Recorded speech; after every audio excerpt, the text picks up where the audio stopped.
Sunday morning, if we're totally honest.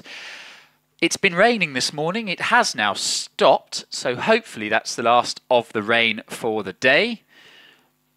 Welcome to everybody who is here in the flesh, and also welcome to everybody joining us on the live stream. We're going to be live all day on YouTube, showing you all the action as it happens here at Shelsley.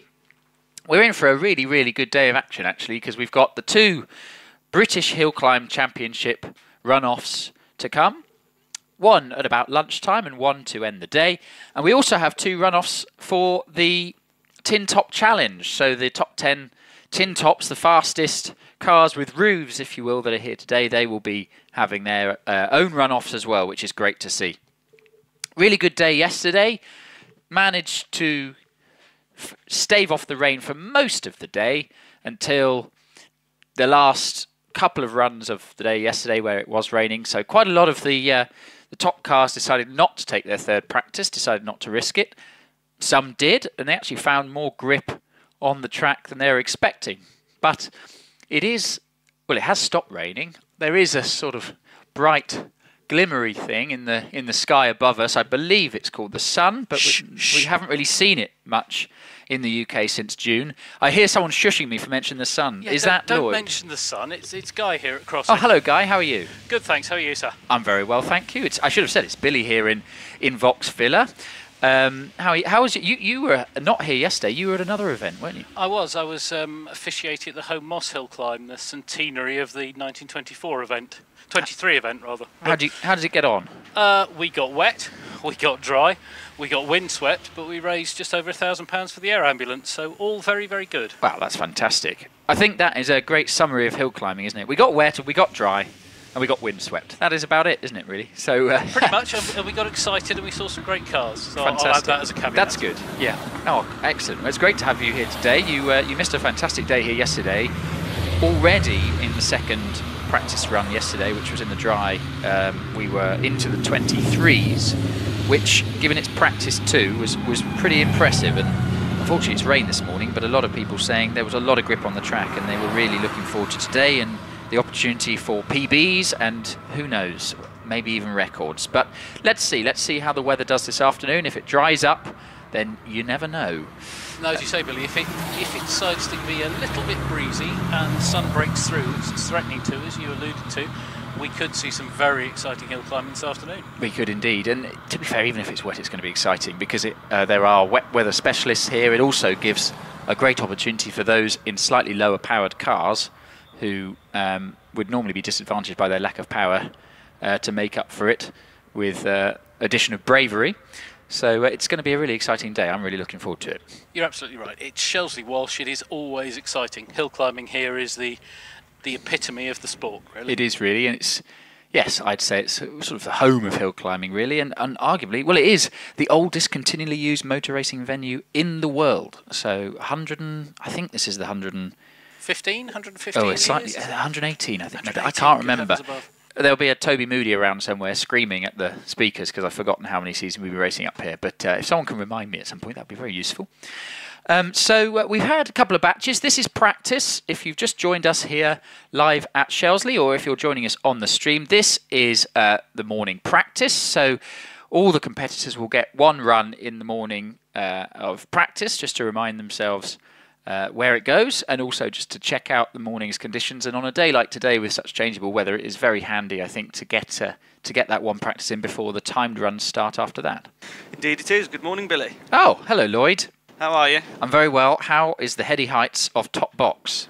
It's lovely. Everything's very green. It's seen plenty of water this year, so yes, we're all right actually. I think we're hoping to have a drier day today than this morning, aren't we? So let's hope so. Yes, absolutely. But no, I'm very well. How are you? I'm very well, thank you. Yes, I'm very well. It's dry down here.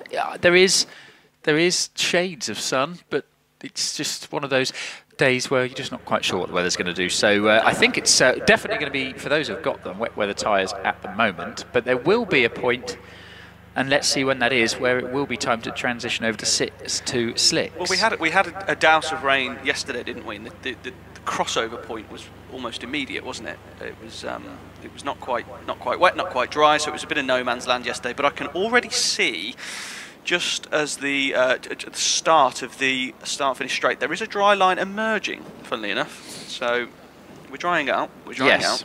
Well, also, all these cars, especially, we're getting into the single-seaters now. That's what we're about to see. So we've... Are we on batch 3 or batch 4? I think we're on batch 4. But we're about to start to get into the real meat of the single-seater classes, at which point they really do help dry the track, because they really do suck a lot of water off the surface as they go by. So that will help to dry the track quite quickly. It will. I was watching Matthew Ryder yesterday, and the track was damp at best, and the rooster tails coming off the back of the car was something to behold. I could barely see it as it went off into the distance. Yes. So we've got flags are in. That means that all the cars that have just run have returned back to the paddock, and that means we're ready to go again. And I can see on the screen a very light green Force TA making its way to the pre-start area. That will be the Force of Liam Cooper. So we're into the dual-driven 1600cc class cars here. So for those watching either here or on the stream for the first time, a lot of cars have 2 drivers, so they'll go up once, they'll come back down, and their second driver will take over. So we're currently going to see the 1600cc dual-driven cars, and then we're going to see the meat of the 1100cc class and the Formula Ford class as well. And I think some dual-driven 2-litre cars as well. But first off the line, it's Liam Cooper. He sets off in front of me. It's really tricky to get the power down. The car steps out twice as he heads towards the first corner, but he catches it. He's through Kennel, and he's into your view, Guy. He certainly is. Took it very gently through Kennel, into crossing now. Almost a trailing throttle. He's testing the conditions more than going for a time here, and up into bottom S. Yeah, absolutely. And good morning, Guy. Morning, chap. Nice to hear from you. And yeah, Liam is into my sight now. Just takes it nice and steady. This is what you would call a sighter, isn't it? I think. And yeah, he makes it through and off towards the finish line. But yeah, just feeling out the grip there, I think. As he heads towards the finish, I've got Neil Coles already on the hill in the OMS 28. Again, taking it nice and steady in these conditions. Yeah, he's trying a totally different line to Liam. He's going his own way. Absolutely, yeah. He's in my view, just has a little nibble of the curb, just tries to apply a bit of power between the 2 S's, but just gets nothing but wheel spin, unfortunately. So, but he's gathered it up. It's all off towards the finish now, and he's across the line. Time for Neil Coles, 37.12, 37.12. Liam Cooper did a 41.74. Now off the line in front of me, it's Paul Jones, sharing Rob Anscombe's lovely red Empire Evo. Off the line in front of me, into Kennel now. Yep, through Kennel, keeping very tight into the left-hand side of the track, equally as tight into the entry at crossing. He's pushing harder than the previous 2, I would say. Yeah, Paul's he's a very good driver. He's been used to this hill climb for a number of years in his orange Lotus Exige. This is his first year in hill climbing with this single-seater, and he's getting his head around it. Just wanted to get on top of the setup, but he's through the S's and he's firing towards the finish line across the line. Heads across the line to record a 36.60, 36.60. They're still doing Neil did 105 over the line. Now we've got Alan Warburton on the hill in the Gould GR59. He was flat through crossing yesterday. I don't think he will be in these conditions. No, definitely a lift as he comes into crossing, gets the power down midway, through the kink. Plenty of spray at the kink. There's standing water at the beginning of the kink, incidentally. Yeah, this car's typically on rails. This is one of the most planted cars you'll see all weekend. But yeah, say Alan, just doing the wet line, as you'd say, keeping it dead in the middle of the track and slap bang in the middle of the road, feet to the gears, and he's across the line. Time for Alan Warburton, 32.91, 32.91. Good time in these conditions. At 112 over the line. Yes, I know, right? The quickest we've had over the line so far this morning was Duncan Barnes at the end of the last batch in the turbocharged Norma sports car. 119 miles an hour over the finish. In the wet. I think Matt Ryder did 157 over the line yes, yesterday. He did. Just sorry to top Trump. But yes. Now we've got Andrew Colborne on the hill. This is the Formula Island Van Diemen. So we're into the 2-litre class now. Yep, and again he's being very circumspect. That classic, as Lloyd was saying, the centre of the road line, not taking any chances at all. Yeah, absolutely. Into my Saturday. This Formula Island car, really nice package. This car, he's got a great sounding engine. Actually, I think he may be even on slicks, possibly. It feels like it is. It scrabbles for traction off towards the finish, but we're across the line. Ooh, next off the line in front of me, Anna May Furness. First weekend in this car, she's very committed off the line, very nicely indeed as the car squirreled towards the first corner. She's already with you.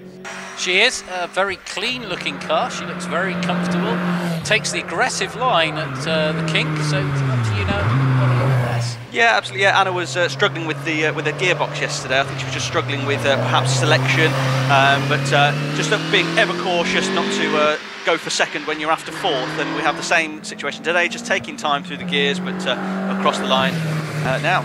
Time for Anna May Furness, 40.99. Tricia Davis off the line below me in the 2-litre V8 Force with the engine that her and her husband Terry build themselves.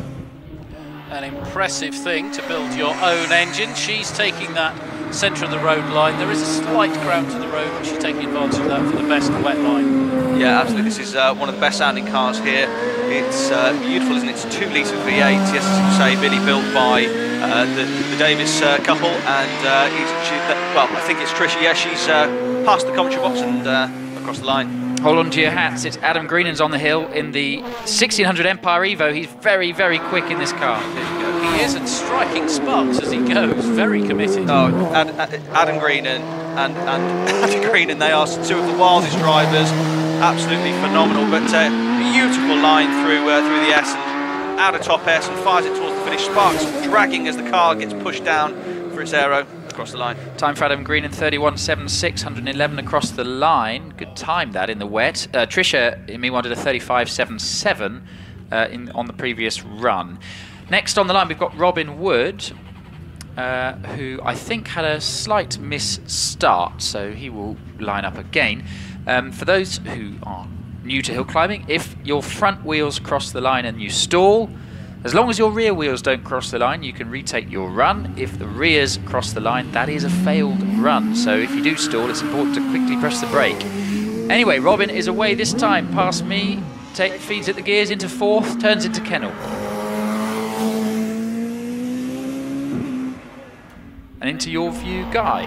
He is, takes the tight left hand into crossing and through the kink, but he's at probably 3/10 power and 15/10 concentration. Yeah, absolutely. I think everybody's just having a bit of a feel for the conditions. The S's is typically quite a treacherous and slippy place to be in the wet in a hill climb car, but no such troubles for Robin, and he'll be across the line now. Next on the hill, Martin Turner in the Empire Evo. Martin with me through the kink, got a bit squiffy there. He tried to get the power on where there's that visible standing water. Just a mistimed change, I think. Just with me now, little spurt of power between the two S's again, slap bang in the middle of the road, just goes off towards the bank slightly, but nothing, not too close, and yeah, gets the car lined up and heads towards the finish. Time for Martin Turner, 34.52. Gavin John McLaren now on the hill in the OMS. Yep, with me again. Eyes out on stalks. They're all looking for that drying line. They know it's going to be there somewhere, but they haven't got it yet. Yeah, and it looks like it is starting to appear, but obviously you will certainly tread carefully. But yes, we've got Gavin, who's just found that central line in the middle of the road again and across the line over the finish. Time for Gavin. It's a 35.31. Nigel Pitt now on the hill in the pretty much brand new OMS 3000. 1100cc car. Very attractive, black with the green roll hoop and accents, and up into crossing now.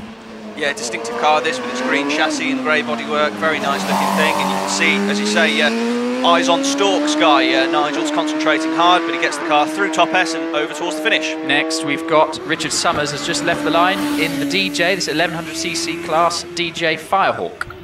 Richard now with me, clips the apex on the left hand side of crossing, goes through the splash at the kink, and he's into S's now. Yeah, sounding committed, I must say, coming up the hill and into my sight. Nice and tight to the bottom S. Just clouts the drain cover slightly, but all part of the plan. And heads in the middle of the road, off towards the finish, no drama. Next on the hill, whilst Richard crossed the line on a 34.72, it's Mark Schlanker in his Force, another 1100cc class car. Yeah, Mark sitting well back in the Force. He's not up against the wheel as some of them are, and he's pushing on, I'd say. Yeah, absolutely. Certainly one of the most committed I've seen so far in these wet conditions. A little bit of understeer, but corrects it with a boot full of power and a bit of oversteer, and gets the car lined up and heads over towards the finish. This will be a good time. It is. It's a 33.06. Richard Walker now on the hill in his OMS. Yeah, the OMS right on the right-hand side. He's the first one who's let the car run really wide through crossing and into S's again, right over to the right. Yeah, absolutely. Just taking it a nice slow in approach, but just bangs through down a gear just to get the car back on the cam, but slightly slower than I think I've seen before, but I hope it's not an issue, but heading towards the line now. Next on the hill, it's Tom Weaver in the Empire Evo. He is one of the favourites for the class win today, going very well in this class. And Tom is on it, most definitely, Lloyd. You're going to see a difference when he comes to you. Oh, I can already hear it's absolutely flat out, and yeah, it takes a nice tight line to the inside, almost a dry line there, gets the car squared up nicely, ready to head towards the finish line. This should be quick, I'd have thought. Let's see as he crosses the line. It is going to be quick. What is it? It's a 32.62. 32.62. That's a quick time in these conditions. But only a 98 across the line, which makes you think he lifted, having learnt all he needs to learn. Sensible in these conditions. We've got a red flag on the hill. We have. Carol has been... she's been brought to a halt just at the Kink Marshalls post. There's marshals out on track my side of Kennel picking things up, so there's some debris on the course. Yes, looked like a little bit of tape, I think, from what I can see from what the marshal is holding. Looks like a bit of tape. So the flags come in. Carol will be returned to, or will she continue to the top? She's gone on up. She's at S's now at a crawl. Right. Well, the flags are still out. I think they're sending her back down, chaps. Yes, she's backing in mid-S, as it were. She's being turned around, so that the red flags are still out here at crossing and at the Kink and at bottom S. Well, we've got a car leaving the line, so I'm hoping that Carol's going to wait where she is. Yes, I can. Yes, Yeah, I would probably want to stop that car.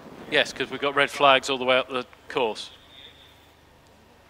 I think the flags came in slightly early at the bottom of the hill, but they weren't in at the top. No, they're out now at Kennel, and so they're pushing Carol into the bottom S area. They flagged David Owen, who had set off as he approaches the Kink. So I think they'll do a UE for David at the Kink. For those again who, if this is your first hill climb that you're watching, if you get red flagged on your run, you do get to return to the bottom and have another go, because it's not your fault. So they've stopped David at bottom S. I saw Carol was stopped. They've wheeled Carol right back, so it may be that there was something that fell off Carol's car and it had an issue as well, because they've pushed her right back at bottom S to almost between, almost to the gate. So yes, they've, and she seems to be, her hand gestures seem to suggest that something's gone a bit wrong. So David will return to the bottom of the hill. He'll be turned round. for anyone who is watching and wondering why Lloyd and I are not as clued up as Billy, he has the benefit of televisual images to watch. Whereas at Crossing, there's certainly none. Have you got anything, Lloyd, on the telly screen? Well, I could do, but I'm in that period of iPhone ownership where the battery doesn't want to last more than about 4 hours. So I'm keeping my powder dry for the run-off, I think. Very wise. We should probably this stream brought to you by Samsung. So hence the dig at iPhone there. Good sponsor of ours. I'm with Huawei, so I'm absolutely out of this one, boys. I've got to hope. Good. Well. Controversial. Yes, hello to all our Chinese watchers, even if we didn't realise you were watching. Oh, good call. Very good call. Anyway, Les is being... Well, they seem to be getting a bit of a Formula Ford car park going at the bottom S, Lloyd. You can probably just see in your shot that they're turning Mike round. Yeah, I must admit, I'm a bit confused as to whether we're going to send them back round or whether... Yeah, so it looks like Mike's making his way back... Sorry, David's making his way back down. So I think David Owen will be... Yes, he's on his way back down now, followed by Carol.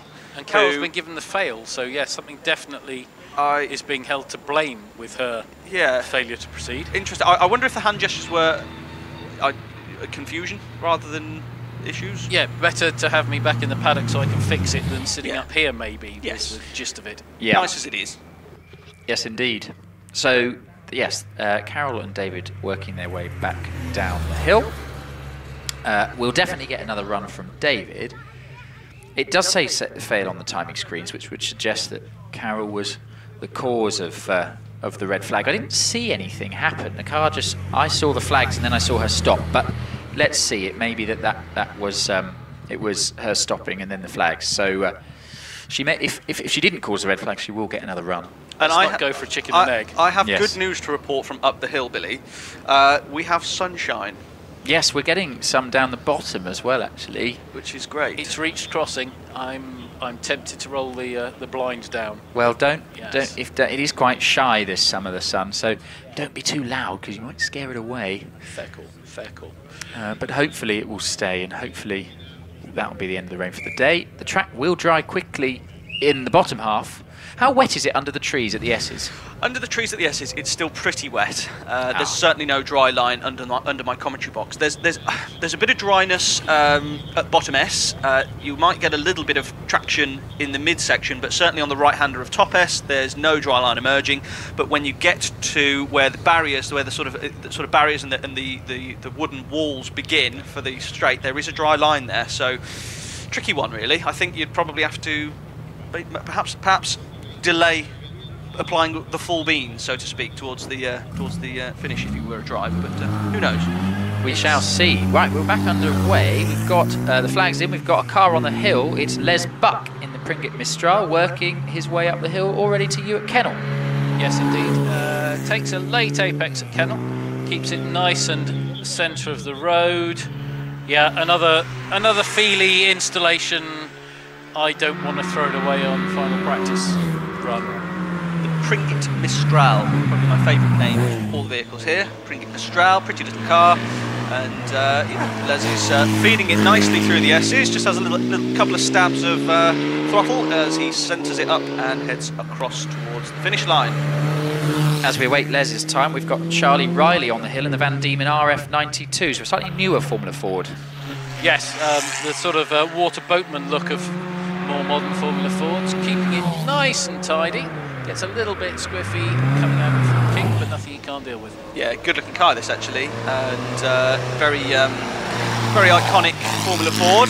If somebody asked me to draw a Formula Ford, I'd probably draw that. And through the S's, no dramas, heading towards the finish. Heads towards the finish with a time of 41.96. Les Buck did a 42.80. David Owen is now on the hill for his second attempt. Making no mistakes, keeping it very, very tidy, but very, very cautious. Yeah, absolutely, just with me now. Just takes a nice tight line to through bottom S, tight line through top S. Again, no major dramas, but not wanting to risk anything in the rain.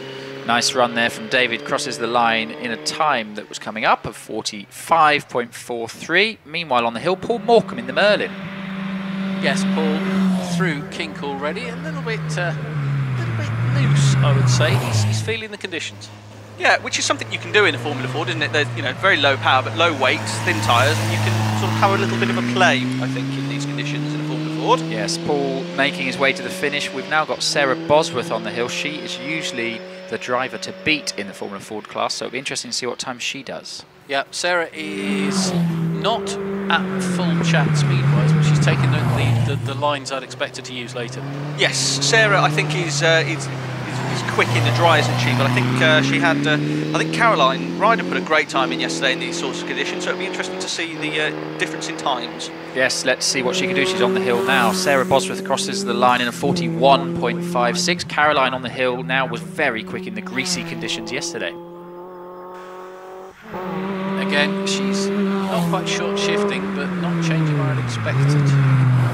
Yeah, certainly visibly looking quicker into bottom S than Sarah. Just takes a nice little stab of power, fighting a little bit of understeer, just wiggles the steering wheel as she feels for the grip to apply all the power, and now it's just using all of the performance she can to get towards the finish. She crosses the line now, and it's a time of 40.06, so that's about a second and a half quicker than anybody else in the class. So Caroline very good in these conditions. Carol Nichols, she didn't cause the red flag, so she's back on the hill now. Excellent stuff. She's taking it very, very cautiously indeed. Yes, absolutely. And again, no need to risk anything in these conditions. And Carol sat back in the car, arms out straight, turns the wheel, makes it nice and straight, and off towards the finish. As she crosses the line, we await the time. It's going to be a 49.41. That is the end of the batch. We now have a course car coming up the hill. Frustrating that we haven't got a time across the line for Sarah Bosworth. That's A 41.56. 41.56. Oh, you mean a speed? Rather, sorry, yeah. Sorry, yes. Million, maybe. Who knows? Who knows? Yes. Infinity miles per hour. Just thinking back, chaps, that home-built, I mean, that's doing it a disservice. The 2-litre V8, that means each pot is 250cc. Yes. Now, we've all had little motorbikes with engines around that size. Think of all of those flying up and down at 8,500 RPM. Yes, yes, indeed. Well, it is based on, it is to the top, it's obviously a common crank and a block, but the top half is a Yamaha, 2 Yamaha motorbike engines, 1000cc. Right. It's a fantastic creation. I think they've made 5. I might be wrong. They've also made the slightly bigger engine that's in one of the OMSs that's based on Suzuki, I think. But they've made about 5 of them. There's one in their car. There's one in Jonathan Varley's Predator that you're going to see a little later. And then there's a couple of others, 2 others, I think, 2-litre ones in ex-Formula 3 chassis. It's a lovely engine. It's a Joule-like engine, and it, as Lloyd said, it is the noise of the class. It just sounds fantastic. But nothing new under the sun, is there? I think it was the Van Wall engine in the 50s. Their engine was based on Norton double knocker, single cylinders. Was it? Flying together in close harmony on a common crank, 4 of them. Yeah. And wonderful technology, and it's that perfect example of if it ain't broke, don't fix it. It works really well in that application, so why shouldn't it work here? Absolutely, and it did. absolutely. I always like the Radical. First time I ever knew that such a thing could be done is the Radical SR8. And I think that was a 2.6 litre V8 with 2 1300cc high boosters. Wasn't it? Yeah, absolutely. And what a thing that was. Well, it's RPE is Radical Performance Engines, big engine builder they build obviously all the engines that go into Radicals. They also build Trevor Willis's engine, I think, is an RPE engine, and also I think Lynn and Steve Owens is as well. Theirs is 2.7 litres, so 2 very stretched high booster tops, and then a common bottom, if you will. Absolutely, absolutely. Well, cars coming back down the hill now. I can see the last car coming down will be Cal Nichols in her yellow Foreman Ford. She'll be heading back down the hill as the last car, number 77, the same as Valtteri Bottas. So lovely bit of car 77 action there. But looks like sun is coming. I think I can see blue cloud as well, so we're seeing a bit more. Blue cloud. Sorry, blue cloud, blue sky. I love those blue clouds. I love them. And that lovely... how about a plot twist? In fact, the sky is actually... The clouds are blue. No, I'm not even going to get... That's ridiculous. That's ridiculous. No, that's even ridiculous. Bit of blue cloud. Bit of blue cloud. Good. It looks like it's getting drier, slowly drier. Yes, it is. And yeah, the sun is out here. It's quite warm in the commentary box, actually, which is a feeling I've not been particularly used to this summer so far, but it's very nice. So we've got the last cars coming back past me. I've got on our cameras, I can see the assembly area in the paddock, and I can see a ready purpley Gould GR59 Judd with Sean Gould sat in it, ready to go. And we've also got the white OMS 28.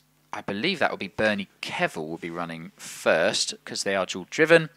And then also I can see Nicola Mingis aboard the Gould GR55. For those of you watching the stream back in the June meeting here, you might remember the heartbreaking moment that the gearbox of that car failed just as she was going to try and take her runoff run on the start line when she was about 2/10 off her record with 1 run to go. So they've actually sourced a new gearbox. Unfortunately, the old one was unsalvageable from another car. They've actually bought the whole car, which was crash damaged out in Ireland. They went and got it. And they weren't sure they were going to be here this weekend, but luckily they've got it ready. Some great work by their team to get the car ready, and they're here, which is great to see. So flags are in. Car online. It says it's Lynn Owen, but I don't think it is Timekeepers. I think that's Bernie Kevil, if you can hear me. It is Bernie Kevil. He's off the line in front of me. Nice and steady. Yeah, there's more grip definitely at the start line than there was. Bernie's already to you.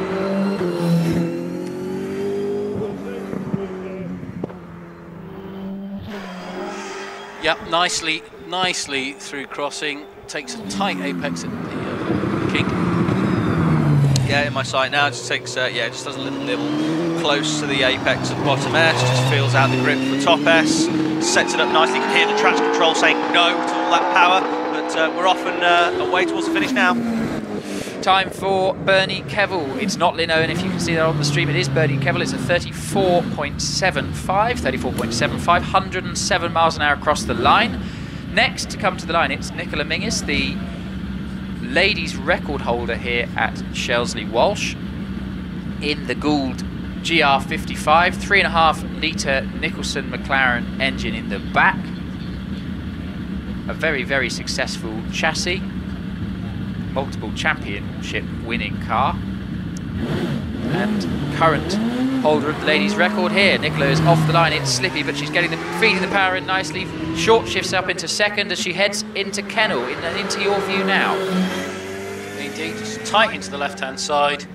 Makes a late apex at the bottom of crossing. Head leans across. Kink, she's in tight as well on the late apex. It's her way.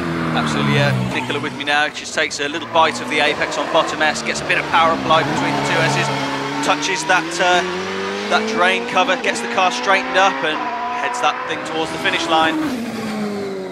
Heads across the line now to record a 33.36, 122 across the line, which is pretty mighty in these conditions. Next on the line, we've got Sean Gould in the Gould GR59 Judd, 4 litre Judd in the back, well over 600 horsepower, not much over 400 kilos. He's off the line, the traction control fighting the power and the grip as he heads through Kennel. Yep, through Kennel, middle of the track. Barely troubles the left-hand side as he comes into crossing, and the big splash at Kink. Yeah, absolutely. Sean was driving really well yesterday. He had a bit between his teeth, little wiggle of traction through bottom S. He's out of top S already, and the traction is being fighted as the car spins up the rear wheels. He's already across the line. Very neat and tidy run, 29.67, 29.67. First sub 30-second run of the day. We're already under 30 seconds, and the track is not dry, so very good run there from Sean. I think a lot of people in the paddock will be taking note for their run to the next batch.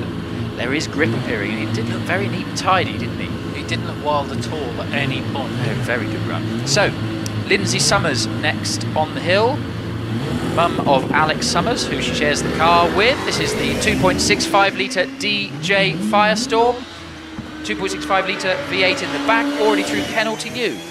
Yes, and centering the course again.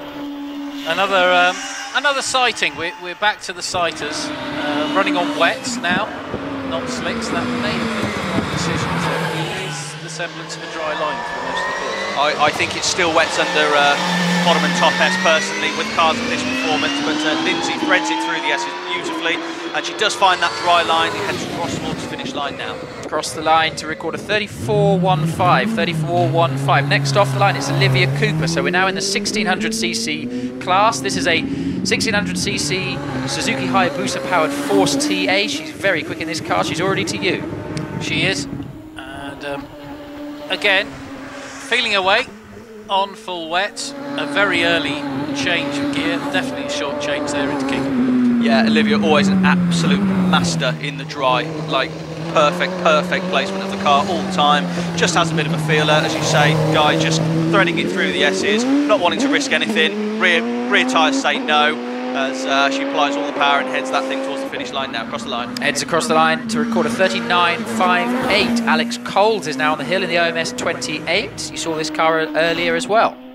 Alex, slightly ragged, I would say. She's really pushing to find out where the envelope is. Yeah, takes a good little clip of apex there. This is the quickest I've seen anyone go through the S's so far. This should be a really quick time. Keep an eye on the clock here, Billy. Yes, very committed from Alex as they cross the line. It's a 30.69. Good time. Next off the line in front of me, this is William Luffbridge. This is the only car in the 1600cc class that isn't a naturally aspirated Hayabusa. This is a 1000cc turbocharged bike engine.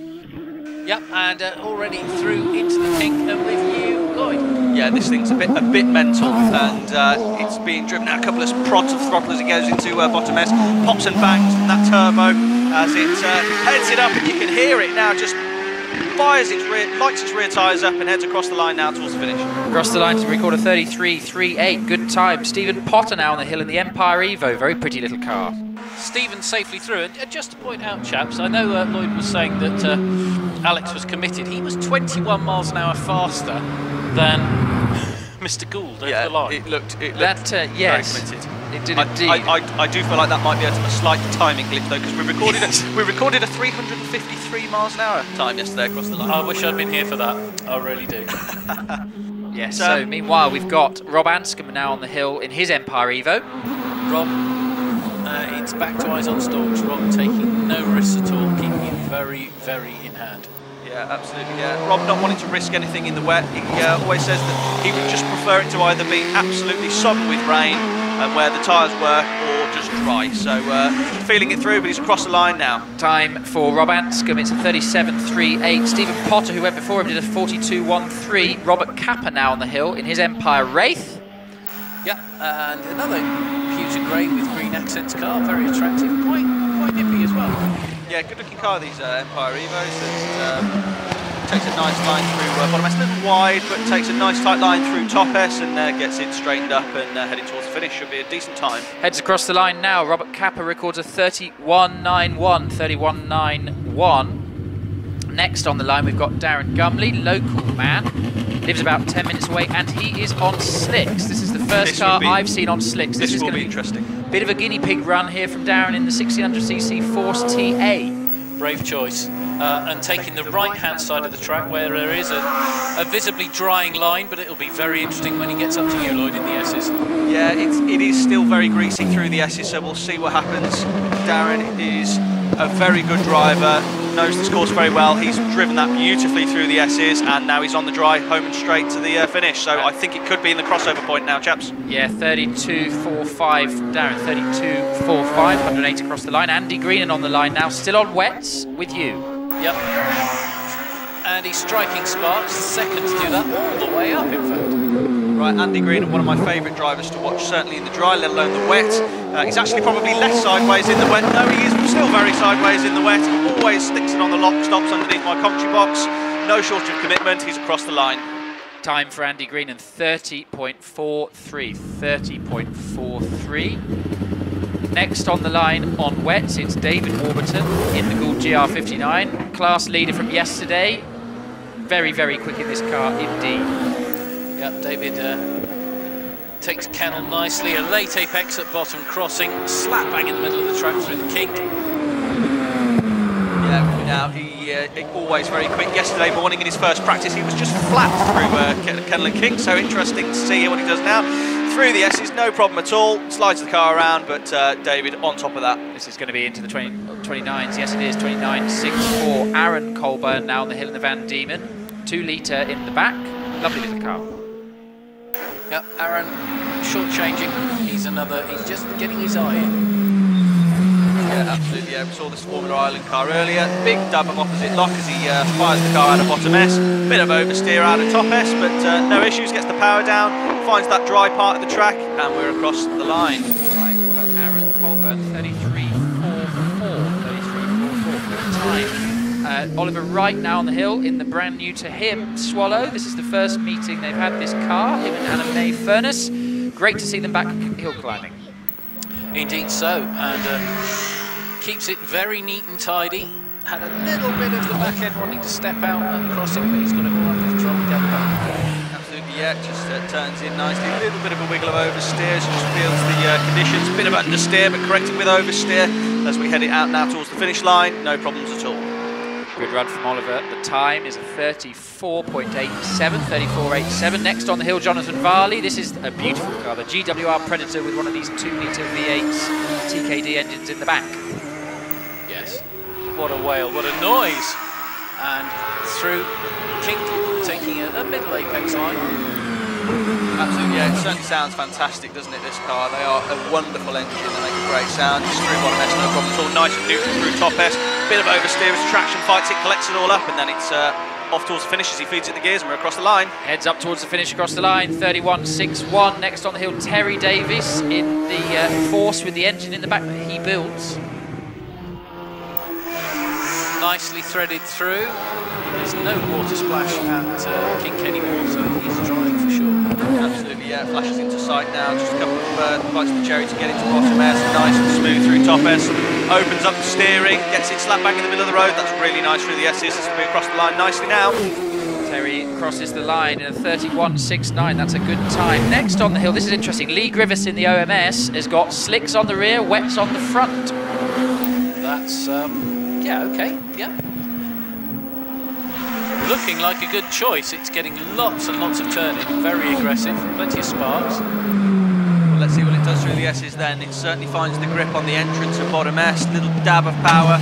Rears will be up to temperature hopefully now. Looking for that traction, finds the dry bit of tarmac. We're across towards the line. It'll be interesting this. Time as he crosses the line, 32.08, 32.08, good time. Einon Price now on the hill in the Force T8. Einon, an ex-rally driver, so he thrives in these conditions. Yes, he'll probably be the only one hoping for more rain, to be fair. And very, very precise, very needle threading. Yeah, Einon, massive dab of oversteer there as he's on the traction. He massively oversteering out at top S as well. Might have even cost him some time, but certainly you can tell he's a rally driver, that's for sure. Yes, you can. Across the line, 30.57, 116 miles an hour across the line. That's quick. Good time from Einon. That concludes the batch. We have had some competitors deciding that discretion was the better part of valour and didn't run in the practice. You don't have to. This is only practice, and some, I think, were saying it's drying, the conditions are changing all the time, I'm not going to risk it. So, understandable decision. I'm going to hand over to Chris Ponsford to take you through the next couple of batches, and I will speak to you all a little later on. Thanks, Billy. Cheers, Billy.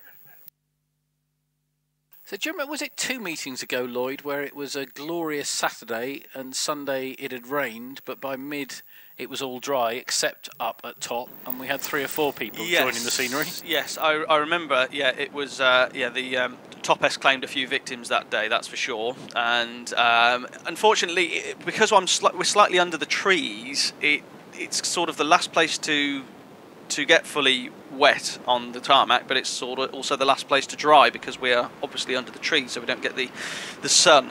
Now, obviously, if you do come to Shelsley Walsh today and you do fancy a slightly different perspective, you can walk all the way across to the finish line and see the cars doing 160 miles an hour over the line. But that is now dry, but it is always greasy under the bottom and top S, but such is the temptation to unleash the power of your car, as you can see the finish line in sight, sometimes it can catch you a little bit unaware. And yes, we have had 1 or 2 scrapes under bottom S and top S in our time, haven't we? Yes, much as we all love to see these cars driven at max attack, what you have in these conditions, when you're looking at 21, 22 second climbs, we know that people can't react that fast. Our brains don't work, so it's muscle memory and conditioning. Whereas in the wet, as I've said and you've agreed, eyes out on stalks. And if you're at crossing or on the run up, looking over the barriers, you can actually see these guys making their decisions and working the cars. And I think that's a real bonus. Absolutely, and all racing drivers as well. Anyone will tell you that.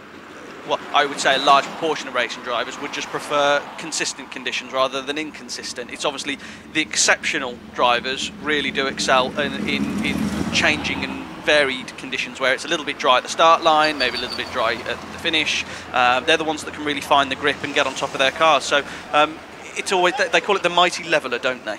They do. I don't know if you watch the podcast that Eddie Jordan, and David Coulthard do. I don't, but I'd like to. Eddie said to DC, you were never world champion, why not? And he said, well, because I was in an era of a Hakkinen, a Hill, a Schumacher and a Senna. Yes. And then he said, what, you're saying you weren't as good as them? And David gives him a withering look and goes, well, of course I don't say I was as good as them. Yes, absolutely.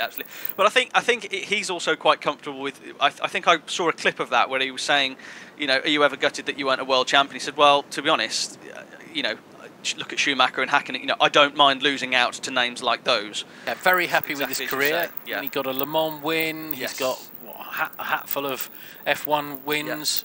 and a longer career than a heck of a lot of drivers. And a hell of a jawline.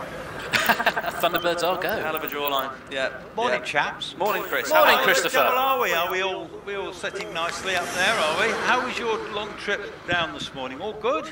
Yeah, it was fine, thanks. Yeah, not too bad at all. About 2 hours 45. Well, now Lloyd is nicely warmed up after yesterday. We've had a little look at the cars yesterday, haven't we? And already, well, the track is drying fast. I'm very hopeful that by the time looking at the blue skies, Lloyd, you've got nice blue skies up there? Yeah, we're getting some blue skies coming through. I think there's a few bits of cloud around, but I'm fingers crossed. I'm looking at as I'm sure everybody else is looking at the weather maps and all sorts today. But Intel tells me it shouldn't rain again today. Fingers crossed, touch wood. Yeah, I've seen. Yes, actually, Rich he's just put a live stream up there, and I can see a few clouds. But yeah, we've got some nice stuff coming up in a minute. We've got Zach Zammit in a minute in the Empire Evo Wraith. That's going to be exciting, isn't it? John Chalmers. I see Amanda George is just coming up to the line. Or yeah, I think it'd probably be Amanda or her dad. Yes, I think it's Amanda in this gorgeous Chevron B19. They're just coming to the line. This is actually was owned at one time by Joe Sifford. It runs a 2-litre engine in the back of that one, but it's one of the prettiest cars you'll see on the hill today. You like this car, folks? Yes, the little Chevron. It was here yesterday. It kind of puts you in mind of like a 70s Ferrari Le Mans car almost, doesn't it? It's a very pretty It car. absolutely does. So she just leaves the line now. Yes, this is a very, very valuable car, already on its way up to Kennel. Over to you, Guy. Yeah, it's Chris through Kennel. This car looks huge on this course. It's a gorgeous, attractive Chevron from Bolton, and another sighter. Yeah, absolutely. And for some people, obviously, you say it was wetter earlier, and you have a bit more of an idea of the conditions. In these changing conditions, you're not sure whether it's wet or dry, so you're going to feel it out. But Amanda, under the commentary box, heading towards the finish. Very pretty car, and we'll be across the line shortly. Very pretty little Tigger just left the line. Single-seater Tigger, 2-litre unit in the back. The wonderful thing about Tiggers is that Tiggers are wonderful things. Again, feeling for the line and keeping it nice and honest. Absolutely, yeah. Just takes a nice tight line through bottom S. Feels for the grip, just delays the throttle application, just heads out slightly towards the bank, gets out the throttle, gets back in the throttle, and now uses all that power to head towards the line. And off goes John Chalmers. This sounds magnificent. 1420 turbocharged bike engine in that absolute beast. Lots of power. Huge amounts of torque, clearly. It's really pressing through. John's head falls back as he gets on the power, coming through and into the S's. Yeah, always love this car. It's running lots of anti-lag on this thing to keep that turbo spooled up. You can hear it popping and banging off throttle. So he's got it through bottom S, through top S, and now he unleashes, and the rear wheels light up as he heads through the gears and across the line. Zach Zammit off the line. Zach's come all the way from Bolton to compete. He's in the Works Empire Wraith. Fantastic car, fantastic driver. Oh yes, big turbo bang there. Wonderful thing to watch coming up the hill to you. Absolutely, yeah. Zach was at the Masters Hill Climb a couple of years ago at Braga with a non-turbocharged Empire. He's now turbocharged the car, and he's loving all this extra power as he slides it under the commentary box and across the line. He'll record a time of 29.86. So excellent. He's time. under the 30s. Well, we've got Paul Hames coming next in the Gould GR59. Again, a 1300 turbocharged Suzuki engine. He has been very rapid all season in this car. He's a contender for the runoffs. So anyway, he's just about to leave the line. Let's see what he can do off the line, how quickly he goes. Yes, he takes the line. It's looking a lot drier down here now. The line is looking good. Through Kennel, over to you. Yep, nicely. Right-hand side again. Few people are taking that line, and he's making it work for him. This is an aggressive attack. Yeah, absolutely. I can hear the anti-lag working on Paul's car as well. Paul, another fantastic driver, super tidy all the time, no less now in these conditions under the commentary box, and he's going to go across the line. He's going to go 29.39 at 122. Fantastic. Next one on the line, Simon Andrews in the OMS 28, which he shares with Bernie Kevill. This is their big car. They also run a Formula Ford on some of the meetings, but this one is all singing, all dancing OMS. Serious engine, big V8 in the back, as you'd expect for these big cars. Simon puts his visor down, about to leave the line, and he puts it down, and he's on a combination, looks like mostly wets actually, but anyway, already into Kennel. Yep, through Kennel now. He goes for the right-hand side as well. That's the preferred line for these bigger cars, but takes a tight apex at the bottom of crossing and repeats that tight in at the kink to you, Lloyd. Absolutely, yeah, just flashes into sight now, just down a couple of gears, just touches the apex of bottom S, touches the drain cover at the entrance of top S, gets it nicely straight, uses all that power to get him across the line, feeds it the gears. This is a time of 33.60. About to lead the line, the builder of these OMSs, Steve Owen, of course, comes from up the north, been building these cars for years. I think he's built about 300 now, already with you. You're not going to miss this car, are you? Very, very aggressively driven and aggressive paint scheme as well for me, coming through kink now. Yeah, absolutely, yes, it's a great looking car, just touches the apex, just does a little wiggle as he just turns it through bottom S, out of top S. He's on slicks, but I think we're in the crossover period where I don't think one's quicker than the other at the minute. Jack Cottrell just left the line. Steve Owen, 33.22. Delara Cosworth, Jack Cottrell. Cottrell with me now. Yep, he's at max attack, I'm going to say. Really pushing it hard through the kink. Yeah, Jack Cottrell here, popping and banging, flashes into sight with that beautiful orange paintwork. He keeps it nice and tight towards the bank of bottom S, gets it out of top S nicely, all the traction control working with him, and he fires it now. He's going to head across the finish line. He's going to do a quick time. It's going to be sub 30. He's going to be 29.20 at 135. That's our fastest of the morning, isn't it? 135. Fantastic. One of our favourites on the line, Susan Young in the Gould GR51 rebuilt engine this year. Derek's not competing at the moment. He is the spanner man. Sue's driving it. Very rapid lady driver. She's howled off the line already. Going up to Kennel, over to you. Through Kennel, she takes the middle line, stays left for a later apex at crossing. She's weaving about a little bit, looking for that dry line, but it is visible. It's starting to be clear. It is. We're starting to. I think there's a bit of grip at bottom S actually. I've not seen anything too wayward, but yeah, we've got Sue's just fed it through bottom S, through top S. Nothing crazy. I think she might be having slicks on the back and wets on the front. So interesting to see what her time's going to be. She does a 33.64. 33.64 for Susan Young. Okay, now I can see coming up to the line Will Hall in this brand new Gould GR59. He's really got this car sorted now. He went very well yesterday. The car looks fantastic. It's in his unpainted full carbon at the moment. He wants to get the Vanity Hall stickers on there, but he was unsure whether he'd paint it. But he did say to me that when it's unpainted, it's very, very hot inside the car, particularly around the feet. He scorches off the line, 2:36, 2 per second, 36, first 64 feet, over to you. Already through the bottom of crossing. Very sort of menacing car, just kinking up its S's already. Yeah, Will drove this car beautifully yesterday. He's my one to watch for this weekend. Super, super sorted. Looks fantastic through the S's. I think he got our fastest time of the day yesterday. He was in the low 23s. He's going to be across the line now to do a 26.79 at 157. Wow, wow, wow, that's the quickest today, isn't it? So it certainly is. Yeah, and the track, the sun is out now. Are we dry at the start line yet? We're looking pretty good. We're looking better and better every minute. Literally, this is quite a hot old sun. I can see those lovely blue skies up there. The sun's out. That's amazing. That's exactly what we want. Now, I can see Dave Uren has been pushed back out of the paddock now. They'll start the car shortly. He's got the Tillycoultry quarry gang all involved, obviously. Anyway, this is Martin Groves' old car when it comes to the line. This one was the Shelsley record holder, wasn't it? And at other hills. And in fact, it was it 2008, 2009? It was in the 22s, wasn't it? Am I right on that one? The original hill record, or not the hill record at the time? Yeah, I think it was. And that didn't get broken for many years, did it? No, it didn't. No, it was held for quite a while. But Billy will tell you everything we need to know about that. We will indeed. Well, anyway, he's just got his visor. He's got his visor down now. This is a real history car. Looks immaculate. Got a great big, powerful Cosworth V8 in the back of it. Roars off the line into Kennel. Yes, indeed. Very much the Formula One sound from this car of the golden years. Still some splashing water in the crossing, it's draining down.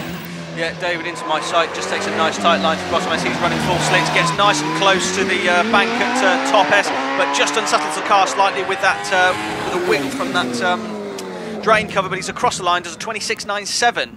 Wow, 26, that's better than Will's, isn't it? Is that right? No, just 2/10 off. 2/10 off. Well, that was pretty spectacular stuff, isn't it? Now, I'm seeing a bit of a gap on the line, but already I'm seeing a nice crowd down here on the start. We're starting to fill up in the car park, so I can see over the back. How's it looking from where you're looking there, Guy? It's looking good, and just looking at the screen as I looked across the car park, which is probably 2/3 full already, 2/10 difference, but 21 miles an hour across the line difference. That's a good illustration of where hill climbing can be deceptive. He's faster through the twiddly bits, but 21 miles an hour, you'd think he'd be a country mile behind in time, but it was just 2/10. Well, talking of 2/10, we've got Scary Trevor Willis on the line. Trevor, 3 times British champion. He is one of our instructors here. Fantastic driver. Started off in Westfields and the like of Caterhams, but now he's got this lovely OMS 28, had it for many years. Very great, superb, experienced driver. Over to you. Yep, he takes a very distinct line through Kennel and through crossing. Striking sparks like nobody's business. Up to S's. Yeah, Trevor loves these conditions. He was super quick yesterday in the wet on slicks. He loves it, and he's absolutely rapid through the S's. 8.62 through the S sector. He's across the line now. It'll do 26.23, fastest so far of the day. Getting quicker, getting quicker. Well, here's one that's going to be quick. Alex Summers coming to the line. Alex Summers in the DJ Firestorm. He's been a serious contender the last few years. He won the championship a few years ago with sharing with Scott Moran. Away from the line in the Firestorm. Sounds fantastic. Listen to that, folks. Wonderfully neat and precise. There he goes through the kink now. Little bit of a wobble there. He is still down the kink. Yeah, Alex into sight now. 2.65 litre V8, 15,000 RPM, loads of power. He's beautiful. He's also running slicks on the back, I think, and wets on the front. He's gone through the S's. He's across the line. 25.86 from Alex. We're going quicker. Going quicker, and here's another gentleman on the line that might have something to say about that. Our 3 times champion, possibly 4 times this year if he wins. Wallace Menzies from Alloa in Scotland, Mr. Tillicoultry Quarries. This is a spectacular looking Gould, latest spec, engine stalls. I think Tom's going back to get the battery pack. So anti-climax on the line, Wallace Menzies engine, but these are very high revving, very sophisticated bits of kit, aren't they? He's got a big 3.2 Cosworth in the back of this one, normally aspirated. The colour scheme, I think, is amazing. I think the wheels set it off brilliantly, and I do love the Union Jack helmet he's got. Anyway, let's see what he does. This will be his first practice today. What are you thinking? Any ideas for the run-off today, Paul? Hang on, the engine started, yeah. So my prediction, I think it's going to be Wallace first, I think Will Hull second, I think Alex Summers third. Fair play, fair play. Well, indeed. Well, let's see. We'll all put our little predictions in a bit. But anyway, this is his first run. He puts his hands up. He says, no, something gesturing, lots of gesturing going on here. Oh, he's just pushing him back a fraction. And it won't be long before you'll hear the power of that massive V8. Right, visor goes down, throttle, go on, our flying Scotsman, he's on his way. Yep, lovely line, so quick through Kennel, takes a wider later apex at crossing, but he's through the kink, steps out a little bit there, bit of correction. Yeah, pops and bangs, flashes into my sight now with those distinctive wheels, as you say, Chris. A little bit of understeer, a bit of oversteer, has to get out, the throttle ball gets a bit messy out of top S. He won't be happy with that, but he'll be across the line to record a 25.48. Wow, 157 miles an hour. 157 miles an hour across the line. That is impressive. Now, here's a young, impressive man on the line, Matthew Ryder. Now, I think young Matthew might have something to say about this run-off today. Oh, both runners, in fact. He was very impressive yesterday in Sean Gould's car, which he shares. Well, he's going and he's flying. He is. Little bit wilder than Wallace was, but no lack of commitment whatsoever into the S's. Yeah, Matthew's amazingly quick in this car. I forgot about him for the run-off. I think he could be in with a shout, that's for sure. But we've got so many candidates as well. Matthew's beautiful through the S's, gets it nice and straight, locked tidier than Wallace, and he's across the line. He'll do a 25.84, just slightly slower, but very quick all the same. Great drive. 146 across the line for Matthew. Impossible to say where he was missing out, because he looked absolutely on it. He looked flying, didn't he? But anyway, it's still a bit of dampness there, so that's going to make a little difference, isn't it? So, well, I think that's the end of that little batch. So we've got all the cars going to be popping back down the hill in a minute, led by Amanda George. Well, that was rather exciting, wasn't it? Very interesting to see who went up with wets on the front, slicks on the rear. I'm starting to feel like there's grip at bottom S, but there's still certainly a lot going on under my commentary box here at the entrance / exit of top S. It's so deceptive because we are covered by the trees slightly, and you can be given such a false sense of security by the rest of the course that you'll approach bottom S and you go, oh great, this is fine, have a dab of power, and then you'll just turn in and you'll just clip that drain cover and it'll just upset the whole car in a way you weren't expecting, because it is still a little bit damp under here. So always the last place to dry out. Absolutely, Lloyd. But interestingly, the last 5 runners, the single-digit runners, have all found, as they got to the kink, there is still water on the right-hand side towards the marshal's post. And Wallace and Matthew both had the cars try and kick out to the right as they span out. Yeah, absolutely. Well, you can certainly see where Trevor Willis's experience came into this. As I said, he loves these conditions. He was only 2/10 slower yesterday in the wet than I think Wallace was on wets and Trevor was on slicks. He was slightly over a 30-second run, and and Wallace was slightly under a 29-second run. So Trevor loves these conditions. You can see where his commitment was at 121. So he was by far the quickest person. Well, I'd say he was 2 miles an hour quicker than David Uren, but he was the quickest into bottom S approach. So hugely committed, same as David Uren, hugely committed into bottom S approach. And yeah, it's all about bravery, isn't it? Can I just say hello to some of our friends who are watching on the live stream? We've had good morning from Germany, good luck from Malta. We've got good luck to TK Team Wallace, Nicola and Dave Uren and Duncan Barnes, if he's running. Yes, he is. He's in the Norma today. That's from Paul Wilkins. Hello from Germany, escaped from the Nürburgring live stream. Eric Lausch, good morning to you, sir. Very two-way family favourites, this, Chris. Very nice. I like it. Yeah, I know. You know, I should have a radio show, shouldn't I? Really, I'd be all right. Absolutely, you should. Good morning from Belgium. Nice cars and race. Yes, well, we like Belgium too. You've got some nice food over there. Nice beer, haven't you? I like Belgium. Been there, Brussels, all that stuff. Bruges is where I went. Good morning. You were in Bruges? I went to Bruges. Did you ever see the film? You know. Oh yes. That Bruges. That was epic, wasn't it? That one. Yeah. Well, I suppose we should. I don't suppose. I'm certain we should say hello to someone we all know who will be watching, Mr. Druitt. Yes. Good morning to Hello, you, Chris. I hope you're feeling a bit better this morning. Chris is currently indisposed. He is our main man, normally in Vauxville, isn't he? And so, good morning to Chris. Get well soon. No doubt you'll be back with us as soon as you can. Yes, so good morning from all of us here. So, good morning from Billy. Good morning from Billy, he says. No, Billy's not here. Good morning from Lloyd. And good morning from Guy. Morning, everybody. That went well, didn't it? Anyway. You need a bigger shout out to Billy, because he's probably at the bottom end of the paddock right now. He is. Yes, Billy sends his love as well. That's right. Okay, Lee Corbett, thank you. He says the live stream is awesome and the commentary is brilliant. Well, there you go. So that can't be me. So how much do we owe him? How much do we owe him? Yes, he's a good man, isn't he? He's a good man. Goodness me. And we've even got New Zealand. Wish we had something like this here in New Zealand. Evening from New Zealand. Gosh, it's a long way away out there, isn't it? It is quite astonishing. I mean, in my commentating career, we've gone from talking to 2 blokes and a dog to addressing the entire world with the live stream. It's wonderful. You're talking to a man now in Japan. Well, good evening from Japan. Konnichiwa. I am Carl Video. Well, that's showing off, that is. That's showing off.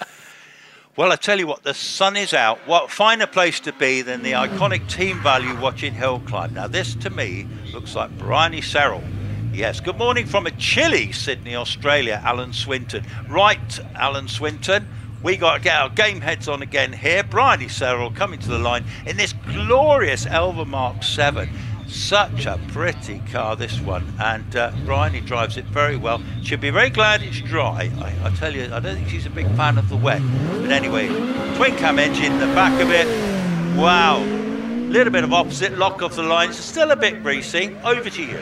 Yep, Bryony keeps it nice and cautious. As soon as she sees the way ahead, knows those bunny ears or dog ears flapping in the breeze. She slaps it right squarely in the middle of the dry line through the kink. Yeah, naturally again. I don't think we saw her yesterday, so this will be possibly her first or second run of the day. Possibly her first, I think. So she's obviously going to be feeling out the grip, but a couple of saws at the wheel just to get her through top S, and she's heading out towards the finish now. Martin Jones in the glorious Brabham BT21 with you. He is. And this is very much a Grand Prix car in miniature from the '68 era. Lovely machine with you now, Lloyd. Yeah, good looking car. I love this era of Formula. It's such a good looking car. As you can see those big carburetors sticking out the side of the back. Fantastic looking thing. Beautiful lines there from Martin as he's through the S's, and he's going to be across the line now. Grant Cratchley and 35.55 to Martin. Yeah, Grant in the gold and royal blue example. He's watching, learning, looking for the grip. Yeah, again, another very pretty car. Love the gold and blue nose cone on this. Fantastic looking thing. Feeds it through, just feeds the wheel through his hand, shuffles it across, gets himself over to the right of the straight, but he's across the line now. Andrew Tippett in the glorious Brabham BT30 Rover engine V8 in the back. Yep, that distinctive guttural roar from the Rover V8. He's feeling his way. You can forgive them for that, of course. Yeah, absolutely. Great looking car. A little puff of smoke on the overrun, but these are older engines and sounding a little fluffy, but no, sounds okay. It's cleared its throat a little bit now, and using all of that V8 power to get across the line. Yeah, Richard George just left the line. Andrew Tippett, 35.67 in the Brabham. Richard George here in, well, such a handsome car from the World Championship of makes of this era. This Chevron was one of the best looking cars in the 2 litre category. Yeah, you're not wrong there, guys. Such a good looking car. There's something about Chevron. They never made a bad looking one, I don't think. No, you're right. Derek Benning knew what he was about. Yeah, they always made very, very good looking racing cars, that's for sure. And yeah, Richard just feeds it through bottom and top S. Misses a gear, unfortunately, hits the limiter. Let's just see if he finds a gear. He's not found a gear just yet, so this could be a stoppage. He struggled to find a gear there. I think will be red flagged, unfortunately, yes. So Joseph's going to be red flagged. Yeah. Richard, unfortunately, couldn't find a gear. He will make it over the finish line. So yeah, the Tiger will come to a stop at bottom S. The car's found its way, Richard George's car has found its way to the paddock now, but yeah, as I say, missed a gear, and I think he may have found a gear that he perhaps wasn't expecting in 4th or 5th maybe, and just managed to just limp it across the line. So we've got the Tiger of Joseph Mackerel now just stopped at top S. I think he'll be sent to the finish, to be honest. He may get another go later, I'm not sure, we will see, but he's just sat here now. They just explained the situation. I would say let's just send him to the finish, and we'll I'm sure he'll be given another go at some point. Yeah, I'm sure he will, that little Tigger. I'm very fond of that. Nice little 2 litre 16 valve engine in the back of it. Goes well. It's a historic old car, really. Hello from bottom S, Grant Burrup. Well, that's not far away, is it? So it looks like the engine's been turned off of the Tigger. It looks like they're going to send him back down, but obviously the marshals are having to obviously these things don't have reversing cameras or sensors, you see. So we're just guiding him back down to bottom S, who I can only imagine will then be sent back down to the start line to be given another go. I can only imagine. I see he's still got wets on that one, hasn't he? Yes, he has, but better to be safe than sorry, eh? Yeah, but it looks pretty dry now. Even I'm looking at your track up there on the live stream. Looks quite dry.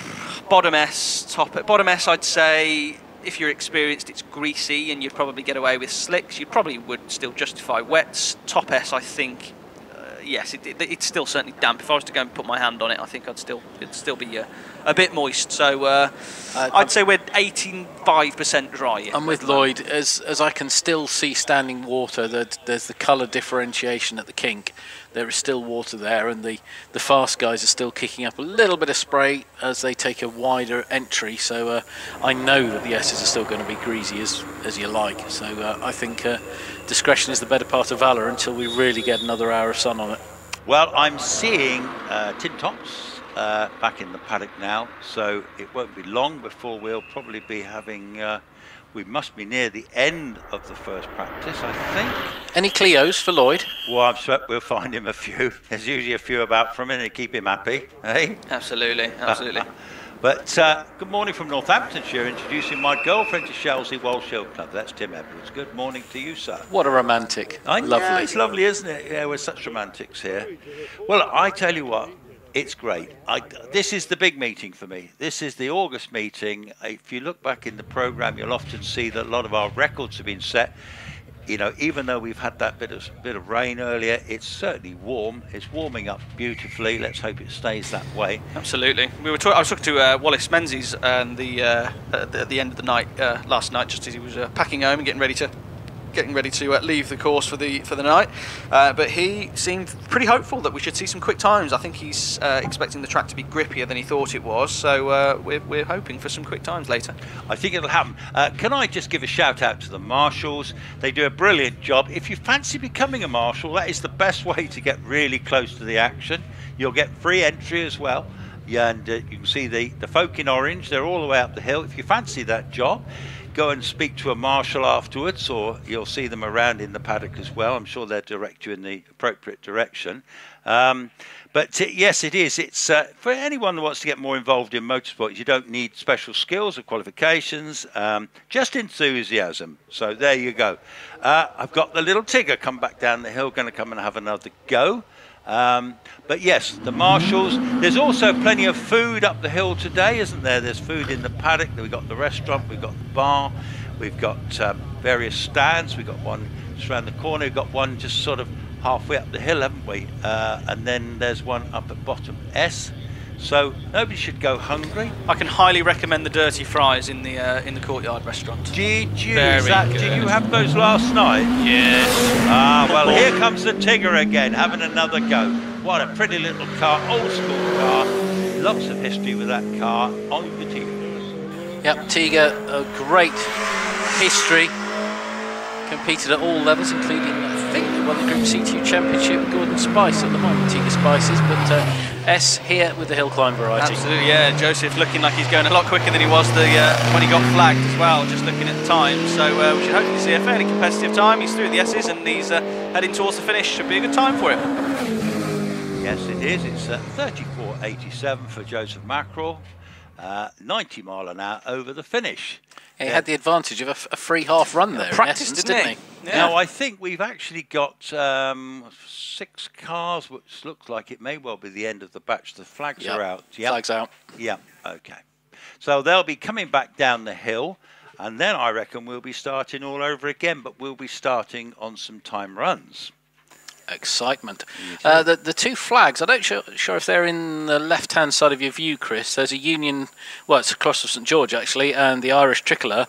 They're getting quite a breeze there, and that's helping dry the track. There is some wind about, some breeze. Yes, I can't see the flags from here, actually. Looking around, no, I've got nothing in view. So, yeah, well, that's good to see. Well, it's looking quite dry. I've seen distinct dryness down here now, so big fingers crossed. There's a Welsh Dragon there as well. I just couldn't see it for the tree. Dragon, wow. So excitement mounts, doesn't it, really? So basically now we're into time runs now. And what that basically means is that, particularly amongst the single-seaters and the tin tops, there will be a runoff before lunchtime for both of those, for the big single-seaters and also for the tin top cars. Amongst them will be in the tin tops I would expect to see Damien Bradley in his legacy. I would expect to see the Cronos, and I would expect to see Stephen Moore, and they are extremely rapid. Stephen Moore was 2 seconds off the line yesterday for the first 64 feet in the Mitsubishi.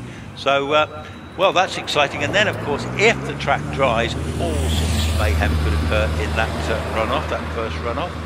Who's going to win that one? Well, Lloyd has already said he fancies Wallace, he fancies Will Hall. And what was your third choice? I'd like to say Alex. I think it's a toss-up between Alex and Matthew. I think if Matt gets it together in Sean's car, I think he could pip Alex. But Alex is such a good quality driver in such a quick car. You can never, ever count Alex Summers out.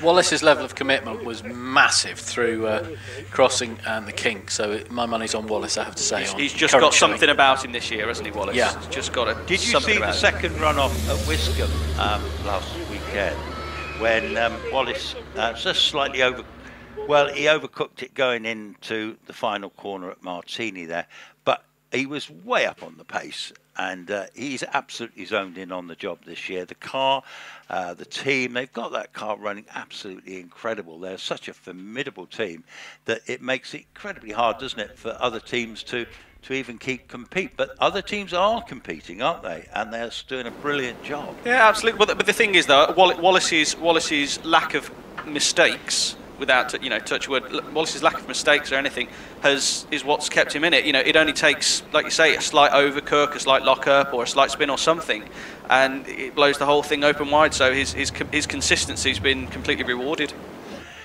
Yes, it does. It does indeed. So now I'm expecting this to be the road cars production up to 2 litre class. And I can already see a Clio there, a Clio 200, Lloyd. I know you'd like that. Yes. But it's a very standard Clio 200. David Garnett is driving that one because his other Clio 182 has got a gearbox problem. Yes. So he's borrowed that one. So there we go. So he's got a spare car, but it's not his.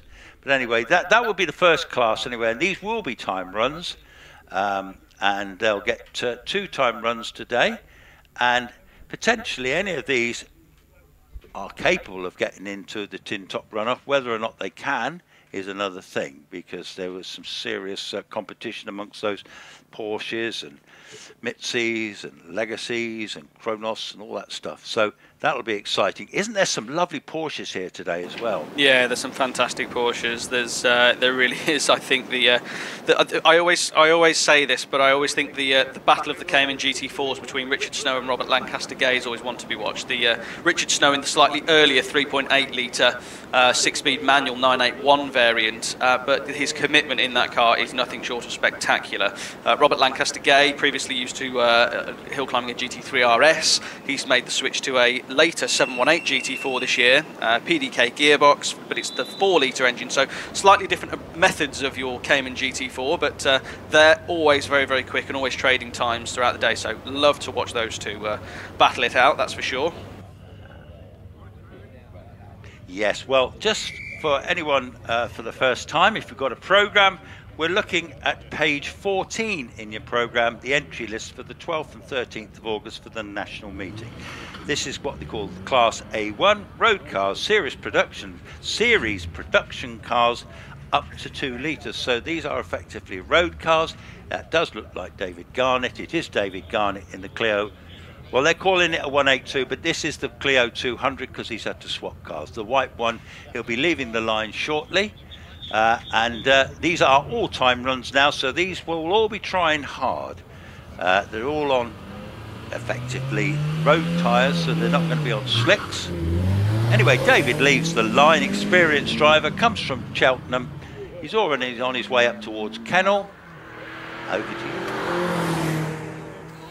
And as you say, the first of our saloon cars, the all-white Clio with the appropriate number plate, CL10. And I don't know whether this is quick or not. This is your kingdom, Lloyd. Yeah, absolutely. Well, Clio 200s, they are super quick. Looks like David's really chucked it right, chucked it left, chucked it right. The 200s are slightly quicker. They've got they weigh a little more, but they've got extra gears, a bit more power. They're a great little car, and David's threaded it through nicely through the S's, and he's across the line. Ben Fisher has just left the line in the Impreza. David Garnett, 40 seconds, 0.92. Yep, the Impreza with that familiar flat 4 Jowett-derived engine sound. Yeah, absolutely, and this one of Ben Fisher, slightly more road biased, a little bit soft, but actually very good for these conditions, to be honest. Great for hill climbing, just clatters across the inside corner of the drain cover and gets it straightened up, ready to head towards the finish line, nice and tidy. Okay, I've got Joy Hoyle just left the line in the Caterham 7 Super Sport, running twin 48 Webers. It's a very conventional engine in that. It is a red top engine in that one. Very quick, built by Ray Lower, who's driving it later on. Oh, hammers through, very aggressive, takes that really mid-apex with some curb at crossing. Yeah, this is one of my favourite cars. It's just such an aggressive bark from intake noise from those big 48s, and just loses a little bit of time on the exit of top S as the car just gets a little unsettled through the wet stuff, but across the line now. Well, that was a 34.62 for Joy. she'll be coming back down the hill. There's only going to be, I think, 3, possibly maybe another runner yet. So there is a red flag out at the moment. I think because they're dual shared, they're coming back down the hills to swap over. And we'll be seeing those cars again shortly. Got a lovely Porsche. I think it could be that supercharged Porsche of Andy Norris perhaps coming up. Because these are shared cars, there people are obviously swapping over. So we're getting cars coming out of batches. Anyway, so they're coming back down the hill from you, Billy. Sorry, Lloyd. They are indeed. Not all of them in the programme either, I don't think. Yeah, possibly Joy Hoyle. No, I think the 197, the 200. Yeah, that doesn't appear to be, unless they put it down as a 190. No, they haven't. Well, the 200 I know yesterday was, I think it was Maggie Richards' car. Yeah, and right. I think they've obviously just swapped over. So Yeah. Maggie Richards will possibly. Yeah, I think she was here yesterday. She's not competing today, but I would imagine that she's just lent her car to David. Oh, by the way, us Clio people have to stick together, you know. Well, obviously, you're the man. I'm seeing that beast, the Legacy. I can see the Lexus. That's dual driven. So Damien is, I don't know whether it's Damien who's driving it, or anyway, we'll find out shortly. The spectacular Legacy, about 700-800 horsepower. It started off life as a 500 quid shopping car for a little old lady owned. And now it's been converted into an absolute hill climb monster. Absolutely. Here comes young William Pardo coming up to the box. Good morning, William. Yes, the car of Damien Bradley, that Subaru Legacy, it's quite a famous thing these days. It's been all over YouTube. You'll see it on all the various Hill Climb Monsters channels. It runs a sequential box. It's quite a thing. It made it to the Masters Hill Climb in 2021 in Braga. I think it was at Gubbio as well. But Damien Bradley and Stephen Darley, really great advocates for that car. Subaru specialists themselves. They're wonderful people to chat to. Go and have a talk to them about that car. They're ever so friendly. But yeah, it's quite a famous thing. Okay, brilliant. Laura Wardle has just left the line in the 911 Carrera, old school Porsche 911 air-cooled engine. What a spectacular sounding machine. Absolutely, leaping up to Class C3, modified cars, series production, over 2 litre. Yeah, Laura takes a tight in at the kink. Sun's gone in rather, and then the damp patch is re-emerging. I'd actually say it's looking a bit drier than it was, believe it or not. Laura just finds the grip out of top S, but this car's always so quick off the line, 2.18 off the line. It's always so quick, that single-seater quick. Well, single-seater quick is the Legacy. It's left the line, the best spectacular car on the hill today, probably in the tin tops. Yep, takes a bit of grass on the left-hand side as he comes up to crossing. Scrapes the left-hand side there. Likewise, a tight line of the kink. Well, it says that Damien Bradley's driving it. They'll be well after the record from Ian Rowland's back for the tin tops, that's for sure. Hopefully they can dip it under the record, but just fires it towards the finish line, and we're across the line now. Okay, across the line in 30.17, John McQuillan in the Fisher Fury coming up to you. Yep, the Tree Frog Green Fury. Wailing away with the engine. Massive air scrubbers sticking out into the flow, and he's through with a bit of a spark at the kink. Yeah, it's great to see that they've been on top of it this week. Carries masses of speed into bottom S, masses of speed out of top S. That's the fastest I've seen. Had to get out the throttle. Unfortunately, that bank was heading towards him a lot sooner than he'd like it to, so he had to get out the throttle. So it lost a little bit of time, but massively committed through the S's there. Sam Nicholson on his way to you. 35.39 for John McQuillan. Sam Nicholson through and away already into the S's.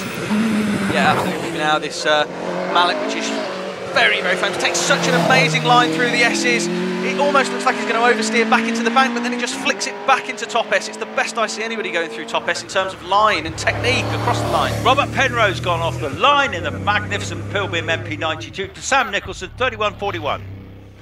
Yeah, the Pilbeam just feeling his way, not taking any chance at all again.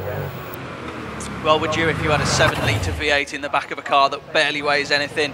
He takes it nice and steady through bottom S, just feeds it through top S, and now he's going to unleash that 7-litre fury of that pushrod V8. So you can hear it burbling across the line, and he's over the line now. 36.56, Jamie Chalmers in the Mazda MX-5. Back into Class A1. Yep, fully road going. Nice and quick though. Very, very tidy indeed through the kink and up to bottom S. Yeah, we always talk about MX-5s, don't we? Great way to get yourself into hill climbing. They're relatively inexpensive, lots and lots of parts for them. Very tight to the back there from James Chalmers. Really nice line through top and bottom and top S, out towards the finish line, using all of that 1.8 litre power. Richard Pates left the line in the MGF Trophy 160, and Jamie finishes in 41.72. Richard is almost a carbon copy line of Jamie. They're very similar related cars, though mid-engine versus front-engine. Absolutely, yeah. A little bit of wiggle of oversteer then from the little 160 Trophy, the higher power variant of the K series. Variable valve timing there in that car. Really, really nice thing actually. So we're heading across the line now. Okay, well, Richard's just finishing there. Ian Richards is about to come up in the Clio 200. 42.06 for Richard Pates.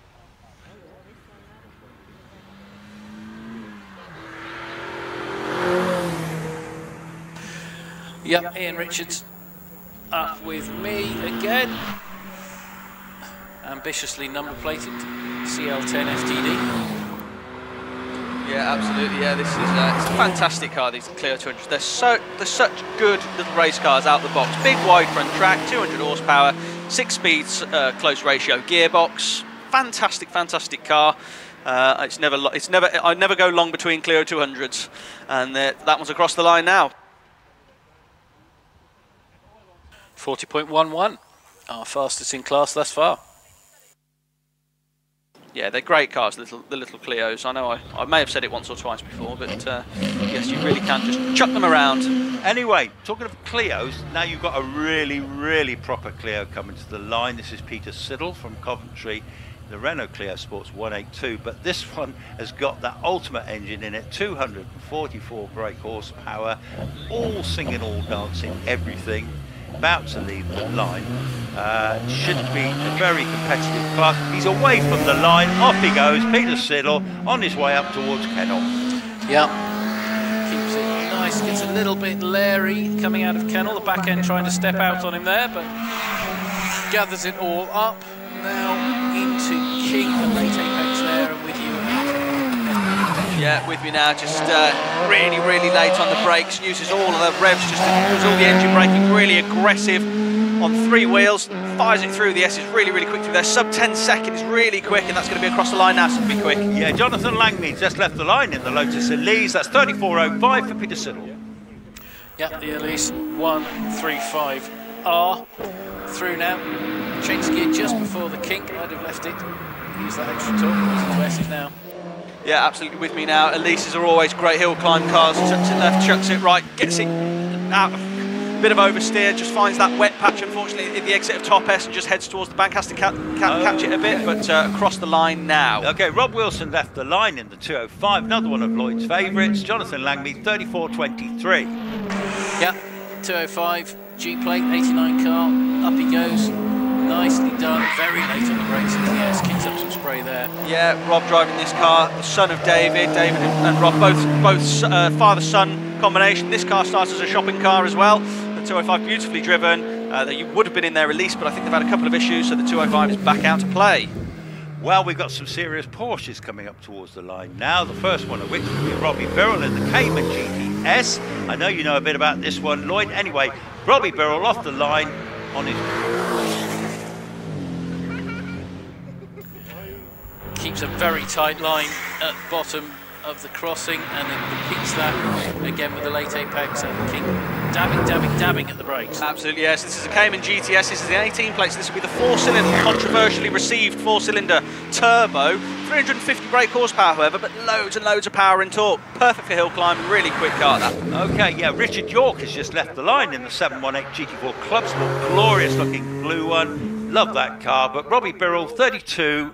32.94. Yeah, Richard taking it comparatively easy, I'm going to suggest, and feeling his way. You've got to remember that this is their first one.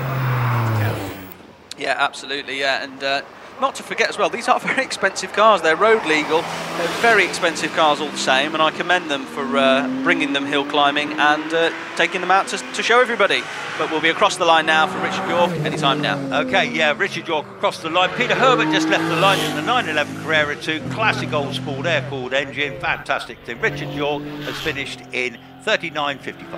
Yeah, the Railtail 3.8, glorious machine, very relevant zero. Yeah, lovely. 964 this is with the BBS. This is one of the coolest cars here. It looks fantastic. Again, another one beautifully hill climb, beautifully threaded through the S's. And we're heading across the finish line as we bounce off the limiter through third and fourth gear. Okay, Ross McDonald left the line in the 911 Carrera 2.7 RS, classic old school RS Porsche. Beautiful. Peter Herbert, 36.25. Yeah, bright orange Porsche. Away he goes, El Reg, early 70s car. Bit of a puff of smoke on the change up, but nothing to be alarmed about, I'm sure. Yeah, again, another stunning car, carries loads of speed into bottom S, uses lots of grip. Out of top S, under my commentary box, really nice. Looks like there's a bit of grip at bottom S, chaps. Yeah, Phil James just left the line in the GT4. Ross McDonald just about to finish, 35.71. And Phil already into bottom S with you now. Yeah, absolutely. As he heads down through the gears, 6-speed manual in this one. You can get these in a PDK 7-speed auto or a manual. This one is a manual, just fights and soars at the wheel. Great balance in these cars being mid-engined. Uses all of that Porsche power to get him over the finish line. David Meek in the Vauxhall BX220 Turbo. Yep, second cousin of the Lotus Elise. Nicely driven, very, very smooth. Yeah, absolutely. The VX220 Turbo, great alternative to an Elise. If you like your turbocharged power, you can go and have a 220 Turbo. Great car, great colour, beautiful through the S's, and you can hear that turbo whooshing away as it gets across the line now. Simon Tarling with you. Yeah, wow, the number plate on Simon's Porsche, and into S's now. Yeah, 993 GT3, sorry, 996 GT3. Good rare car, real nice thing to be hill climbing. GT53, wow, flashes into my commentary box, just gets a little bit steady underneath the top S and heads out towards the finish line. Rodney Isles just gone off the line in the Alpha 4C, spectacular looking car, sounds brilliant. Great looking piece of kit this, Alpha. Not quite sure what they unleashed when they decided to put this into production, but so glad they did. It was originally going to be an 8C, and that was a fire. They backed down to this one. Absolutely, yeah. Carbon tub car, no power steering. They went for lightness is the key for this. Very wide car, very short wheelbase. Little 1.7 litre turbo derived from the Abarth. But Rodney across the line now. Rodney across the line in 34.73. That's very up there, isn't it? With David Meek, 34.93. Off the line is Richard Snow in the Cayman. One of your favourites, Lloyd. Yeah, Richard through the kennel, using all the available track. Very, very smooth. Knows just what he's doing in this car.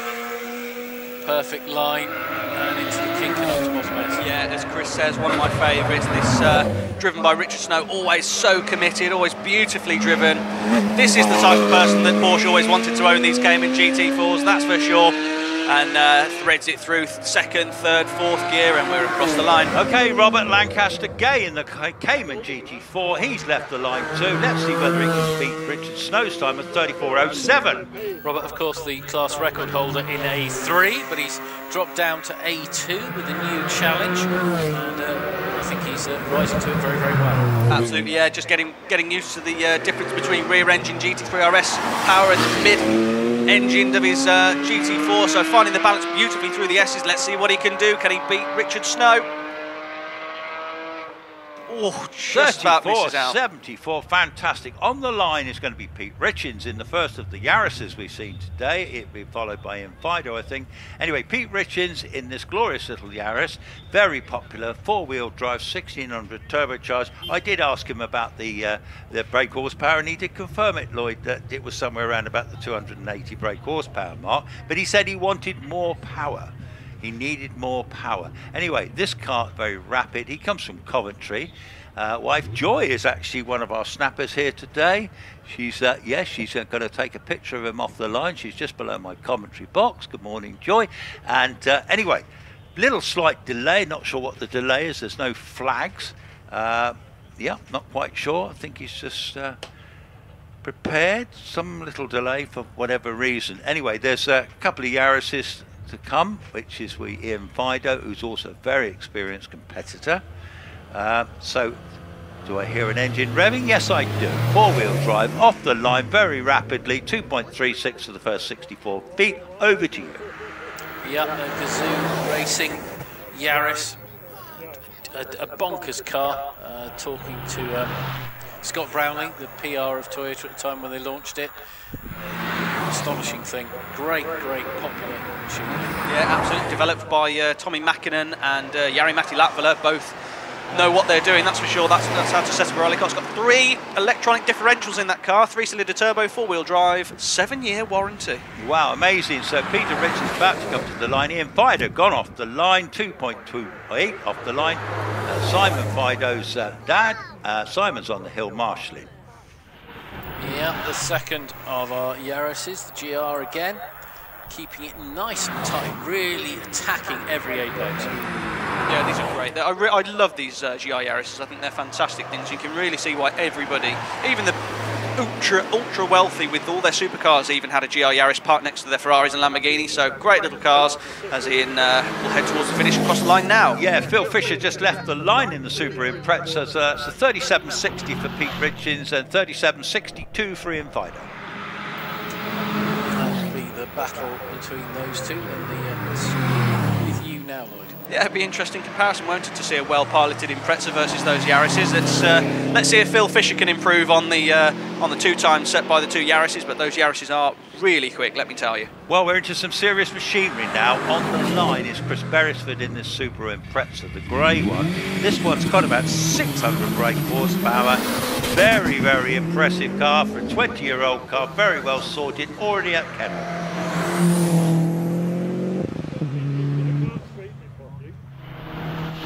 Yep, through me now. It looks planted, it looks safe and secure.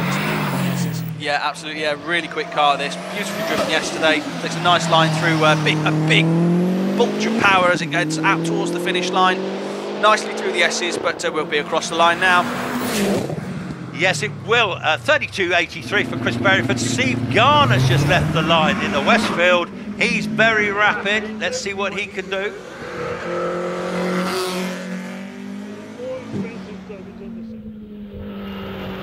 It's a shared drive with Rob Lloyd, I suspect, and it looks very quick indeed. Yeah, Westfields really do. I think this was the car that was stolen, wasn't it, Chris? Yes, it absolutely was. Very interesting story behind that, which I'm sure we'll find out later. I found out more about that this morning. Anyway, just leaving the line, Tony Adams in that very rapid Lotus Exige. What a tool that is. Tony Adams, our missing man from Class A2. Very nice, EX99. Keeps it tight, just lifts, and then heavy on the brakes into the S's. Yeah, Toyota-powered supercharged V6, this thing, 3.5 litre, 350 brake horsepower. Threads it beautifully through the S's, just modulates the power now, unleashes gives it the beans, and gives it 3rd and 4th gear as we go across the line now. Rob Lloyd already through me and into the S's for you, Lloyd. Yeah, absolutely. They're coming thick and fast. This lovely, really nicely prepared car of Rob Lloyd just gives it a spurt of power between the S's and gets it nice and straight, slap bang in the middle of the road, feeds it the gears, and he'll be across the line anytime now. Dr. Malcolm Hickey's on his way to you in the Caterham 7, a glorious little green car. Love that little one, very pretty. It is indeed, with the black accents and the black cage. The good doctor pressing on nicely. He keeps it in the middle of the track, but that's working for him. Absolutely. Well, you do what works for you, don't you? It's a lovely, it just has a couple of bites of the cherry at the entrance of the apex to bottom S. Gets it nicely set up and nice and smooth out of top S and uses all that power. And we'll be across the line anytime now. Yeah, Richard Price, he's on his way up to you in the Caterham 7. Steve Garner, 33.99. He's the quickest so far. The red Caterham now into the S's. Absolutely, yeah, and we'll turn in. This has been beautifully driven. This has got traction control and all sorts on it. Managing that power, it's got a very serious engine in this Caterham of Richard Price, and he'll use all of that power and he'll take it towards the finish line. Yes, he will, and he's going across the finishing line now in 33.88. Jerry Neary on his way to you. Jerry into crossing. Not quite as on it, but he's looking. He's working the wheel and looking. Taking it easy. Yeah, just hear him at quite a sedate entry into bottom S, but nice and smooth out of top S. Uses all the road and gets it straightened up and across towards the finish. On the way to you now is our travelling professor Ray Lure in the Caterham Super Sprint. Very car. Well, he built this engine on this car. He is an engineering master. Ray catching the curb all the time, apexing late, but getting it perfect in the jump room. Yeah, love this car. Takes a tight line through top edge. Really hooks the car around the bend, actually. Found loads of grip there. And as it uses those big twin 48s to get across the line. Yes, now, so just leaving the line is in the AMS Matera. John Pick, very unusual car, Subaru-based car. So we've got 32.77 for Ray Lower. He knows his way up the hill, doesn't he? Yeah, and the sort of almost 60s Lotus colour scheme gold now with you, Lloyd. Absolutely, yeah. So super impressive base, this AMS Matara, and he's really grabbed it by the scruff of the neck round here. You really feel like he's on it, and we'll see what time he'll do it. Won't quite take the class honours, but it will cross the line. It needs to be wet normally for that. Yeah. Anyway, Ray Lower takes the class honours there. 32.77. Richard Price 33.88. Steve Garner 33.99. Joy Hoyle 34.62, and they've just gone off my screen. But anyway, you've got the gist of the bus, and I'm just going to look across here. Anyway, so that is the end of that batch. That was an exciting batch, wasn't it? Some lovely machinery in there. Can I just give you a little update, actually, on the leading scores in the Midland Hillclimb Championships after round 10 at Prescott on the 23rd of July. In the Class A2, Rodney Isles in the Alpha 4C, he's got 85 points. Class B is led by Steve Garner. Jonathan Varley in the Predator in Class K1. Rob Wilson in the Peugeot 205 in Class A1. Stuart Bickley and Paul Howes and Martin Watts have all got 57 points. In the Force TA, Stuart, Porsche 911 for Paul Howes and the Sylvia Riot, Martin Watts, Class F. Andy Tippett in the Glorious Brabham, he's leading Class M, 53 points. Ray Lower, Richard Price, and are doing 52 points in the Caterhams in Class B and B.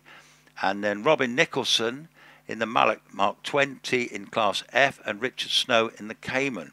So in the Win Developments Top 10 Challenge, in first place, Alex Summers in the DJ Firestorm. Second place, 43 points, Jonathan Varley in the Predator. Third place, Wallace Menzies in the Gould GR59M. Fourth place, Terry Graves in the Gould GR55. 34 points for Scott Moran in the Gould. 28 for Stuart Bickley in the Force TA. And 27 for Matthew Ryder in the Gould GR59J. And 24 for John Chalmers in the Rolt 302. So there we go. So that's a lovely little batch, isn't it? They're making their way back down the hill. Any favourites in that batch, guys? Plenty of them. I used to have a Peugeot 205, so that is high on my tick list as 236 goes past me now. But I'm sure Lloyd won't be prized away from his Clios. I do prefer a 205. Really? I've got a 205 GTI. Yeah. 16 or 19? 16.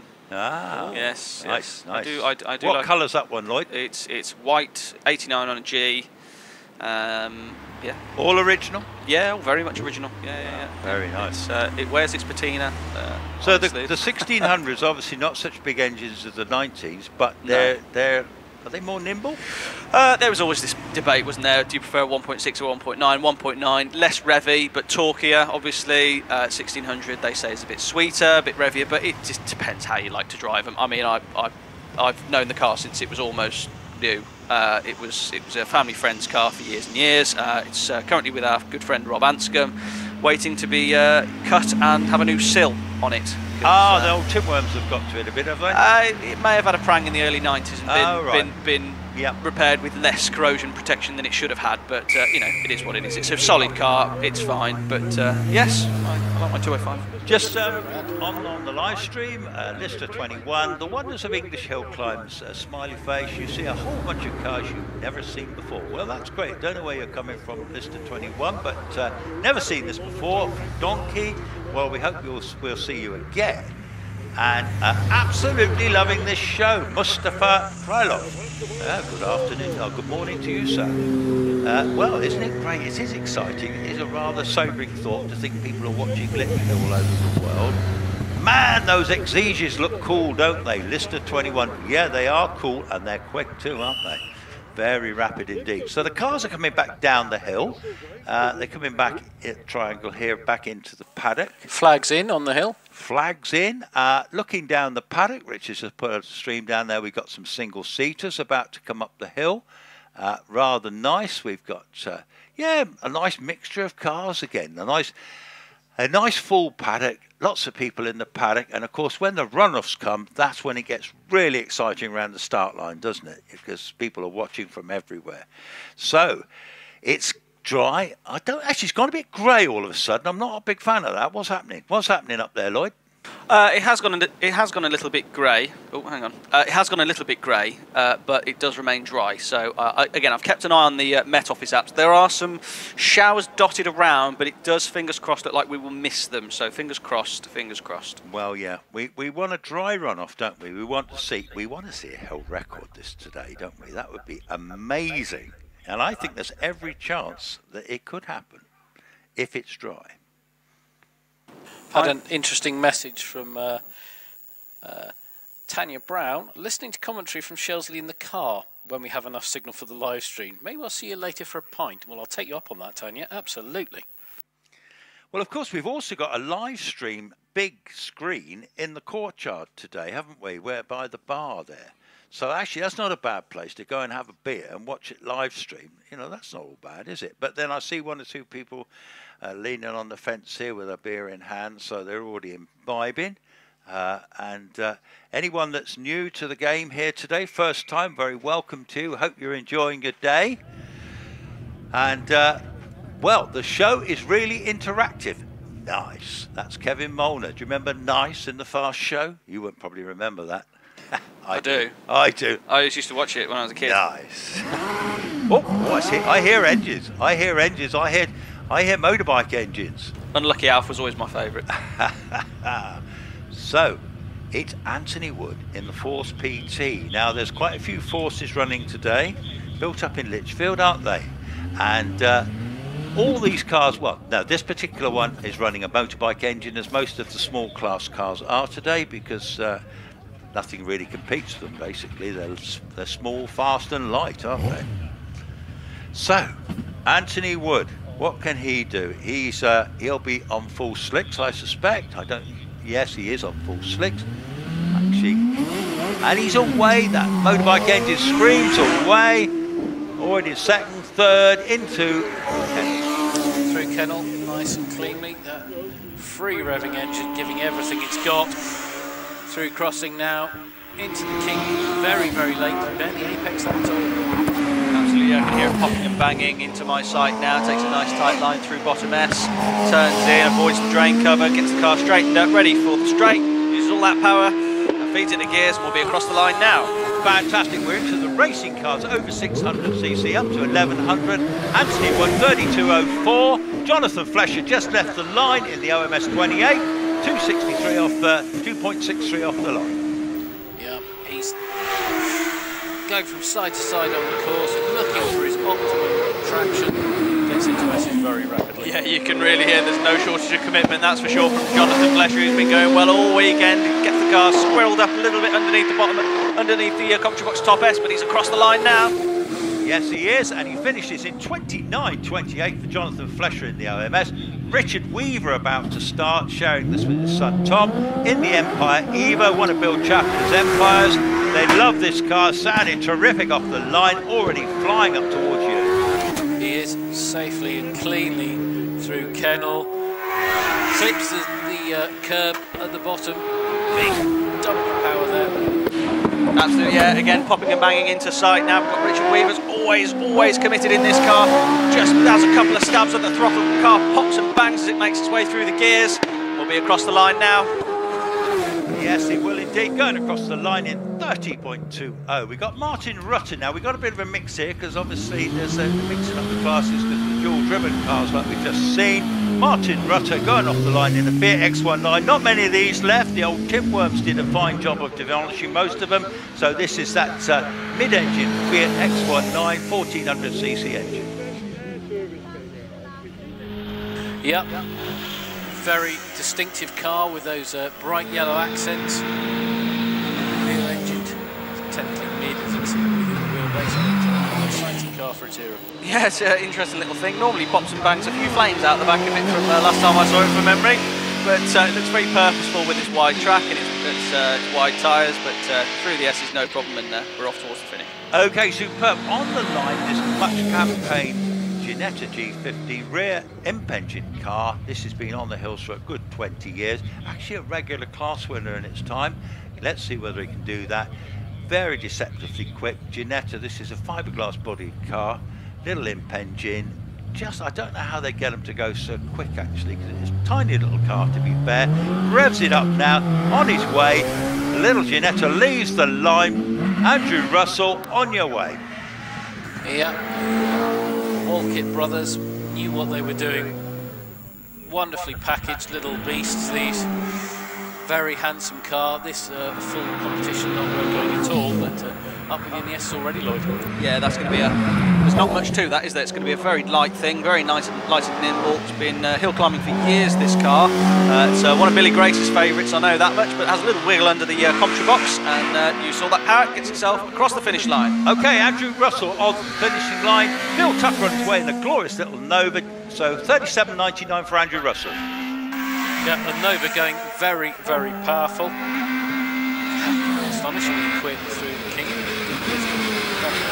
It's got disconnected. Yeah, it's beautifully prepared, this thing, on 3 wheels through bottom S, probably on 3 wheels through top S, and uses all that pack. Such immaculately prepared and always well driven by Phil.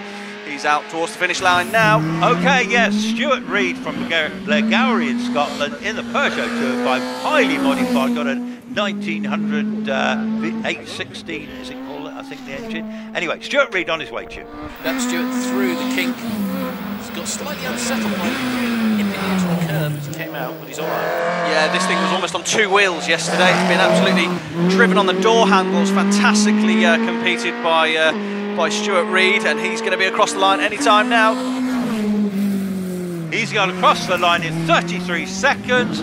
Just left the line is Jock Ramsey in the glorious little Manta. He's got a collection of these in Scotland. Over to you. Yeah.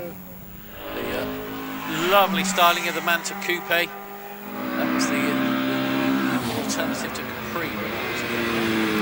Yeah, absolutely, yeah, Manta's a great looking car, and yeah, always competed in rallying, wasn't it, by the late Russell Brooks and Harry Vatanen, and I wonder if Vatanen ever drove a Manta. Either way, he's off towards the finish line now. Jonathan Williamson with you in the Porsche. Yeah, Jonathan gets the line absolutely spot on as he comes through crossing, and to the kink, and up to you, Lloyd. Yeah, this car always again so quick off the line, pops and bangs its way into bottom S. I can see a flash of flame out the exhaust actually then. Really nicely driven, gets the tail out, all that weight just swinging the car over, but using all that power to get itself across the line. Yes, Andrew Norris in the supercharged 911 Carrera on his way to you. What a piece of kit that is. Running a lot wider at Kennel, and keeps it all gathered up, but goes wide for King and into S's already. Yeah, it's an amazing car. This is a supercharged 911, lots of power, lots of grip, really nicely driven, beautiful line through bottom S and top S, sets it up and whirs its way towards the finish line. That supercharger doing the business. It is indeed. So Jeff Twemlow has just left the line in the Impreza. Jeff travels all the way up from Cornwall to come and compete, been competing for many years. Andrew Norris finished in 33.59. Jeff really hugging the inside. He's got the Crono flag on the back of the Scooby, taking very excellent parts. Yeah, this is a phase 1 Impreza, quite an early Impreza on an M-Reg. This will be about 94, 95. But having loads back, just has to get out the throttle as the car just drags it across the other side of the road towards the bank. So gets out Nigel Elliott on his way to get himself straightened up, and he's across the line. Nigel Elliott on his way. He had a big moment yesterday. TR7 V8 into the S's all ready for Nigel. Yeah, absolutely. Yeah, he had a bit of a moment across the line yesterday, didn't he? I think he went to hit the brakes and not a lot happened, so he went to go and visit Mr. Sterling for a cup of tea at the end of the drive, but using all the power of that twin-turbo V8 to get himself over the line now. Here comes Paul Howells in this spectacular 911 RSR Porsche, yellow Porsche, unbelievable, about 500 brake horsepower, normally aspirated. Yeah, this is our class illustrating car there on page 17. What a quick machine it is. Yeah, stunning, isn't it, with its big wide arches, puts you very in mind of a 70s racer. Takes a nice tight line out of top S, uses all that power now to drag itself towards the finish line. We give it third, we give it fourth, we give it fifth, and we're across the line. Spectacular. So Paul Howells finished 32.45. On the line, we've got Stephen Moore in this fabulous Mitsubishi Evo 6.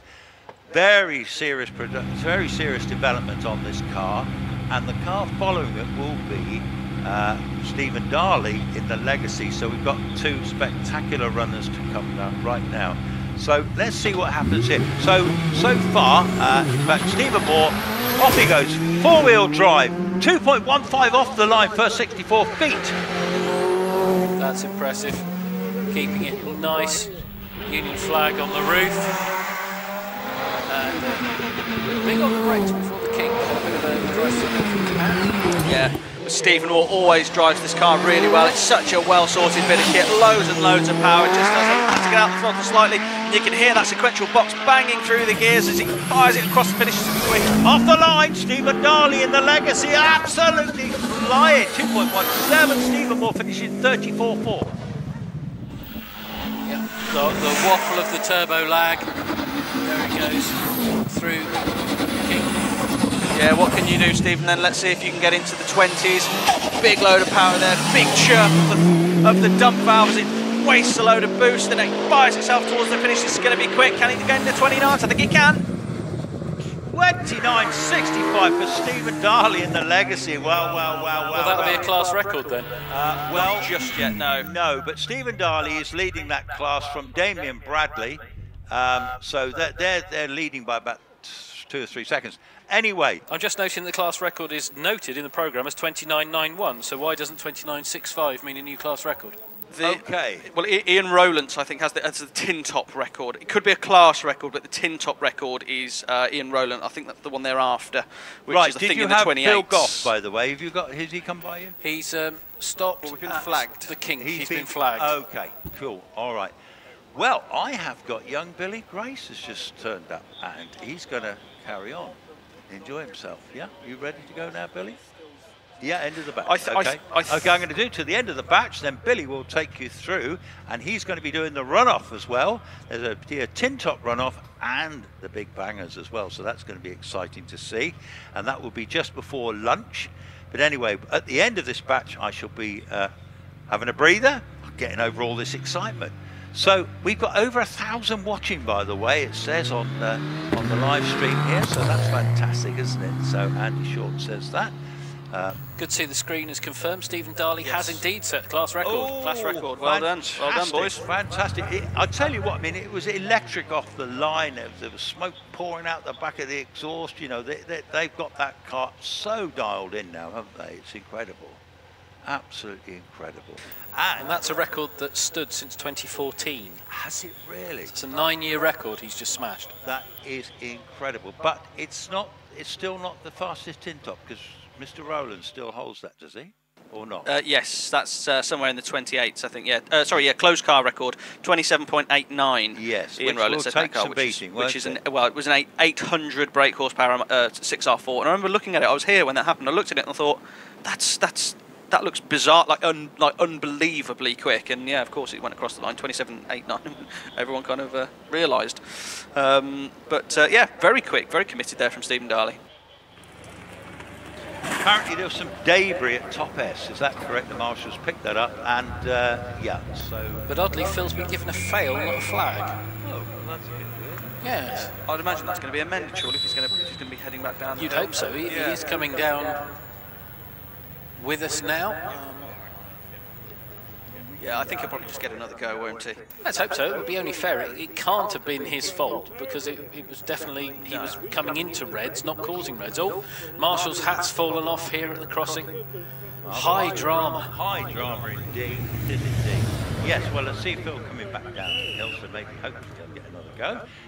On the line, by the way, will be Mike West, our super god Marshall, of course, in the Fisher Fury, one of our little favourites, isn't it? They've really got this car well sorted this year now. The gear linkage problems are in the past. So, a question for you chaps. The A2B road car, series production over 2000cc record as well. Stephen Darley already holds that record, but he's bettered his record by 0.03 of a second, 3,000ths of a second. So I wonder if we'll get to that record as well. Yes, because he didn't note that as a class record, did it? No. So I wonder if he's done 2 class records. Is that interesting? It'd be interesting to see that. Because it's technically still a road car. And you know, the exciting thing is, they're both brilliant, aren't they, those drivers? And they will be driving each other on. Who's to say that Damien ain't going to say, I'm having that back? Exactly. Quite. And Phil has been amended to a flag. No blame attached. I great stuff. I see he's going to get another run. Yeah. So Mike West actually, he's going to be in the little Fisher Fury, I do like this. I think it looks great. They told me that they bought it as a right nail. They had a load. The crazy pave. It was almost like crazy paving on the front bonnet. You know, because being fiberglass, it was took some serious grinding out. But anyway, they did all that. They got it repainted. They sorted everything out, and he's leaving the line on his way to you now. Mike West in the Fisher Fury. Yeah. Clean and tidy out. Round he goes. Searching for those early apexes. Yeah, absolutely. Hear him just knocking down through the gears, just turns it nice and tight to bottom S. Nicely through top S, straightens out the steering and feeds at the gears as he heads towards the finish line. Well, talking of Phil Goff, here he comes again. He's going to have another go. Mike West finishes in 34.23, Phil Goff away. Phil, similar green paint scheme with the black accents. He's pushing hard. He knows he's just had that secret free practice, and away he goes. Yeah, absolutely. Yeah, takes a nice tight line through bottom S. Keeps a nice smooth supply of power from that engine as it now straightens up and slap bang in the middle of the road, heading for the horizon, and we're across the line. Yes, he is across the line. Andrew Burst is away in the enclosed mallet, the Mark 32 mallet. Phil Goff 34.20. Yeah. Very slippery shape of the mallet. Takes up an awful lot of the track here. There's not a lot of space either side of it. Yeah, absolutely. Yeah, just a nice heel and toe as we turn into bottom S. Gets really far over to the bank, and then just does a little bit of understeer. Maybe the drain cover and settle the car slightly. Had to get late on the power, but nicely through the S's otherwise, and we're across the line. David Bickley away in the Radical. Andrew Burt 32.84. Yeah, Radical safely through the kink. To you, Lloyd. Absolutely, yeah. It's one of the Bickley brothers, always very committed, always drive their cars really, really nicely, nice and smooth through the S's there, opens up the steering, and David's now feeding it to the gears, and he'll be across the line anytime now. Here comes Robin Nicholson in the glorious Mallet Mark 20, very, very pretty car, 33.18 for David Bickley. Yeah, Robin Nicholson takes it through, the sort of interim between the two, from the original U2 style through to the Absolutely. Now watch the way that he feeds this through the S's. Gets really, really tight through there. Clips the drain cover, uses all the road, puts it slap bang in the middle, up the straight, and we're going to be over the line. Yeah, we're currently in the Sports Libra class up to cars up to 2000cc. On the line, Mike Lee in this glorious Force LM, the enclosed Force, which is very, very rapid. Comes from Saltash in Cornwall, already with you.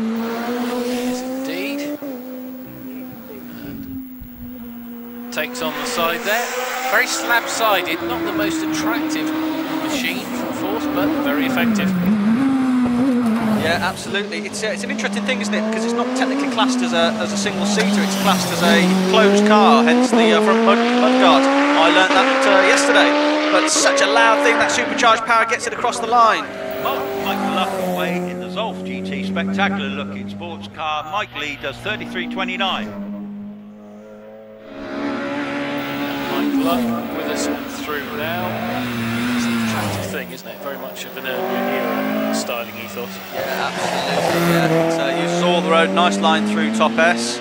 Gets it in the middle of the road and fires it towards the finish line now. Simon Bainbridge with you in the Cronos. What a spectacular car, the Crono. And what a spectacular noise from the Cronos. Wow, that's putting out some sound.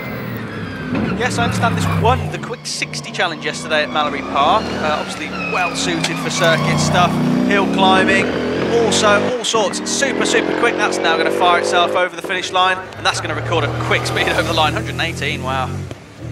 Yes, it does. 32.35 for Simon Bainbridge. Bob Penrose in the Pilbeam with you. Pilbeam up and through the kink. Just perhaps missed a gear there. There was a big pause. Yeah, just with me now. It's always very quick in a straight line, this big pushrod V8. And obviously Bob doesn't want to spill it, that's for sure. So he's lined it up and he feeds it the gears. He's going to be across the line now.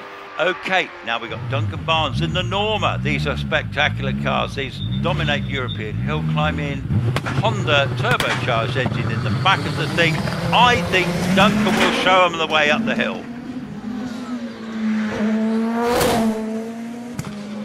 Certainly looks it big. Turbo dump noises, the wastegate working. Clicks an awful lot of sparks as it comes into crossing. Yeah, this is a 500 brake horsepower Honda Civic Type R engine, turbocharged of course, driven beautifully, very popular in the European scene as Chris says, and it's already going to be heading towards the line. Oh my word, yes ever, 27.31 for Duncan Barnes. Well done, that man. Alan McDonald on the line in the Force SR4. He has been brilliant in this car this year. He did used to campaign the Mitsubishi Evo Mini. Anyway, Alan McDonald with you now. Absolutely. Alan very tight, weaving slightly, but keeps it there. You see the change light flashing away at him on the dash. Yeah, into my sight now. You can smell the exotic fuels these cars run on. This one exactly the same, running on ethanol, and really nice out of top S, slap bang in the middle of the road, feeds it the gears, struggles with the crown of the road, and he's across the line. Where would we find Alan McDonald in our programme, chaps? He's late entry. What class? I can't tell you off the top of my head, but anyway, he finishes in 30.37. Sports Libra, cars over 2,000 cc. Thank you, chap. Okay, right, I'm going to hand over to the mighty Billy Grace. So, thank you, folks. I'll see you later.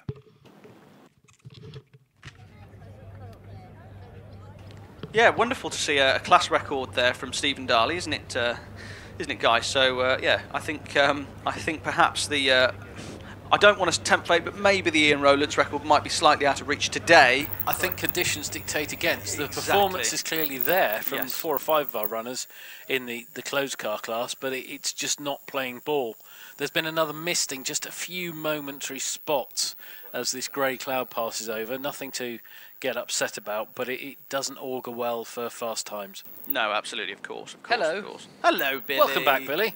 How are we all? Yes, living the dream, thank you. Have I missed some fast cars going up a hill very quickly? Strangely enough, yeah. Well, I thought so. It depends if you were watching them or not. I was, yes. I tell you, it's great that we've got this stream, by the way. We've just got a message in that somebody is at 8:30 in Australia, Shell Harbour, Australia, just home from our own New South Wales HillClimb Championship, where they were the fastest tin-top sedan. This is from WPVW Australia. So that's cool. Cool, isn't it? So we've got. Excellent. I hope they can message in and tell us what that tin-top sedan was. Was it a Holden? Yes, I want it to be a Holden. I want it to be a Holden.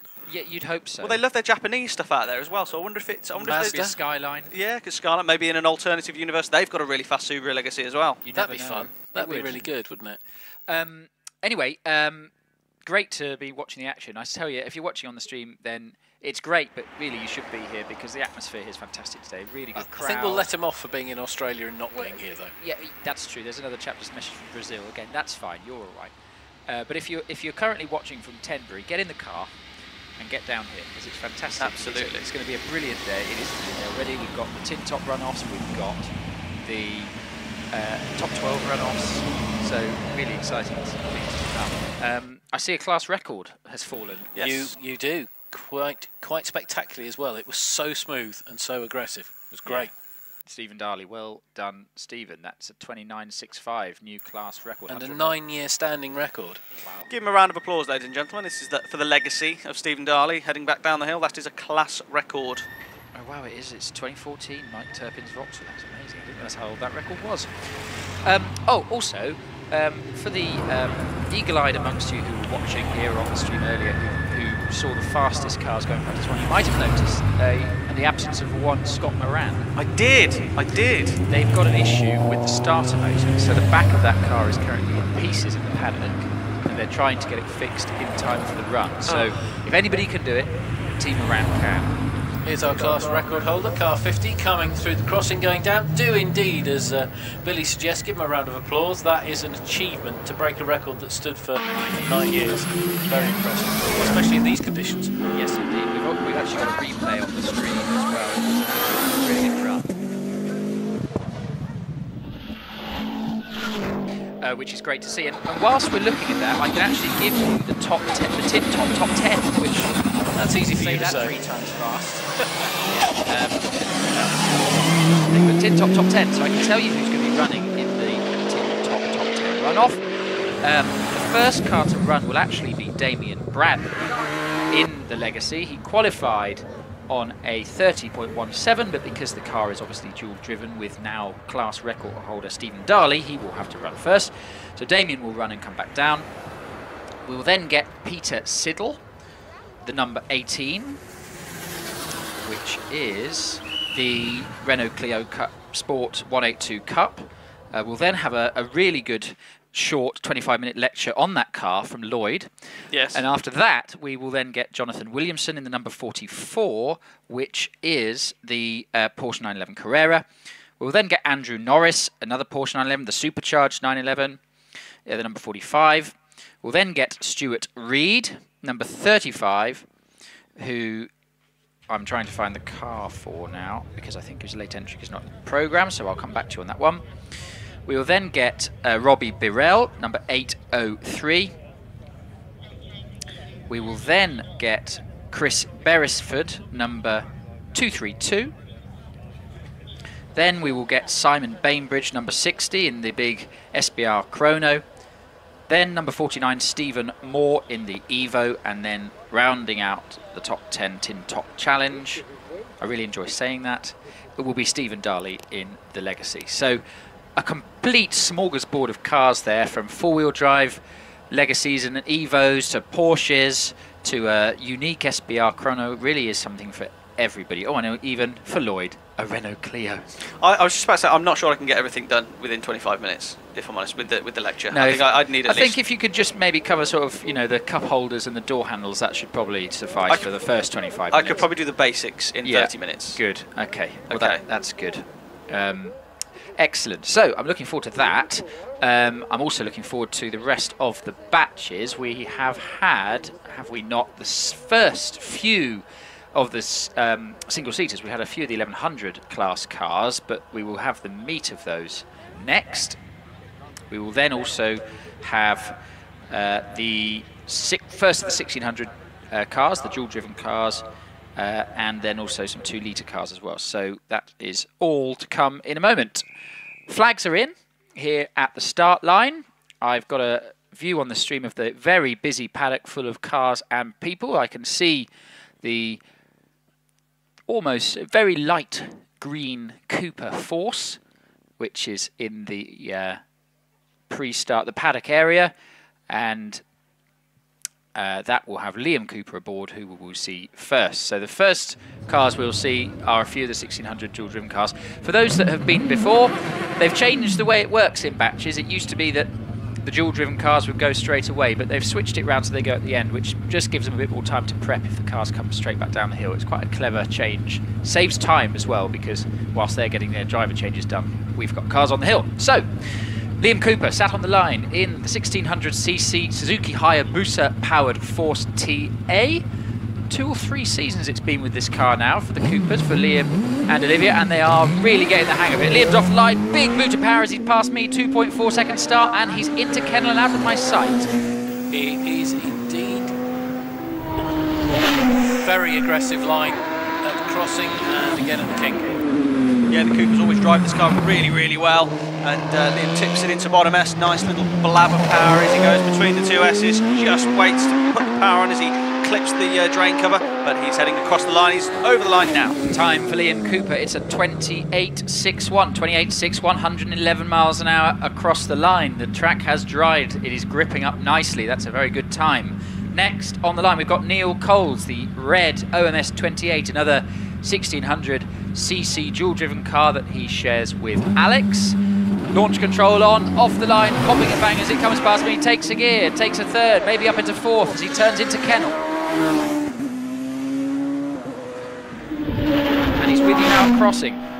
He is, he's through crossing and takes the kink over a nice late apex and drift out for bottom S. Absolutely, yeah, just clatters the apex slightly, doesn't unsettle the car, really lovely line through top S, nice and tight, he heads over the right hand side of the track, and he feeds it the gears, he's across the line now. Time for Neil Coles, 28.3, 515 miles an hour across the line. Paul Jones leaves the line below me, 2.11 second start, that's quick. He's with you. Surely is, he is indeed.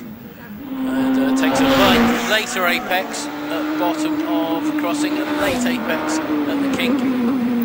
Absolutely, yeah, with my sight now, Paul struggling for confidence this weekend so far in this car, but it looks really, really good. Looks like he's really getting on top of it. Just had a little wobble out of top S, but absolutely no problem at all. He's feeding it the gears, he's going to be across the line now. Time for Paul Jones, quick time, 29.34 into the 29s. Adam Greenan on the hill, 2.16 second start in the 1600cc Evo. He was so close to the bank at Kennel. Yeah, front left, right into the bank on the apex at the start of the crossing. Here we go, it's a Greenan behind the wheel, let's see what happens. So is he going to be a sideways as his brother? No, he keeps it nice and straight, that's really, really quick. This is going to be a quick time, Billy, keep an eye on the clock. It is indeed, is it going to be into the 25s? Let's see, not quite, 26.18, 117 miles an hour across the line. Next, we've got Alan Warburton, dad of David Warburton, off the line below me in the Gould GR59. Let's see if he's flat through crossing, maybe it's dry enough, you'll have to tell us. It surely is, he's absolutely on it. Even got some little moisture contrails coming off the back. Doesn't feel like they lift very often. I think it's the first time. I think the first time they lift, I think they have a slight lift through Kennel, but it's certainly flat through crossing. That's for sure. But he's out of the S's and he's across the line already. Time for Alan Warburton, 26.30. 26.30. Had a bit of a wobble as he came out of top S. I think that cost him time up the finishing straight. Next on the hill, Andrew Colburn in the Van Diemen, the Formula Island car, 2 litre, with you. Absolutely, here he comes now. Pushing hard through the kink. Absolutely, yeah, with me now in the little Formula Island. He takes a nice middle of the road approach to the S's, just glances the wheel over, just gets a little bit on the power and the rear wheels light up, but he's heading across the line now, no dramas. Good run from Andrew Colburn. It's a 23.56. Sorry, 30.56. What am I saying? 30.56. 100 miles an hour across the line. Anna May Furness off the line in the Swallow. Great to see her back in hill climbing. Yeah, Anna May keeps it nice and tight and tidy into the left-hand apex at crossing and a late apex for the king. Absolutely, yeah, just a little bit of a lock-up. She heads into it, she gets the rear end out and corrects it beautifully. On the power later, she heads nicely, slap bang in the middle of the road, gets on top of those gear changes and we'll be across the line now. That's a good run, 32.68, 32.68, great to see. Off the line below me, it's Trisha Davis in the 2 litre V8 powered Force TA, 2 litre V8 Yamaha base engine in the back that they build themselves. Absolutely, gorgeous little thing. Bright orange, also almost McLaren orange. Lifts early for the bottom. Yeah, I've got Tricia with me now, just does a couple of bites of the cherry into the bottom apex, nice and tight through bottom S. Lovely out of top S, no dramas. Slap bang in the middle of the road, feeds it gears across the line.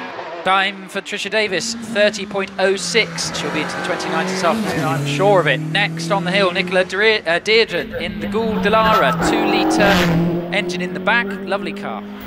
Through the kink, a little bit of a bottom, not a big exhaust can on the back, nothing to worry about.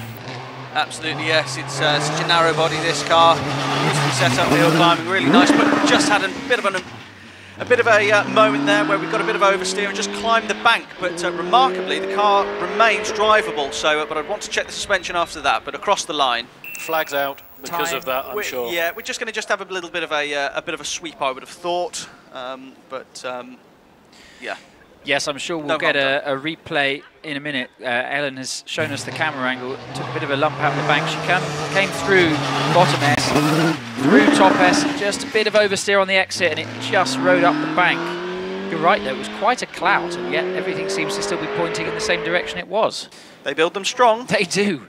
Well, it's funny how physics works, isn't it? You see some cars that just seem to brush the curb with a front left and a wishbone goes, and others, like that one, take a full-on thwack and carry on as if nothing's happened.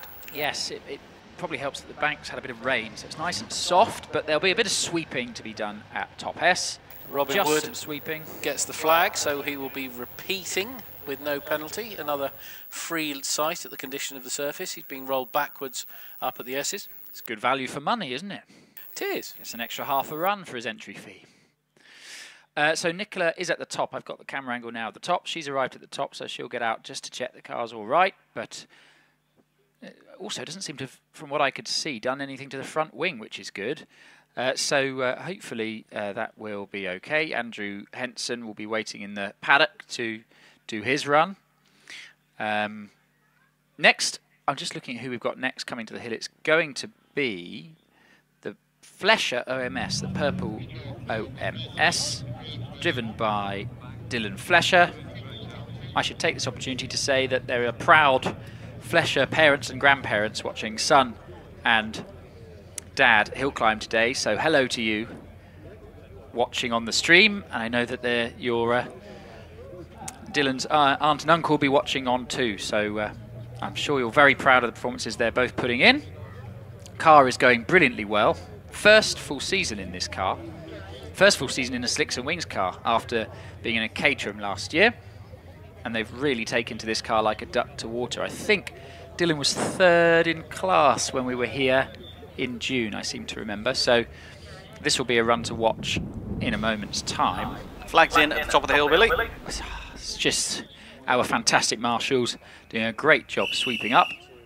We should say a huge thank you to all the marshals that are here and watching on the stream, and also plying their trade all around the country and the world today. We could not go racing without you, so thank you to the Orange Army.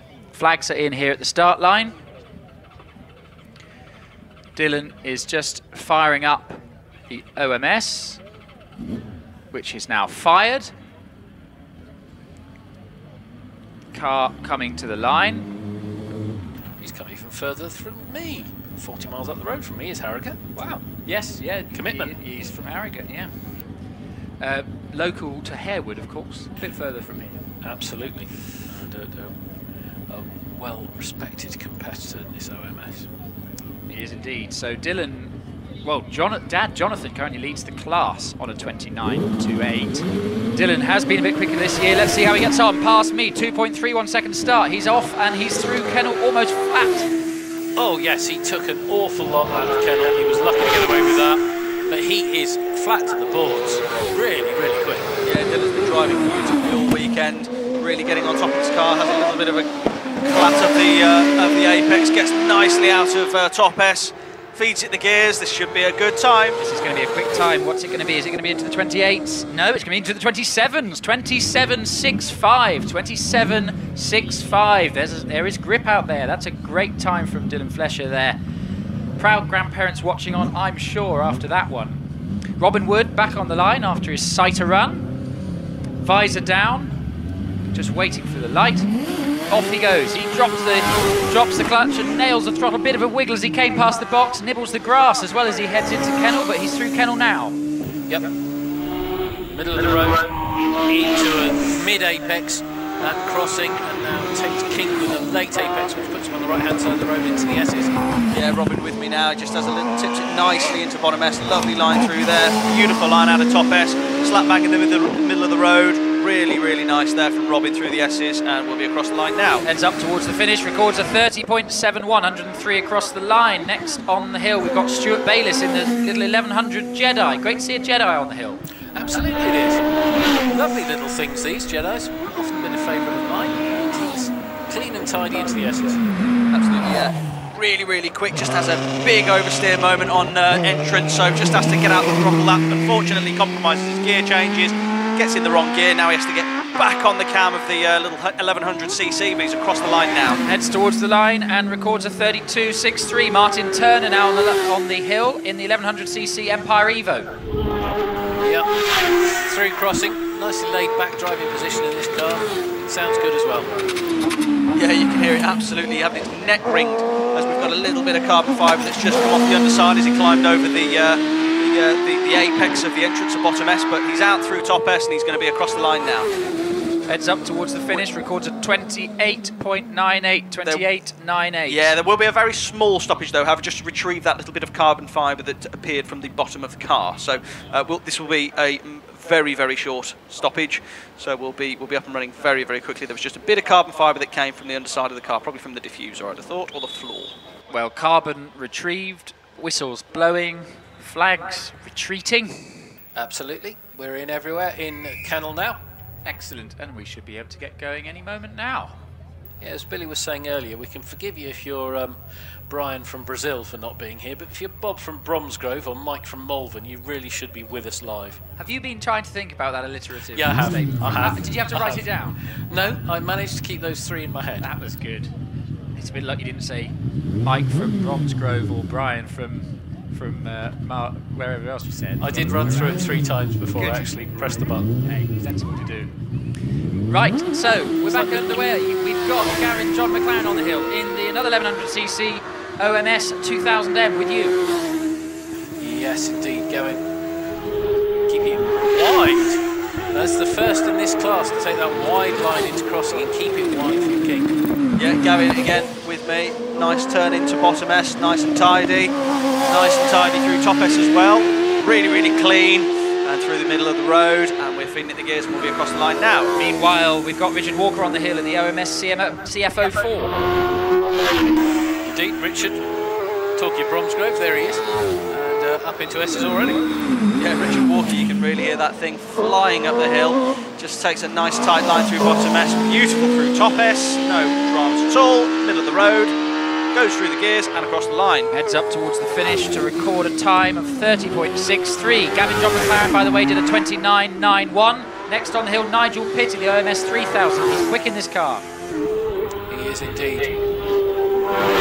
Committed, a jerky line in to take the apex. Yeah, Nigel's always driving this car really, really well. Turns it left, turns it right through top S. Really tidy. Beautiful, that's going to be a quick time, I think. Keep an eye on this one. Heads towards the finish to record a 28.23, 28.23. Next on the hill, Richard Summers in the DJ Firehawk. He goes quickly in this car as well. Yep. Leaps out to a wide apex at the start of crossing and stays wide for a late apex at the king. Yeah, with me now. Nice tight line. Slap bang in the middle of the road, has a quad of power between the two S's. Keeps it lovely through top S, middle of the road, downforce doing its thing, across the line. Time for Richard Summers, 28.47. Mark Schlanker now on the hill. He's a very quick driver in his Force PT in the 1100 class. He's with you. Yep, Mark now threading the needle very precisely, working the wheel very gently. Absolutely, yeah, Mark Schlanker always really, really quick through the S's in this Force.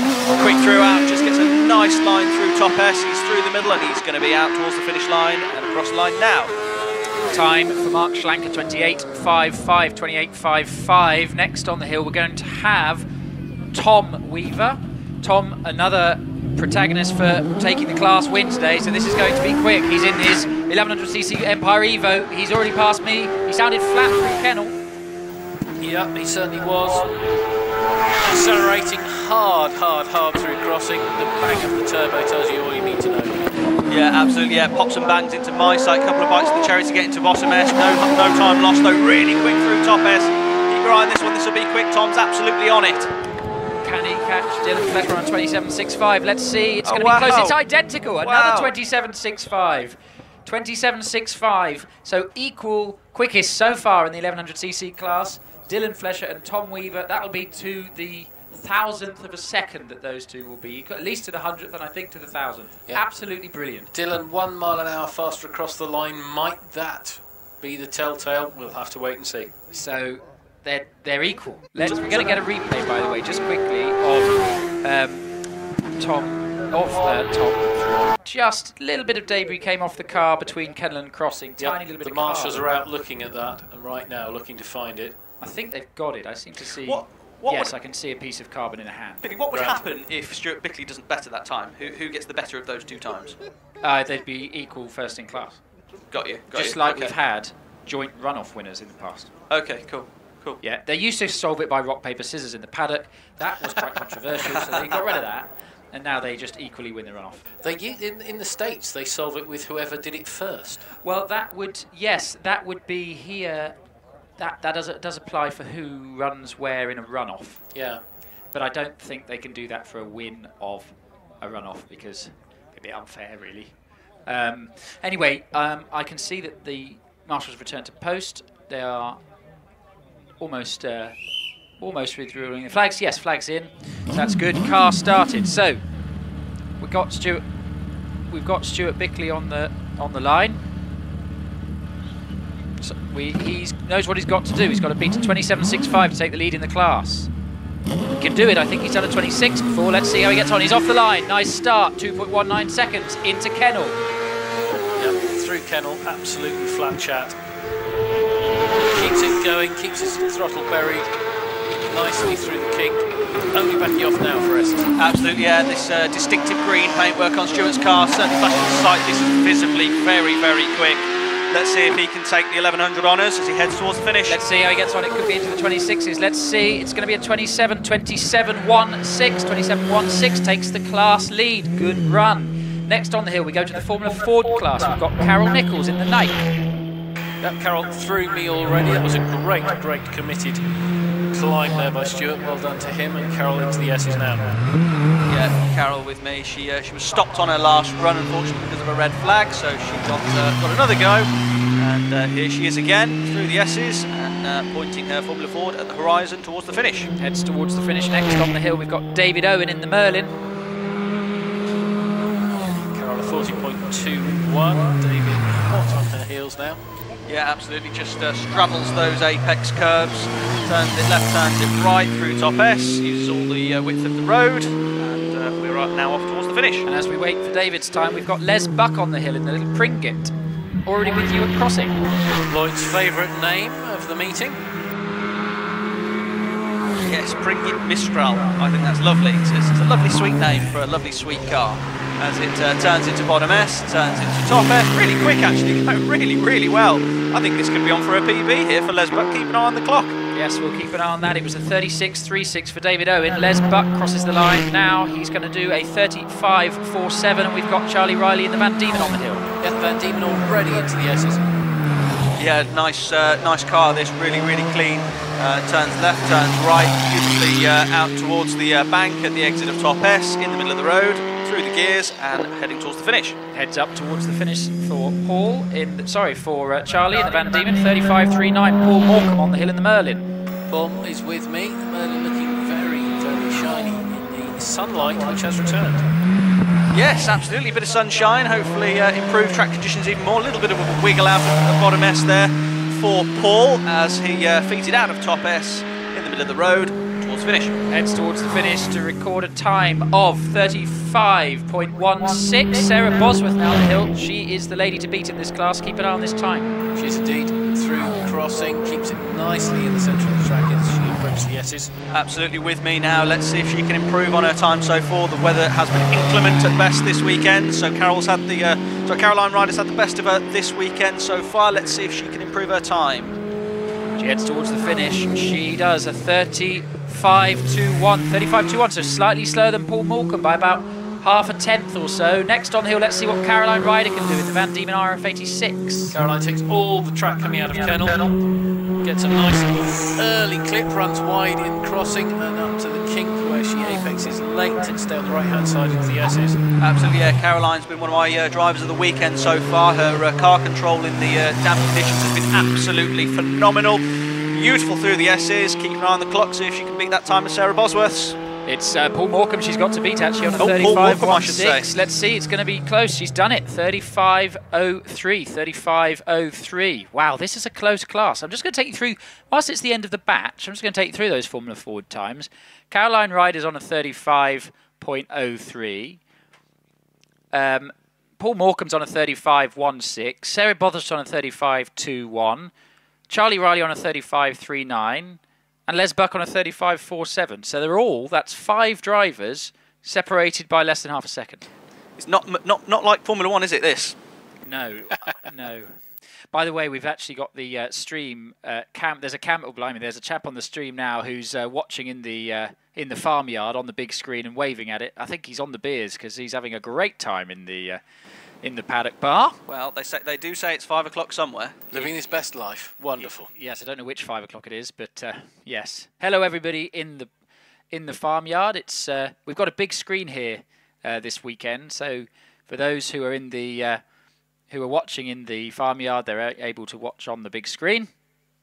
But also great that so many people are here up the hill as well. And it's if you are here and you haven't yet ventured up the hill, do go and watch the fast cars through Kennel and Crossing because they're very impressive. Anyway, I'm being approached by the headmistress, so I'm going to get a message and I'll be back. Let's hope it's not a telling off for Billy. I'm sure it won't be. As the sun's out. Oh, lots of people on the benches next to me. Lots of people lining the fence all the way up the hill. Great to see. Absolutely, absolutely. Yeah, it's great to see. The sun is glistening off the cars as they make their way back down the hill.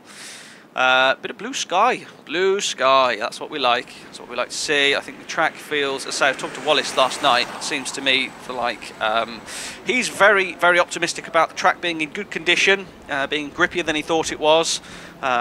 Fingers crossed, we can see some very competitive times today. Just had a visit from Andy Goodyear, and she just confirmed that the Tin Top 10 challenge will be after batch 7. That, by the way, that we just had was batch 4. So we've got the fastest cars now for single-seaters, and then we're going to have the top 10 Tin Top Challenge, and then we'll have the top 12 runoff. So there's lots to be done. I've just got a message on the stream. Explain the start procedure for the newcomers lining the cars up to the beam. Well, so you'll see on all the cars, in fact, you'll see on the car that's on the stream now. Thank you, Ellen, for picking up that. Zooming in nicely. There's a carbon fibre sort of strip on the front of every car, and that is lined up to the timing beam at the start line, and it is that will break the timing beam at the finish line so that you can record your time. So that's how the start procedure works, and that's why you'll see the cars being positioned very carefully on the start line by the marshals, because it's imperative that they're in exactly the right position so that the timing is fair. So that's how the start procedure works. We've got dual-driven cars being driver swapped in the dual-drive paddock. We have the main part of the paddock is full of what I think is going to be the first of the big V8 cars, the first of the unlimited cars. Yes, there we go. We've got some OMSs with first drivers in.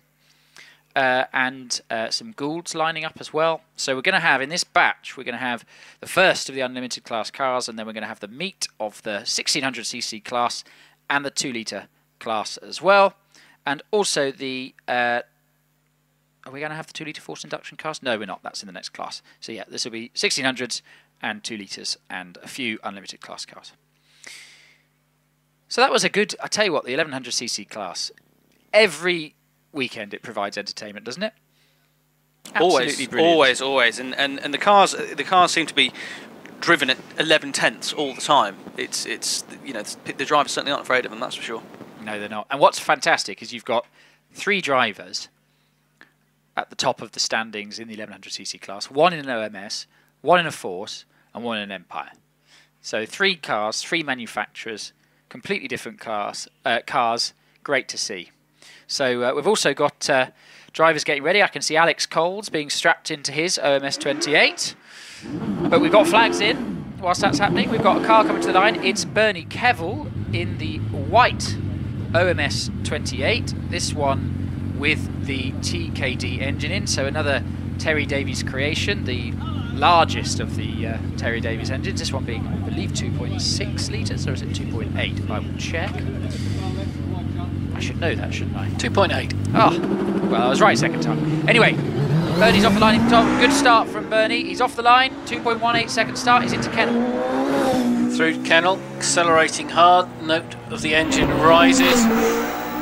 Neatly through crossing, that's impressive. Yeah, Bernard already with me now, just turns it nicely into bottom S. Perfect line through there. Really, really nicely prepared car, this OMS. Uses all of the width of the road on the exit of top S. And we're off towards the finish. It's going to be a quick run from Bernard. Let's see how he gets on. It is a 28.43, 114 miles an hour across the line. Lynn Owen off the line below me in the car that bears her name. Indeed, she's through the crossing. Pale green, black accents, and up to Essex already. Yeah, with me now. Yeah, very loose green colour. Big stab of power between the S's. Just gets out the power slightly as the car gets unsettled, but no major time lost. But we're straight now towards the finish. Time for Lynn Owen. It's a 29.22. Tony Hunt blasts off the line below me in the OMS. In the Gould GR55 with you. Yep, he's away and through. The sun has returned in full force now. Yeah, Tony Hunt just nibbles it into bottom S. Has a bit of a nibble, real tight against the bank of top S. Gets it slap bang in the middle of the road. Fires it towards the finish now. We're across the line. Good run from Tony. 29.01, 29.01, 133 miles an hour across the line. Next off the line below me, it's Nicola Mingus in the Gould GR55. She's very quick in this car. She's into Kendall already. She is. Firing it through, working the wheel very fingertip. Impressive. Yeah, Nicola, our ladies record holder here with a time of 24.7. Beautifully driven, always well driven, Nicola. Really nicely through the S's, gets a wiggle out of top S, but she's across the line. This is going to be quick. It might be in the 26s. It is 26.42. 26.42. Good time there. The track is really coming alive, isn't it? A bit of sun on it, a bit of warmth in the tarmac, drying off nicely. This is going to be exciting. Next on the hill, we've got Sean Gould, another driver manufacturer in the Gould GR59, 4-litre Judd in the back. Builds up the revs, drops the clutch, popping and banging on the launch control. 2.13 second start, disappears into Kennel, nice and neat and tidily. Yep. Using every inch of the tarmac, Sean, and threw me already up into the kink and the S's. Here we go, one record holder after another. Sean tips it really well into bottom S, gets the car axled round really well. He's going to use all that power now. Come on, Sean. 700 horsepower as he goes across the line. Might be in the 23s. It is 23.71. 23.71. Now that is a big marker, a big throwdown to the drivers coming later to say what kind of condition the track is in. It's grippy, it's quick. 23.71. By the way, huge round of applause to Team Moran and Wynne for getting the car fixed, because I'm delighted to say that Graham Wynne is on the line. Brilliant. After having an issue this morning. He's off the line now. Launch control popping and banging as he's away. 2.32 second start. Nice and neat and tidy into Kennel for Graham. He's with us now already at the crossing. Nicely done. Big flash out of the gear change. Yeah, popping and banging into sight now. Car looks like it's working nicely. Graham, little stab of power through bottom S. Gets it nicely centred for the big power to be unleashed towards the finish. He's across the line. Time for Graham Wynne, 26.18, 26.18, 145 miles an hour across the line. Wow, now we've got Lindsay Summers in the DJ Firestorm, 2.65 litre V8 in the back, blasts off the line into Kennel and to you. She is approaching, crossing, keeps it in tight on the left, drifts wide to get maximum apex on the kink and into the S's. Absolutely, yeah, she turns beautifully, gives the apex a wide berth to bottom S, just washes slightly out of top S, but nice and central, not much time lost, she'll be heading across the line now. Time for Lindsay Summers, 28.03, good time. Livia Cooper off the line, 2.05 second start. We're in the 1600cc class cars now, she's with you. Through she goes, lovely colour on this car, so it's duck egg blue. Very aggressive climb as well. She's very quick in this. Olivia's always really quick. My driver of the weekend last time I saw her out here, always inch perfect, and same again, just fantastic, just perfect lines through the S's, and she's across the line now. Let's see what it is. Is it a 25? Oh, close. 26.68. 26.68. Alex Cole's off the line in the OMS 28. 2.04 second start, and to you. Oh, nearly a moment there at crossing. But Gets it all gathered up. Carries loads of speed into bottom S, carries loads of speed through top S. That's really quick through the S sector. That's an 8.02 through the S's. That's mega quick. And we're across the line. This is going to be a quick time. He was millimetre precision through Kennel and crossing, and it is 25.89. 25.89 into the 25s. There is a whistle. Red flags, There's yes. a red flag. I think he kicked up a little bit of dust. He seemed to kick a little bit of dust up about every corner, so I don't know where they're going to be doing some sweeping, but we'll find out in a minute. But that's a quick time for Alex Coles. In fact, it's quick enough to take the lead in the class, which is pretty impressive. Quick announcement, while they're doing some sweeping, there's a bit of tree and There's a little shard of metal, I think, And we some- found on the exit of top S. Little shard of metal. some nature on the hill. Whilst they're doing that, I've got a message, a quick public service announcement. A Barclaycard Visa card has been found by the courtyard, by a seat in the courtyard. It is now safely in the paddock office. If you have lost a Barclaycard Visa and you don't want to buy the entire population of Shelsley Walsh around at the bar, then please make your way to the paddock office to collect your card. If you could bring some form of ID and obviously your name, then you will be reunited with your card. If not, mine's a pint of lager. So that's the announcement there. If you've lost a Barclay card, please go to the courtyard office. The paddock office, sorry. Right, flags are in. We've got William Loughbridge on the line in the Empire Evo 3, the only car in the 1600cc class that isn't basically a 1600cc Hayabusa. This is a 1000cc turbocharged bike engine. Sounds amazing. It's bogged down off the start, but wait till the power comes in. Off it goes. Wow, massive.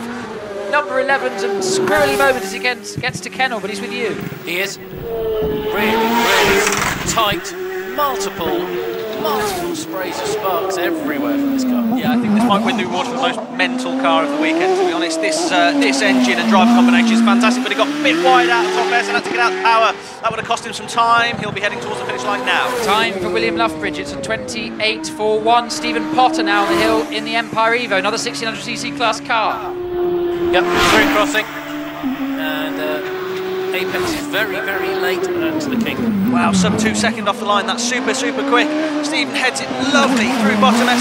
Great, just gets a big stab of oversteer, unfortunately, so that'll cost him a second or two. He'll be across the line now. In a Druidism, he has beaten the force of gravity for his first 64 feet. Time for Stephen Potter, 27.30. Rob Anscombe now on the hill with you in another Empire. Yep, looking very 1980s Formula 1 Ferrari-esque is this car, and with you, Lloyd. Yeah, 1.95 off the line, so track control working beautifully there. Rob tips it into bottom S, tips it out of top S. A little bit sluggish out of top S, but he'll be across the line hopefully soon in a good time. He heads towards the finish. Let's see what it is. It's a 29.06, 29.06, almost into the 28s for Rob Anscombe. Next on the hill, Robert Capper in the Empire Wraith, another 600cc class car, very quick through Kennel. On it, so committed, such a tight apex at the start of the crossing. Absolutely, yeah. Carries so much speed into bottom S. Oh, we've just gone round, unfortunately, so we've come to an abrupt halt. We just took a bit of speed into bottom S, lost the back end, and unfortunately couldn't be saved. And the cars ended up with the front corner, just unfortunately getting knocked off it in the bank between the two S's. He was the fastest into S's really since quick. Sean Gould. That was massively impressive. Robert's super frustrated. You can tell he bashes his hands on his helmet. He knows he's had an issue. He's very annoyed with himself. He'll be okay. He's in the car. He's moving around. He's okay. But the car is unfortunately going to probably be done for the day, I would have thought, unless there's a front wing and a front corner spare. So we will be in for a short. There's been probably worse damaged cars repaired in a day. So hopefully we can get him back in. But it looks to me like a front suspension corner, and probably. I mean, just looking, the front wing might have survived, but it's been sort of pushed slightly under the car. So if there's a spare Empire Evo front wing and left-hand front suspension assembly around, I think Robert Capper might want to talk to you. Yes, we've got footage now on the stream of some very bent wishbones and steering arms on the front left. Luckily, he is perfectly all right. Which is good. We're getting a replay now, so yes, he's carried loads of speed into bottom S. He clipped the curb slightly on entry. He carried lots of speed. It had an oversteering moment, and as he corrected it, It was towards the bank.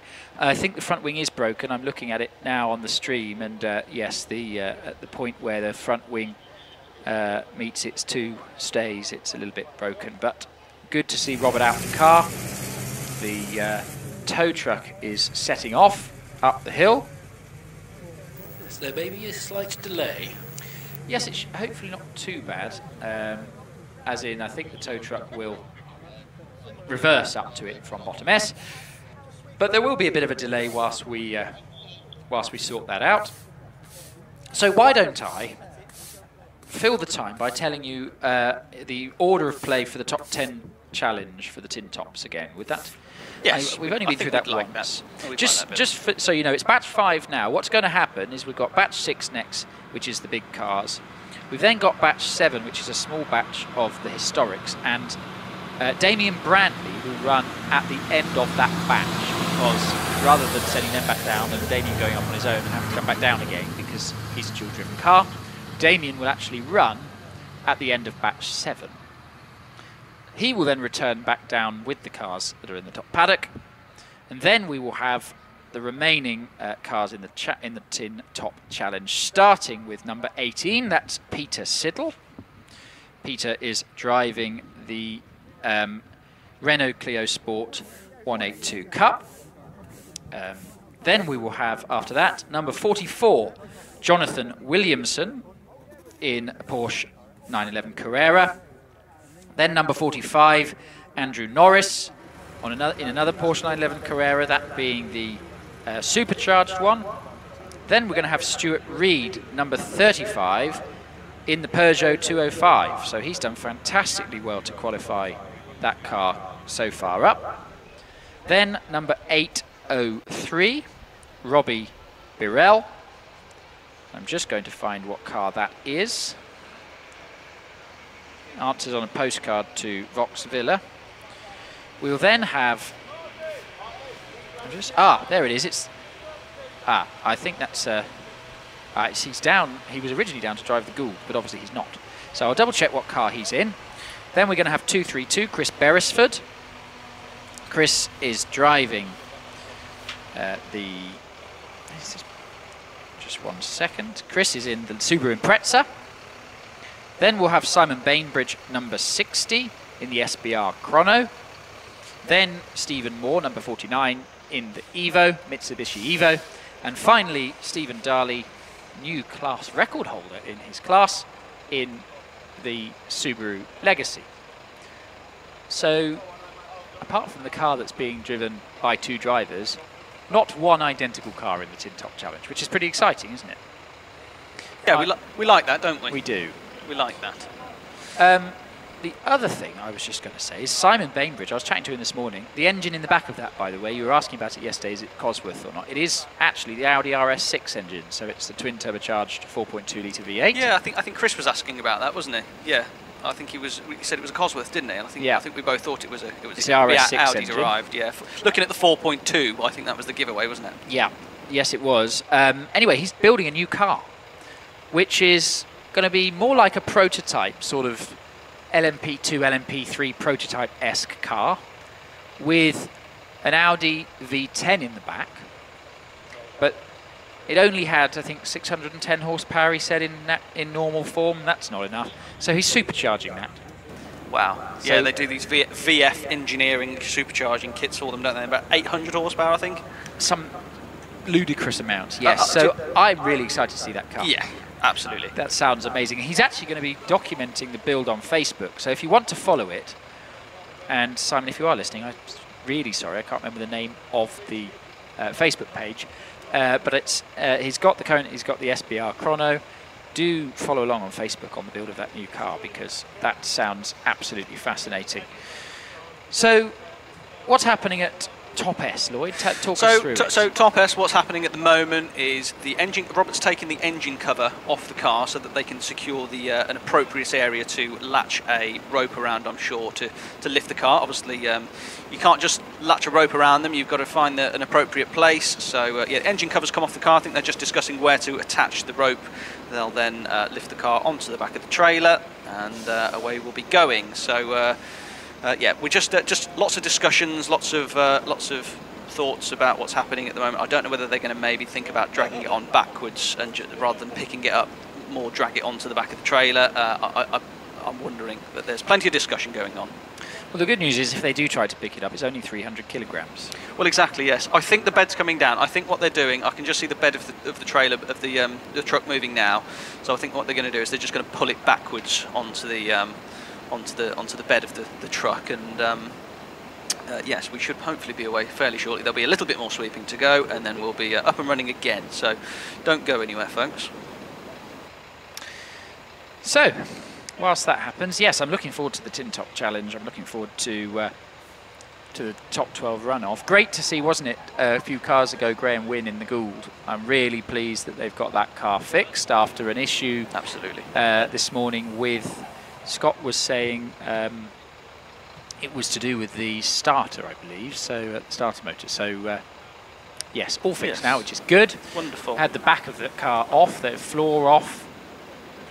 Do you know, I'm looking at the this the hill climb records in the book, obviously off the back of Stephen Darley taking his own class record, and I just thought, well, I wonder what, just refresh myself on the outright hill records, and I noticed the estate car record from David Finley that's been sat since 2016 for an Audi RS6. Now, mightily quick car, but I wonder if we could persuade Travis Pastrana to come down in his Subaru GL Huckster wagon with 850 horsepower. That'd be cool, wouldn't it? I just got a message. We're getting messages on the stream.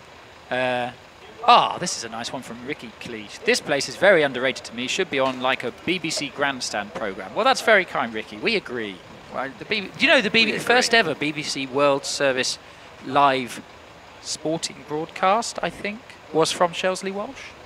Again, I'm going to get angry letters if that fact was wrong. Yes, so the BBC have actually broadcast from here before. And I'm actually sat in the commentary box that Murray Walker once commentated in as well, which is pretty exciting. Yes, absolutely. Yeah. Also, it's great to see, I've noticed quite a few of the marshals have, and I think it's because they've got a lot of McLaren caps on. I think it's because McLaren actually did an event here. A while back, they actually brought the Elva, their supercar, here for people to have a go. And so there's lots of McLaren caps around, so I guess they were given out on the day. But yes, you used to work for McLaren, didn't you, Billy? I did. What did you do for McLaren? I drove their Formula 1 cars. Did you? Yeah, but I was too fast for the grid. Max Verstappen wouldn't let me compete, so I never heard about it. So Max Verstappen has a sane McLaren as well now, does he? Oh, good grief. I worked in the road car side of the business, yes. And I did a number of jobs, but worked in the event side was my last job, which was really fun. We did lots of track days and ice driving in Finland and road trips through South Africa, and yeah, it was brilliant. Well, they've got how they're doing that with their new car. They've got the Artura out at the moment, haven't they? And they've got. Well, I've been left at a year and a half. Ah, okay. Yes, but of course. I think they're doing all right. They were struggling to get it working when I was. Well, I can say this now. I don't work there, but they were struggling to. There was a bit of challenge just to get the very complicated hybrid system working properly. But yes. I believe that has now been achieved, and it's a fantastic car. Really, really good. Yes, of course. And the other. The car they just launched is the 750S, which is kind of like an upgrade of the 720S, which is again a fantastic car. So I wonder if they'll ever succumb to the SUV pressure. I hope not. I hope not. Oh, it makes me sad. I know. I mean, having said that, it sounds like that Ferrari Purosangue is quite a thing, but it's not. It's a Ford. It's an SUV. But it's not a Ferrari. Yes, they won't let you call it an SUV. Well, what is it they make? Ferrari have this thing they make you call it. It's a four-door performance vehicle or something. They basically say it's not a 4x4. Do not call it a 4x4. Yeah. You know when they say about calling a spade? Yes, it's a spade. It's a spade. Will they be lined up dropping kids off at school at Chelsea? Probably. Do you have to borrow to buy the latest 458 Italia Speciale? Probably. Yes. So, yes. I prefer that. I think, by the way, there was a day, something was happening at Aston Martin yesterday, because as I was driving up the motorway... Yeah, Heritage Festival. Yeah, there you go. Yeah. And so it was great to see lots of wonderful Astons being driven to Gaydon, and I did pass a DBX, and look, for an SUV, it's a good-looking car. Yes. But it's an SUV. It's an SUV. And and then I saw a DB7 Vantage go past. Oh, now that's a car. Look at that. But it was good fun. It was good fun window shopping on the motorway. That's really for me, I know my Astons, and I used to work with a little business called McGurk Performance Cars, and they were a Aston Martin specialist down near Gaydon. And but I think the best Aston Martin that you can get is do you remember the about 2009 the V12 Vantage manual? The coupe. Oh yeah, with the 6-speed box. For me, that is just the most glorious Aston. I mean, Clarkson did a review on it, didn't he? And he said he basically didn't say anything, and he just let the pictures do the talking, didn't he? But that for me is every bit as good as it looks. It's such a good car. Yeah. So we are awaiting the tidying up to go on at the top of the hill. We've got Rich on the stream. Rich Danby's just having a wander around the paddock with his camera, which we're also, by the way, incidentally, going to be doing again at lunchtime. So I'm going to be, after the runoff, jumping out of the commentary box and going and getting some reaction from the drivers who have just competed in the Tin Top Challenge and the Top 12 runoff. For those of you watching on the stream, which is great, whilst we all have our lunch here at Shelsley. Good image there of Jonathan Varley sat in his car. Give us a wave, Jonathan, if you can hear us. Oh, he's just looking behind him like he can't. There we go. That's the spirit.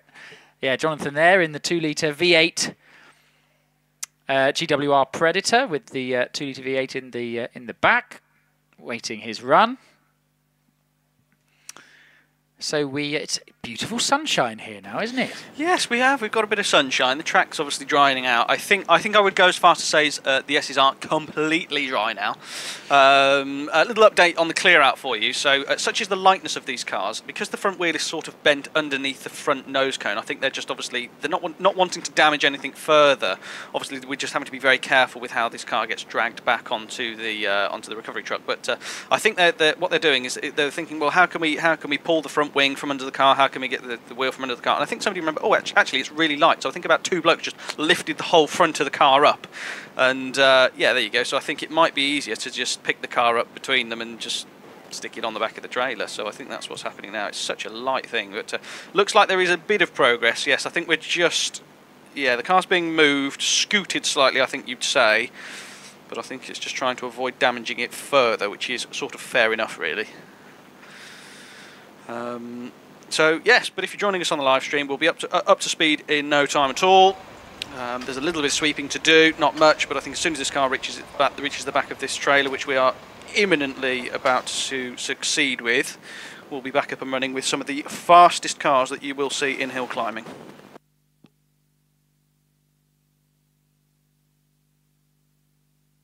So whilst we wait that, we've yes, everyone's waiting very patiently in the paddock. Here we go. Car is making its way onto the back of the trailer now. So we are completely on the back of the truck. So you will see that car back down in the paddock in the next 5 minutes, I would have thought, Billy, and then we'll be back up and running. All right. Yes, good work there from the marshals. I can see they've got the car safely. They've got to be careful. These cars very delicate, and also you don't want to, as you said, Lloyd, do more damage than has already been done by the bank. By the way, just a quick announcement. Over the lunch break in the next few hours, the collectors for the renovation work for the Shelsley Walsh Church are going to be walking around the paddock. You can see the church just as you came in this morning. It's a beautiful building, but it is old, so it requires upkeep. So if you do have any change you can spare for a good cause, then that would be fantastic. I'm sure your donations to help on the upkeep of that beautiful building would be greatly received. So thank you. Thank you for any money you can give. So we await the restart. We've got Darren Gumley at the pre-start line. He will be next to go. Darren strapped in and suited and booted, taking his helmet off because there's no point getting too hot and bothered during what is a bit of a lengthy stoppage. But we look forward to getting going again in the next 5 minutes or so. It's a busy paddock, isn't it? You can see Dave Warburton sat in his car. Can he hear us? Is he going to give us a wave? There, you got a thumbs up from Dave. There we go. Thanks, Dave. Yeah, Dave will be in the runoffs later, we'd have thought, wouldn't we? You'd expect so, yes.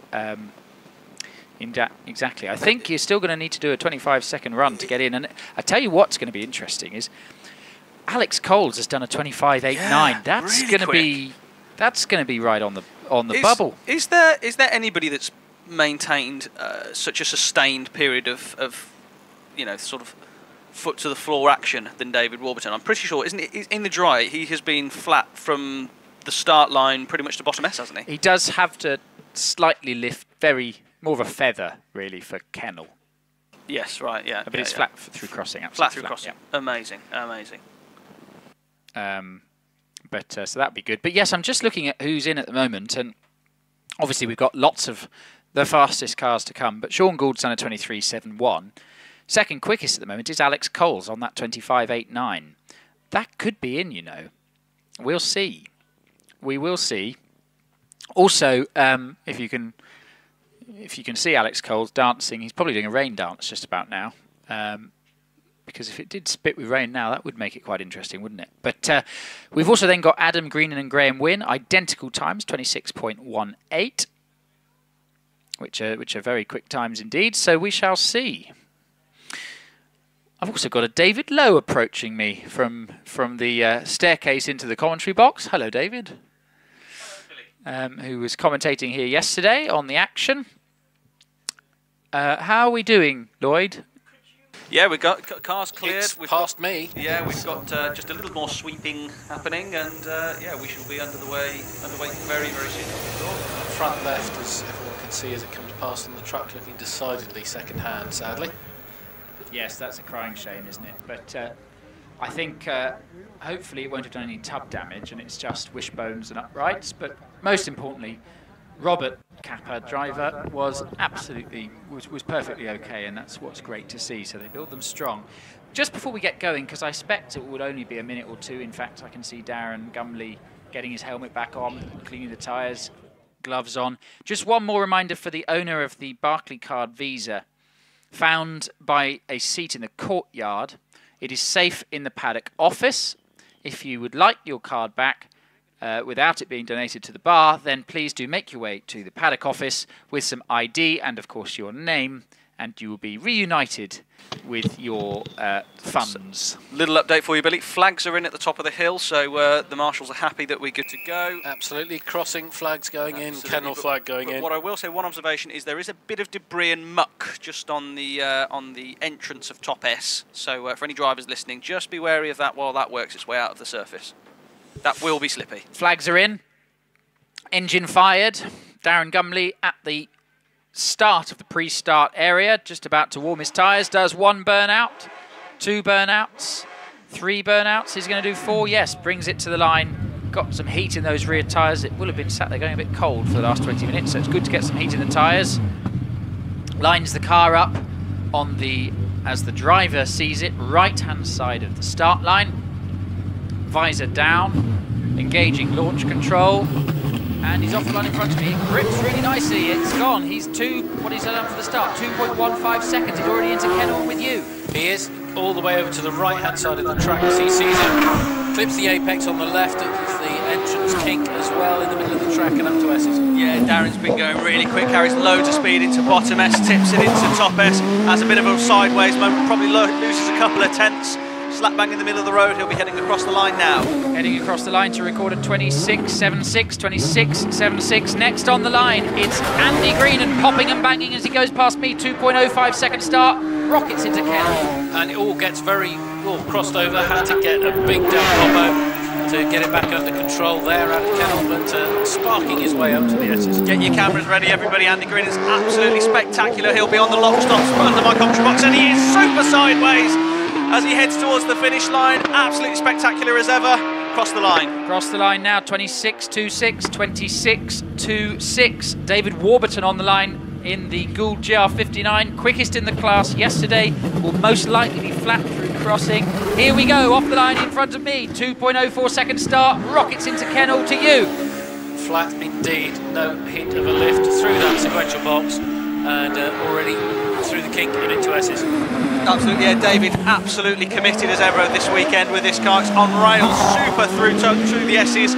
Really nice from David. What can we do here? Can we get a 25-second run? I think we probably will. I think we will. It was very neat and tidy. He crosses the line now. It's a 25.24. 25.24 takes the class lead. Aaron Colburn off the line below me, 2.14 seconds start in the Van Diemen Formula Island car, 2 litre class car this. Absolutely through crossing. He's been very consistent, improving during the course of the day. Now he's seeing the dry line, he's going to absolutely turn it over. Yeah, he's going to have a good go. This car's been going well all weekend. Turns it nicely through top S, planted in the middle of the road, feeds it the gears, and we'll be across the line in a moment. Heads towards the finish, across the line now to record a 28.81, takes the class lead. Oliver Wright on the hill now in the Swallow. Great to see Oliver back hill climbing. He's getting on really well with this new car.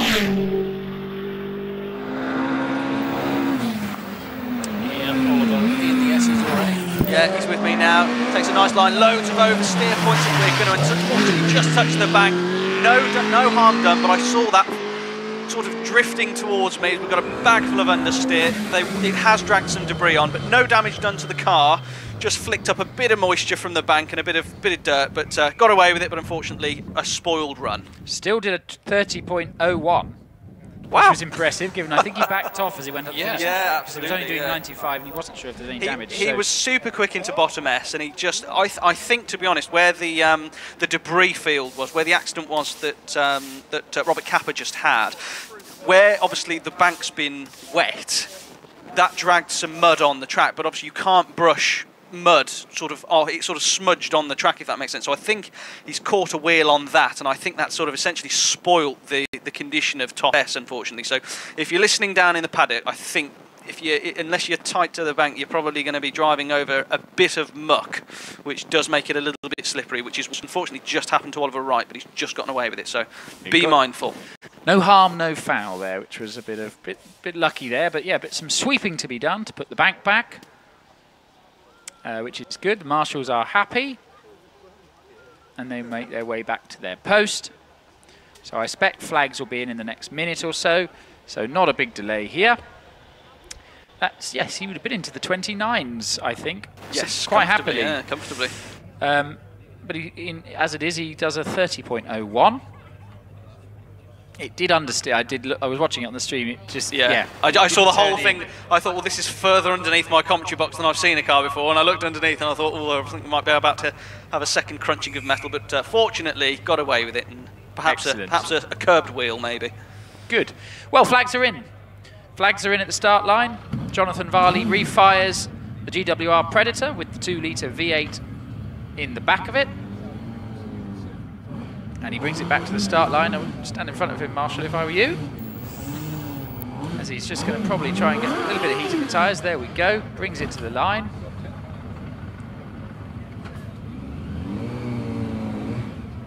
Gets himself lined up. Just settles in. Checks his helmet. Lowers his visor. Waits for the light. Visor still up at the moment. Visor down now. Waiting for the light. Building up the revs. Drops the clutch now. Good start. What is this going to be? 2.16. That's a good start. Already into kennel. Yep. Gets it caught up in kennel. Crossing taken absolutely flat channel. Yeah, let's see. Normally lots of commitment. That's nice and quick through bottom S. He turns it beautifully. Avoids the muck on the exit of entrance of top S. He gets out of top S nicely, sits in the middle of the road, and he'll be across the line. Nicely done. Let's see the time. It's a 25.47, 25.47. That could be in later. Let's see. Next on the hill, Ian Tucker in the OMS 28 with you. He's through me now and takes kink on the curbing. Yeah, he's with me now. Just has a little bite of the curbs of bottom S. Just gets a bit of understeer as he heads towards the bank of top S.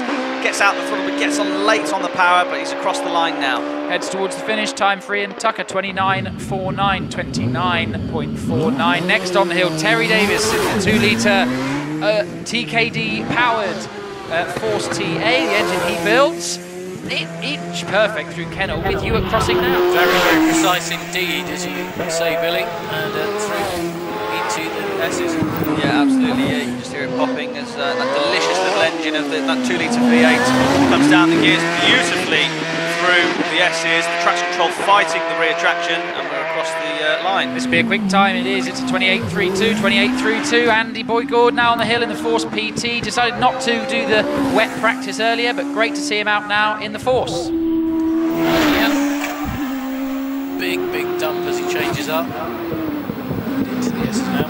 Yeah, got him in my sight, yeah. Pops and bangs again. Slap bang in the middle of the S's. Nicely through top S. Unleashes all of that power, gets the gears done and dusted. And we're across the line. Heads towards the line, it's 28.01, almost into the 27s. Lee Griffiths now on the hill in the OMS 28.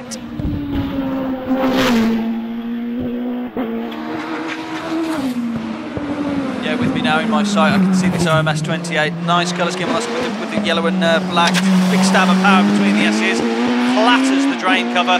Slap bang in the middle of the road. Feeds at the gears. Oh, just misses a gear. Unfortunately, that will cost a tenth or two when across the line. Heads towards the finish, 28.05. 28.05 slots into third in class, but we've still got Einon Price to run. Einon went very well in the wet yesterday. I spoke to him this morning. He said it was a lot of fun.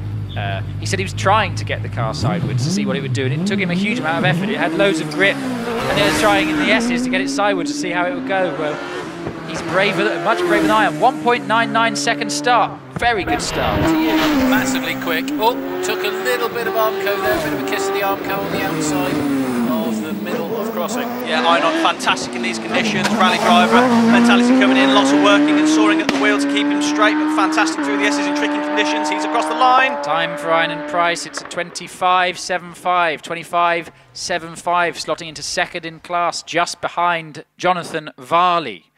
Good run. Billy, that concludes the batch. Billy, can you? So we can't. Okay, so there's no Rob Anscombe in that batch, I noticed. Yes, there is. He's already at the top of the hill. Is he? Yeah. Oh right. Do you remember when Rob Anscombe went past you?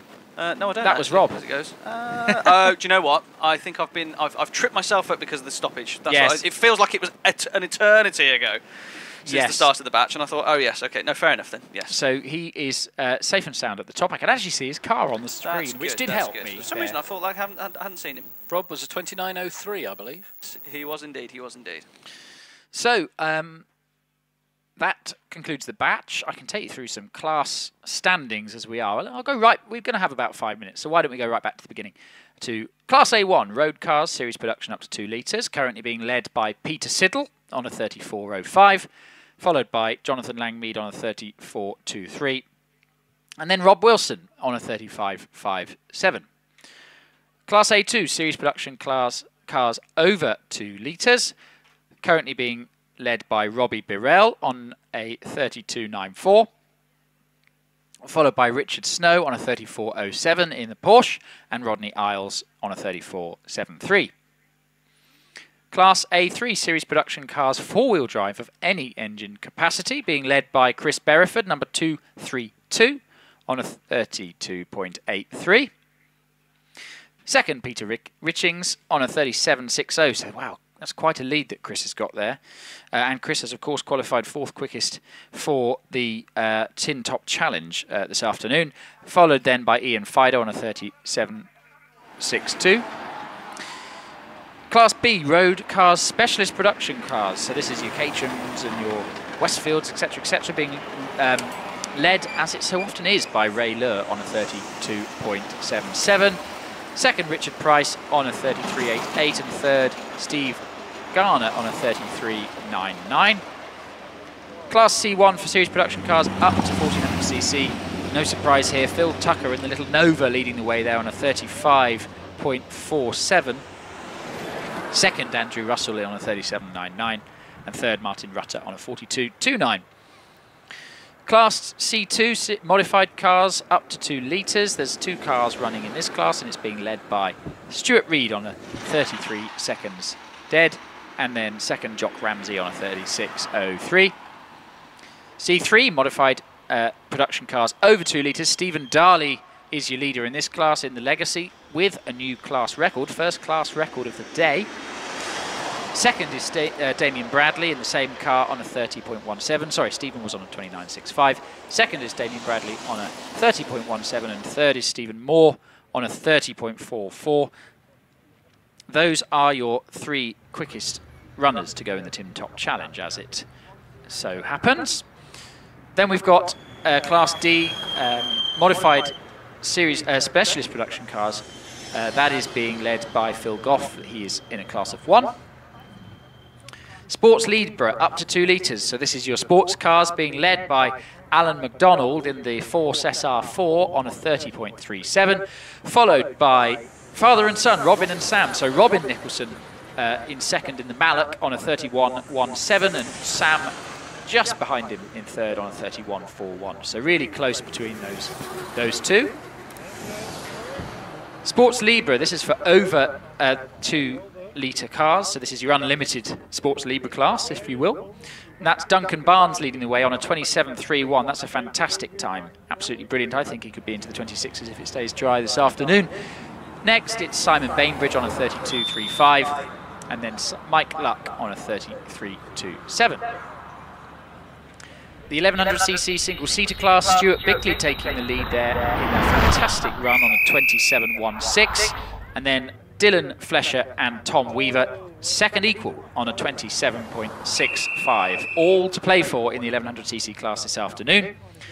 Formula Fords, this is the closest class of the lot, with 5 drivers within half a second. You've got Caroline Ryder on a 35.03, Paul Morecambe on a 35.16, Sarah Bosworth on a 35.21, Charlie Riley on a 35.39, Les Buck on a 35.47. So really, really close in that class. In the 1600 class, the class you've just seen, David Warburton leading the class there in a 25.24 in the Gould. Fantastic run by Alex Coles to go second in class at the moment on a 25.89, apologies. And commentators further up the hill, you two were both saying just how committed he looked in that run, and it looked the same on the screen. It was inch perfect, so brilliant run there from Alex. And then Adam Greenan is third on a 26.18, just ahead of brother Andy on a 26.26. Really, really close actually in that class. You've got 3 cars within 10th and a half there, so all to play for again in the 1600cc class. And then we've got a few more cars to run yet in the 2 litre class, so I will wait and give you those times. But currently Jonathan Varley leads the way on a 25.47, followed by... Oh, we've just got Einon coming back down the hill. His car's struggling a bit to roll, but we've now got all the cars back down the hill, just so you know. But anyway, in the 2 litre class, Jonathan Varley leads the way on a 25.47, Einon Price second on a 25.75, and Andy Boygood third on a 28.01. So really close between Jonathan and Einon. So that's the classes I can take you through for now, because we're still waiting for some more runners. And next, we've got cars coming to the line. We've got the very, very pretty sports car, the Chevron, coming to the line first, which will be, or should be, the Chevron B19 of Amanda George, and it is, I think this is one of the prettiest cars in the paddock, I must say. Absolutely beautiful lines. Classic sort of 1970s sports car look. Chevron were so good at making those. The B19, the B16 was a quick car as well, and the B8 as well. Beautiful little sports cars.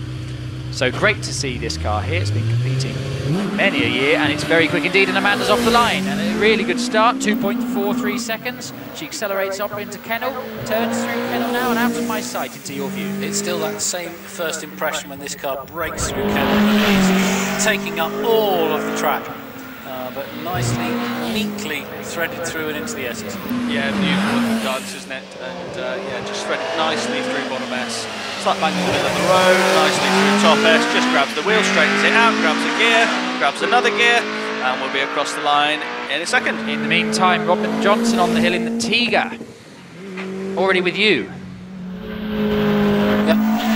Tiga through me now, the bright yellow car, proudly portraying its origins across the front of it. And up you go. Yeah, absolutely, yeah. It's a good-looking car. This in its yellow paintwork, almost like old 80s Lotus-esque, isn't it? Mini version. Looks lovely. And, yeah, centre of the road, just leaving top S and heading towards the finish. As we wait for a time off, in front of me, John Chalmers in the turbocharged Route. This car, fantastic-sounding car, very quick indeed, already with you. It is. Lots going on, very, very busy at the wheels, soaring away, darting from point to point. Yeah, bags of anti-lag on this car, keeping that turbo spooled up and always on the power. Almost lift the front wheels off the ground between the two S's. That much traction. Pops and bangs, flashes a flame at me as it disappears off towards the finish line, and we're across it now. That might be into the 25s, is it? Not quite. 26.05, 26.05. I reckon there's a 25 in John this afternoon. Let's see. Next on the line, Zach Zammit in the now supercharged Empire Wraith, popping and banging as it leaves the line below me. 2.15 second start with you. Yep. Big dump of the forced induction engine. Oh, spraying sparks at the king massively. Yeah, Zach's been super committed this weekend in his nicely supercharged Empire, looking great, really quick through the S's. 7.72 through the S's, that's rapid, he's across the line. Is it going to be a 24? Let's see, it is a 24.93, Wow, well done, 24.93, brilliant time there. That is a gauntlet for the man on the line, Go Paul Team Malta. Hames. Paul Hames on the line now, the supercharged 1300cc Gould GR59, sorry, turbocharged, builds up the revs, drops the clutch, off he goes, popping and banging as he rockets towards Kennel and out of my sight. Paul is with us now through crossing, sort of Parmalat Brabham logo style.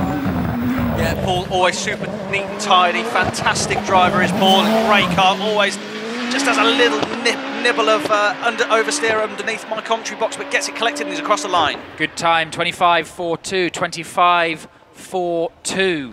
We'll need to find a bit of time this afternoon to catch Zach though, 24.93, that's fantastic.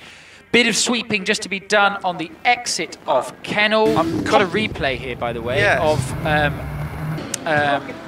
Paul's run. Did he just... I'm confident, I was just about to say, I'm confident that Paul will find half a second because I think he just had a little wiggle underneath my commentary box. Well, not only that, between Kennel and the crossing, he had a rear wheel on the grass. Oh, I didn't see that, obviously. Which What they're is... sweeping up, yes. Kept his foot in. But yeah, that was... a bit close to the hedge, but no harm, no foul. Bit of sweeping to be done. I should say, which I've been saying I would say, we've got a lot of Team Zammit here this weekend, all the way from Malta. Zach comes to compete all the way from Malta. Great to see such a team here with him. Great to bump into a few guys that we haven't seen since we did the Hillclimb Masters out in Portugal, Lloyd. And I'd say Alex Zammit isn't here, and I've been told to say, why didn't you come, Alex? I know you're watching on the stream, you should be here in the paddock. Come so on, next Alex. time you'll have to get on the plane too. So I thought I would pass that on, and we've got a Hello Malta on the screen now because really, really competitive championship, the Maltese Championship, and it was great to see so many of Team Malta at both the Masters in Italy and the Masters in Portugal. And that's a long way to go, Malta to Portugal for the Masters. It was great to see. So there's some sweeping being done. I can bring you a class standings. I can bring you a class standings. I do apologise. In the up to 2 litre forced induction class, being led by Zach Zammit on a 24.93, followed by Paul Hames on a 25.42, and then John Chalmers on a 26.05. I think there's faster times to come from all three of those cars, I must say. So great to see that. We now await some sweeping to be completed, which is just being done between Kennel and crossing, because you can actually see just on the grass where Paul's rear wheel went. And yeah, he was on the grass, which is brave through Kennel. Next on the line, we've got Sandra Tomlin. Sandra in the big Pilbeam MP88 with the 4 litre Judd in the back. Second last Pilbeam ever built by Mick and also by Mike Pilbeam. Not as old as we've been saying, that car. I was corrected at the last meeting. I think it was 2012. It was either 2011 or 2012 that car was built. So one of the last Pilbeams ever built. And it's great to see it here. And Sandra is very quick in it indeed. Huge amount of power on tap. Loads of torque. Great hill climb car. Good to see. So we are awaiting a withdrawal of a flag. I've got marshals returning to post at Kennel. It's one of those days where it's been wet and now it's dry, and this is when people start to push, and this is when we have the odd grassy, banky, muddy moment like we've been having, unfortunately. Yes, that's the technical term for it, isn't it? Grassy, banky, muddy moment. Yes, Yes, absolutely. it is, yes. I'm a very professional commentator, I'll have you know, and I know these terms. Grassy, banky, muddy. Yes, so we've cleaned that up. Flags are coming in at Kennel. I just think they're just waiting now. to grab the flag. Some radioing done, flags in at the start line. Off we go, we're ready to go. Sandra fires up the big Judd in the back of the pill beam. Gets the thumbs up that all is good. She's already on the start line, already ready to go. Driver's side right, pointed up at Kennel. Visor down, drops the revs. Big burst of power from the big Judd as the car squirrels its way towards Kennel. 2.51 second start, she's already with you. Certainly is, and through Kennel cleanly, middle of the track, keeping it the very cautious line. Yeah, got it with me now. Great looking car this, nice and cautious through bottom S, feeling out where the grip is, lines it up nice and straight, fires it towards the finish line. We're waiting for a time for Sandra. We've got Simon Andrews on the hill in the OMS 28. He's already through Kennel, nice and neat and tidy through Kennel. Very tidy through Kennel indeed, as you say, and carries that and a lot of speed up into the bottom S's.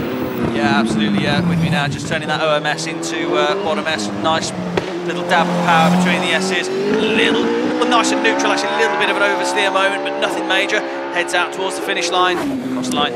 Time for Simon Andrews, 28.13, 28.13, 3 tenths quicker than teammate Bernie Kevil. Sandra Tomlinson at 30.43. Steve Owen is now off the line below me in the OMS that he has built. About 500 cars they've built now, very quick through Kennel, and he's already with you. He is. Neatly clips the apex at the start of crossing, clips the apex at kink and into the S's. Yeah, rapid car, loads of speed carried into bottom S there, big oversteer moment, just keeping it out the back beautifully, really quick through the S's, 8.02 through there, across the line. Next on the hill we've got, time for Steve Owen, 26.10, Terry Graves on the hill in the 2.65 litre V8 Gould with you. Terry's striking an awful lot of sparks as he goes through crossing, you can hear it. Oh, I think he's got a problem. Yeah, we've had a suspension failure here by the looks of it. Looks like the whole front corner of the car is just stuck up in the air. I'm not sure how that happened, but it's bizarre. It's like the whole front left-hand corner is the right rear where there's been a failure. The right rear yes, was dragging, of course, yes. Right rear's failed, and that therefore is pitching the car in the air. I should say that was impressive because it failed, I think, through, we'll get a replay I'm sure in a minute, I think it failed through crossing from what I could see on the camera. The front left was wagging itself in the air coming through the kink, and he held onto it and brought it to a stop. So he goes through Kennel absolutely fine, gets to crossing. I don't think he touched the bank, but then on the exit it's just before the kink. As the kink started striking sparks. Yes, as he turned into the kink, there was a failure at the rear, and fantastic car control to keep everything on the road. There was absolutely no, he didn't hit anything, didn't touch anything at all, brought the car to a halt, probably bringing his heart rate back down from about 4 million after that. But car, apart from the failure, is fine. He's taken his helmet off, he's in the middle of the road between top and bottom S. I'm hoping, let's see, we can't send the truck up yet. Don't think the truck's got, well, the truck is actually coming back now. Whether they send it straight up to retrieve him or just push him into the S's, let's see. But obviously the truck has been dropping off Robert Kappa's car. So we await that. They've moved the DJ Delara out the way at the start line to allow the truck to come through. The truck is passing me now. I haven't got a start time for the truck, but he's got good traction at least. I don't know if we're going to get a replay. As it went through Kennel, it didn't touch anything. It was on the exit of Kennel. Between Kennel and crossing, you can see as he turns into crossing is when it's failed. We've got a pause on the stream now. Just between Kennel and crossing, something's happened, and he's turned it into crossing. And the front left has just wagged itself in the air like an Escort or something, which you shouldn't get out of a stiff single-seater. But luckily, there was enough downforce, what it seems to be, that kept the car nice and glued, and Terry realised there was an issue and brought it to a controlled stop, because that's the fastest part of the course. So great, good car control from Terry there to bring the car to a stop. It was a quick run up to that point. It was a quick run, and there was nothing apart from the shower of sparks and the drop down. The car didn't start to weave, it didn't wobble, he kept it absolutely on track as he dragged the speed down off it. Very impressive car control. Yes, indeed. So they've set the truck up. We don't know. I don't know if the truck's heading all the way to you. Well, has it passed you? Certainly has. It's in bottom S right now. It's turning in and it's going to reverse up to collect the car, I think. He's going to be earning his money today, isn't he? Meanwhile, there's a bit of sweeping going on just here, just to make sure everything's clean and tidy. Jack Cottrell has backed the DJ Delara back down to the pre-start areas. He'll get to warm his tyres, etc. again. We await. I was hoping they might leave the car at bottom S, but it may be that actually they don't even want to push it because it might be I'm guessing it's on the ground. Yeah, it is. It is very much so on the ground. You don't want to damage the floor, do you? No. Unnecessarily. No, but how are they going to get it on the truck?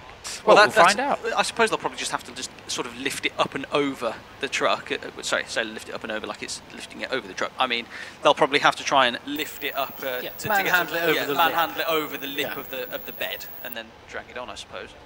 So we wait and see. Truck is in reversing place. They're taking the engine cover off now so that they can put the strap round the roll hoop. We've got a message on the stream from Armin Westenhofer. If I've got that wrong, Armin, I do apologise, but I think that's how you pronounce it. Better slow-mo than Formula One. Fantastic. And I agree. Rich, Damien and Ellen do a fantastic job on this stream. Really, really good work. So thank you very much for all your work. I know it's Ellen controls the camera angles, so I think Ellen's been firing up the replays for us. So thank you very much. We await the recovery of the car. As I said, didn't touch anything. Managed to keep it out of everything, which is fantastic. So Terry, perfectly okay. Yeah, probably a bit of a heart-stopping moment though. But they've got the load bed down now. Got another message on the stream. Hello from Colorado, USA. We've got someone here, Williams Support from Perth, Australia. First time watching. Hello, Williams Support.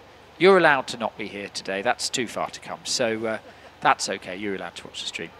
So great to see. Hope you're enjoying it. It's well, how to put this in a non-negative way? It's less bright than it was, would you say, gentlemen, in the sky? I think that's a well-described, less bright, well-coined term for what we're looking at. Yes, over to the left of the course, looking down it, there's blue sky and some of Lloyd's blue clouds as well. So it's some blue clouds. We got some blue clouds. Yeah.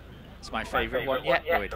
Oh, Derek Woods. Say that well, as a how collection. about hello, New Zealand? Hello, New Zealand, Derek. Hello, New Zealand, Derek.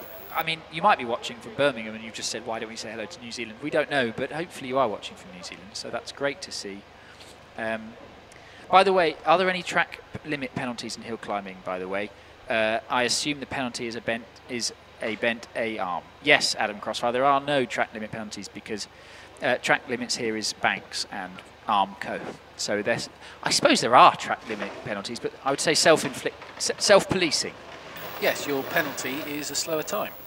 Yeah, or an incident. Yes. Yeah. So no track limits. One thing you will see at some hills is they put bollards on the inside of some corners to stop people. Such as Prescott.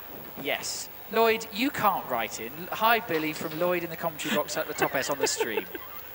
Why not? Complete plonker. You found some battery life, have you, Lloyd? I just thought I'd have a little look. Yes. By the way, if it does do that watery thing that I don't want to say later on, it is my fault because like many of the drivers, during my break between commentary sessions, I actually switched from my wet weather setup to my dry weather setup, and I've now got shorts on and my sunglasses rather than my trousers and my raincoat. So it is my fault. Oh, you utter muppet. So I can only apologise for that. Hello from Thunder Bay, Lightning Rod. What a brilliant name on YouTube. Where is Thunder Bay, Lightning Rod? I don't know where that is. That strikes me as a South African thing, Thunder Bay. It might be. I've also got hello from Vancouver, Washington, USA, not Vancouver, Canada. So that's great as well. So anyway, yes, got some cars. Got the car on the load bed. They've done that very quickly indeed. So hopefully we'll have that car recovered any moment. I'm hoping it's less major than it looked. And you never know, they might get it fixed for this afternoon. They might call it a draw. Wouldn't be surprised if they did, given they want to make sure it's all fixed properly. But you never know. Let's see. Some more sweeping at Kennel as well. Two marshals out there having a sweep up. Yes, I think everyone's just taking the opportunity to do some sweeping. It is still a bit breezy, and there is debris about, a few bits of twigs and trees, so take the opportunity to do a bit of sweeping, which is good. Any more questions you've got, apart from why is Lloyd messaging the stream from the top box, then do write into us and on the stream, and we will answer them if we can. Do you know what we haven't done yet? All weekend is deploy the Chris Druitt bingo card and explain why we measure 64 feet. I sort of referenced that in passing when Mr. Ponsford was on. Oh, you did? As a Druittism, yes. It's that force of gravity magic again at work, isn't it? It is indeed. So if you pull a 64 feet start time of less than 2 seconds or less, you've pulled 1 G, 1 force of gravity in acceleration. So it's a good measure. That's why you often see the four-wheel drive cars doing really, really good starts. Yeah, absolutely. I would like to just say a quick hello to my good friend Ollie Meads, always a big supporter of the channel, always watches us whenever we're on. He is loving the coverage. He's got it on whilst he services his mom's car. Oh, isn't that nice? Son of the Day award. We are rolling with our recovered machine. Terry's car is on the flatbed and coming down the hill. Say again, exemplary car control. Oh, yeah, to keep it out of everything. Yeah, that's not somewhere you want to be hitting stuff. I hate to think how fast he must have been going when that collapse occurred, but wow, 3 figures easily. His S approach speed, and let's bear in mind that that's as you normally hit the brakes for the That's 250 yards after his suspension had collapsed. Well, he did his S approach speed was 104. Lordy. Unbelievable. So I wonder if he'd have kept going. I wonder if he'd have qualified for the three-wheeler record. That's interesting. At 30.70 seconds. Yeah, the front left is still way up in the air, even on the flatbed, and they've got a chock underneath that dropped right rear. So, a big disconnect going on there. Yeah, it's a three-wheeler being Terry's independent traders, wouldn't it, rather than Trotter's independent traders.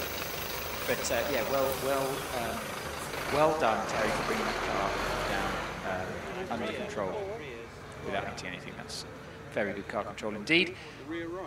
We'll go and investigate over lunch. You never know. Maybe it's fixable. Oh yes, you lunch. never know. Lunch, I forgot about that. Now you've reminded me. I'm suddenly very hungry. Ah, well, it's not You're after lunch some yet. more dirty fries, are you? Yeah, probably will. Yeah. Well, we've got a bit of time yet, so we're going to be doing... By the way, we just got a message on the stream. 1,315 viewers, which is a new record for our live stream, which is fantastic. great. So Oh, they must have known that we were all on. it's probably that. So that's the second hill record of the day. Since Lloyd tuned in, that's what's done it. Do we get to go in the programme? Maybe. I'll ask. Anyway, flags are in. Flags are in. Yes, they are. Jack Cottrell is aboard the DJ Delara, 2.65 litre V8 in the back of IndyCar origin, so in effect a D-turbocharged version of the IndyCar engine. Same engine as Alex Summers and same engine as the Gould GR55 of Terry Graves that you just saw. I think Alex's revs to almost, when it's on full song, something like 15,000 RPM, which is amazing. I don't think we're going to see the Gould again. I've just seen it on the flatbed going straight back to its trailer rather than to the paddock. So I think that might sadly be the end of the day for that car. Meanwhile, 3 big burnouts from Jack Cottrell to being the Delara Cosworth, DJ Delara to the line. Very pretty car this, I think. It's I always thought Formula 3 cars were slightly under-winged and slicked, but when you put big wings on it and big slicks like this, it looks absolutely fantastic, and it goes really well too. Off goes Jack Cottrell, 2.14 second start, up into 4th before he turns into Kennel out of my sight. Good heavens above, yes, he's absolutely given the wrong hold he's had. Really focused, really dialed into this climb now. Yeah, Jack's super quick in this car. Takes a nice entry into bottom S, flicks the car one way, flicks the car the other way, gets it straightened up, track control fluffing as it modulates the power. He's across the line now. Is he into the 25s? Let's see. Yes, he is. 25.66, 25.66. Next on the line, Sue Young in the Gould GR51 with the big 4-litre Judd in the back. Ex-Graham White chassis, so ex-championship chassis when it had a V6 in it. Sue also used to be the ladies' record holder here. She would like her record back. It's great to see her HillClimb again. It's a good start. Popping and banging is below me. That's the best start I've seen her do all weekend. 2.26 second start.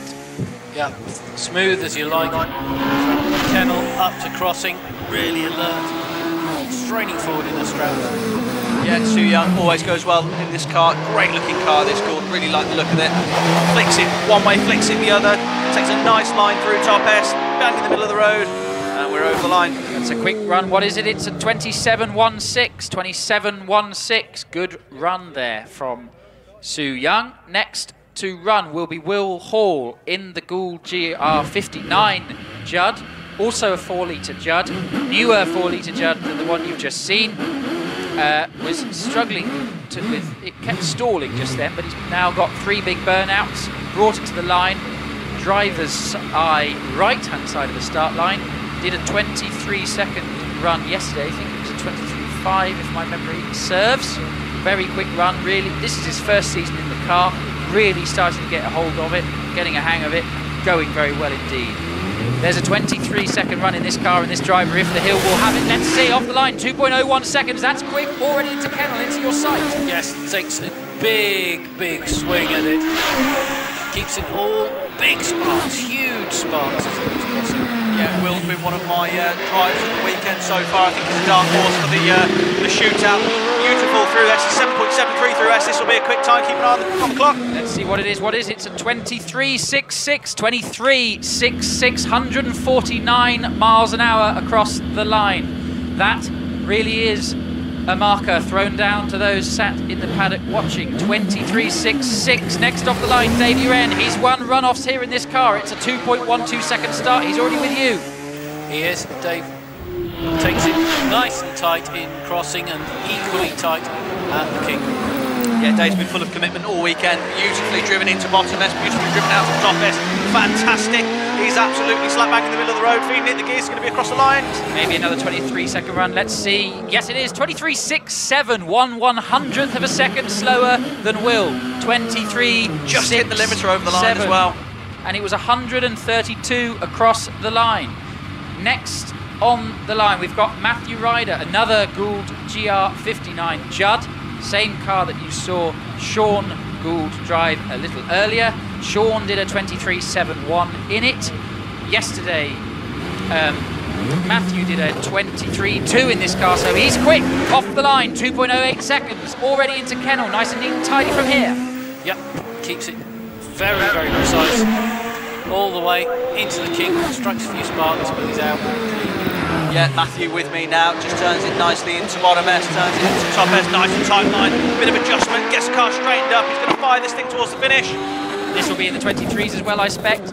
Yes, it is, 23.86, 23.86, fourth at the moment. Next, Trevor Willis. Wow, he was so close to my commentary box as he came past me. 2 seconds start dead. The OMS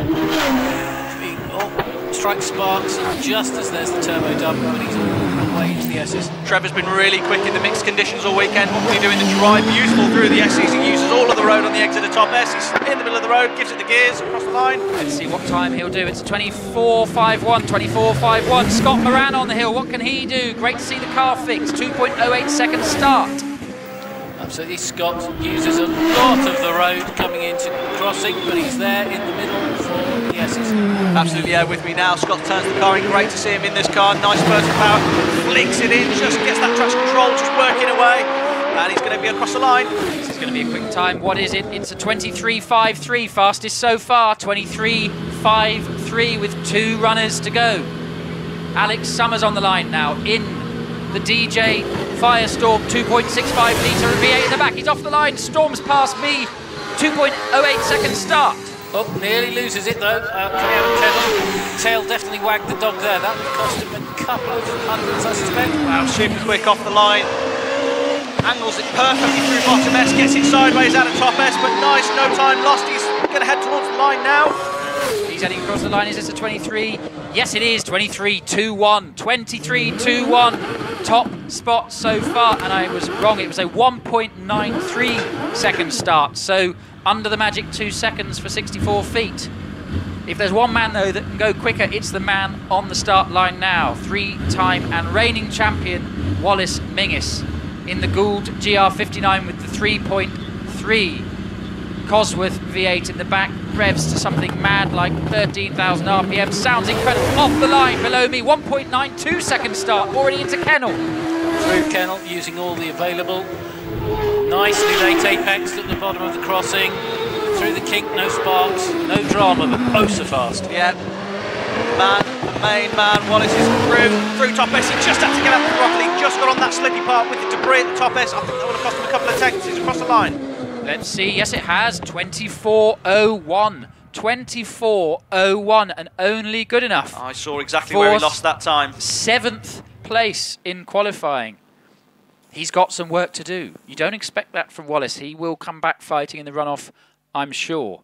One little moment, 7th place. That's how close the top cars in this championship are. Quite some class, this one, isn't it? Oh, unbelievable. Unbelievable. Just so we know, let's go through some finishing speeds. Will Hall, 149. Dave Uren, 132. Matt Ryder, 149. Trevor Willis, 132. Scott Moran, 159 over the finish. Wallace and Alex were both 145. Absolutely breathtaking. That was fantastic. That is just a preview of what we've got coming in about 20 minutes or so when we have the top 12 runoff. I will have the times for you shortly and the runners and riders for that runoff. You can see exactly what Lloyd was saying. We have the benefit of the screen. Alex Summers, 7.56, S's sector. Wallace Menzies, 7.99. That's, you pinpointed it, called it spot on, Lloyd. That's just where he lost his 0.4 of a second. Yeah, you could just see it. You should do this commentary more, Lloyd. Oh, well, maybe. You were absolutely right. You called it bang on, as you said. Fantastic. Well, you know what Wallace is like, though. Don't count him out until you get to a runoff. No. Or don't even count. Definitely don't count him out in the runoff either. So yes, he will be. Good to see strong pace from Alex. I'm really, really pleased about that. Looks like his car's working well today. So fingers crossed he gets a good runoff. But yeah, Will Hall as well, driving beautifully. It'll be a good one, this one. Will indeed. Will indeed. So I am now awaiting the return of that batch. We will then have the historic classes. And we will also then have the first car in the Tin Top Top 10 Challenge. I've been practicing that with my teeth in. We can tell. Yes. With Damien Bradley will be running first. By the way, I think I've got the runners and riders for the runoff. It was the cut-off, looks like, and 12th fastest in qualifying was Jonathan Varley on a 25.47. So you had to be in the low 25 to qualify. That's how quick it is today. I believe the runoff qualifiers are as follows. First to run will be Matthew Ryder, because he was slightly slower than Sean. He qualified on a 23.86. Then Jonathan Varley on a 25.47. Paul Hames on a 25.42. Dave Warburton on a 25.24. Zach Zammit on a 24.93. Trevor Willis on a 24.51. Wallace Menzies on a 24.01. Sean Gould on a 23.71. Dave Uren on a 23.67. Then Will Hall on a 23.66. Scott Moran on a 23.53. And Alex Summers will run last as he qualified on a 23.23. And I've got a piece of paper in front of me that confirms everything that I just said. So that is the runners and riders. You had to be in the low 25s on a not dry day at Shelsley to qualify, which is quite something, isn't it?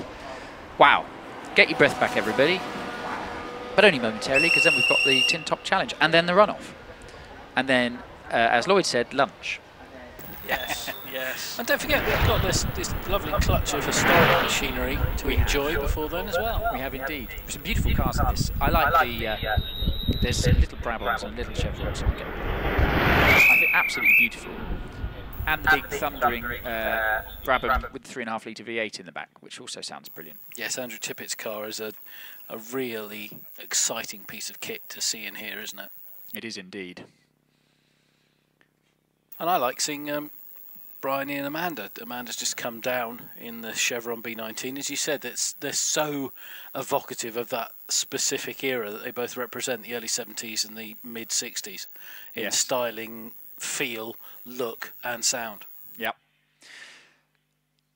They do indeed. I should just, the cut-off for the runoff, 25.47 for Jonathan Varley. Shout out to Jack Cottrell just missing out on a 25.66, and Einon Price on a 25.75, and Alex Coles on a 25.89. So those three missed out by tenths of seconds. Yeah, and all of them, that trio especially, you feel sorry for them because those are great times in the conditions they were done in. Yes, and in their classes, exactly. Yeah, Einon's, I think, leading his class. No, sorry, just behind Jonathan Varley, but very quick time, and Alex Coles is second in his class, so phenomenally competitive. Meanwhile, we've got cars on the hill. It's Bryony Serrell in this beautiful little Elva Mark 7 sports car. She goes very well in this, and she's already through Kennel. Bryony is, and lining herself up for crossing. Clinch the left-hander there.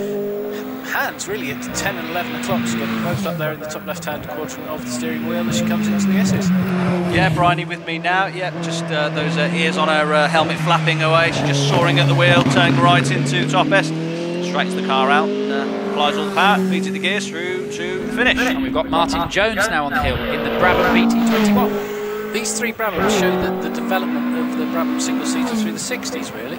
That could be a Cooper, if you half close your eyes, which of course Black Jack learnt his trade in, but by the end of it they're distinctly their own with the wings all the way. Yes, they are indeed. And next on the hill we've got Grant Cratchley, and this is the Brabham BT21B, so I guess an evolution of the car you've just seen. Exactly. Fully enclosed engine at the back, the Hewland gearbox doing its job, lovely chrome-plated drive shaft, and a very handsome car. Yeah, indeed, with me now, just turns it into bottom S, turns it out at top S, no dramas at all, nice and smooth, and away toward the finish. Meanwhile, next car on the hill, Andrew Tippett in the bellowing 3.5 litre Brabham BT30. Sounds great, he's with you. Andrew is, he's coming out nice and clean out of kennel, through crossing, that V8 on full chat, sounding very healthy indeed as he comes up through here and into the S's. Yeah, absolutely good looking car. Just locks the rear axle up slightly with the down chin. Just has a bit of a wiggle about of oversteer, but just feeds the steering wheel back out nice and straight to head towards the finish. Some times for you. We've got Andrew Tippett across the line now in a 32.27. Martin Jones in a 33.42. Bryony Serrell a 36.13. Grant Cratchley a 32.90. Next on the hill, Richard George in the car he shares with Amanda, the beautiful Chevron B19 sports car. It is lovely, and watching it from behind as it climbs up towards the S's, we could be at the Nürburgring. Yes, absolutely quite, yes. Turning in left, turning in right, no dramas at all as we just head out of the top S and slap bang in the middle of the road across the finish.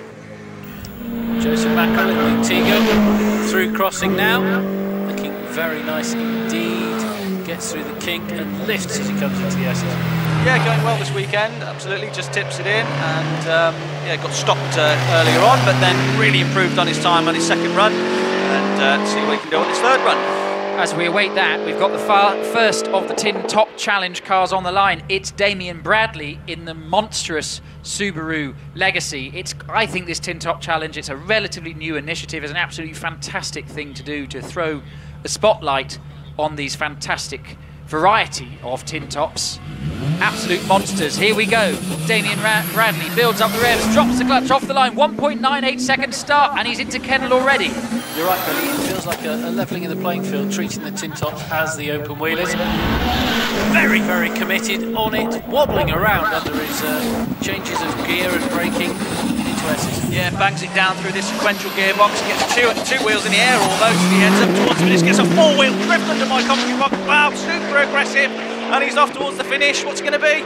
It's going to be very quick, that's what it's going to be. It's going to be a 28.88. 28.88. Oh, I'd like to see a slow-mo of that out of top S. So I don't know if that counts. It won't count as a class record because it's not a class run, but that 28.88 is half over, 3/4 of a second quicker than Stephen Darley qualified on a 29.65 to take the record in class. Getting a replay, absolutely fantastic from bottom S, clattered the curb, rode it beautifully like he should have Tin Top, threw it into top S, massive four-wheel slidey moments as he buries his throttle and uses all 700 of that horsepower.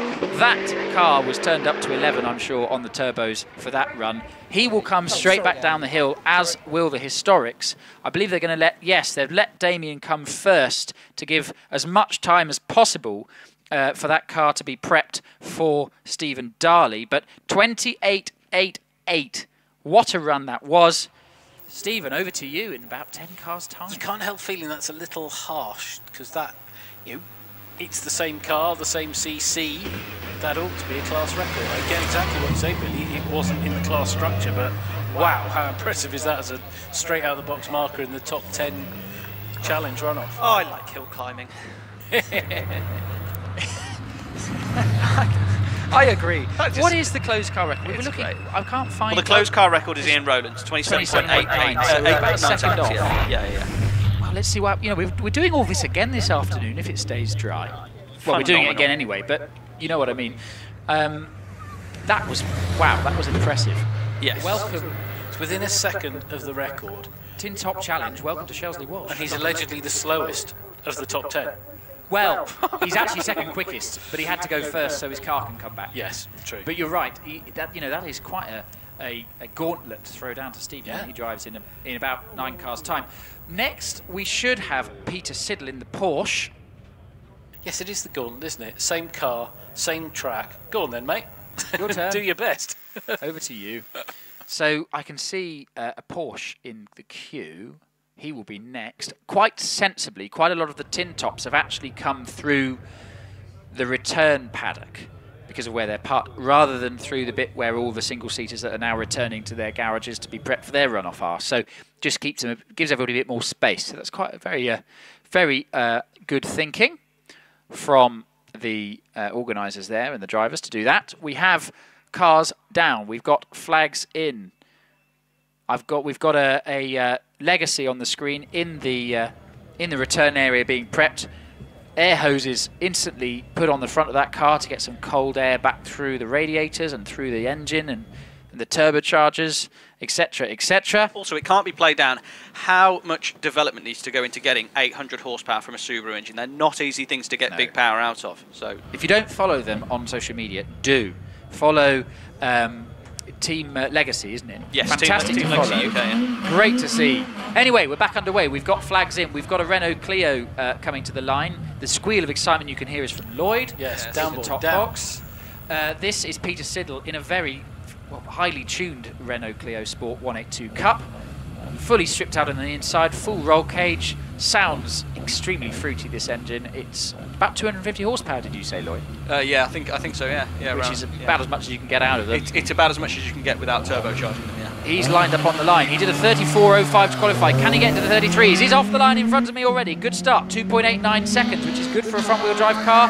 Very quick through Kennel, and he's to you. Well, he took an awful lot, a little bit more than the road had to offer, but he's okay coming out of Kennel. And now nicely lined up into the S's, drives us right as he comes onto the road. Yeah, Pete with me now. He's on 3 wheels, of course.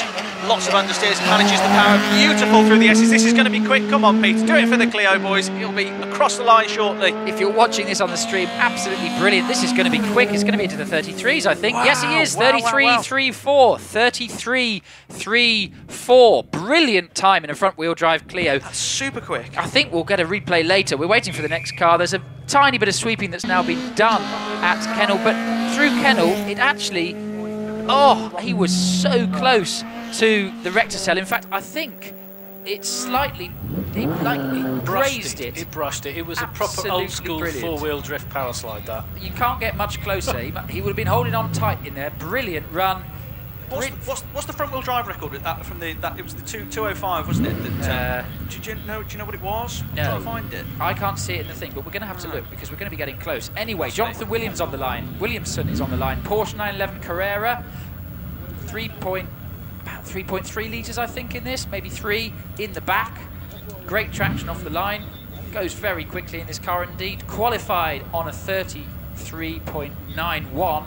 Will have to find 6/10 to jump ahead of Peter Siddle, who you've just seen. Such was his run. He's off the line. It's going to be a good start. It's got great traction. It is 2.09 second start as he turns into Kennel and into your sight.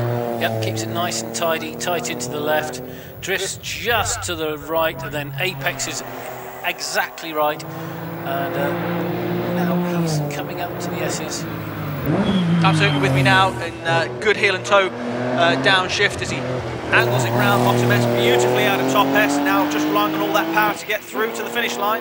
Keep an eye on the clock. It's going to be quick. Let's see what it is. Is it into the 33s? It'll have to be. Let's see. 33.72, 33.72, quicker than his qualifying time, but not quite as quick as Peter Siddle, but slots into third place in the Tin Top Challenge. Next on the hill, the supercharged Porsche 911, Andrew Norris. He's off the hill. It sounds brilliant as it whines and whirs under my commentary box. Turns into Kennel, 2.18 second start. A lot of body roll and drift as he came through Kennel. He's right on it, the same dipping front right at crossing. Takes the kink absolutely flat shot. Yeah, absolutely. With me now, it's a fantastic pair of Porsches these are. Lovely through bottom S, lovely through top S, now using all the supercharged power to head towards the finish. Keep an eye on the clock. It's going to be a good time. What is it as he crosses the line? It is a 32.63. 32.63. That's almost a second quicker than he qualified. He qualified on a 33.59. That's a fantastic time to slot into second in the runoff. Next on the line, Stuart Reid. This is the fastest front-wheel drive car we've seen yet today, but he's going to have to better his qualifying time to catch the little Renault. He's with you. Stuart is. He's clipping point just fractionally early on both of the left-handers as he comes through me.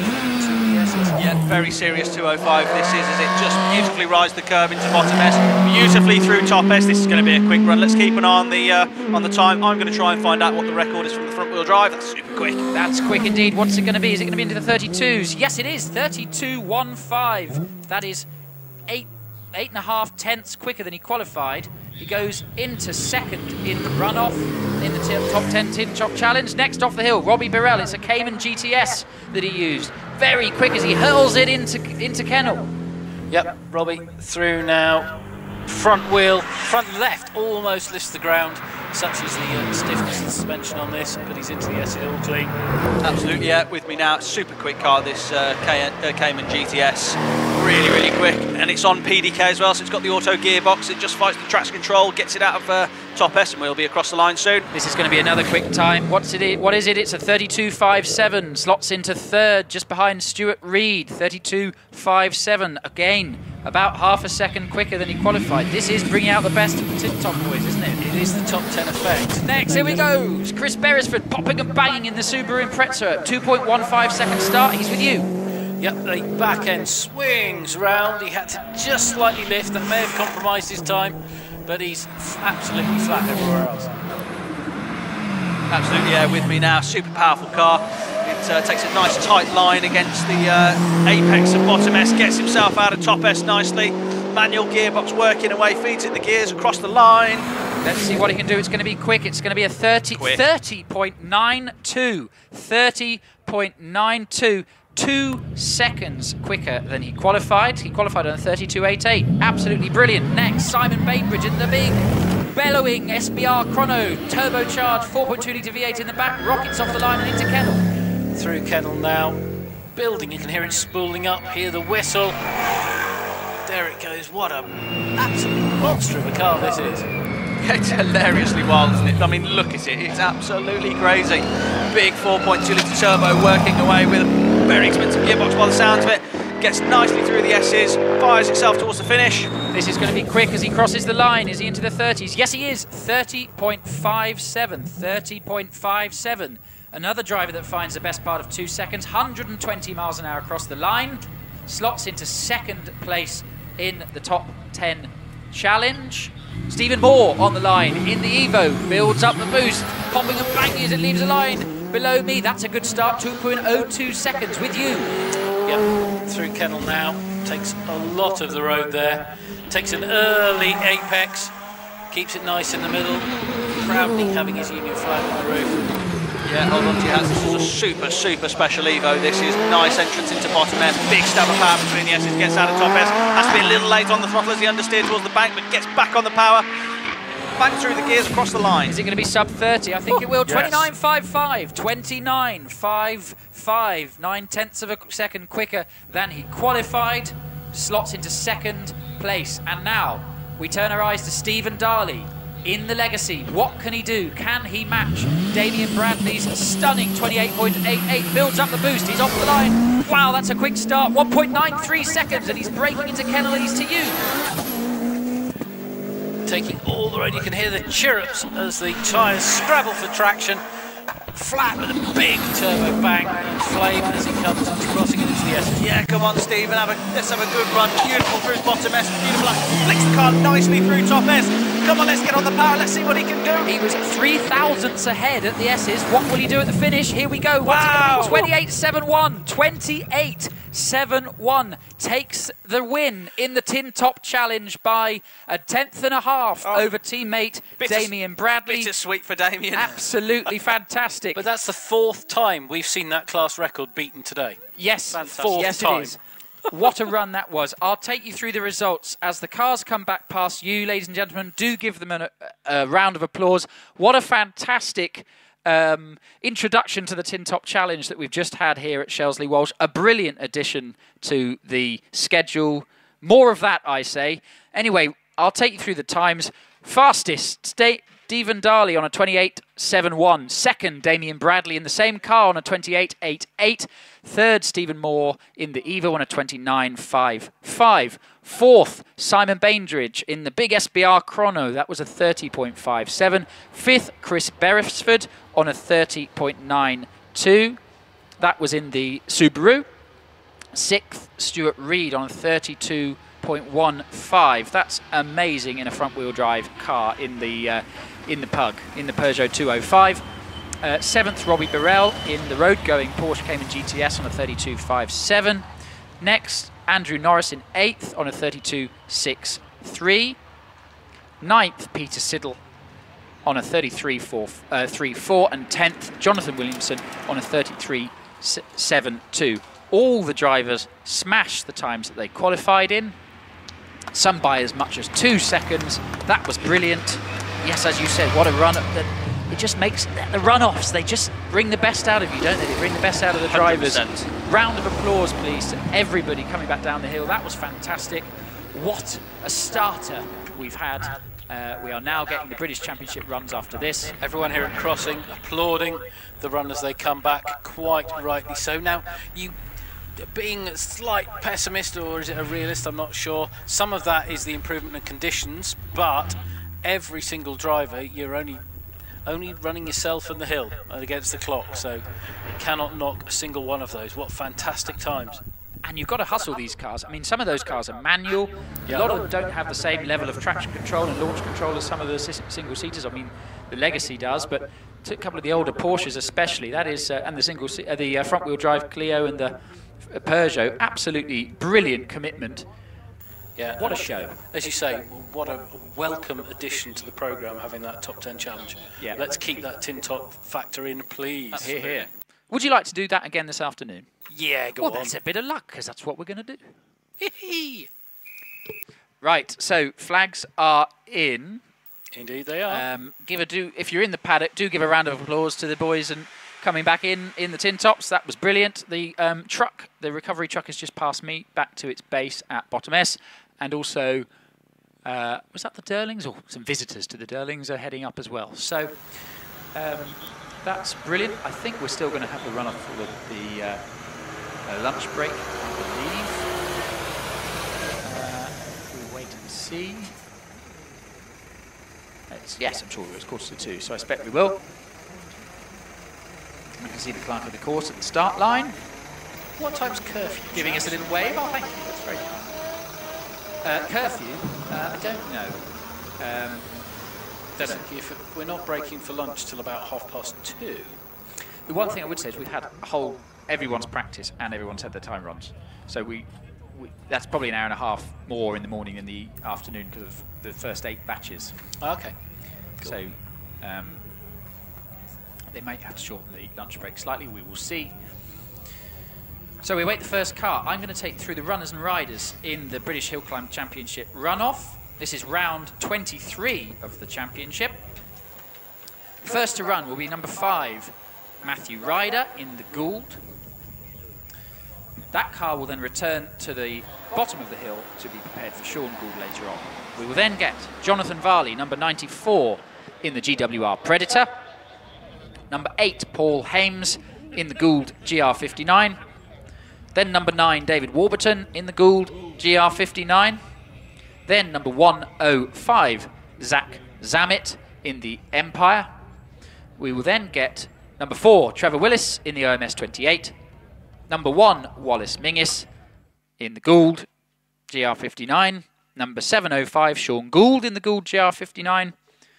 Then number 6, Dave Uren, in the Gould GR55. Number 112, Will Hall, in the Gould GR59. Number 3, Scott Moran, in the Gould GR59. And then finally, it'll be number 2, Alex Summers, in the DJ Firestorm. Those are your runners and riders for the top 12 runoff.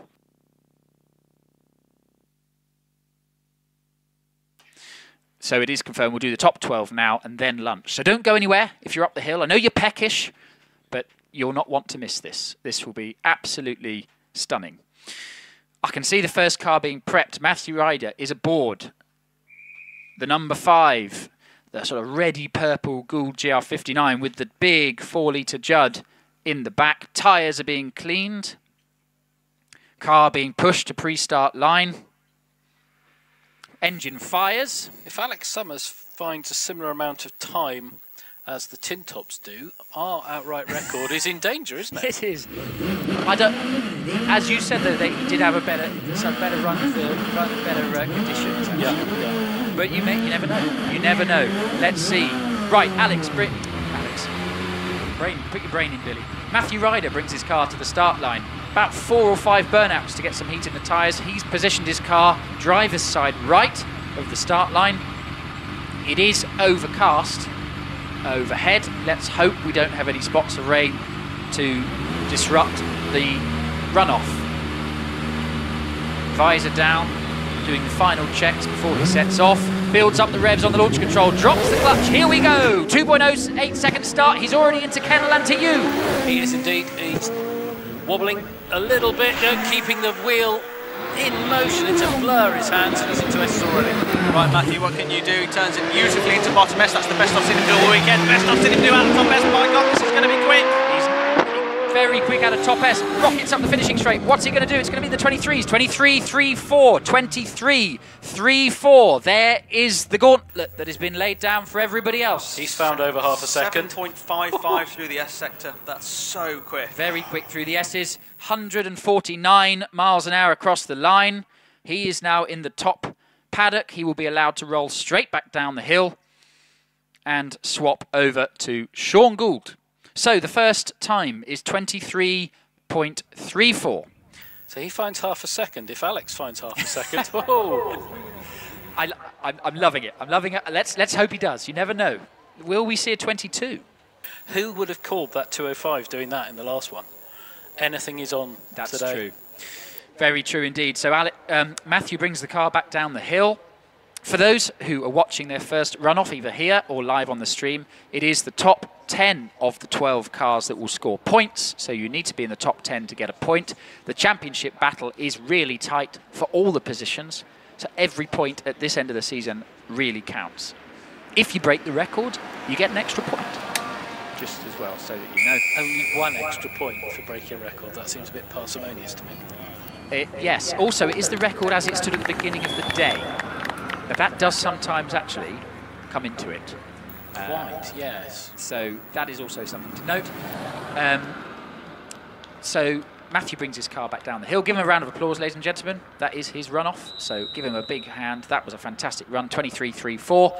We then await Jonathan Varley, who will be next up. Jonathan driving the 2-litre TKD-powered V8 GWR Predator. So for those that have been following hill climbing a long time, this was the chassis that used to have the X-Arrows 3-litre V10 in the back when Graham White Jr. had it.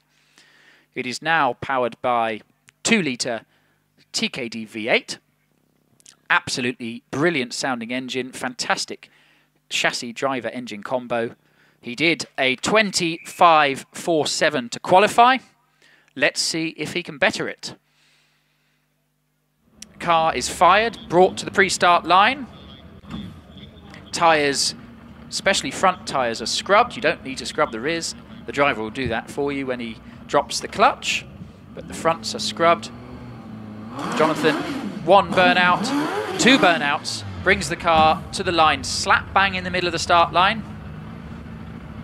Lines it up, gets comfortable, checks everything is ready. He knows what he's got to do. The time to beat is a 23.34.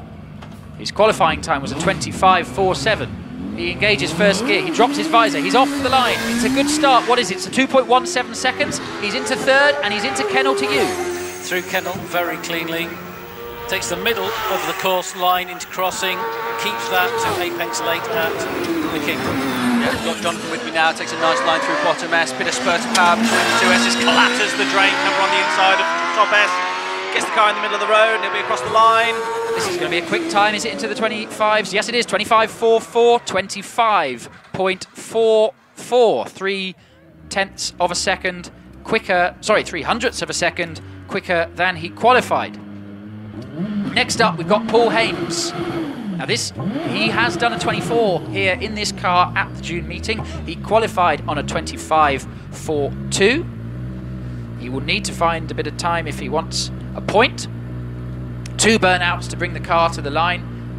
Car is on the right-hand side as the driver sees it of the start line. Visor down. Engage first gear. Building up the revs, building up the boost in the turbocharged 1300cc Suzuki Hayabusa powered Gould. Dropped the clutch and unfortunately it stalled. But luckily the rear wheels did not cross the line, so he will get to run again. Engine already refired. Resettles himself in the car. Gonna have to build up the boost before he drops the clutch. First gear engaged, building up the boost now in the turbocharged bike engine Gould GR59. And he drops the clutch, it's better that time. Off we go, here we go, 2.48 second start, buries the throttle as he reaches Kennel, he's to you. Through Kennel, nice and tight. He goes left, he goes right, wobbling across, not wobbling deliberately across the track, using it all. Paul Hames carrying loads and loads of speed into the bottom S, flicks it across right to top S, just a little bit late on the power, but I don't think it'll have lost much time. He's across the line. What's he going to do? It's a 24.94, 24.94. Quick time, well done. 1/100th of a second slower than the Zach Zammit qualifying time out of interest, but 24.94 slots him into second place in the runoff as we stand behind Matthew Ryder. Just under half a second faster than his qualifying for the shootout. Absolutely brilliant. And he did a 2.5 second start, so there's some time on the start line for that car. There is. Very, very quick indeed up the top of the hill. Next, David Warburton. 1600cc, naturally aspirated, Hayabusa powered Gould GR59. This run will be committed. He's off the line. It's a good start. It's 2.11 seconds. He's into Kennel now. He is. Takes a lot of road coming out of Kennel, which lines him up perfectly for the quick line crossing. Late apex on the kink and into the SRA. Yeah, you can just hear David absolutely foot flat to the boards, a little bit of a wiggle out of bottom S, beautiful out of top S. David's a wonderful driver and a wonderful car. Let's see what he can do over the line. He's heading towards the line now. Is it going to be a 24? Wow. Yes, 24.94. 24.94. Identical time to Paul Hames, putting him second equal in the runoff so far. Fantastic time. He was flat through crossing, absolutely to the board. Inch perfect, brilliant time. Well done, David. I can see Dad Allen smiling in the paddock. He'll be happy with that. Who have we got next? Right, we've got Zach Zammit off the line below me in the supercharged Empire Wraith. Very quick car, 2.22 second start. Zach keeping it right in the centre of the track. Good apex point in crossing. Makes the windows rattle in control in the commentary box. Zach's been fantastic all weekend. He clatters the apex of bottom S. He's having 3 wheels on up in the air through the S's. Fantastic out of top S's across the line. What's he going to do? It's a 24.81. 24.81. Slots into second place. I have never seen a single seater lift a wheel off the ground at the front between the S's before. Amazing. That was impressive, wasn't Amazing. it? 24.81, so a 10th and a half up. That confirms Zach at least a point. It does. It does indeed. I think if you're 10th equal, you both get a point. It will be interesting to see where Paul Haynes and David Warburton end up at the end of the runoff. But anyway, I'm getting ahead of myself. Next on the line, we've got car number 4. We've got Trevor Willis in the OMS 28. Launch control on, buries the throttle, off he goes. 2 seconds dead to 64 feet. To you. Through, crossing now. Takes it wide and cuts back in. There's an undercut there. Lots of sparks on this car and into the S's. Absolutely, yeah. Turns that lovely OMS into bottom S. Good spurt of power. That's beautiful through top S. This is going to be a quick time. That's very nice for the S's. Go on, Trevor. Very quick time indeed. What is he going to do? It's a 23.97. 23.97. Slots himself into 2nd place behind Matt Ryder. That one felt awfully fast. The marshals across from us here at Crossing, they've all turned into racing drivers. The hand signals and the positioning, it's all going on. Who have we got next? We've got Wallace Menzies. Number 1, the Gould GR59 Cosworth. Uncharacteristic qualifying in 6th. You normally see him higher up, so let's see what he can do here. It looks like a fresh set of boots. Loads of burnouts, tyre smoke pouring off the rear tyres as he got temperature in the tyres. He's in the launch control, he's off the line. This is going to be quick. 1.88 second start. He's to Kennel now. He is our fastest starter. Very, very smooth, precise. Wallace Menzies, he's got the bit between the teeth, most assuredly. Absolutely. Here he comes. He won't be happy with where he's qualified. Let's see what he can do in the runoff. Fantastic pops and bang. Perfect through the S's. Wallace is off towards the finish. Keep an eye on the clock, ladies and gentlemen. This could be in the 22s. Let's see. What is it? It's a 23.45. 23.45. So he lost a bit of time on the exit of the S's. He was 2/10 up on the entry to the S's, but a 10.5 down on Matt at the finish. So 23.45 for Wallace slots him into 2nd place in the runoff so far. Next up, Sean Gould in the car that bears his name, the Gould GR59 Judd, 4-litre V8 in the back. This is the car that currently leads the runoff in the hands of Matthew Ryder. What can Sean do? Lines up, driver's side right of the start line. Visor already down. Car just ticking over as he gets ready to go. Settles himself for the run.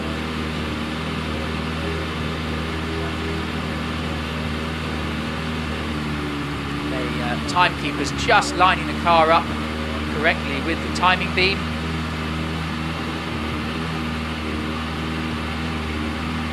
Which they're just doing now. There was a bit of adjustment to be done, which is now done. Thumbs up from the marshal to the timekeepers. They seem happy.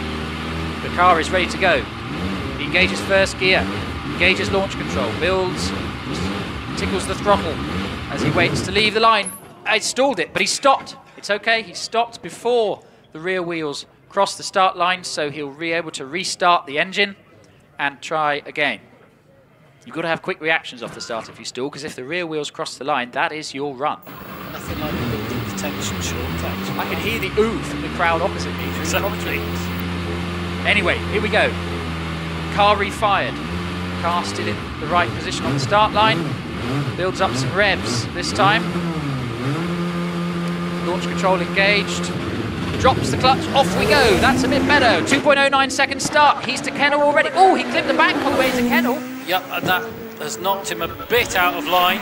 He's got it all collected up now, but that's probably cost him any chance of winning this out. Yes. Let's see what he can do then through the S's. Nice through the S's. Goes left, goes right. Close to the bank on the exit. Traction control fluffs as he bangs it through the gears and across the line. Time for Sean, 23.66, 23.66, 3rd place as we stand. He nibbled, yes, it nibbled the bank on the entrance to Kennel. We're getting a replay on the stream. Good start from him. And then he just tried to take a bit too much road. It was front and rear wheels actually on the bank as he turned into Kennel, and it still turned in very nicely. And he still did a 23.66. It's 0.36 of a second down on Wallace Menzies into Crossing. And that's that, you know, take that out of his time again and he'd be in the lead. It's still quicker than he qualified as well. It is, even with a bit of grass tracking. Right, so we've got a red flag very briefly, just so there's a bit of sweeping to be done at the entry to Kennel. You really don't want any debris on the road there. There are very, very light spits of liquid. I won't say what it is, out of the sky. So we're going to have to... Sure it's not unburnt fuel out of Sean's car. Could be unburnt fuel, but we've got to get a bit of a wiggle on here if we're going to miss any more. So whilst they do some sweeping, I'll just quickly take you through where we are. Matthew Ryder currently leads the way on a 23.34. Wallace Menzies second on a 23.45. Sean Gould third on a 23.66. Trevor Willis fourth on a 23.97. That's the top four as it stands, with 4 drivers still to run. Next is going to be Dave Uren. The engine fires on the Gould GR55. The marshals have done a great job sweeping as quickly as possible so that we can get this runoff back underway. Flags are about to come in, and they are in at Kennel and at the start line. I think Dave has spotted these spots of rain and is in no mood to hang around. He's already in the pre-start area. He's warming his tyres with the 3.5 litre Nicholson McLaren V8 in the back of this car. He has been in the 22s here. He's one of very few drivers that has been. He's very, very quick here. I think this is his strongest hill. He won a runoff here last year in this car. He lines up on the left-hand side of the start line. The timekeeper's just inching back into position to make sure he's perfectly in line, which they have now done. Visor down, builds up the revs, drops the clutch. Here we go, big stab of power as the car leaves the line. 2.14 second start, nice and neat and tidy into Kennel to you. He's with me in Kennel and very, very precise. Apex is early, takes it up, crossing, kink, and into the S's. Yeah, David, loads of speed into the bottom S, wide out of bottom S, and he just gets off the throttle slightly in top S just to readjust the car. Might have cost him a tenth or two because across the line. 23.63, 23.63, slots into third place so far, just behind Wallace, just ahead of Sean, 23.63. 140 miles an hour across the finish. And the next car to come to the line, Will Hall, qualified on a 23.66. Will need to find a couple of tenths to take the lead in the big Gould GR59 Judd, still in matte carbon fibre livery. Brand new to him this year, going fantastically well in it. He loves Shelsley Walsh. He's won here at Shelsley Walsh. What can he do now? The visor's down, the car is driver's side left at the start line. The car is in position, visor check, builds up the revs, launch control on, popping and banging off the line. Here we go. A start, 1.93 seconds, and he's already into Kennel to you. Great start, takes all the road out of Kennel. Late apex at crossing bottom, lots of sparks, and into the S's. Absolutely, yeah. Will Hall, as I said earlier, my tip for a very strong finish in the runoffs. He's brilliant through the S's, fantastic, best I've seen anybody so far. Let's see what he can do. He's heading up the finishing straight. What's it going to be? 23.19, 23.19, 151 miles an hour across the line. 151 across the line, takes the lead of the runoff. Very quick indeed. That's fantastic. Who's next? 6-time champion Scott Moran. Most championships anyone's ever won. Wants his 7th. Needs to catch up points on Wallace. Here we go, off the line. 2.2 second dead start. He's into Kennel. Yep, through Kennel now. Apexing, clipping, using all the road. Late at the kink, bit of a spark fly. Yeah, nice and tidy into bottom S, just bounces the car over the curb. Bottom S just touches the inside bank, actually in top S, but he gathers it all up and he's going to head across the line. He was almost equal with Will to bottom S. What is it? 23.19. It's equal. 23.19. Equal fastest with Will Hall. Identical times, but 10 miles an hour faster across the line. I can't take this. They make their time in completely different ways, and yet they are equal. Dead heat at the top. So Alex knows what he's got to do. He's got to do better than a 23.19. He qualified on 23.21. He can do it. He's off the line. 1.88 second start. He's into Kennel already. So fast into Kennel. Absolutely into crossing now. Keeping it dead flat in, no sparks, no drama, but so fast into the S. You can just hear his car revving to the moon as he turns it beautifully into bottom S, turns it out of top S. Alex has just got to use all that horsepower now to get him across the line. What's it going to be? I don't think he's going to do it. Let's see what he's going to do. Is he going to do it? 23.10. He's done it. 23.10 takes the win. 23.10 takes the win by 9/100ths of a second. Absolutely stunning. Go on, Alex. The top 3 drivers within a 10th of a second there. Absolutely brilliant. I'll take you through the results. First, and winning the first runoff of the day, Alex Summers on a 23.10. Just so you know, there was 3 thousandths in it when they got to bottom S. That's how close I it was. love hill climbing. 23-10 takes the win. Alex Summers. Second equal for Will Hall and Scott Moran, both of which did a 23-19. Fourth, Matthew Ryder on a 23-34. Fifth for Wallace Menzies on a 23-45. 3.5 tenths behind the win, and that gets you fifth. Absolutely incredible. Dave Uren sixth on a 23-6-3. Seventh for Sean Gould on a 23-6-6. Eighth, Trevor Willis on a 23-9-7. Ninth, Zach Zammit on a 24-8-1. And 10th, equal, Dave Warburton and Paul Hames, both on a 24-9-4. And Jonathan Varley, 12th, missing out on the points, but on a 25-4-4. Brilliant time. Fantastic times from all of them. I can't speak anymore. That was absolutely brilliant. That was incredible. I'm going to sign off for lunch, and I'm going to leave you guys to have a chat for about a minute or two, because I'm actually doing a walk around of the paddock for the live stream at lunch. So, gentlemen, discuss. Wow. Please continue. Yeah, wow. Billy, thank you so much. Enjoy your walkabout. But looking at the screens, Lloyd, they're all getting their times in different sections, aren't they? It's phenomenal. I've got so much excitement around this championship. I'm surprised by Wallace. I think perhaps, in my opinion, he lost a bit of time in top S where the mud was sort of pushed onto the track from Robert Kappa's earlier incident, and he got a bit wide, got out the throttle and lost a bit of performance. I wonder if he had a bit of a psychological, I don't want to understeer into the, maybe he thought he was going a bit quicker than he was, I don't know. But maybe there was a bit of a psychological moment there. He looked like he was a 23-1-5 to me, and that would have put him second. And you've got to feel sorry, though, for Jonathan down there in 12th, because the top 11 scored in this one. Yes. Hi guys, give them a clap on the way down. Absolutely. I'm gonna let you two discuss. I'm gonna try and catch a lift to the bottom of the hill so I can grab my sandwiches. I'll leave for some dirty chips. Oh, well, I probably will. Yeah, I'll say sandwiches. Dirty chips. Just in case my wife's listening, I'm definitely getting sandwiches. I promise. Some salatanis. I'll eat my sandwiches. All right, I'll catch you boys later. Cheers, Lloyd. Okay, well, what a fantastic run-off that was, guys. Everyone on the hill, give these guys a clap on the way down. That was some stunning run. Shelsley definitely does the job again, doesn't it? Nicely impressive. We thought the tin top runoff was exciting, but wow. And here comes Alex Summers, just exiting bottom S. Give him a massive round of applause. They were all brilliant, weren't they? Just a wonderful driving from everybody. Everyone improved, everyone got faster, and to have 2 second places on 23-19. Astonishing. Wow. Hello, everybody. So I hope you enjoyed that. That was the first Tim Top challenge we've had at Shelsley, and that was fantastic. And then what a run-off. 3 drivers within a tenth of a second.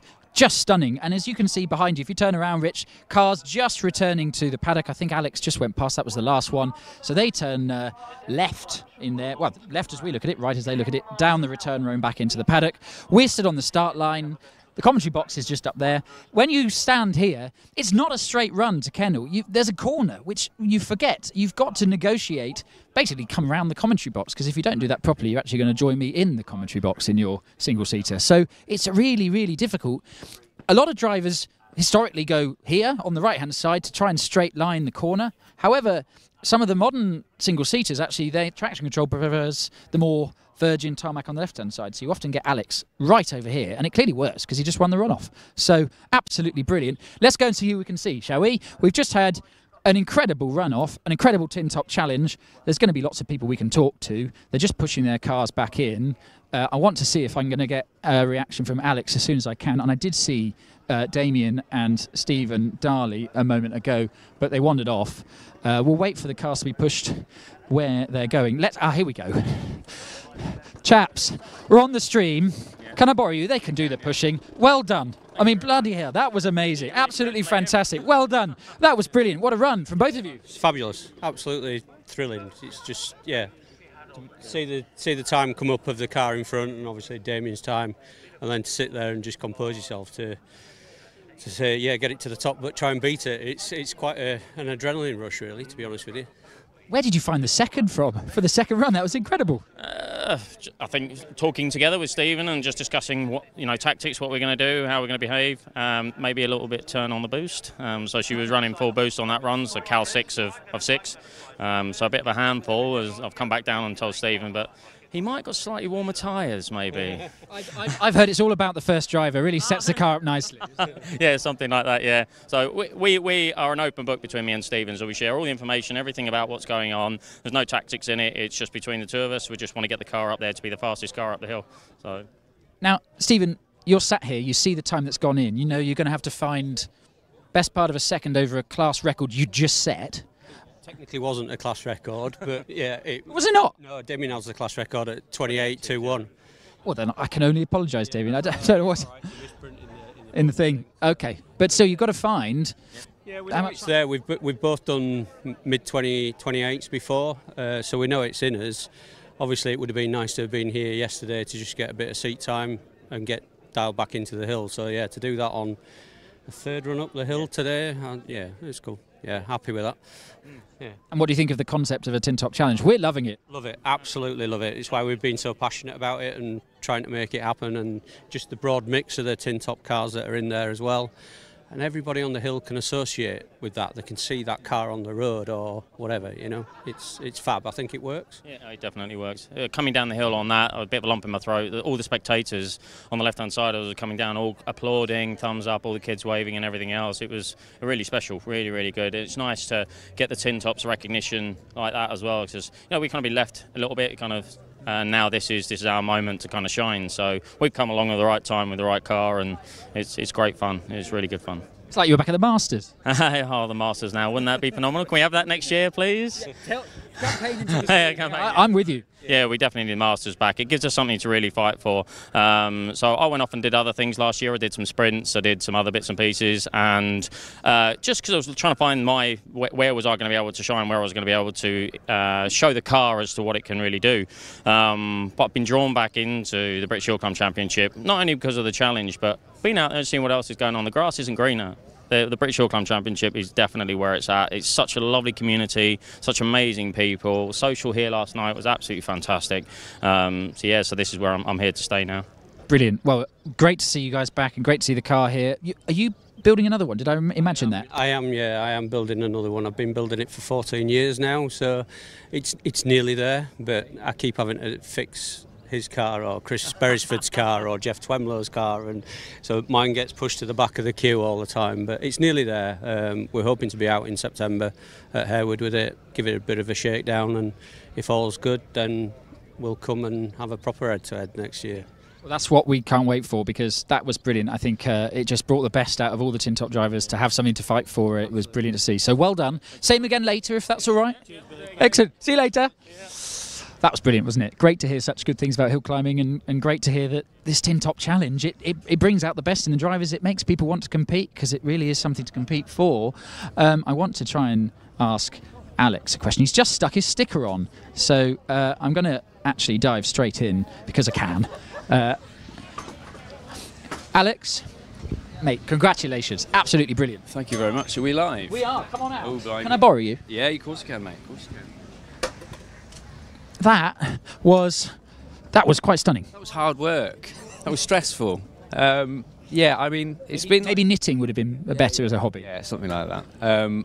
Yeah, I think we struggled here last time. We were slow through the S's. We've always been kind of reasonable low down, but I did a bit of soul searching in the on the data this morning, and I thought, well, it's got to be possible. It's got to be more. And so just a slightly different approach. Got a lot of push at turn one, but managed to get it back, and then, yeah, just hooked up in the S's. And when you have that feeling, you're like, oh, thank God for that, because it turns in and it bites, and you go, I can get on the power now. So I just never really had that here last time. So fair play to Avon. We're catching up on where we were, and it was a really cool run-up. Stressful to be in, but really cool to be that close. So, yeah. It was just so close, and you're sat there and you can see all these times coming in so close together, and if there's a mistake, that will be 7th, not 1st. Probably, yeah, exactly that. And I mean, last time it was 4th, and it was the twitch of a right foot. That's how it should be. That's as it should be. Do you know what I mean? And it's gutting when it goes the other way. but Team Ming is trying to put me off there. I'll call them out. Yeah, it's gutting when it goes the other way, but I mean that shows how healthy the sport is, and I'm pleased personally. You know, DJ done a brilliant job. I think we've kind of got back to where we were. So yeah, I'm happy with that. Thank you. Yeah. Well done, and we're looking forward to this afternoon. Yeah, after a bit of a cup of tea, I think. Yeah, no, I definitely, and fair play to the guys in the tin top. Those two boys in the Subaru, they're going for it, aren't they? So that's mega, yeah, and it's cool. I think to have more people with a chance of being in the runoffs is mega. So yeah, fair play. I can't remember who won it. It was either Damien. It was Stephen. Ooh, beat the owner. Oh, I don't know about that, mate. That's a dangerous game. But no, fair play, amazing. The 28s and the tin top's just awesome. So yeah, good. Looking forward to it, mate. Excellent. Well, enjoy your cup of tea, and we'll see you after lunch. Thank you very much. Cheers. Brilliant. Absolutely fantastic. Let's see who else we can find. I'd like to find Scott. That car was in pieces, an hour ago. He's just doing data, so we might ask him a quick question in a minute and see if I can borrow him. Scott, can I borrow you? No, I'm ignoring you. You're ignoring me? Oh, that's mean. Congratulations. That was absolutely stunning. No, I was pleased with that. We're just looking at the data, and I'm a bit of a wuss. So. Oh, really? Which part of 160 miles an hour is you being a wuss, sorry? Oh, no, I tucked my ears in at the top, so that was yeah. No, it was good. No, top S, I made a bit of an error. I turned in a bit early. I thought it was going to wash out the top S, so I turned in and just clipped the bank on the inside. So, yeah, I lost at least 900ths there. Well, that'll be it then. Yeah, so no, it's good. No, car feels good. All to play for this afternoon. An amazing effort from the team. The car had its floor off an hour ago. Yeah, we've got a bit of an issue with the starter map. I think we just need to look at, and it seems to get through sprag clutches quite quickly. But no, it was Dave and Dad and Graham and all lying underneath, getting covered in oil and dirt. So yeah. If we didn't have to do that, it wouldn't be racing, would it? It wouldn't be fun. It wouldn't mean as much. No. So no, it's all good. Good. Happy. Well, I'll let you get back to your data and find your massive 900ths of a second. See you in a bit. Wow, absolutely brilliant. So that was good to see. And then let's see if we can quickly. Will hates being asked questions, but I'm going to ask him a question anyway because he finished second equals. So I'm just going to do it. So where is he? He's just getting changed. So we might leave him for a minute. Let's see if we can find any more of the tin top runners. Let's see if Simon's at his car actually, which I can't see actually. Where's it gone? Simon Bainbridge's car isn't in its garage. We'll go to tin tops. Should we play tin tops? Who am I looking at? Where am I gone? Is it over there? Is it? It was in the garage here, but well, it isn't now. So I don't know where it is. We've got about 15 minutes. We got 15 minutes. Okay, well let's go and talk to Zach actually, and Team Malta. Zach, you got a minute? Come on out. Do your hair, yeah, do your hair. Now, firstly, I think we've got a message for someone that should be here that isn't. Was it your dad that should be here that you said, or was it my dad? Your dad? Yes, his dad, Alex Zamit. He should have been here. Yeah. He should have been here. Congratulations into the 23s. Is that your first time in the 23s? At 24. 24.97 was it? Sorry, 24.97. Yeah, no, it's no. I've done a 24.6 here in my old setup with the 1600, but fastest I've been now with the turbo. So happy with that. Yeah, you really seem to be getting a. What's it like? How different is it? You seem to be getting a hang of it quickly. It's a totally different animal, yeah, I guess. Once the boost comes in, it's pretty fast. Yeah, it's just getting used to getting to places much quicker, mainly. So yeah. And really close between you, Dave, Paul. It's tense, isn't it? Yes, surprisingly close. We were trying hard. I'm trying hard, and everyone's trying hard. So yeah, it's close. Well done. Go same again this afternoon, please, in the next run-off. And guys, great to see you all. You've all come over from Malta. It's great to see familiar faces from the Masters. Great to see you in the paddock, enjoying our lovely summer, our lovely wet summer. We'll see you. Yeah, good. We'll see you this afternoon. Right, so we've got about 15 minutes. So I might go round here, see who else we've got. Let's see who else we've got to talk to.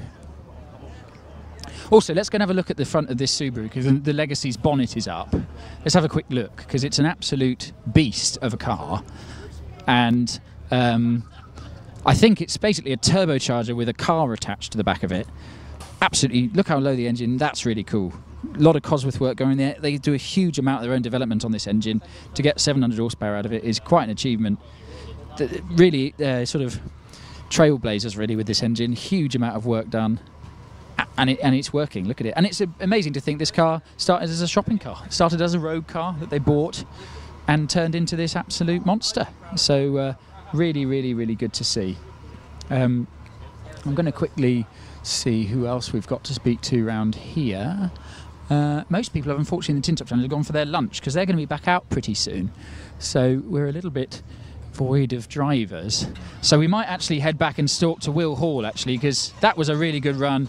9 100ths off the win, second equal with Scotty. So I think we'll go back and we'll talk to Will, actually, because I know how much he hates being talked to, so it's lots of fun to talk to him. Let's see how we're getting on. So where is Will? He is here.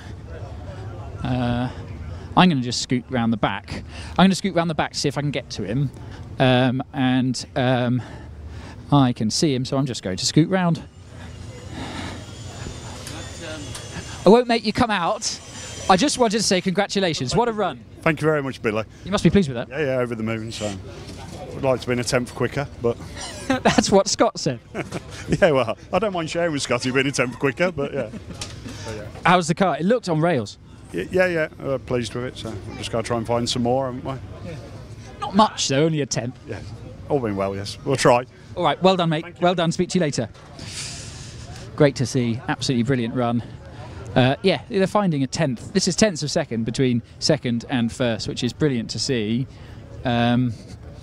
Let's see who else we've got to speak to. Let's see. Mark, I'm going to come and speak to you. Hello, how are you doing? I'm very well, thanks, Bill. How are you? I'm very well, thanks. This is important sustenance, is it? Shelsley Walsh Cup. Everybody should have one. They serve these at the bar, right? They do, yeah. You used to HillClimb. How long is it since you've been? You look after the young programme now here as well. Did you actually? Yeah, I went to Loughton Park. Oh, did you? Yeah, and I was at Classic Nostalgia. Oh, really? Yeah. And also, you're a big part of the junior programme they have here, the Junior Championship. Tell us about that. They have a young drivers programme, and they all drive courses. They get half-price entry fees. They get a suit and stuff sponsored. So yeah, it's a good programme to jump in. 17 to 23, I think it is. So. And how many entries have you got this year, roughly? This year we're quite low, actually. We've got 4, I think it is, this year. So, but they get to run national meetings, and they do Prescott, Loughton, and Shelsley. And for those young people watching the stream, a great way to get into hill climbing. It's great. You can't spend too much on your car. It's a courser. You can pick a courser up for about 600 quid. Go racing. And also tuition from the best. Exactly. And we'll try and find where they've gone, but we'll find them later. Oh, no problem. Thanks. Thanks, Mark. See you in a bit. I saw Lloyd actually, who's just tucking into his lovely lunch. Lloyd, have you got your breath back? Have I got my breath back? Well, I have to say, I was watching from top S. I thought Will Hall was my dark horse to actually, if Wallace couldn't get it together to win the runoff, but this man here, Alex Summers, has just shown. I've just gone to congratulate him, just shown him. Unbelievable run from him. I'm sure he'll want to have a word and say thank you for. I've already spoken to him. Have you spoken to him? Oh yeah. Oh well, I'll just tell you about the dirty fries I'm having, and it's all great. Go and have some food at the courtyard. It's wonderful. But yes. Excellent. Having a good day. Cheers. Good day. Enjoy getting back to the heady heights of Top Box. Yeah, so that's the face of Top Box this weekend. So you've heard him, now you've seen him. Who else shall we see if we can speak to? Or should we just go and look at some of the other cars that compete in the Tin Top Challenge? Because you don't often see them. So it's great to actually see.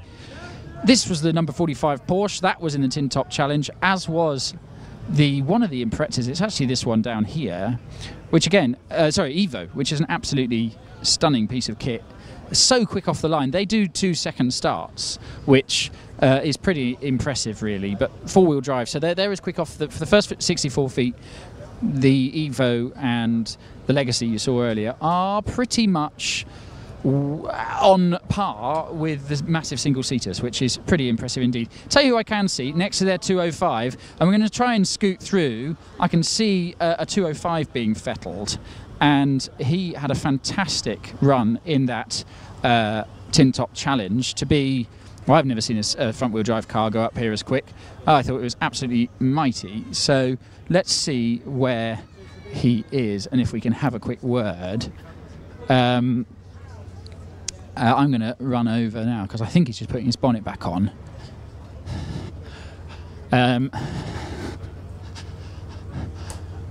Oh, before you run off, I just had to say on the stream, congratulations for that Tin Top Challenge. That was absolutely brilliant. Thank you very much. Yeah. Did you enjoy it? Yeah, it was lovely.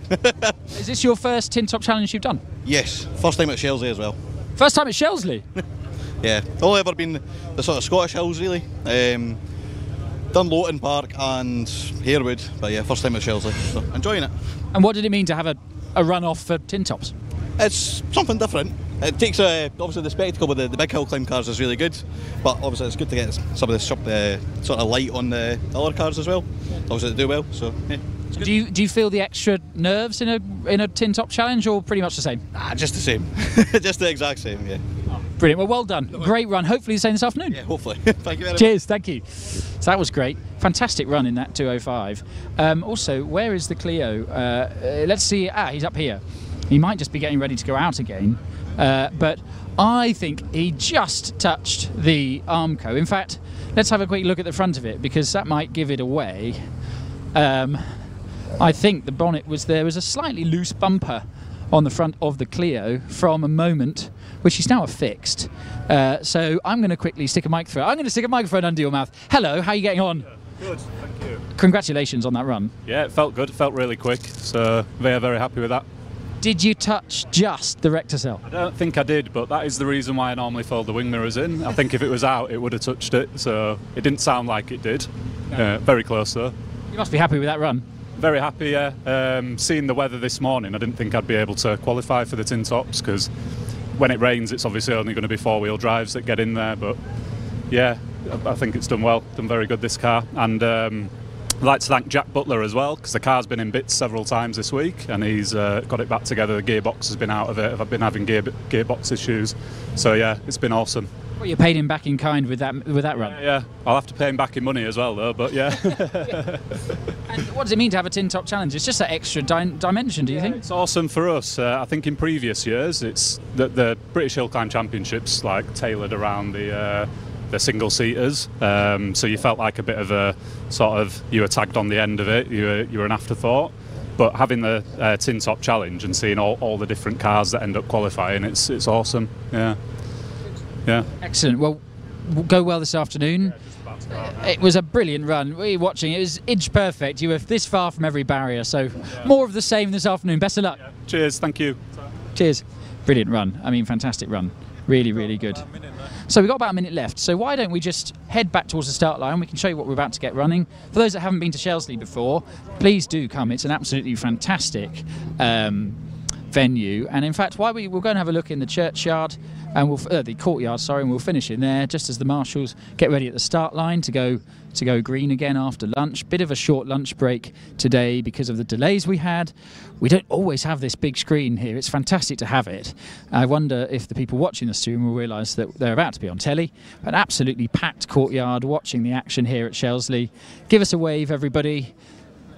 And great to see. There we go, on the beers. So having a great time. Great to see loads of fans here. If you've never been here before, please do come to Shelsley Walsh. It's an absolutely brilliant day to spend here watching some of the fastest drivers in the country drive some of the best cars. So I think that's all we've got time for. So I'm going to hand back to... Oh, we've got a minute or two. Okay, well, we'll carry on walking. Let's go and see what we've got going on at the start line then. We'll wait until we're going green. It's wave at the stream. There we go. It's the beer, I think. I think that's what's getting the confident waves going. But yes, great to see such a big crowd here today. These facilities are absolutely brilliant. We didn't used to have the courtyard like this. It was only a few years ago that it got renovated, and it's just a great place to come. This is the return paddock that we're in now. If you've never seen Shelsley before, this is where the dual-driven cars come back through that gate behind me over here, and they will come back into this area for the sort of express change of drivers when you're to drive a car. And then they will come through the gate over here and back to the start line before their run. Anyway, I think we are almost done. I think we can probably hand back to Mr. Ponsford, Chris Ponsford, who's in Vauxvilla, just up there, about to take us racing once again. Another tin top runoff, which was handsomely won by Damien Bradley and Stephen Darley this morning. And then we will have the big championship runoff at the end of the meeting. And if it can be better than this morning, well, who knows? What did you think of that? I've got David Garnett, by the way. He will be the first car you'll see. He's in that Renault Clio 200. And I'll let you know when, well, in fact, he's coming to the line right now. That was a very truncated lunch break. Truncated? Yes. You're coming up with all these big words now. Foreshortened. Yes, it was. Unfortunately, we had 1 or 2 incidents this morning, didn't we? Yeah, we probably lost, in real terms, a good 45 minutes to a few of the incidents, to be fair. Yes. No major drama incidents, nobody was hurt, but 1 or 2 bent cars. There was that fantastic right rear suspension collapse as it came past me here. And how he gathered it up and stopped it without bouncing off the scenery at the bottom of the S's, I have no clue, but fantastic driving. David Garnett. Speaking of fantastic driving. Indeed. Here he is. He's through crossing with the appropriate and wishful registration that ends in FTD. I wish he would have joined with that. He's into the bottom S's and out of my sight now. Have you got him on the screen there, Yes, Chris? I have. Sending him ticket past. Ben Fisher is already on his way up to you in the Subaru. Carry on with Ben. We're on shared drives, aren't we? Yes, we are. And we've got David Garnett just finishing. Yeah, so it's 40.69. An improvement, that's good. Yeah. And Ben Fisher besting the line. He'll be considerably faster in that Scooby, I'm sure. Yes, that's right. Well, he is indeed. Joy Hoyle is with you. 37.62. Joy. And Class B road cars, specialist production cars. Yes, nicely sorted car, isn't it? It is. Sharing that with Ray Lowe, I think. I'm not sure whether it's jointly owned. Anyway, she's going to be away to the finish. She's going over the finish. This will be a little short batch, 32.85 for Joy. That's a proper car-engined car as well. Yes, It's not it a bike is. engine machine. It's a proper Vauxhall red top on twin 48 Webers. You can almost hear the induction roar above the exhaust note when you stood next to it. It's brilliant. Actually, knowing Ray, because he's a master engineer, I can't remember if it's actually Delorto's or Webers, but I'm going to say Webers, 48 Webers, but I may be wrong. Small batch of 3, perhaps, as the flags are out now. That's exactly right. They're coming back down the hill, and as I see, they're coming past the finish line. There's cows on the left-hand side, and Shoe. They don't care what's going on. They're just carrying on, as the Team Valley does, whether the cars are here or not. Yesterday, I see, if in fact, looking from my position here, and you probably see it, I can see sheep all around the place, cows. It's a very, very rural place, isn't it? The sleepy Team Valley. Utterly bucolic. Wonderful. Lloyd always gets on my back Utterly using that bucolic. word. You know, you are coming out with some words already this afternoon. I had a thesaurus for lunch, Chris. you little tinker. You little tinker. So, well, I did enjoy this morning. I'm hoping this afternoon, if it stays dry, fingers crossed, it could be even better. Who knows? In all seriousness, Chris, what a fantastic innovation to have the Tin Top Top 10 Challenge. I love it. Personally, I absolutely love it. I think it's great. There's some incredibly rapid tin tops that the drivers, they put so much effort into these cars. I know they all do. They spend lots and lots of money, loads of time. And impressive, isn't it? But it drew the absolute best out of them all. Everybody improved by at least half a second. It was. That's mammoth, isn't it? Yes, it was. I mean, forget the rain shower early on. That's just part of the summer we were having. That's just a British summer, yes. It's a British summer, but it didn't stop the drivers, did it? And in that last bit of the runoff, it started spitting with rain. I thought, oh, not again, not again. You know, but fortunately, it didn't slow the pace up. Alex went on to win that runoff in brilliant style. And look at Will and Scott. 10 miles an hour between them over the line, but identical times. Extraordinary. I saw when well, of course, both those Goulds, they've both got those big Judds in, haven't they? So I guess, you know, when they power out to the finish at top S, up to that line, it doesn't take them very long, does it? No. We got a car on the line. We got Laura Wardle in the glorious Porsche 911 Carrera. Old style Porsche 911. This is the real deal, folks. Rear engine car. Oodles of power. It just looks the part, sounds amazing. Very quick off the line. 2.13 for the first 64 feet. For a road legal car. Wow. Impressive. Impressive. There we go. 1977 plate on it. Nicely through. No problems in crossing and kink whatsoever. She brakes hard. Heels over left into the S's. Yes, I've got her at the S's. Looking good, to be fair. She's already on the straight, powering up towards the finish. The next car on the line is going to be John McQuillan in the Fisher Fury. You rather like this one. Little bike engine car. 35 1.2 for Laura Wardle in the Carrera. John McQuillan just about to come to the line. This was the car that did have one or two issues getting off the line, but that's all sorted now. Oh, in fact, it's not so sorted. He's reeling it back into the paddock. Commentator's curse. Oh, there we go. Why did I deserve that one? Anyway, never mind. Okay, well, Mr. West, you've got to get your spanners out again and sort something out on that. That'll teach you to get off the fence and express an opinion, won't it, Chris? Oh, dear, dear, dear. Who'd never want to be a commentator? Well, okay, there's another car going to have a go. It's that rather lovely Mallet 20, Mark 20. Lots of history with this car. It just looks amazing. All these these Mallets, most of these used to run with a 1700 cross-flow engine in them, Ford cross-flow engine, which was made to go very, very quickly considering it came out of the diesel thing. Anyway, the Mallet's off the line. The Sunshine's come out. Fantastic. Over to you. Yeah, Malek now out of kennel. Nicely positioned. The back end slides just a little bit, a couple of inches out of the first left-hand crossing, but he keeps them nice and tight into the S's. Well, I forgot to say, that was Sam Nicholson driving that line. Now, on the line, Robert Penrose in the massive Hillbeam MP92, 7 litres of V8 Chevrolet power, burbling up the hill. Absolutely, you're not wrong. It's a roar by the time it reaches me at crossing. Laps it in nice and tidy into the S's. Well, I tell you what, you're not going to believe this, but on the line is Damien Bradley in the Legacy. The fastest tin top we've got here, probably the fastest one in Europe. He's off the line at a scorching pace. Oh my goodness me, folks, have a look at this wonderful Legacy. Over to you. Yep, Damien. Oh. Hear the turbo chirruping away. Big backflash. Another one once he gets down to the box.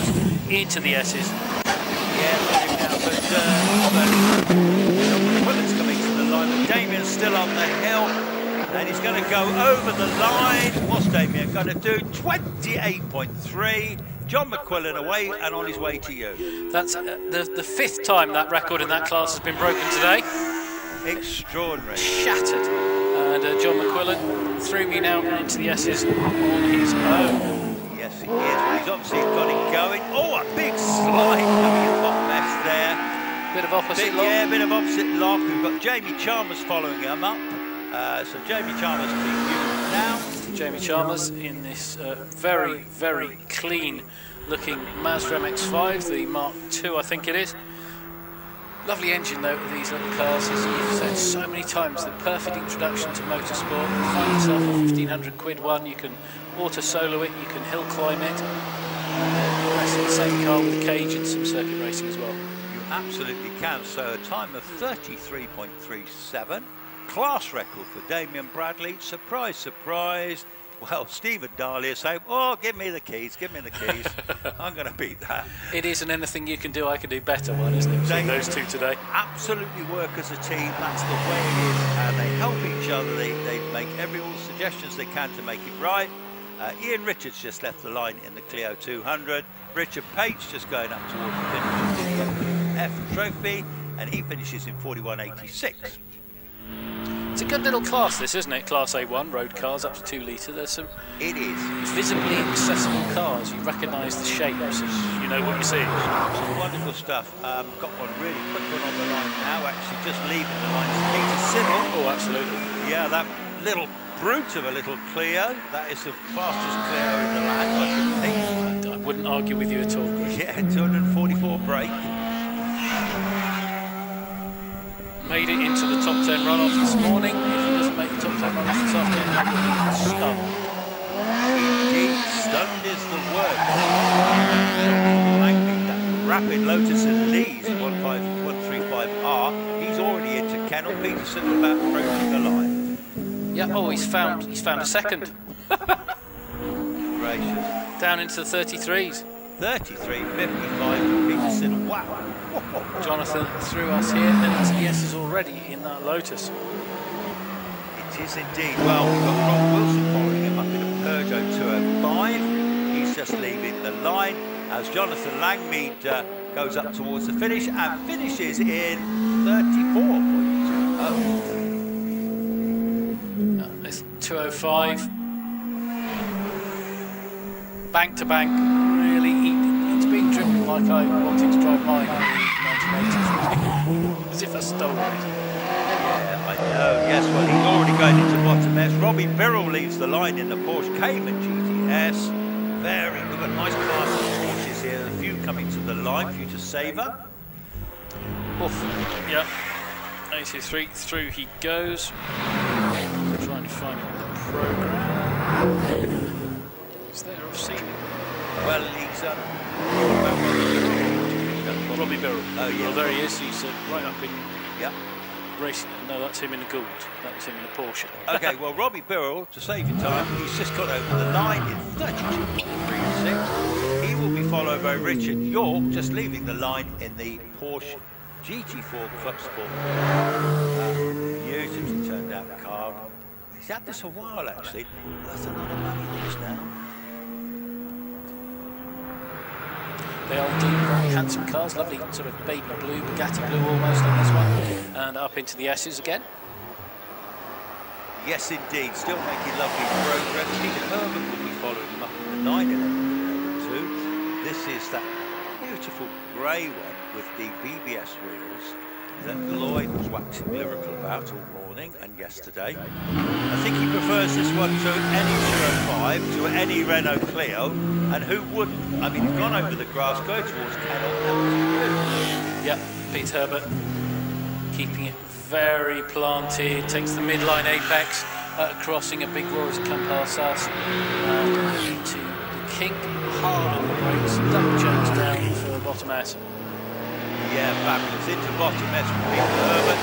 Ross McDonald leads the line with his 911 2.7 RS. That is spectacular as a genuine 911, isn't it? Just a bit special, isn't it? Early 70s car, the little distinctive spoiler. 35.42 for Peter Herbert. We're expecting at least a second faster than that for Ross. Well, yes, that's right. Well, Phil James has just left the line in the GT4, another very rapid car. Yep, Phil through us now, and he's keeping it nice and tidy. Yeah, 35.1. Nice. Well, Vauxhall VX220 Turbo of David Meek. Extremely rapid thing, that one, isn't it? A lot of people tell me that this is a more rewarding car to drive than its Lotus sister. To be honest, it looks better to me as well. More aggressive, isn't it? Yeah, 34.48 for Phil James. That's a good time. He's found half a second. And one of our favourites, Simon Carling in the 996 GT3 Waterfall course. That one, David Meek approaching the line now, and he goes over the line at 34.01. Almost a second found on his run this morning. That's great. Fantastic. Sorry I interrupted you there. Don't worry, don't worry. No worries. So we've got Simon Tarling going into bottom end, and he will be followed by Rodney Isles in the Alpha 4C. Glorious 1750. Oh, we've got a red. We've got red flags. Yeah, we got red because we've got fluid. Something fell off. Fluid. Or something. Oh. No, I've got fluid. Oh, where? Well, I've got it down outside my commentary box, and it's going in a weird direction. Actually, it's going from right to left towards the marshal post, but the cars were going straight on at that point, so I don't quite know how that's happened. So there'll be a slight delay while they sort that out. They've stopped Rodney. In fact, the red flagged him. He'll get another go because it's not his fault. We don't know whose it was, do we? No. So anyway, Inspector Clouseau stuff here. So just looking through those little cars there. So Robbie Birrell, quite the quickest, 32.36. And then the next one, where they were in the 34s then, was David Meek, 34.01. Yeah. 34.82 for Simon Tarling, 32.48 for Phil James. Pretty close stuff there, isn't it? Yes, on this morning's time, it's Richard Snow we need to be watching for in his Cayman GT4. Yes. And Robert Lancaster Geit still getting to grips. I know he's got the A3 class record, but still getting to grips, having dropped down a class with his Cayman GT4, but he'll get there, I'm sure. Well, Robbie Birrell was into the 32s this morning, wasn't he? So he definitely is the standout runner and rider there at the moment. Yeah. Yeah, it's a great class though, isn't it? Robbie Birrell in 803, which is his screen number. Yeah. That should be him in a Gould GR59. So, guessing the Gould has been swapped out for a Porsche. Maybe he decided to run his road car. I've never seen him driving a Gould. I don't know where that one's coming from. Weird, isn't he? He's up there in class K2 on page 22. Yes, the wonders will never cease. Yeah, 32.36 earlier. No mysteries. Well, talking of snowing, it's not snowing, but Richard Snow is going to be having a go in a minute. He is the man to watch. He's the man. I don't think he can get near Robbie Birrell, do you? Well, I'm going to say he can't. You say he can't. I say I hope he can. You say I hope he can.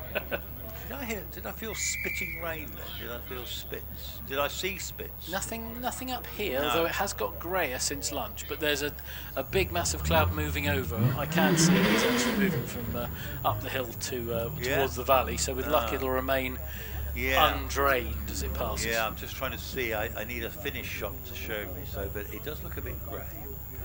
But never mind. We soldier on, don't we? Absolutely. It'll take an awful lot to stop these guys, as we've seen this morning. Do you think Lloyd is the running man? Because he's not going to get a lift up at this rate, is he? No, I think he's going to probably need some oxygen when he gets to about us here. There comes Richard Snow for you. My goodness, he's howling, but I don't think he'll be Robbie Birrell. No, he's first 64, very good time. They're down on Simon Tarling. Very planted, crikey me. It's heavy. Brakes double change down into the S's. 33s today. Okay, well, Robbie Isles has just left the line again in another 4C. Fantastic. As Richard Snow approaches the line in 33.17, a great time, second in the class. Yeah, Rodney in his 4C after being flagged for no fault of his own, does get his repeat run. He was 33.73 earlier, so let's see if he can bring it in. Yeah, let's see how he gets on as Robert Lancaster Gay leads the line in his Cayman GT. Oh, Rodney's time. 31.93. Well done, that man. Leads the class. Well, he is the class of the class, isn't he? He is the class of the class. Can Robert Lancaster Gay do anything about it? I think he's well down on that base. He's a 10th. Oh, he's right at top end. He hits the bank, clips it, carries on. He's going to go over the line in a time of 32.64. That's pretty smoky, isn't it? That is. That if he hadn't had that bank clipping episode, I think he would have been 31s. There's young Peter Richards on his way up to you in the Yaris. Rapid car, rapid driver from Coventry. Absolutely is. Now, did we see David Meek? Got 24. Yes, we did. I missed him. 34.01. Just a complete mistake in my notes. Yes, indeed. You don't have your notes right. Ian Fido's leaving the line again in another Yaris as Peter Richards approaches. 36.84 for Peter. That's nearly his second improvement. He'll be happy with that. Ian Fido.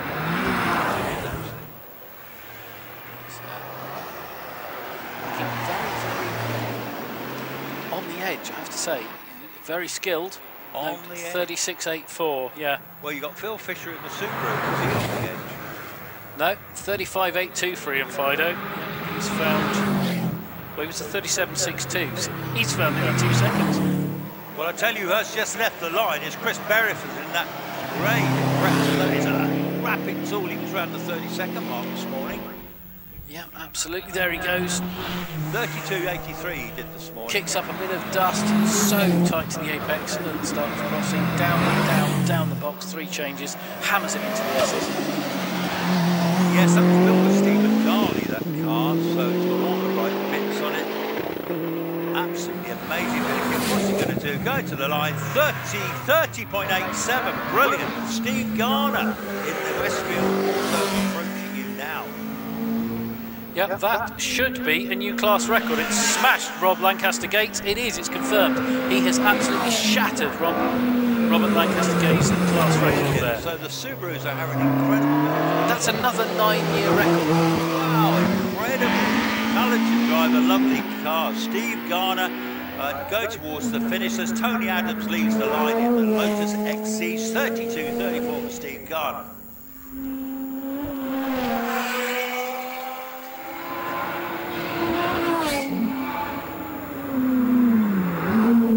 So Tony Adams approaches bottom S, goes round bottom S as Rob Lloyd leads the line in Westfield, quite Westfield. So Tony Adams approaching the line. What can he do? He's going to be around about the 33s, 34.52. Rob Lloyd, Rob Parsons, are you okay up there? Yeah, absolutely. He's into the S's just about now. Yeah, Dr. Malcolm Hickey just left the line in his Caterham 7 as Rob Lloyd approaches the finish.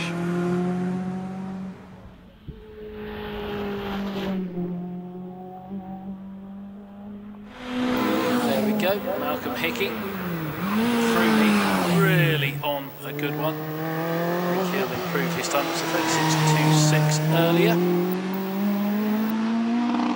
Yes, so currently leading that class, Steve Garner, 32.34. And the car that got stolen. Richard Price just left the line. Another very rapid driver. Let's see what Richard could do. He did a 33.88 this morning. 33.76 for Malcolm Hickey. He's found almost 3 seconds. Wow, that's good, isn't it? Yeah, Richard Price absolutely flat to the board as he came past me here. Held a little mini drift at the kink, looking really impressive. Indeed, well, I've got Jerry Neary on the line. He just leaves the line as Richard Price is on his way up to the finish. And that's a 32.43 for Richard Price. Another man who's found over a second. Impressive stuff. Jerry Neary, he looked like he missed a gear coming into crossing. He's got it all gathered up now, but that might have possibly been 38.70. They have a lovely lap. The man that might be is Ray Lower. He's just left the line. Our travelling professor from Oxford, mechanical engineering, is his game. Professor.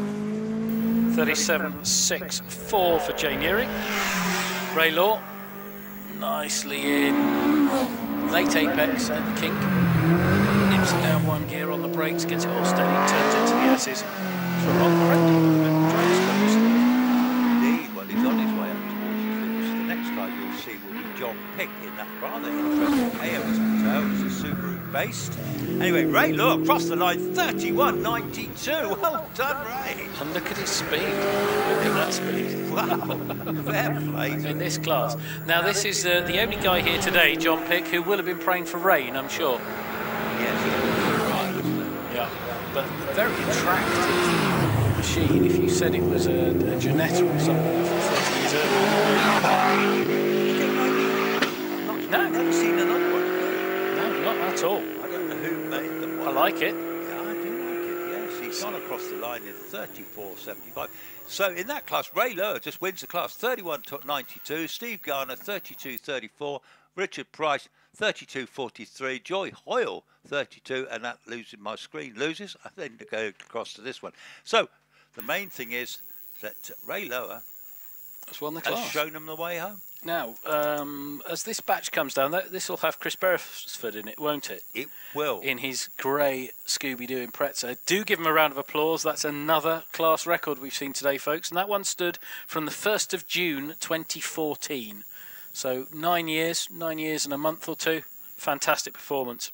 I've just had a request. When is the next round? Okay, so I'm going to say I think it's at Prescott. Do you agree with that? You're my sage of such things, Guy. Is it the next British? Is that Prescott or Lowton? I think it's Prescott. I think it's Prescott, the next British round. It's Prescott. Fortnight? Fortnight. I'm going with a fortnight at Prescott near Cheltenham. Yeah, that's my gut feeling. Yeah, and it'll be the same format as today. A weekend rather. There'll be a 2-day meet, practice on the Saturday, and all the big time runs on the Sunday. Now, coming down the hill, I just see him leaving the top paddock, is Damien Bradley in the wonderful Legacy, and the grey Subaru. He's coming down later. So, yeah. So I got the Mallock, I've got the big Pill Beam, and then the Legacy. So give them all a code. Yes, the next round is in 2 weeks' time at Lowton Park. Oh, it's Lowton. Oh, well, all right. So our sage, Richard Danby, has said, we got it wrong, boys. Stand corrected. Right time frame, wrong venue. Yeah, okay. Well, we're all excited about doing this bit. Aloha from Hawaii, from Scott O.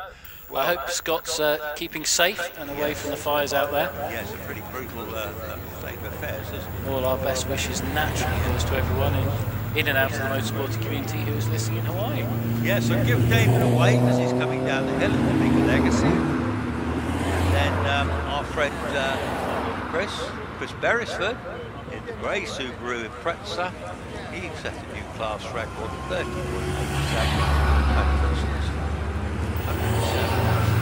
What kind of car is class 756? 756. That's a shared car, isn't it? It's probably car 56, which makes it. It's the Mallock. Oh, is it? It's the Mark 20 Mallock, yeah. Ah, that's it's Sam in it, sharing with Robin, yeah. Yeah, Dan Robin, yeah. It's the enclosed Mallock. Just Sports League. Yes, it was primarily used for racing on circuit. Yeah, it's a clubman's car, essentially. Yeah. Well, that's when rear-wheel drive, 1700. The original major was set for world domination. He was building something for anything he wanted to write him a cheque for. Yes, so that's interesting actually. So Ray Mallock took over that. Yes, made the original man Major Mallock. Just name Ploughed his own Major Mallock. Yeah, plough your own furrow. There's a wonderful book about it. Because the U2s went on and raced in everything. 1172 Formula, Formula Junior, Clubman's, even people like Nick Whale, future BTCC champion and BRDC member. He started on the hills with a Mallock. So where were they based, the original Mallocks then? That I don't know. It's too long since I read the book. I'll have to go and dig it out of the bookshelf and refresh my memory. But of course Ray Mallock went on to win World Touring Car Championship with Chevrolet and all sorts of great achievements. Won the raced the Kyriakos C2 car at Le Mans with Mike Wilds and David Leslie. Oh, one of the cars coming down has pulled in tight to the marshal's post. Oh yeah. Headlights ablaze at the kink. Okay. Not sure what's going on there. There's a Hello, chaps. Conveniently placed Hello, Lloyd. You made it back then. Yes, I did. I made it back to the top of the hill. Fresh air sandwiches. Oh yes, fresh air sandwiches, absolutely. You've done a bit of running and walking today, haven't you? Yes, I have. I've done a bit of running around. So no, it's been alright. Not as much as Billy has, though. He's done a wonderful job of our lunchtime. Yes, I saw him on the screen, but I had no sound. So but he done some lovely interviews by the look of it. He went around the paddock, didn't he?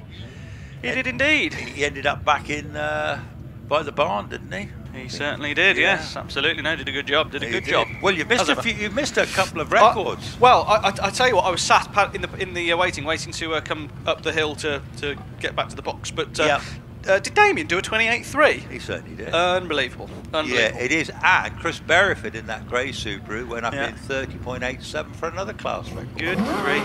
Second and a half out of Rob Lancaster Gay's 9-year-old record. Wow, good grief, wow. It's all happening here today, isn't it? Good grief, isn't it, just? It gives the Subaru extra boys are having a impetus. great day, aren't they? They are, Extra impetus for Robert to get his skates on in Class A2 now. Yes, absolutely. Well, maybe he'll be dusting the old GT3 RS off and coming back and having another go. Well, we've got a few single-seaters here, chaps. We've got Anthony Wood just leaving the line in the Force PT. We've got loads of Forces, loads of OMSs, Goulds. Anyway, over to you. He's through crossing now. Is Anthony going very tidily. And up with you already, Lloyd. Yeah, he certainly is. You can just hear him just coming down the gears, just tips it into bottom S, gives it a nice tight line to the outside of the bank, and then just puts it in the middle of the road on the exit of top S, and he's heading towards the finish. Superb. Okay, so he'll finish shortly. I'll give you the time. 30.87 for Anthony Wood. He'll be followed by Jonathan Flesher in this brand new OMS 28, built by Steve Owen. Well, that's a fine looking vehicle, driven very well, immaculate. Over to you. Yep, through Kennel into a late apexing crossing, even later to just clip, just kiss the apex at the kink. Yeah, Jonathan going really well all weekend. Both Jonathan and Dylan going fantastically well in this OMS. Beautifully through the S's, slap bang in the middle of the road, over the line. Yeah, and a time of 28.17 for Jonathan Flesher. Richard Weaver, father and son partnership, but this is Dad driving this one. The Empire Evo leaves the line. Sounds great. The little motorbike engine thumping away into third, into fourth, round the pedal. Yep, lines up very nicely. Through crossing, no dramas whatsoever. Big bang on the change up and into Yeah, sounds super committed, doesn't it? Flat to the boards, just takes a nice little stab of power between the two S's, slap bang in the middle of the road on the exit of top S. Car bangs as it changes through its sequential gearbox and he's across the line. He is indeed, in a time of 29.65. So just looking at the times from this morning, Stuart Bickley was the quickest, Jonathan Flesher was second this morning. Anyway, something a bit more sedate, the Fiat X19. This is Martin Rutter on his way up towards Kennel. Let's see what he can do. He had a 42.29 this morning. Gets it across into a very tidy crossing and leaves it in the middle of the road through the kink, and he treats it as a kink. It's not really a bend for the X19 at all. Absolutely, yeah. Well, they say it's more fun to drive a slow car fast than a fast car slow, and it looks like Mark's having a great time in the X19, absolutely flat to the boards, out of top S, and he's heading towards the finish line. He is, and he'll be followed by Andrew Russell in that glorious little Ginetta G15. Great history car, been racing for over 20 years in this winning class records regular. 41.51 for Martin. Yeah, the Ginetta. Oh. There's nothing to it, is there? But what is there is executed phenomenally well by Andrew. Yes, I'd be amazed to know what this thing weighs. I bet it's probably around half a tonne, surely. I think it's less than me. You're not that heavy, are you? It's a fantastic little car, but beautifully through the S's and heading off now towards the finish. Yeah, so he's about to finish. Phil Tucker leaves the line. 36.05 for Andrew Russell. Phil Tucker away in the Nova. Yep, the Nova. It's such an impressive package in Phil's hands. It goes so well. He missed a gear there. Lots of flipping at the throttle. That's slowing down. Yeah, almost a box full of neutrals. I heard it there. Yeah, it sounds like he was struggling to find maybe third or second, but either way, he's flashed through the S's, used all the road, and he's going to try and make up for the little issue that he had. And he's across the line. Stuart Reid has just left the line in a Peugeot 205, very well developed. They're from Blair Gowrie in Scotland. Phil Tucker finishes in 35.88. Stuart Reid had a 33 seconds dead this morning, and he's after a 30. I think he wants to be in the 30s. Absolutely, yeah. This is such a quick little 205.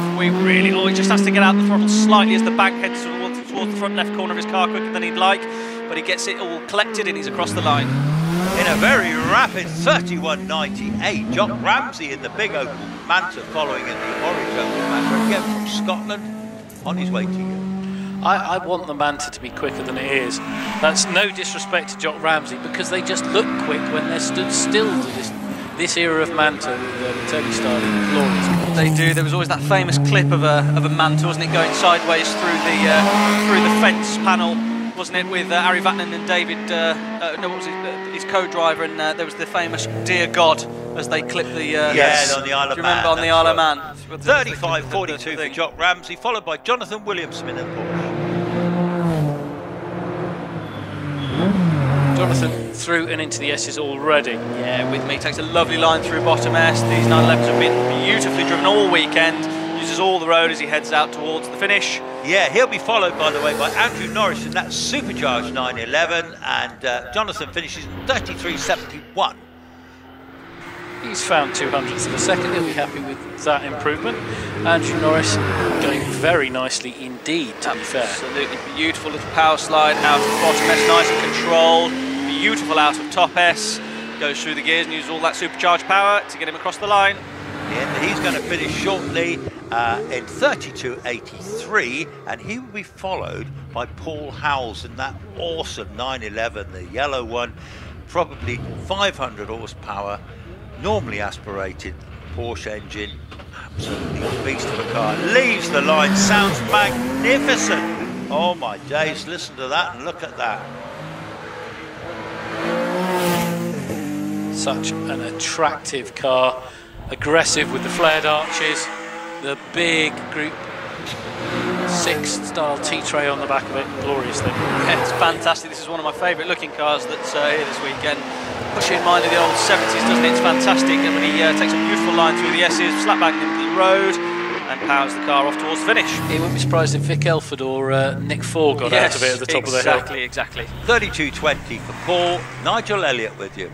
Tell by the roar, it's the TR7 V8, and this is a turbocharged V8. It's just bananas, but I'm so glad he's done it. Twin turbocharged. Yes, absolutely mental. Yes, he's with me now with the S's. Gives the bank a wide berth, but gets the car set centre in the middle of the road and unleashes that turbo V8 across the line. Well, a fabulous car, 34.43, but now Stephen Moore, very, very rapid Evo, absolutely rapid, 2.08 off the line with you now. Yep, the Union Jack, proudly portrayed. Easy to clock this car wherever you are from a slightly elevated position. Had to get on the brakes there, got to kick a little bit faster than he was expecting, I think. Yeah, tips it into bottom S, gives it a big spurt of power between the two S's, just gets it nice and close to the bank, sets it up in the middle of the road, and he fires it across towards the finish. Okay, and we've got Stephen Darley on the line. 29.22 for Stephen Moore, brilliant. Wow. Okay, but now can Stephen Darley shake his legacy up the hill, beat his co-driver, Damien Bradley, already flying up the hill? What can he do? Stephen, kisses the Armco on the outside crossing, but he's all gathered up and safe. 28.3 to beat, just takes a beautiful little line through bottom S, takes a great line through top S, now relying on all that 800 horsepower of fury to get him towards the line. Can he beat that 28.8? 28.3, sorry. Yes, he can. Wow. 28.18. Is that an amazing record? It is. Oh, dear. He took it on his first run with the 29.65, and he's retaken it with his second run. Well, Stephen Moore has set a class record too with his 29.22, so he's in a different class. No, Stephen Moore set the class record, and then the very next run, Stephen Darley took it back again. Yes, Stephen. One of their runs didn't count because it was in the. They broke it in the runoff, didn't they? So it didn't count as an official record, did it? Well, great Stephen Darley has just claimed it back and said, thank you very much, brilliant stuff. Well, in all this excitement, Mike West is on the hill in the Fisher Fury.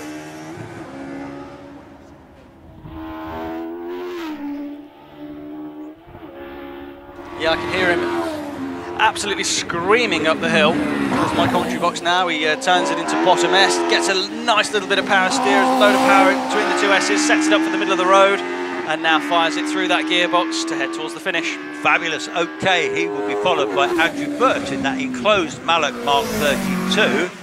I'm going to take issue with the timekeepers here because Damien Bradley, class 750, who's also in class C3, did a 28.30. He did this morning, he did, didn't he, just a second ago? And that was in class, not in a runoff. So I say that's the record, and it hasn't been beaten by Stephen Darley.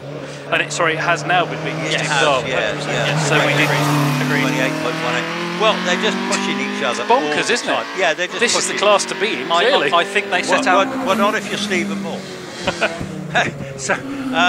Yeah, they're just pushing each other. The car gets quicker and quicker. They get quicker and quicker. They help each other. Amazing stuff.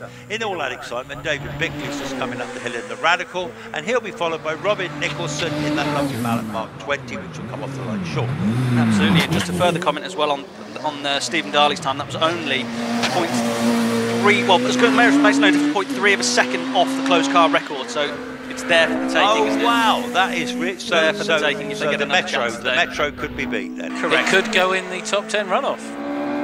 Would it be eligible? Yes, absolutely, yeah. In a runoff, yeah. Yes, surely. We'll see. Who knows? As Robin Nicholson gets very sideways under my commentary box in that lovely little Mallock. He heads across the finish line now, though. Yes, he does. 30.44 but in the Mallock. But Mike Lee is just coming up in the fourth, the enclosed fourth. That's one rapid car, isn't it? He certainly is. And as I said earlier, very slab-sided, but a real thing of purpose. Absolutely, yeah. You can hear it with me now. It's wiggling its way into bottom S. He takes a couple of bites of the cherry, both at bottom S and top S. It's a little bit sideways, has to restrain the power, but that thing is absolutely flying. It's very supercharged itself by the end of the finish, straightens across the line. 31.53. Mike Luck just left the line in that gorgeous Zolf. I do like that car. I think it's one of my favourites. Yep, here he goes, past me. It's very sort of quasi-Janetta TVR-ish from the rear three quarters, but a thing of beauty, going very, very handsomely. Absolutely, yeah, it's a really, really nice car. It's a nice colour scheme. Sounds like a hell of a set of carburettors or throttle bodies on the side of it as it barks its way under my commentary box and across the line. Can you hear Bob Penrose in the pill beam on left the line, thundering up the hill in that massive V8? Actually, he's not doing much thundering at the moment. He can't find a gear.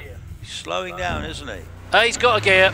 He's got one? But he knows he's compromised it. Found one of 5, maybe? I was going to say, with 7 litres, how many gears do you actually need? Lots of spits of flame out the back. He's lost the gears again. He can only find one. He keeps trying to leave it. Well, he's found it through the S's. Little bit of power as he heads underneath my commentary box. Well, I tell you what, Duncan Barnes is on his way. Flash of flame as he heads towards the finish. Yeah, but never mind, Bob. Duncan's on his way in that very, very rapid Norma. What's he going to do?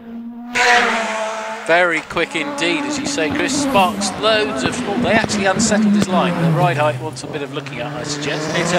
It is a very, very quick car on the European scene. These Normas, 500 brake horsepower, turbocharged Civic Type R engine. He's across the line now.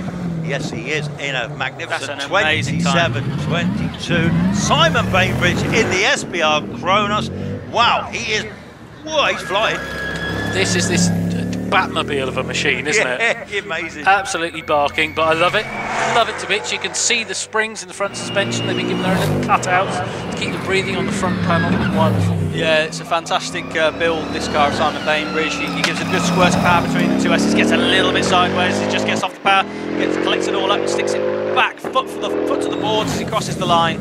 That's a rapid time, 30.33 for Simon. That's a big improvement. He did tell me there's problems getting the tyres hot in that car. Alan McDonald just left the line in the Force SR4, that enclosed the sports racer. Over to you. Yep, Force through us now. Very handsome, curvy, sort of Coke bottle shape on the side as it mirrors the line of the wheels and tyres. Yeah, absolutely. You can smell the ethanol from the last few cars that have gone through. It's a wonderful smell, but Alan McDonald has fired that car through the S's and already across the line, scaring a few cows as he goes. 29.88. So he wins that class. He wins that class from Robin Nicholson, Sam Nicholson and Andrew Burt. So 29.88. So I'd like to ask a question. So if, thinking about the Stephen Darley 28.18. Now, he's at 21.18. Ian Rowlands' record of the closed car record, 27.89. If Stephen were to beat, or indeed Damien were to beat that time in the runoff later on, would that count as the closed car record, or are we saying it's not a class record? If it was... Because why wouldn't it count? It ought to count. Because he's gone from point A to point B quicker than the Brit, so why wouldn't it count? In a car that's not changed from the one that was running in class. It's a closed car record. The fastest closed car time, surely, is the record, isn't it? Yes, and yes. That's how I see it. Yeah, because I don't see why a time wouldn't count in a runoff, because let's say Wallace were to, or Sean were to, whoever were to smash the outright record, that would then count in a runoff, wouldn't it? Surely. Yes. So then the same should apply for Stephen and Damien later in their runoff. So if they do beat 27.89, that will stand as closed car record, and There you go. And who's going to bet against it now? With the sunshine, with the track in good condition at the moment, everything's looking great. And they're coming back down already. They are coming back down. Oh, wow, yeah, so they are. So, well, that was been pretty breathless stuff so far, hasn't it, chaps? Absolutely fantastic. Yeah, really good batch of cars that was. Lots of variety. I've tried to find out what the front-wheel drive record is for the hill. If anybody knows, please do leave us a comment on the online stream. I'd love to know and see how close Stuart Reid's getting to it in his Peugeot 205. Anyone know what happened to Jeffrey Twemlow? No, I don't know. So he didn't go in that second run. No, didn't see it it. might. Yeah. Who knows? He might have a slot. One of our many Impreza mounted. Perhaps, to be fair, he has come from Cornwall, so perhaps he's thought, you know what, I'll call it a day and get on the road. He's got a long tomorrow. way to I'm go. going home. Yeah, he's not as young as he was, and he has got an awful Who long way is to Chris? go. Who well, is? I know, indeed. Yeah, you see youngsters, you see like young Lloyd there running up and down the hill all day long. Lloyd's not as young as he was when he started the morning. No, he's 30. No. Isn't he 31 now? I'm 31 tomorrow. It's 31 tomorrow. It is tomorrow. I know it was mentioned yesterday. So everyone who sees Lloyd in the bar at the end of proceedings, claim your free pint of beer to celebrate his birthday. Well, I have to tell you, I dropped him for a cheeky one last night, and the atmosphere in the barn last night was amazing. It was mega. It was incredible, wasn't it? Absolutely incredible. And that shows the real spirit of hill climbing to me. You know? And you know, I feel, and I love all hill climb venues, but I do feel like there's something that you get with the atmosphere at Shelsley Walsh that you don't get with other hill climbs. I feel like it's just got a special glow about it and a special atmosphere in the courtyard at the end of it. It's brilliant because you've got that lovely enclosed courtyard, usually a band playing as well. It is unique, and now they've developed all those buildings and they've got the watermill and everything. It's incredible, and what a place to be, you know, in this glorious Team Valley. I mean, it's a beautiful place, isn't it? It is, it's fantastic. Yeah. So, no, I think it's a special meeting, this one, this August meeting. Records usually go galore. It's usually the warmest one of the season. You know, I know last year we had crazy temperatures of classic nostalgia and stuff. But anyway, well, after that, we're going to get some single-seaters soon, aren't we? We certainly are, yes. In the next batch, we're going to have the likes of Neil Coles, Paul Jones. He'll be hoping to improve on a 29-second run. He'll be hoping to get into the 28s.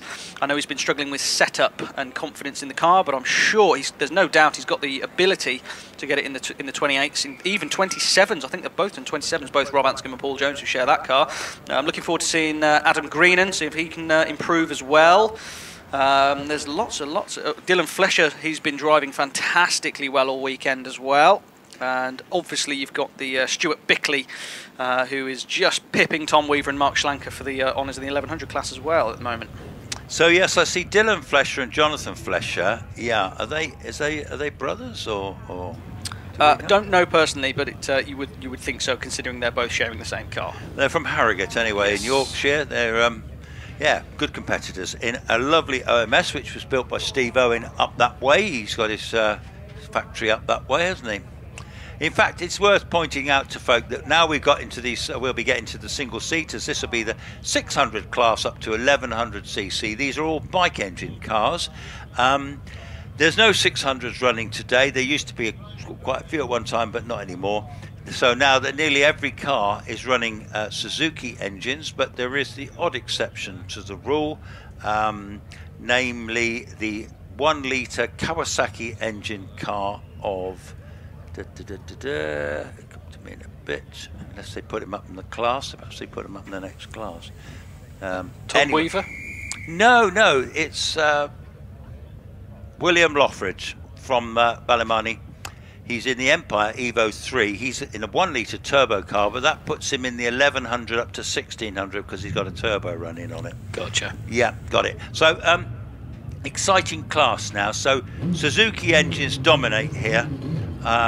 Mostly, the Hayabusas are in the bigger ones, and these ones, which engines are these, Lloyd? Sorry, say that again. I was doing something else. Small Suzuki engines. Which ones? You could have the GSXR 1000 that's engine. The one. Yeah, that's the one. Yeah. So, yeah, fast revving engines, high revving engines, lots and lots of power. Okay, and leaving the line is Liam Cooper, sharing with Olivia, his wife, in the Force. very competitive. Who's going to win that class between the two? Thank you very much. Up it goes, cleanly through the kink into the S's. Yeah, absolutely with me now. It's beautiful car, big flash of flame out the middle of the two S's as Liam lights up the rear tyres as he heads towards the finish, no problems at all, and he's across the line. Fantastic, 27.94. I've just been handed the batting order for the tin top runoff, so we'll go into that a bit later on. But meanwhile, we bash on with our classes and the cars trying to qualify for the main runoff. Anyway, leaving the line, Neil Coles from Plymouth, sharing with his son Alex, who's normally the quicker of the two in this glorious OMS 28. Yeah, I can hear Neil really committed up the hill by the sounds of it. Takes a nice bite of curb as he heads out of bottom S. Turns it nice and real nice line through top S, and he's released off towards the finish. He's going to cross the line. Everybody seems to be running considerably quicker this afternoon. 27.73 for Neil. He did 28.35 this morning. Leaving the line, Paul Jones sharing the car in the Empire Evo with Rob Anscombe. Yep, and out of kennel. Bit of a weave under braking, but keeps it all nice and tidy. Up through the kink and onto the brakes. A couple of down changes for the S's. Absolutely, yeah. Nibbles into bottom S, nice line through bottom S, gets it out of top S, just getting on the throttle a little bit, has a couple of stabs at the throttle as he gets onto the middle of the track and he crosses the line. Yeah, leaving the line, Adam Greenan in the Empire Evo 3. What's he going to do? Paul Jones finishes 28.93. Oh, very wobbly. Striking sparks, but into the S is safe enough. Here we go, into Greenan, and they like to go sideways. He does through bottom S, he does through top S, beautifully controlled, amazing car control from the Greenan brothers, and he'll be across the line. He's going to be doing something special, 26.48. Well done, Adam Greenan. So his time this morning was 26.26. On the line, Alan Warburton. Yep. So you know about these. Very rapid car. Gould GR59, spectacular. Davis, the quicker of the two, his son. Over to you. Alex through, nibbles the left-hander into crossing, but keeps it all nice and tidy. Just a little puff of dust. Absolutely, yeah. Alan's been flying this weekend. Gets it beautifully through the two S's. He gets out nice to use all the road at the exit of top S, and he's going to cross the line. He is indeed, and he flies across the line in 25.77. Well done, Be happy Alan. with that. That's a fantastic time. That's a cracking time, isn't it? Yeah. 8.07. Whoa, they've had some go-go juice at lunchtime, these folks, haven't they? Alan Andrew Colborne in the Van Diemen, the Formula Island car. Over to you. Yep, Andrew through us now and into the kink. No drama whatsoever. He was 30.56 in his final practice run, 28.81 first run to count, and now with Lloyd. Absolutely, yeah. Gets really close to the bank on the exit of top S, but no dramas. Won't have lost any time, and he's across the line now. He is indeed in 28.83. Anna May Furness in this Swallow. Great to see Anna and Ollie out this weekend in this new car to them. 2-litre Ford-powered car. This is a big car for them because they've been used to the smaller stuff. Anna's going really well. Good luck, Anna. This comes through. Yeah, nicely planted into the kink and up to the S's upgrade. Yeah, absolutely. Anna's really getting on top of this car now. She's getting quicker and quicker. Takes a lovely line through bottom of top S. A little dab of understeer, so a little touch on the brake, but sorts itself out, gets towards the finish line. Yeah, Trish Davis just left the line in the 40PA, and Anna's just finished in 32.28. Well done, Anna. Yeah, Trisha through us now into the S's. Absolutely, yeah, she's with us now in this absolutely lovely home-built V8 that her husband built. Fantastic car, beautiful out of top S, slap bang in the middle of the road, and we're heading towards the finish. Indeed, Dylan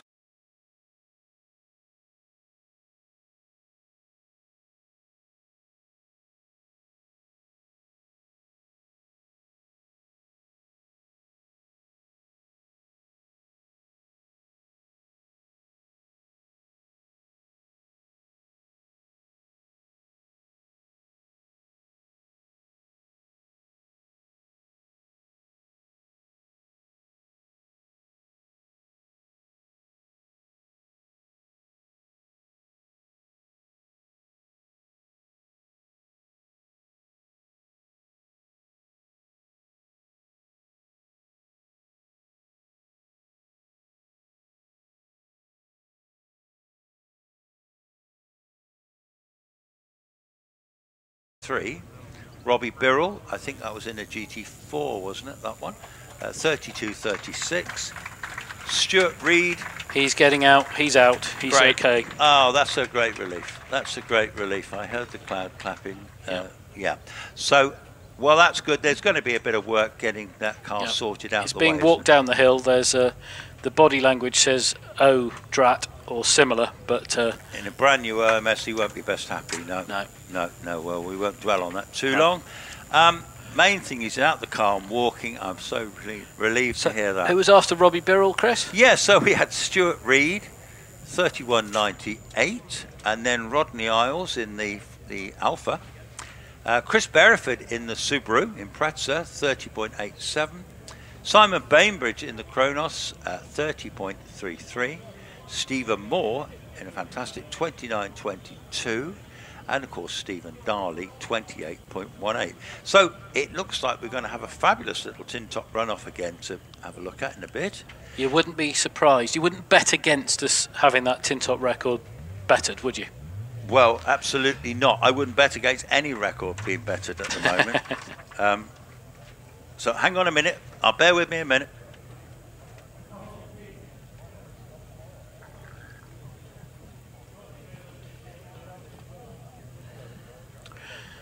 Lloyd, did you enjoy your salad sandwiches for lunch?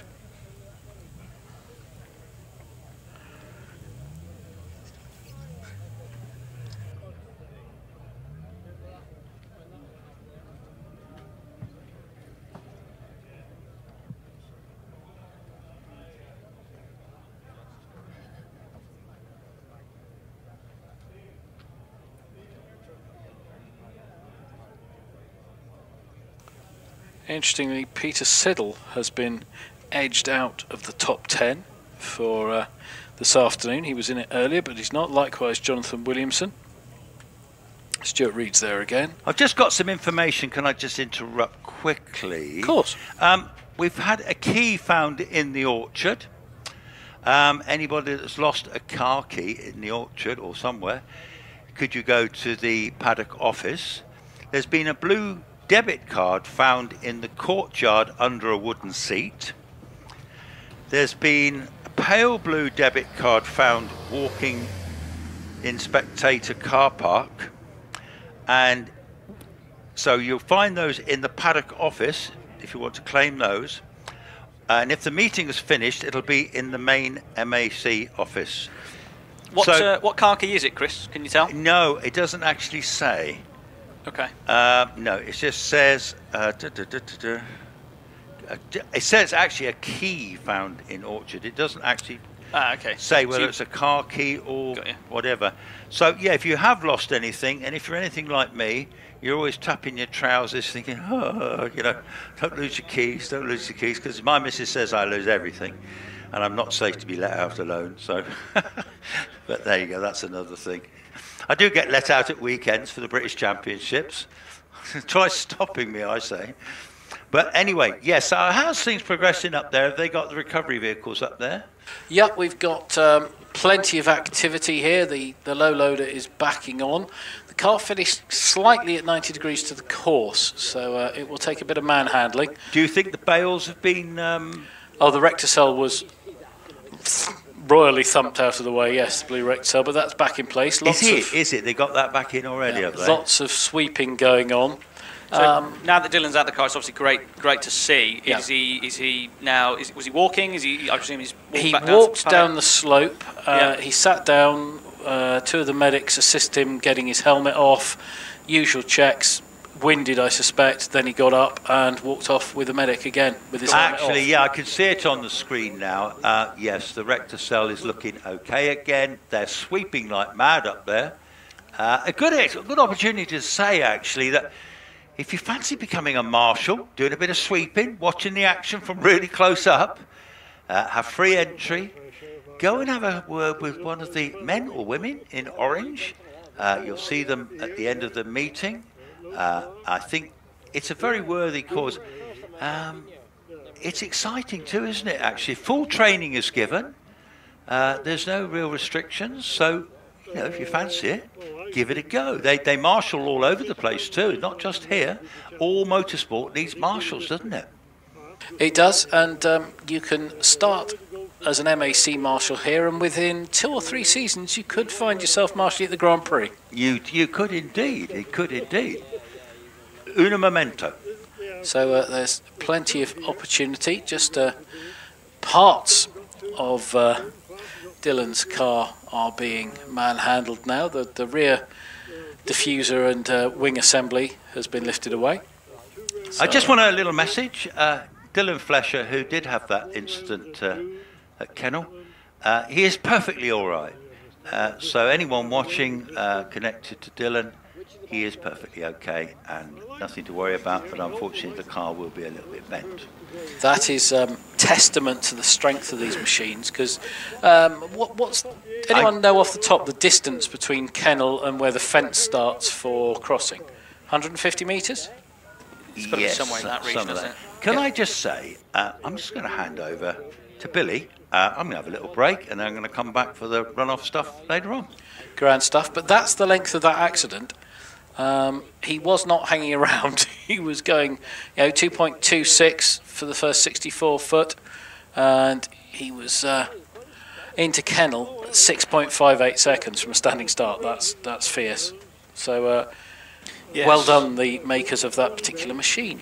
Absolutely, absolutely. In other news, I've had confirmation from Graham Holden-Jones that he believes that class records are set in timed class runs. Runoffs are separate competitions. So to confirm, if the Legacy does go quicker than Ian Rowlands in the runoff, that will stand as an official record.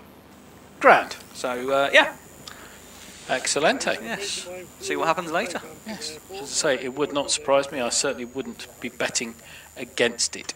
Yes, they've always got a little bit of wick to turn up, haven't they, the Legacy boys? You always seem to find that both Stephen and Damien both always have a little bit in reserve. They always seem to be able to turn it up just a little bit more that Legacy. That's called turbocharging. That is called turbocharging, Hello. Billy. Hello, welcome back. Thank you. Thank you for your wonderful pit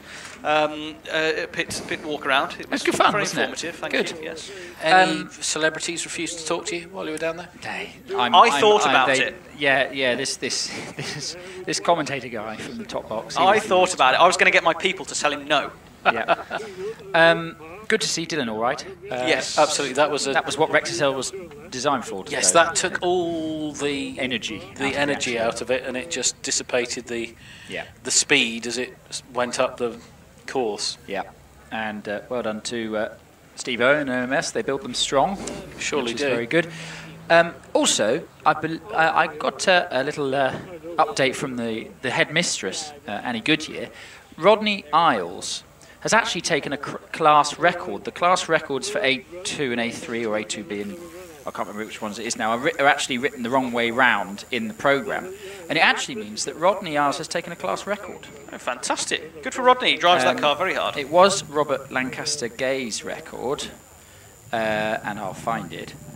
And it's now 32.08, set on the 1st of June 2014. That's the one, and it's now less than that. I think, is that so? Road cars, four-wheel drive, any What did he do? He did 31.93. There you go. So it was a 30. Did you say it was a 32.08? 32.08, it looks like, but that seems to be set. Yep, that was it. 32.08, and now it's a 31.93. Well done, Rodney Isles. And Rodney Isles is, so first time it's sub 32 for that class as well. So great effort there for Rodney. I thought I'd give you that update. Good on you, Rodney. Thank you very much. So that negates all the excitement about A3 class records, because no one has beaten, because presumably that is the 29.68 that Stephen Darley set 6 years ago. Yeah. Right. I can see Dylan back in the paddock, by the way. He's perfectly all right, which is very good to see. Giving his dad a big hug, as he should. So that was a bit of a moment. Anyway. Or what... Yes, I agree. Some Swedish there for our Swedish listeners. That was good. Well, series production cars over 2 litres. Stephen Darley and an Impreza.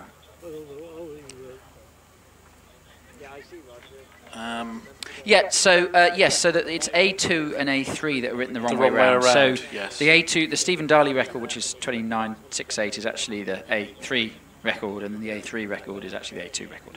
But anyway, basically, well done, Rodney Isles. It's a 31.93 to take the record there. Absolutely.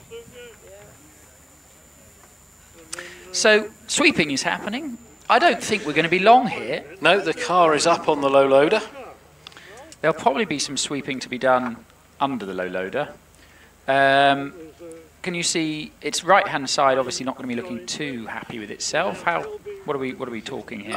We're talking front right not present, rear right dearranged, no front wing, no rear wing. Other than that, it's tip top. It's all right. Yeah.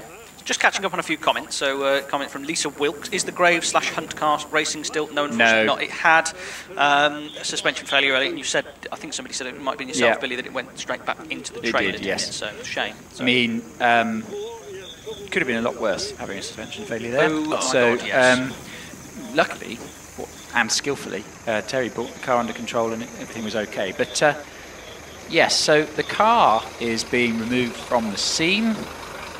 There is the collective term for a group of marshals a pride of marshals? Or a sweep of marshals? A sweep of marshals, I like it. A sweep of marshals, I think we'll go with that. Or a flock? No. Anyway, yes. The car An is orangery of marshals. Ooh, oh, yes.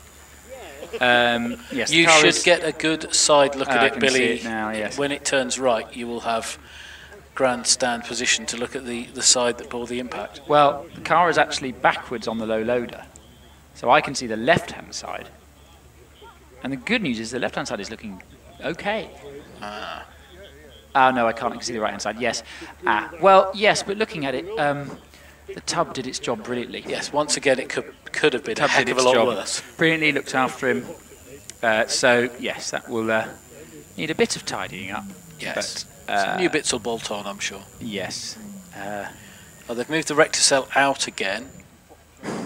Also, it's worth saying this is Dylan's first season in the car, and he's been driving beautifully all year, and he's currently sat, if I get my thing up, second in class still. So he was joint, if you remember, second in class with Tom Weaver from this morning.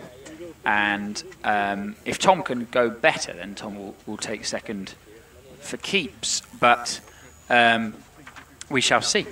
Anyway, I've actually got a car approaching the line. Well done, marshals, between kennel and crossing, because all the sweeping is done. Actually, they're also giving the recticels a really good shove back in towards the bank, because they need to be as far away as they can so that people don't clip them, so they're doing that. The ambulance is returning down the hill. It was not needed. I have to say, we were talking earlier, Chris Ponsford was telling us that he thinks that we've had some go-go juice for lunch. I actually think the S's are actually visibly a lot drier than they were before lunch, actually. I thought they were dry, but it's actually still a bit damp underneath my commentary box. You can see the different areas of dark patching on the tarmac, but it certainly looks a hell of a lot drier now, if not almost completely dry. So I think there's a bit more time to be found at the S's. But to counter that, of course, just as they're looking for the apex of crossing, they're plunging into the shadow of the trees now. Yes. Just to show the ever-changing challenges of the hill climb course. Well, talking in the car on the way in this morning to the what was it last night at dinner? I can't remember. Whenever it was, to the Warburtons. Sometimes it's quite good to have it slightly overcast in the evening, because of otherwise the sun is right in your eyes in the second runoff. Anyway, we've got some officials walking back past me as they're happy that we're ready to get going. They've turned the ambulance round. That's heading back up the hill. Yeah, they're still fighting the recticel though. There's 3 or 4 marshals there trying to manhandle it back into acceptable position now. Brilliant invention, that stuff, though, isn't it? Oh yes. I mean, it's fantastic at doing its job at absorbing energy. Because behind that's sleepers, and you don't really want to hit them.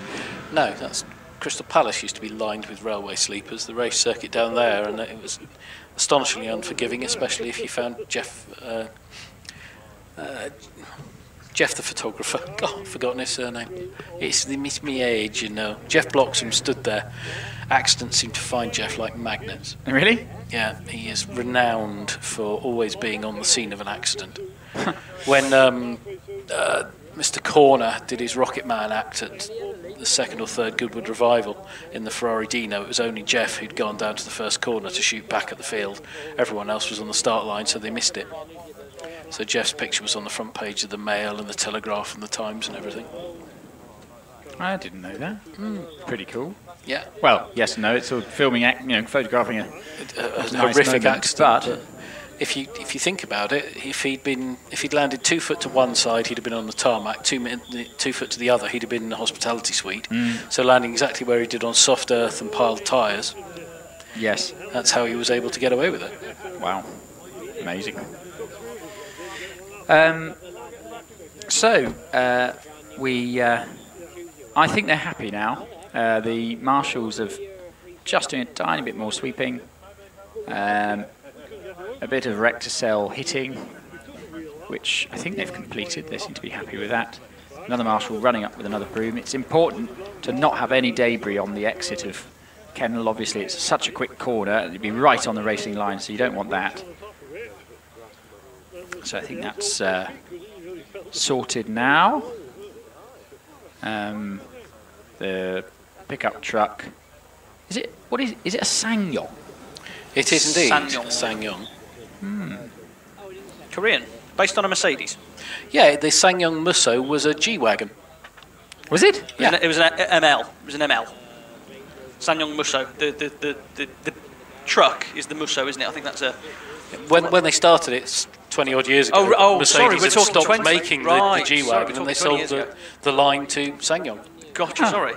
Yeah, I know the modern one. Like they've got this one called the Sangyong Rixton. I think that was an old. I think that's an ML underneath. Yes, that is. Yeah. But yeah, decent enough. Yeah, they're very cost-effective pickups, and they'll do more than pull the skin off a rice pudding. They'll pull up trees. They've got so much low-down power. I do like the expression "pull the skin off a rice pudding" because it's a very visual expression, isn't it? You just have this feeling that it's almost like when you see somebody pull like a tablecloth. The skin off a rice pudding. And I literally think of a giant bowl of rice pudding. Yeah. Yes. Can you pull it off without disturbing the good stuff underneath? Yes. By the way, I should do a very quick shout out as a thank you for my lunch to Team Mingis, who gave me a very nice salad because they had a spare one and a yoghurt. So thank you. Wallace and crew for my lunch, and also to Mrs. Warburton, who made me some sandwiches that I've got for my afternoon snack. The flags are coming in. I've been corrected by text by James Baxter.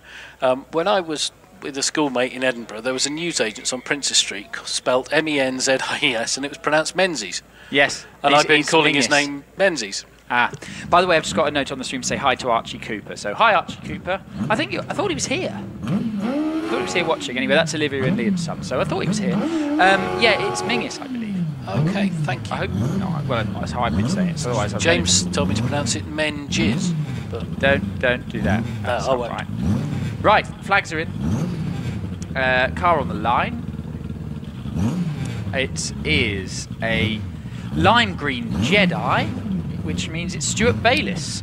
None other. Line. Yeah. 1100 Jedi, which is 998cc. It is indeed, yes. Yes, 1100 in brackets minus 102. Exactly. Off the line, so we're off and running again, which is great to see. It's 2.42 second start for Stuart Bayliss in the 1100cc Almost Jedi. Yep, tree frog green if ever there was one. Lovely little thing. As we were saying earlier, Lloyd, great to see a Jedi out. Super little pocket rockets. I've got to try and stop myself from saying, is that the return of the Jedi? But what you've done is you've said it. I did it yesterday. I had to do it again today. I'm sorry. But there we go. Yeah, I've got that out of the way. Stuart Bayliss through the S's, no problem at all, and across the line. Time for Stuart Bayliss. It's going to be a 31.95. Wow. 31. It's Martin Turner with you. The Jedi strikes back. Yes. Don't. Martin Turner with you now in the Empire Evo 2. He's through, nice and clean. Yeah, Martin Turner, really nicely prepared car. A little bit of a spark as he just clips the front wing against the corner of the apex. Big power slide under my commentary box as he heads aft towards the finish. Heading up the finishing straight now across the line. 28.90, 28.90. Next off the line, Gavin John McLaren in the OMS with you. Through, into crossing. takes a midline and then a late apex. He really decided to go aggressive as he came through crossing. Yeah, screams into my view, carries loads and loads of speed into bottom S, gives the apex a wide berth. Beautiful line through top S. This is going to be really nice from Gavin John McLaren. Heading up the finishing straight now, waiting for a time. What's it going to be? It's going to be a 28.64. 28.64. Richard Walker now off the line below me in the OMS CF04. So this is a carbon fibre tubbed car, I believe. Very nice, very smooth.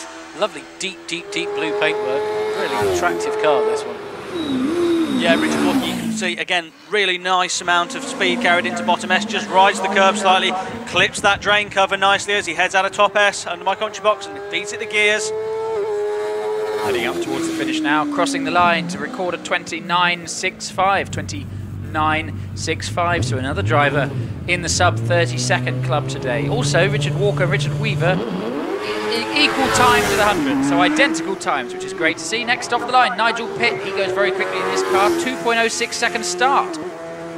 Yep, clips early on crossing in, keeps it all under control, and that two misses. Yeah, Nigel Pitt just the back end stepping out slightly on approach to bottom S, but he does a beautiful job of collecting it, sticks it through top S, bang in the middle of the road, feeds it the gears, over the line. Let's see how he does. Can he get into the 27s? Yes, he can. 27.39. Blimey, that's a quick time. He's found almost a second. Goes up to second in class. Richard Summers on the hill now in the DJ Firehawk. Yep, he's through, looking very committed. He's taking the short line, not wasting an inch. Yeah, Richard nice and tight to bottom S there.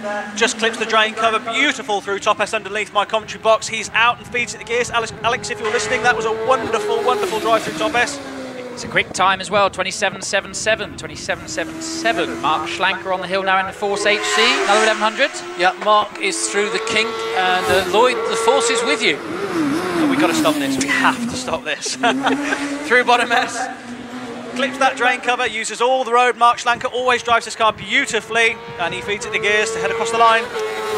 Time for Mark Schlanker, it's at 27.95. 27.95, half a second quicker, 6/10 quicker than he went this morning, and into the 27s. Absolutely, he knows how to use the force. Right, now this is, damn it. I'm going to just have to turn your microphones off, gentlemen, if this is going to continue. You're going to have to go on a timeout. This is a run to watch. Tom Weaver, currently third in class. Let's see how he can do. Here we go. Really on it, absolutely threading his way through the banks from the turbo gate and up to you. Yeah, Tom's been flat out all weekend, no stop, no sign of that slowing down, clips the drain cover nicely, little bit of a wiggle out of top S, but gets it in the middle of the road, bangs through the gears, he's going to cross the line. This is going to be quick, is it going to be into the low 27s? Oh, yes it is, 27.39. The Empire strikes back. He was identical time to Nigel Pitt again. Amazing. Off the line, Stuart Bickley, he's got the class win in his pocket. Can he improve on a 27.16? Will we see a 26? Let's see. Front wing bouncing around rather a lot on this car, but he's got it all collected up into the S's. Stuart Bickley, an amazing driver, knows how to use this car, that's for sure. Beautiful through the S's underneath my commentary box. He's heading towards the finish, absolutely wonderful. It's looking good. Is it going to be a 26? Let's see, I think it will be. Yes, it will. Wow. 26.35. 26.35 takes the class win by a second. Wonderful. And finds 8/10 over this morning. He did. I was speaking to them earlier. I think it was Ian Dayson said. He said that was a banker this morning. That was his warm-up. So impressive. Anyway, Carol Nichols now on the hill in the Nike. Yep, she's through and up in this lovely historic Formula Ford 1600. Yeah, Carol, a familiar face at a variety of Shelsley Walsh hill climbs. Always brings her Formula Ford out. Always goes well up and down the hill all day, and she's off towards the finish. David Owen through past me. He's into the kink. Lifts very late and drops a couple of gears into the S's. Yeah, with me just rides those that apex, those curbs apex on bottom S, straddles the drain cover, and he's out of the top S towards the finish. Heading up towards the finish now, Les Buck in the Pringgett already with you. Yeah, Lloyd's favourite name of the car. Les driving very much with the straight arm style. I should quickly add, by the way, the 5 drivers you're about to see, including Les, were within half a second. So this class is all to play for as Les is with you. Yes, Les going really nicely through the S's in the Pringgett Mistral, and takes another gear. He heads towards the finish, he's going to cross the line. What's he going to do? It's going to be a good run. It's a 35.3. 34.30, 10th and a half quicker than this morning. Charlie Riley on the hill now. Yep. In this Van Diemen, the classic, as Lloyd was saying, if you imagine Formula Ford, this is what you think of. Exactly, yeah. Beautiful car from the early 90s. Nice little bit of a spin of the wheel through bottom S. Just has to get out the throttle slightly as that bank heads towards the front corner of that car quicker than he'd like. May have cost him a tenth or two, we shall see. He heads towards the finish. Charlie Riley does a 35.23, 35.23, so still quicker than this morning. Let's see what Paul Morecambe can do, currently second in class on a 35.16. Looking steady. He's got the yellow mark at the top of the steering wheel for TDC. And into the S's, very, very cleanly indeed. Yeah, nice entry speed. Just rides those curbs on bottom S. Beautiful line through top S. Opens up the steering and is using all that power to get towards the finish. Grabs another gear. We wait for that time to come through. Sarah Bosworth on the hill. She's going very well already. Paul Morecambe does a 35.28 to stay second in class. What can Sarah do? Charlie Riley was 35.23. Sarah Bosworth with me now. Nice tight lines. Driving really nicely through the S's. Caroline Ryder's been getting the better of her this weekend. Let's see if she can do something about it. Let's see. Is she going to go into the 34s? It's going to be close. Yes, wow. 34.07. 34.07. Right, Caroline's got it all to do in the Van Diemen. Second faster than Caroline's time. That's 400. Brilliant. Right, Caroline, she's currently, according to my timing screen, she was purple in the first 64 feet, purple to Kennel. That's the fastest of anybody all day in the class. Go on, Caroline. She takes a nice tight line through bottom S. Beautiful line through top S. Gets on the power nice and early. Let's see if she got the grunt to get towards the finish. Let's see, what's it going to be? Is it going to be into the 34s? It's going to be very close. It's a 34.31. 34.31. It's between Kennel and Crossing. She lost it. Slots into second in class. Perhaps not as many ponies in the stable, but still very well driven by Caroline all weekend, I think. It's very, very close between Caroline and between Sarah. Fantastic to see. So Sarah Bosworth takes the class win there from Caroline Ryder. Paul Morecambe was third. I should say that's because his first run was quicker than his second run. So that's, if that confused you, Gavin, when I said it before. No, I was talking to myself and didn't realise I left the microphone open, so apologies for that. Oh, there you go. But anyway, very, very close, which was great to see. Excellent. So that concludes the batch. Bit of a long batch due to the delay, but some good class results to bring you. Have we been through any class results whilst I've been offline? Can I go? Chris did a bit of a rundown when we were waiting for the sweeping up, but never hurts to hear them repeated. Well, we'll go in at. Let's go in from Class D, which is.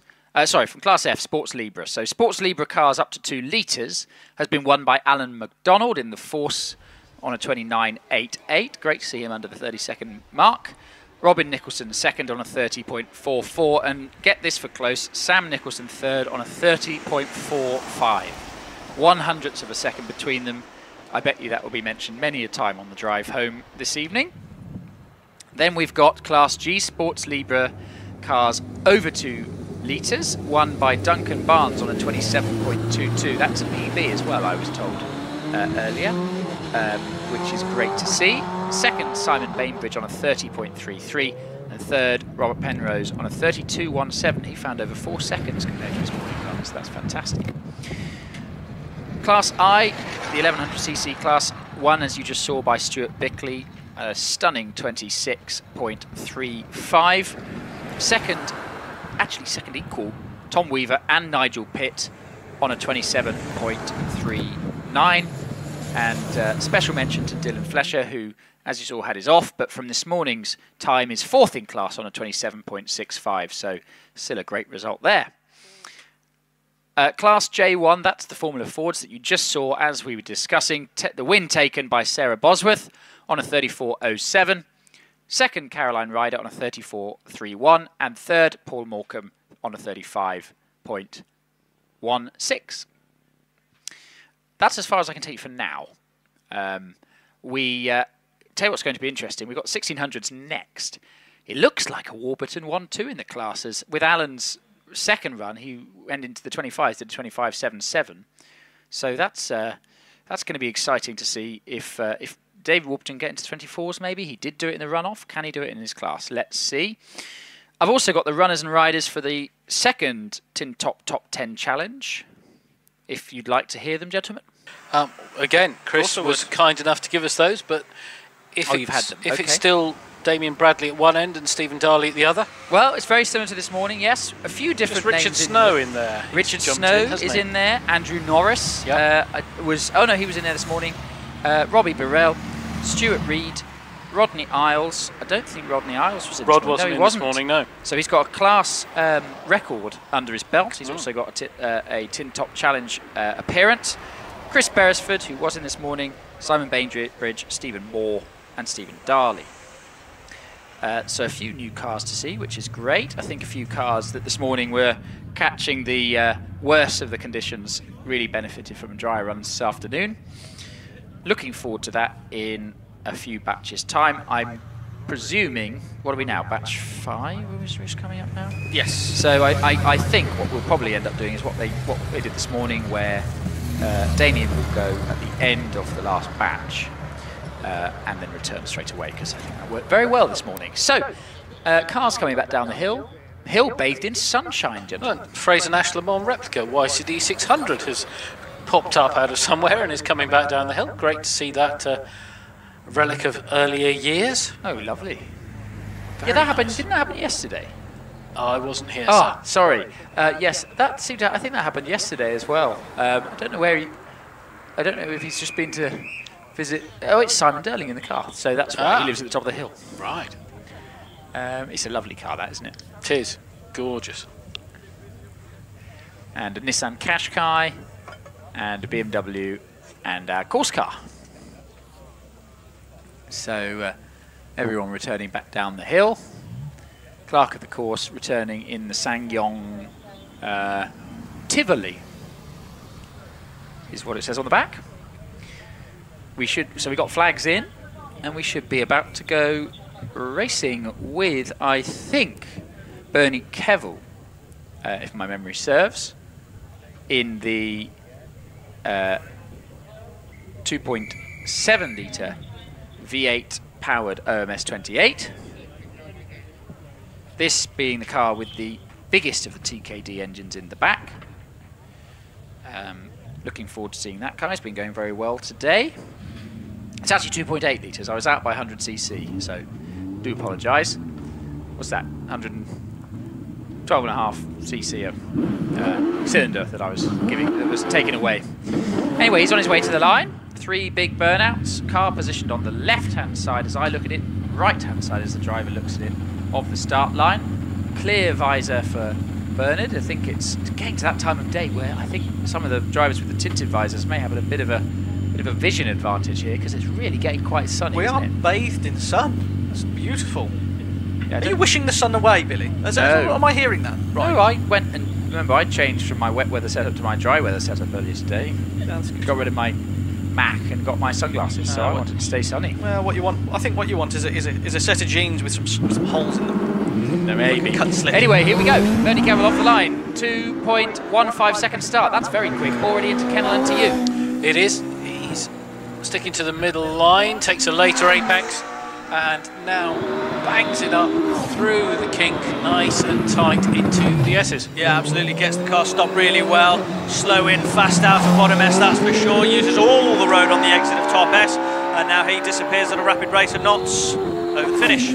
Heading up to the finish, time for Bernie Kevill, 28.12, 3/10 quicker than he went this morning. Next off the line, it's Lino in the other OMS 28. This one with the RPE engine, 2.7 litre RPE engine in the back. With you. Lynn takes an earlier, tighter clip to the apex at the start of the crossing and repeats that line at the kink, and is already in the S's. Absolutely, yeah, really, really nice entrance onto into the bottom S, really tight line out of top S, firing across towards the finish line now, and we're over the line. Time for Lynn Owen, 29.59, 29.59. Next on the line, Nicola Mingus did a 26.42 this morning. Let's see, she's done a 25 up here before. That is her record, which stands at a 24, so 24.70, but let's see if she can get into the 25s this afternoon. Nicola's off the line, hopping and banging. She passes me already into Kennel. Yep, and through Kennel. Distinctive line. Again, one of those for whom the kink is literally that. It's not a bend, it's just a kink. Yeah, Nicola in my sight takes a real nice tight line through bottom edge, just avoids the curbs, gets over to the right hand side, lovely towards the finish and over the line. 26.07, 26.07. Next on the line, it's Sean Gould. Went very quickly this morning. Let's see how he does now. Popping and banging, he's off. It was a 2-second start dead. He's with you. He is. Oh, the distinctive colours of the Gould. Through, blast up into the kink. No drama at all. Yeah, Sean's been up for it all weekend. He's got a beautiful line, gets a load of power between the two S's. Fantastic out of top S. Keep your eye on the clock, ladies and gentlemen. This will be quick. Heading towards the finish, he crosses the line now. What is it? 24.25. 24.25. That looked faster than that. He did. He was a 23.71 this morning, and that I would have put my money on that being a lot faster. Faster than that. I couldn't see how he could have improved through the S's. Well, the clock never lies. Does it? No. So it might. It's who knows? He'll be looking at the data, I'm sure, after this. I'd be intrigued to see where he thought he lost the time. Yes, Graham Wynne off the line in front of me now. Good start, 2.28 seconds with you in the big Gould. Yep. Threads it through. Almost makes crossing a double apex entry. That was an unusual line. 50p piece. Yeah, Graham with me now. Nice tight line through bottom mesh. Just avoids the drain cover. Slap back in the middle of the road under my commentary box. Straight out towards the finish line. Feeds it in the gears. Across the line. Time for Graham Wynne, 25.77. 25.77. That might qualify. Let's see. It's actually an identical time to Alan Warburton. So that's going to be interesting. I don't know what happens if the two people... I don't know. We'll find out that later. Anyway, meanwhile, off the line, it's Lindsay Summers. 2.03 second start. She's with you in the DJ. She's through Kennel, centre of the track. Takes the earlier apex to run wide out into crossing to allow her to almost... not straight line, but not lift at all for the kink. Yeah, Lindsay smoothly into bottom S, little wiggle of the tail out of bottom S, avoids the drain cover, slap bang in the middle of the road, fires it across towards the finish line, and we're across the line. It's a good drive from Lindsay. It's a 27.74, 27.74 into the 27s. Next on the hill, it's Olivia Cooper in the 1600cc Force TA. Let's see what she can do. Olivia through now, really on it, nailing that. Looking very good. Olivia is one of the best people that you will see through crossing in Kennel, in my opinion. Absolutely fantastic. She's great through bottom S, great through top S. This should be a good run. Hopefully, best time of the day from Olivia. Let's see how she does. What's the time? It's 26.38, 26.38, 3/10 quicker than she went this morning. Brilliant. Next on the line, Alex Coles, currently sat third in class. Can he get second in class back from Alan Warburton? Let's see. 2.10 second start with you. Takes all the road through crossing. Now uses all the road again. A few sparks as he gets to the kink. And only now braking for the S's. Yeah, carries loads of speed. Just has a little bit of a nibble of that apex on bottom S. Really, really quick through the S's there. Fantastic. I almost couldn't keep up. Fantastic run. Let's see what he does. Is it 25 again? Yes. No. 26.01. 26.01. William Luffridge on the hill, spinning up his rear wheels as the turbo kicks in on this car with you. Oh, sparks everywhere on this. Spectacular sound of fury into the S's. Yeah, this is, I think, the maddest car here in terms of just sheer aggression. Real rocket ship of a thing as he fires it towards the finish line after threading it through the S's beautifully across the line. Time for William Luffridge, 27.67. Stephen Potter on the hill now in the Empire. Yep, the Empire clips. Really does clip the apex at the start of crossing, but is wide. And I'd say misses the apex at the kink. Steve with me now, just avoids drain cover. Beautiful line out of top S in the middle of the road. He feeds it the gears and he's going to cross the line. Heading up towards the finish, time for Stephen Potter, 27.82. It's Rob Anscombe now on the hill. Good start from him, he's with you. Rob through, distinctive spotty helmet, and takes the wider line at the kink and up into the S's. Rob Anscombe with me now, takes a nice line through the S's. Nice little 7-pounds, the best I've seen him all day through the S's. Gets on the power, let's see if he can break into the 28s, maybe a 27, let's see. It's going to be a 28.69, 28.69 for Rob. Next on the line, it's Darren Gumley in another 1600cc Force TA. Going very well in this car this year. He's off the line in front of me, popping and banging. 2.11 second start. He's very neat and tidy into Kennel to you. Yep, through out of Kennel. Takes the later apex approach to drift wide from crossing into the kink. Really doesn't lift for that at all. Absolutely, yeah, it's been going really well so far. Maybe a bit of tyre smoke following the car as he locks up, perhaps beautifully threaded through the S's, and he's heading towards the finish. Heads up towards the finish. Is it going to be in the 26s again? Yes, it is. 26.18, 26.18, 6/10 bigger than this morning. Hold on to your hats. Andy Greenan leaves the line. 2-second start. Andy Greenan now. Very, very late apex, which lets him run wide. Lots of sparks, and into the S's. Andy Greenan, always the man that takes my breath away in a car. Absolutely phenomenal car control. Really quick, just has to get out the throttle slightly as he gets a little bit too close to the bank, but no major drama. Probably cost a couple of tenths there. Heading up towards the finish, it's a 25.85, 25.85. Pips Alex Coles into third in class by 4/100ths of a second. David Warburton on the line now. Class win sewn up already, but he needs to qualify for the runoff. He's off the line. It's 2.06 second start. He's into Kennel. From Kennel, keeps it on the right-hand side of the track as he sees it. Through a very late apex into crossing, and likewise at the kink and into the S's. Yeah, you can just hear how committed it is, David. Beautiful through the S's. Real tight line from out of top S.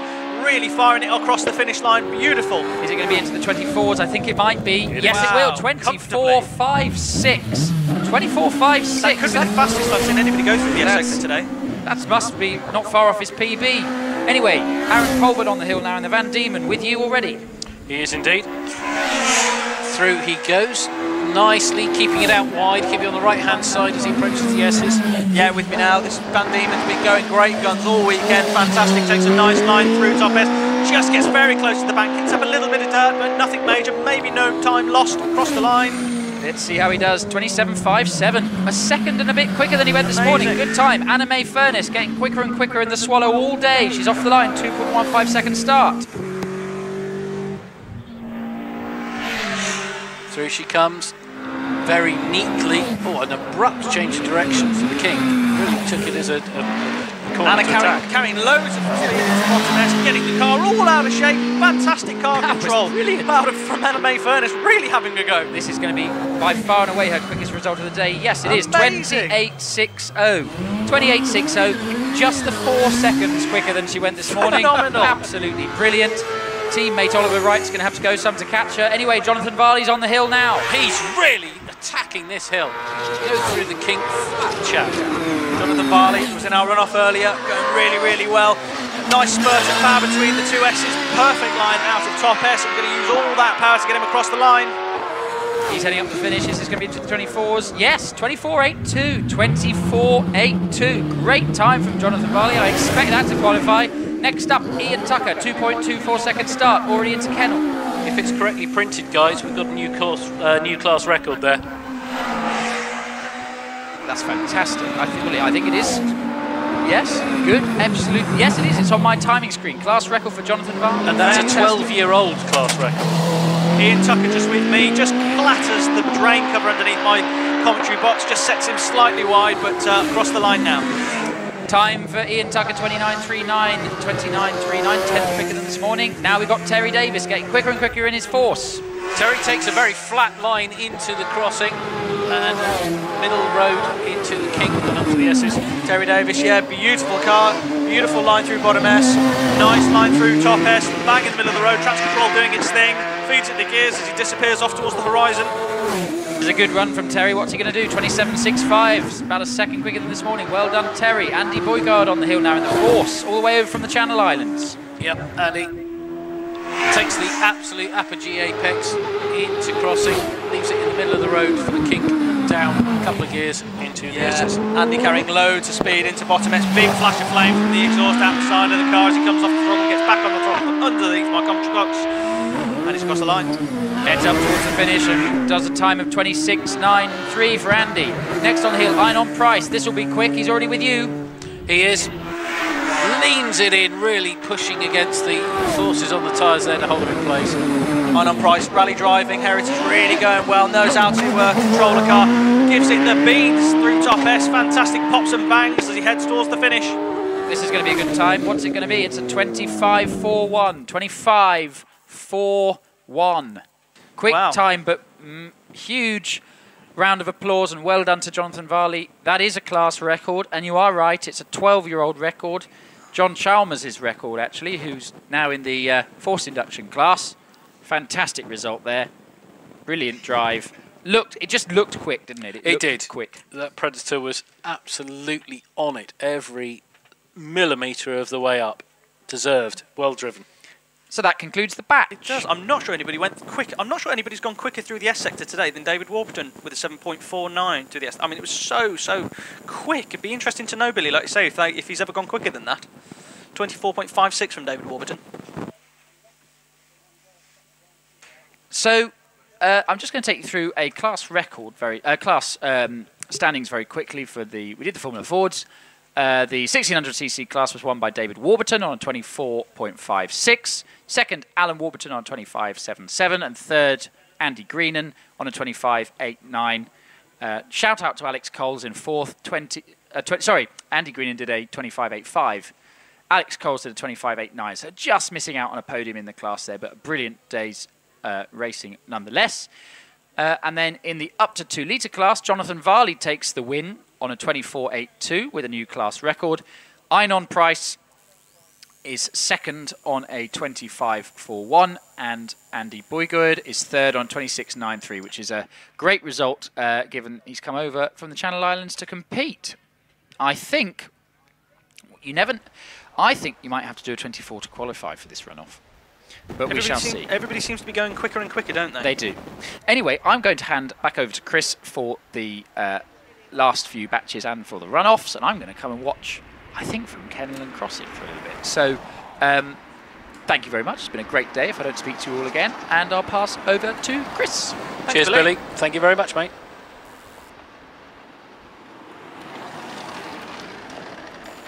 Now, scrolling back, Lloyd, you're absolutely right. That time through the S's is the fastest of the day. Yeah, it looked it as well. It was absolutely phenomenal.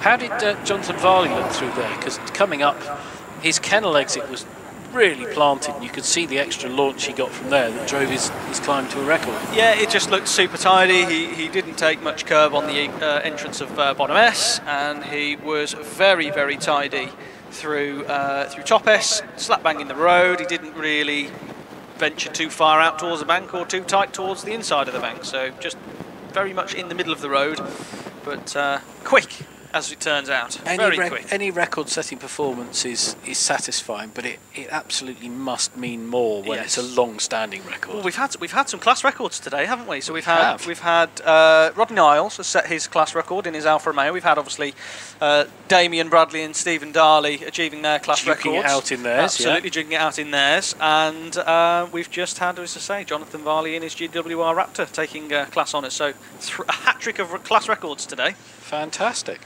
Hey again, guys. Hello, Chris. How are you? Well, I'm very well. And, well, it's been a brilliant meeting, hasn't it? To be fair, we've had a fabulous time here today. Class records galore. Jonathan Varley just then. Wow. Let's see if we can get an outright record for something. If not the closed, if not the outright hill record, I'm not sure we might see that today. But the closed car record of Ian Rowlands is certainly within touching distance for the Legacy boys. And the voice from Mr.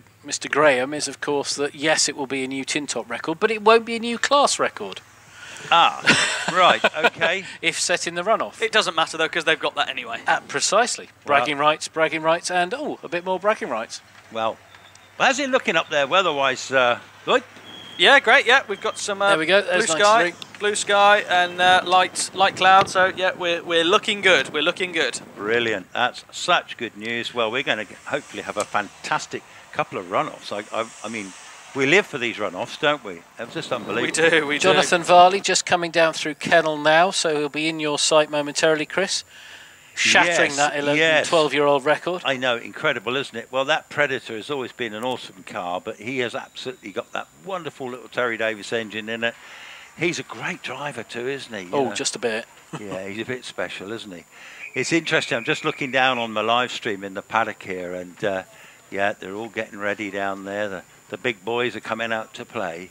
Alex Summers, magnificent win this morning, but what a close runoff that was. I mean, whew, What's going to happen? Any predictions, chaps? Going to be that brave? Anyone going to be that brave? Ooh, it depends. It depends on how Wallace is feeling. If he can psych himself up and get himself in the zone, he might just want to play it safe and just bag some points. You might get someone like Alex, who hopefully he can achieve again what he did this morning and just leave nothing out there. And I think Scott Moran's got something in the bag. Scott Moran's got something in the bag, but I do think my dark horse is Will Hall. I'm going to keep with Will Hall. I think he's driving beautifully, so I think it's between Will Hall and Alex Summers for the win, and I think probably between Wallace and Scott between the second and third honours, or third honours I should say. Let's see what happens. Well, indeed, let's see what happens. Well, just before we get some of the other quick runners, we've got these rather lovely historic cars, haven't we? And the first one we'll be seeing looks like Amanda George to me, in that lovely Chevron. Big history car, big value car too, that one, you know. Just they don't when they've got that heritage of those famous drivers. Eiger Racing, yeah, it just looks glorious, doesn't it? I know they had an engine rebuild last year on that car, and it certainly sounds the part, goes the part. Anyway, it is Amanda George leaving the line in the Chevron B19, already on her way up to Kennel towards you. Yep. We've talked about its looks, its styling, but Amanda drives this car so skillfully. She's ever so smooth. She just keeps it on the bubble all the way up. Absolutely, yeah, it looks absolutely fantastic. This little Chevron just has a couple of stabs of power, and it gets fired now in the middle of the road off towards the finish. Yes, we've got the Tigger following up now. Actually, Robin Johnson driving this one, shared car with Joseph Mackerel. On the way up to you now, Amanda George, 33.59. Oh, an interesting burble as he bounced off the rev limiter there. I think he missed a gear going into the kink. Well, with me now, just threads it through bottom and top S, middle of the road, off towards the finish line, hit the limiter again, and we're across the line. Indeed, well, he's just going to finish in 34.04. Just leaving the line is Robin. Hang on a minute, that looks like John Chalmers to me. Yes, it is John Chalmers. Very quick car. What can John do? Yeah, John Chalmers comes through. Yeah, huge amount of speed into bottom S. That's the quickest I've ever seen anybody enter bottom S, and then get it stopped so quickly from phenomenal brakes on that car through the S's, super quick and across the line. And finishes in 25.51. Will that be good enough to qualify? Who knows? Wow, he was so quick into bottom S. Now Zach Zammit from Malta in the Works Empire Race. This is a serious car, isn't it? Seriously good driver. My goodness, he's flying. Quick as you like, through crossing, runs wide, gets it all collected up again, and into the S's. Yeah, Zach Zammit was the quickest car I saw early on. It just looked visually so quick. It was a fantastic run earlier on, but he threads it through the S's, no problem at all, just across the line. 24.39. Wow. That's a good chance. That's a brilliant time. Well done, Zach. Brilliant time. Got to be in the runoff with that. Yeah, got to be. Surely good as Paul Hames, another serious runoff contender on the line. It is Gould GR59. This is a wonderfully well-driven car. It turned out beautifully, isn't it? About to leave the line. Paul Hames in his 1300 turbocharged Suzuki Hayabusa. Off he goes. Over to you. Nicely through the kennel, threading it, taking all the road he needs, being very smooth indeed, impressively so. Paul Hames is super smooth, great driver of this Gould GR59, beautiful through the S's, slap bang in the middle of the road, and he heads it towards the finish line. And it's looking like a 24.55 for Paul Hames. Fantastic. Sandra Tomlin leaves the line in his glorious Pilgrim MP97. 4 litres of jump power in the back of that one.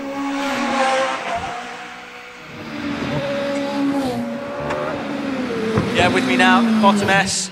Beautiful looking car, beautifully turned out. 4 litre Judd working its way up the hill towards the finish line, flicking through the gears and across the line now.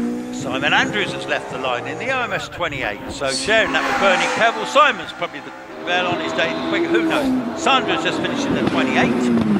Yeah, with me now, turns beautifully into bottom S, little spurt of power. This is the drain cover under my commentary box, sets it up nicely, off towards the finish. Yep, so can Simon Andrews qualify for the run-off? No, I think possibly not. 27.63, the pace is really hot this afternoon, isn't it? Steve Owen, builder of these OMSs. This is the main man, the main OMS builder. What a brilliant job he does on them, and actually, there's so many of his cars now, isn't there? Anyway, he leaves the line. Can Steve get into the run-off? Did he make it this morning? I can't remember. No, anyway, he's over to you now. I don't know if Guy's there. Steve's through. Yeah, with me now, just banging it down through the gears. Lots of power, big oversteer moment out of bottom S. Just has to get the power slightly, so he gets on slightly later than he'd have liked, but points it towards the finish and he's over the line. Did a 26.10 this morning, does a 26.45 this afternoon. Now we've got Jack Cottrell in the Dallara. Yes, he did a 25.66 this morning. Through, crossing. Very, very committed, absolutely flat to the board. Yeah, Jack really, really quick, giving it the beans. He's takes a load of apex on the bottom S, flatters that drain cover, but sets it up nicely. Beautifully driven through the S's there from Jack Cottrell. He'll be across the line. He is across the line in a fantastic 24.46. He'll be happy with that as well. He will be happy with that. Now we've got Sue Young coming to the line. 1.2 second improvement for Jack. He will be ecstatic. Yeah, no, that's great. That's great to see, isn't it? Yeah, that is actually the heaviest car in those single-seaters in this big class at the moment. But being Dallara, it's actually built for circuit racing, so it's got a lot of strength built into that car. So it's a very safe car. So his dad was telling me that's one of the reasons they got it, actually. So we've got Sue Young, what I'm on about. Sue Young. There's a nice picture actually of Sue on page 23 of the programme. She's about to leave the line in this glorious Gould GR51. 4-litre Judd power in the back of that, freshly rebuilt this season. Over to you. Nicely through, crossing, flat. Bit of a spark shower.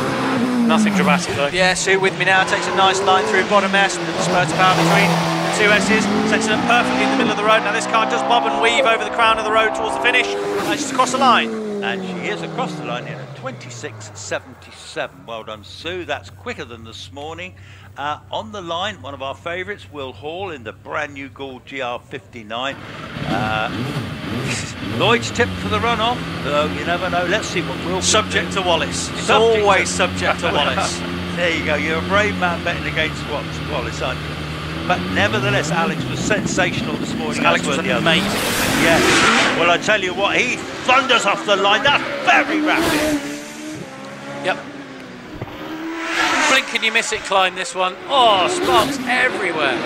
Amazing. Come on, Will, don't let me down. He turns it beautifully into bottom S, beautifully into top S. Just gets a little bit more sideways than I think he would have liked. Traction control allows the car to get towards the finish. What's he going to do? 23.35. He says, "Okay, boys, that's a marker." Ripple of applause. Well deserved. Well deserved. Well. Dave, you red on the line in this history car. This Gould GR55B, ex-Martin Groves, ex-Hill record-holding car. What could Dave do? I remember here last year, a couple of years back, he won one of the runoffs, didn't he? So he's very quick driver. Only 100th outsized Will this morning. Let's see if he can maintain that closeness. Yeah, you can already hear him popping into my sight now. Gets a bit of an oversteer moment, points the car back towards the top S, beautifully out of top S under my commentary box, and heads towards the finish across the line. And he finishes in 23.58. Well, this is all getting a bit hot stuff now. 139 miles an hour across the finish line. 7.39 between the S's. That's the quickest of anybody today. Fantastic.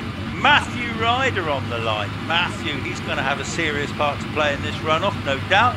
First job he's got to do is get up the hill nice and quickly now, get up there in the sort of 24s. He'll be happy days. He may even go 23s. Who knows? He's taking he's off and away. He's 2 seconds off the line. Already with you. Yep. Nicely done. Oh, he had a bit of a moment there. Just grazed the arm cone. Come on, Matthew's in my sight. Beautiful line into bottom S. Big spurt of power. Beautiful out of top S. Come on, Matthew. There's an early 23s in you. Come on. You're going to get across the line. And he goes 23.25. Fantastic stuff. This runoff is going to be special, folks. Don't miss it. Anyway, Trevor Willis, 3 times champion. one of our instructors here as well, lives locally in his little OMS 28. Has he got a 23 in him today? Who can say? Sparks fly as he moves up into the S's. Yeah, he's with me. Nice approach into bottom S. Good spurt of power between S's. Clatters the drain cover. Uses all the road on the exit, as you would expect from the instructor. And he heads across the line. And he finishes in 24.51. Well done, Trevor. I think that's exactly what he did this morning. Yeah, consistent, isn't he? He's brilliant. He's brilliant. Now, this looks remarkably like Scott Moran, our 6 times champion. Fantastic stuff. In the Gould GR59J. What has Scott got? He is such a smooth driver. Sometimes he doesn't look quick, but he is going quick, isn't he? Oh, he is. Absolutely on it. Scott's so big, banging through the gears down, hits bottom S beautifully, turns the car through top S, a little bit of a wiggle, but no problem at all. Scott's absolutely on the power from this time champion. He's across the line. Wow. 23.04. 23.04. Wow. Take it away, Scott. He said, I'm still here, boys. I'm still here. I can see on the line. I can see Alex Summers. I can see Wallace Menzies. We've got the 2 quickest ones, well, potentially. So, wow, Alex Summers storms off the line. The engine sounds magnificent. He's driving brilliantly. He's on his way. 1.94 for his first 64 foot. Already he's into the S's. Good grief, Alex. That's it. Come on, tip it beautifully into bottom S. Avoids that drain cover. Just gets it beautifully on the power. Come on, Alex. He's been driving beautifully all day. What can he do across the line? He's in there. 23.36. He's amongst it. He's right there. He's only got to qualify for the runoff. Then he do the business. Then they do the business. And here comes the flying Scotsman himself. Wallace Menzies. Lots of tyre smoke. He says the sun's just come out now. All of a sudden the sun is out to play. Is this an omen? Is this a sign? Wallace Menzies, 3 times champion, vying for his 4th championship from Alloa in Scotland. This car looks amazing. Oh my days, that is flying up the hill. Over to you. 1.90, 64 foot. Through Kennel and crossing and round the kink. Gets it all straightened up and into bottom S. Wallace with me already, banging into sight. Beautiful entrance onto bottom S. Beautiful exit out of top S. This is the best I've seen from Wallace all day. Let's see what he can do across the line. 23.19. Well, that's going to be a qualification, isn't it? So, we're beginning to see what we've got there in the way of a runoff. So, looking at those times, that was a statement from Scott, wasn't it? Yeah, it really was a statement. That was a statement. Second in class for Wallace, though. Yeah. 8 points on the board for the championship. Well, yeah. All those cars I've just looked at just now. So Jack Cottrell was 24.46. Will Hall was 23.35. Dave Uren 23.58. Matthew Ryder 23.25. Trevor Willis 24.51. Scott Moran 23.04. Alex Summers 23.36. Wallace Menzies 23.19. So there's a good chunk of your runoff, isn't it? My goodness me. Plus we'll have Jonathan Varley, I should imagine. They'll bring the official thing up to me probably soon. It says championship runner coming off soon. They're coming back down the hill now, aren't they? They sure are. Yeah, amazing. So that was some pretty spectacular hill climbing. And don't forget, folks, we've got the tin top runoff to come, which will probably be next. Billy was predicting you'd have to be a 24 to get in. We've got 6 23s in that class I was just alone. looking at that. Yeah, you'd have to be competitive 24s, wouldn't you? Really, 24.0 something, I think, to guarantee a place now. And they up their game when they need to, these guys, don't they? Yeah. It's just incredible, actually.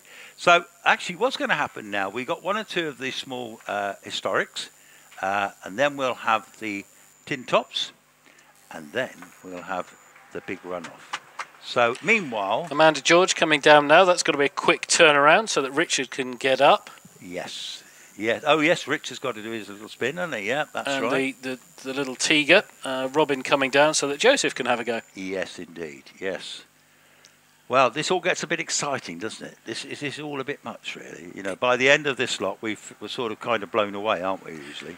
Yes. I mean, if Lloyd and I react the same way to these top 10 and top 12 shootouts as we did the last ones, we'll be nervous wrecks by the end of the afternoon. I love it.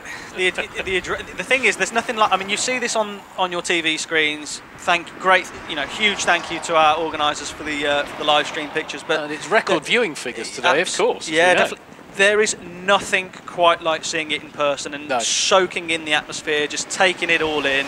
It is just keeping your eye on that clock. As soon as you know somebody's out of top S safely, the anticipation of seeing where the clock stops as it crosses the finish line is incredible. It's absolutely incredible. I have news. So the qualifiers for the top 10 runoff are Sean Gould, David Warburton, Paul Hayes, Trevor Willis, Jack Cottrell, Zachary Zammit, David Uren, Alex Summers, Will Hall, Matthew Ryder, Wallace Menzies, Scott Moran.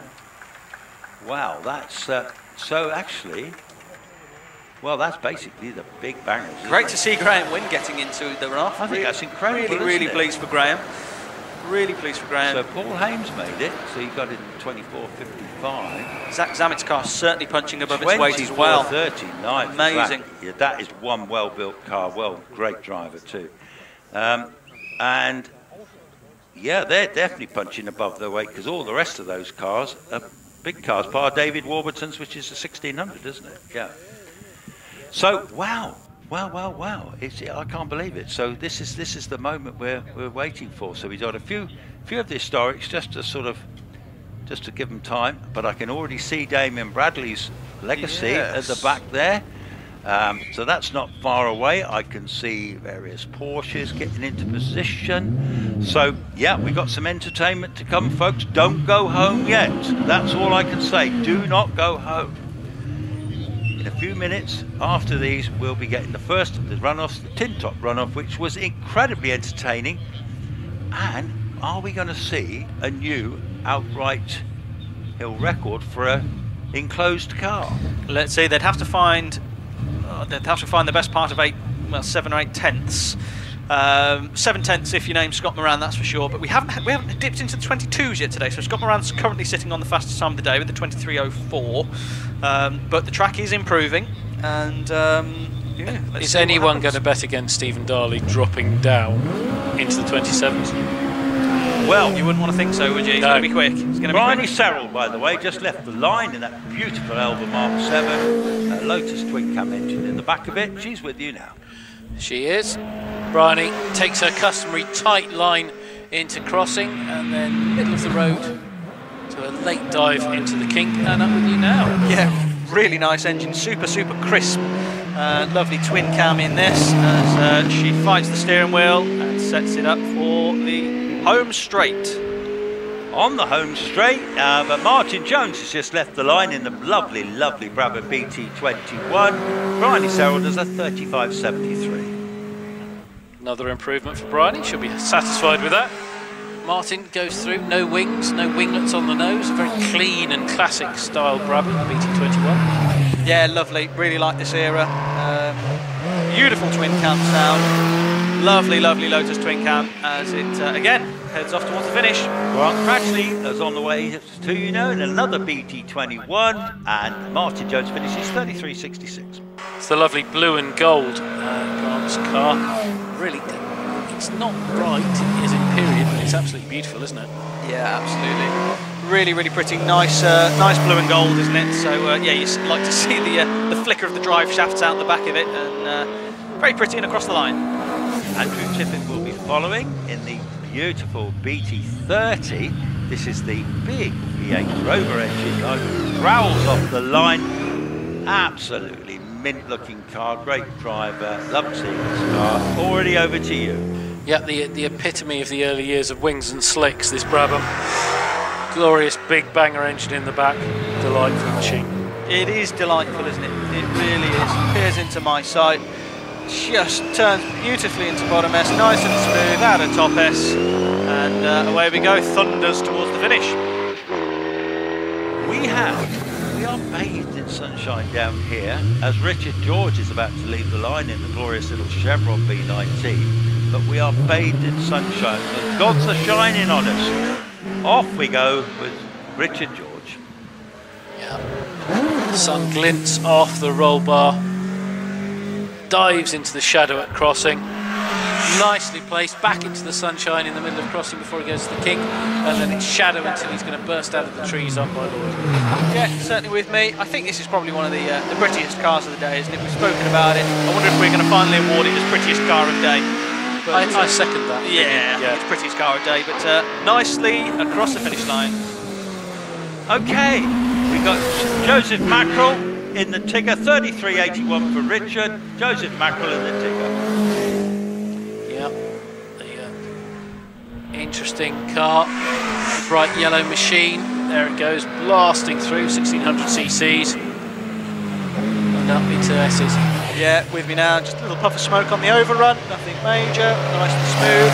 Feeds it out of top S and points it towards the finish. Tin top run off starting, chaps. We've got Damien Bradley. Well. Anything can happen in this. I just don't know what he's capable of. The car is capable of great things. They're great drivers, the pair of them. They spur each other on. He's getting ready to go. Are we going to see yet another class record? Are we going to see an outright record? Who knows? We will no doubt see the in-car footage of whatever runs that we have today on their Facebook page as well. Joseph Mackerel, 33.46. Okay, Damien leaves the line. Damien leaves the line. Come on, Damien's on you. Come on.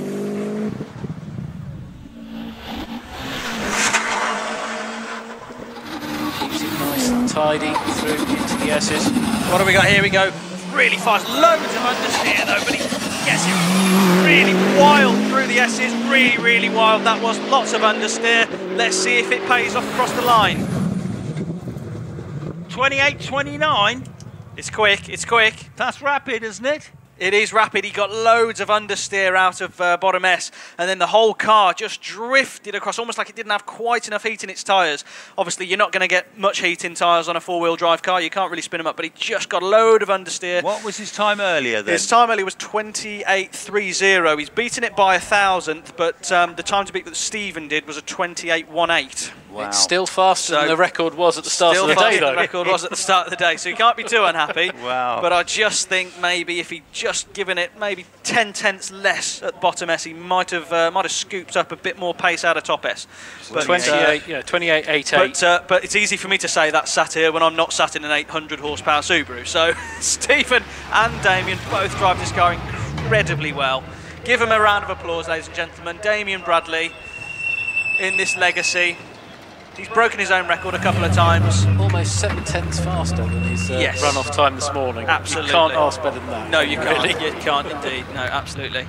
Well, I believe Richard Snow's going to be our next runner and rider in the Porsche. But we've got the batch coming down.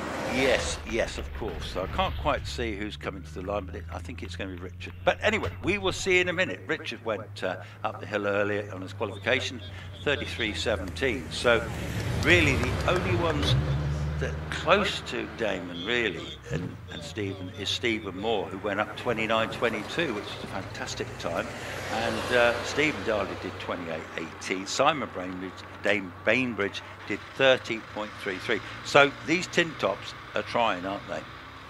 They surely are. We're just going to wait for Mr. Durling to head down to the bottom of the hill in his Mini. So, Mr. Durling's on his way down, is he? Yes, he is indeed. I think as soon as he gets to the bottom, we should be flagged in. We certainly are. Now I see some clouds all of a sudden. The sun's going in. Is it still all right up there? Yeah, it's fine. It's fine. Well, I'm sorry, I've not really had a chance to look at who's been saying much on the screens, but yes, Mr. Durling coming down, as you say. HillClimb.TV is saying, glad all the first-time viewers are all enjoying the hill climbing. Well, that's great to see. Yes, we're enjoying putting it on. Thanks to Richard and Ellie to putting on this. Well, thanks to all the commentators. More than 6 hours of well-founded comments. Only the best could do that. Well, I can't say anything myself, but well done, boys. You've done great. Modesty forbids. It's very kind to be nice to be appreciated. Thank you. Best seat in the house for me. 40% of live stream viewers have never seen a hill climb before. Well, that's pretty interesting, isn't it? Yeah, let's hope that 40% stay for the next one. That's the conversion rate we want. 100% converts. Indeed. Well, I see Andrew Norris's Porsche getting ready down there as well. So the Legacy's come back down the hill. Stephen Darley will be jumping into that one. Well, anything can happen, but actually it does look remarkably like Richard Snow's blue Porsche is going to be the next one we'll see. So the Porsches have been great entertainment all weekend, haven't they? Really, some lovely action, haven't we? Oh, we have. We've seen some fantastic driving from a variety of different competitors and different classes. I think hats off to, let's say, Damien Bradley and Stephen Darley for their efforts in that absolute monster of a thing they call a Subaru Legacy. The Greenham brothers are always spectacular. We've seen some fantastic driving from the Greenham brothers, and again, I think Will Hall has been fantastic in his car this weekend. Looks like he's really gone on top of it. But I think for me, the one particular drive of the weekend, which we can't count out yet because we haven't seen the run-off, but I think Alex Summers' qualification run for this morning was absolutely sublime. Yeah, can't disagree with that. Absolutely fabulous driving. And it is Richard Snow. Richard is going to be driving his Porsche Cayman GT4. This is a near 4-litre engine in this one. Leads the line. Wow, that familiar Porsche noise. Into Kennel, over to you. Yep, he's through Kennel. Whacks it over. Lovely, lovely smooth line. Very neat and tidy. Into the kink. Hard on the brakes into the S's for Lloyd. Yeah, so much commitment in this car for Richard Snow. Gets a bit of a wiggle through the S's, gets a little bit wide, just bogs down slightly, but it's got plenty of power, so it's going to fire it over towards the finish. Let's see what he does. Well, on that note, Richard Snow went up in 33.23. Okay, on the line, Andrew Norris in the 911 Carrera. This is the supercharged one, isn't it? Or turbocharged? Supercharged. Yes, the supercharged one, yeah. Well, he's had a scorching 2.13 off the line, already up to Kennel. Yep, through Kennel, into crossing. More body roll on this Porsche than the others, but Lloyd will see that in the S's, I'm sure. Yeah, absolutely, but this car's been tried and tested. It's been set up perfectly for what the driver likes to do with it. So it's been fantastically campaigned by Andrew Norris. Real unique bit of kit, and he's across the line. And he's across the line in 32.54. 32.54, which is better than his qualifying time. The next one we will see is Robbie Birrell, this beast of a Porsche. Porsche Cayman GTS. Was this the 4-cylinder one, Lloyd? 4-cylinder turbocharged, yeah, 350 brake, loads of torque. Fierce as you like, isn't it? Absolutely starts to get that shove in the back as it comes through and the spoiler goes up. Absolutely, yeah. It was met with controversy when it was released, as it was missing a couple of cylinders, but you can't argue with how quick this car is. It's super, super quick with its PDK gearbox as well. This should see it go over the line in a quick time. It's certainly heading that way, isn't it? So it's going to finish in 32.20. 32.20. Here's that very quick 205 of Stuart Reid, all the way from Scotland in this car. First time I've seen this car, but I tell you what, they've built themselves a very rapid. It's the M16 engine in this one, and they know how to drive it. It's very lightweight, and already through Kennel, going to you. Yep, drifts across. It's very, very fluid. The back end just tracks on and behind, and up he goes into the S. Bit of a puff smoke, bit of down change, nothing to worry about. Yeah, he's almost on two wheels as he tips it into bottom S. Flicks it one way, flicks it the other. Just has to get out the throttle slightly to avoid hitting the bank, but it hasn't cost him a lot of time. That big MI16 16 valve just getting him across the line now. Yes, going across it, 31.85. That's quicker than he did just now. He's really going well, isn't he? He's certainly got the hang of it, hasn't he? Really going well. Yeah, as you say, it's a 2-litre 16 valve, MI16 in that, so it's had the conversion. Rodney Isles on the hill. Rodney Isles in the Alpha Force C. He was very rapid earlier, wasn't he? He did a 31.93. New class record. Indicating left. Yep, we know you're going that way. Nicely, smoothly through the kink, and up with you now in the S's. Yeah, Rodney's with me now. He turns it nicely into bottom S. Gearbox kicks down, that auto box kicks down. Loads of oversteer as he leaves a trail of 11s out of top S and flicks it off towards the finish line. And he finishes in 31.93. 31.93. Next one will be Chris Beresford in that fabulous grey Subaru Impreza. The one that we know has got about 600 brake horsepower. He did a class record in this one earlier. Let's see what Chris can do. And he scorches off the line, all four-wheel drive, taking him away very rapidly. Through he comes, through Kennel. Leaves it in the middle of the road. And again, through crossing. Really blasting through now and up into the S's nice and tidily. Absolutely, yeah, just popping and banging now. Lots of power in this Impreza sector. Beautiful line through bottom S. Beautiful top S. This is going to be quick. I think this is the best I've seen Chris through the S's so far. Let's see if he can dip under the 30s. going to be mighty close, but not 30.88. That's very consistent driving, It is isn't indeed. it? Yeah, he can drive that, boy. That's a top 5 finish no matter what for him, guaranteed. Well, I tell you what, here comes that fabulous Cronos, Simon Bainbridge. He did a 30.33 earlier. See what he can do now. It's potty. I love it. It's just such sound, fury, design, everything ticks all my boxes with this thing. Yeah, flashes into sight, turns it nice, takes a nice line through bottom S, good spurt of power between top S, clouts the drain cover, gets a little bit sideways to settle the car a little bit, but not much time lost. He's about to head across the line now. He is mighty close to third, 29.55. Well Good done, improvement. that man. That is great, isn't it? Okay, Stephen Moore, 700 horsepower, Evo 6, highly developed, skillful driver, farmer from Salisbury, on his way to you now. Yep, he's through.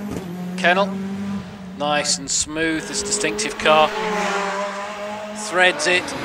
Oh, a break into the kink. The first of the tin tops actually breaks This the kink. car is so quick, just takes a bit of grass as he actually climbs over the apex of bottom S. Takes a beautiful line through top S. This is going to be quick, actually. This is going to be quick. Yes, it is quick, 29.41, brilliant, consistent driving, slightly slower than his previous run, and all we've got left now is Stephen Darley. Bathed in sunshine, the legacy, about to leave the line, scorches off the line. Wow, wow, wow. He's up already. Yep, 1.91 for his first 64, beating gravity. And Chirrup again as he gets into Kennel. Turbo bang into crossing the kink. Come on, Stephen, what can you do? He's a bit tidier than Damien, it must be said. He flicks it beautifully through top S, just heads towards the back slightly, gets late on the power, but let's see what he can do. Can he drag himself towards the line? There's nothing in it, It's a 28.09, and he just pips, wow, Damien by 0.20.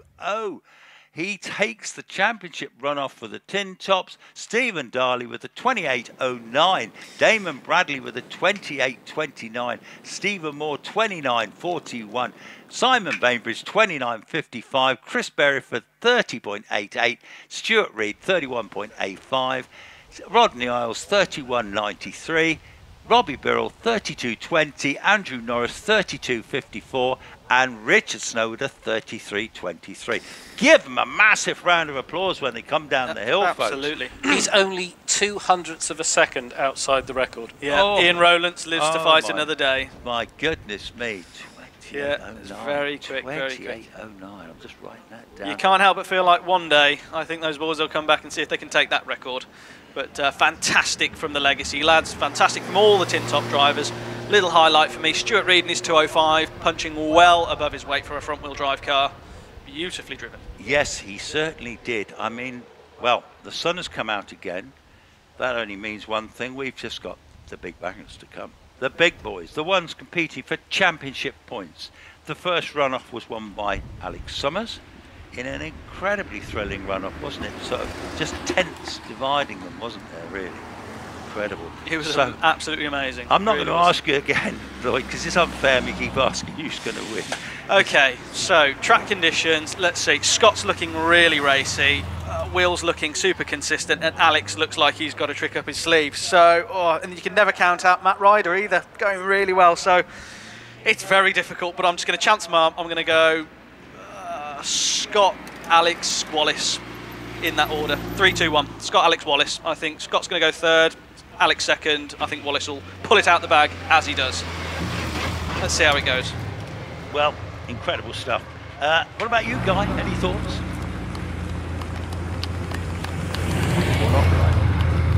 Perhaps Guy's just... he might have stopped. He might have stepped out for a second. 5 seconds. Yeah, absolutely, absolutely. Okay, well... Psyching himself up. I'm going to be windy. I really couldn't say. Because I still think Wallace has got some... He's got the bit between in his teeth this season. But I do think this is like a home track, isn't it, to Alex? Home track to Scott. They've been racing here for years. But Will Hall is just getting quicker and quicker in that Gould. I mean, Shelsley's a power track, isn't it? It favours the high power cars. Alex don't think quite has the firepower of the Gould, but he certainly makes up for it in commitment, bravery, handling, ability, everything. Matt Ryder's super quick in that Gould as well. Scott, well, he's a 6-time champion for a reason, but I really do think Will Hall's driving beautifully as well. It's very interesting to see what could happen. I can't wait. I can't wait. Same. Yeah. I love hill climbing. I love hill climbing. I love hill climbing. I love big single teasers, but I am thrilled to see these tin tops racing so fast. They are incredible, aren't Absolutely amazing. There's something quite surreal about seeing Damien Bradley coming towards me with all 4 wheels spinning, and to get out of bottom S as he then has to brake and get into top. It was a really super performance. I think with a bit more heat in the tyres, maybe, I don't know, one day we could get some tyre blankets on it or something. I think that record of Ian Rollins's would be done, but hey ho. Well, we haven't got to wait long. We haven't got to wait long. Sean Gould is coming to the line. Do you want a bit of trivia, chaps, just as we wait for Sean to no, engage? No, we're not waiting long because he's on the line now. So we are literally, we have trivia in a minute. This is the moment. This is what we've all been waiting for. Sean Gould, builder of these magnificent Goulds from his Newbury factory. They are the cars to beat. And Sean is still a very quick driver himself. Fantastic. Sean revs it up. Now, he's away. He's away. Sean's off the line. 1.99 off the line. He's on his way up to you. Off you go. He takes an awful lot of bank. That's compromised his time. The red flags will be out.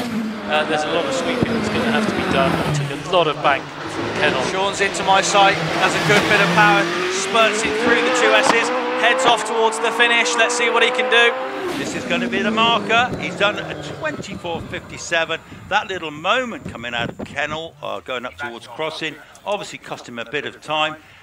Yes, the marshals, as you say, are sweeping. They're doing their stuff here. They're just showing a replay actually on the live stream. He got out of it very sensibly. Yes, in fairness, he was mighty close to where he lost the other time. So, yep, he set a marker anyway. 24.57. My little bit of trivia: Jonathan Varley, despite setting a new class record that stood for 12 years, was 13th fastest, so he doesn't make it into the top 10 run-up. Do you know what? That was what I was thinking of earlier. I thought, yeah, he's not in the run-up. How can that be? But it just goes to show that those, well, the likes of Paul Hames and the likes of David Warburton were just phenomenal, weren't they? Who was the first person to run over and give him a hug when he got out of the car when he came back? John Chalmers. Fantastic. And Zach Zammit, of course. So, wow, incredible, incredible. Well, well done, Jonathan Varley. He's a great driver, great car. But it's a testament to what a day we've had today, that you can shatter a 12-year-old record and still not make the top 10 runoff. I know. It is the madness, isn't it? So one of our favourites, David Warburton, will be coming up next. He did a 24.56 in his Gould GR59, 1600 Suzuki Hayabusa in the back of that one, pushing Will him. Sean not be coming back down first? I would imagine Swap so. over to Yes, of course he would. Yes, absolutely right. Yes. Matthew will be sat there on the start like, oh God, I've got no car. Yes, they're not sending him round just yet because they're still sweeping. He did deposit a fair bit of muck onto the track. So our marshals up there on Kennel, they're keeping quite busy today, aren't they? They're going to need some new brooms by the end of this meeting. They've got new overalls this weekend. Did you notice that? I noticed they were very clean. Very sharp. There's a lot of new overalls. In fairness, there's like a Marshall's Fund, and it's also the sponsors. I think Wallace Menzies is one of the sponsors, but there's loads. If you look at the Marshall's overalls, they're covered in sponsors' logos and all the rest of it. So, yeah, so we've got... yeah, so have they released him from the top yet? You've not come past. Not just yet, no. Yeah, the marshals. I can't see if they're still sweeping. No, they're still on. The flags are still out. Unfortunately, Sean is cutting a lowly furrow up the top there. Yeah, they're still sweeping. They're still sweeping. They're doing a very thorough job. Very thorough job. Main thing is Sean, with all his experience, he was really trying hard. Kept it on the island enough so there's no damage to the car, just to his pride and to his time, really.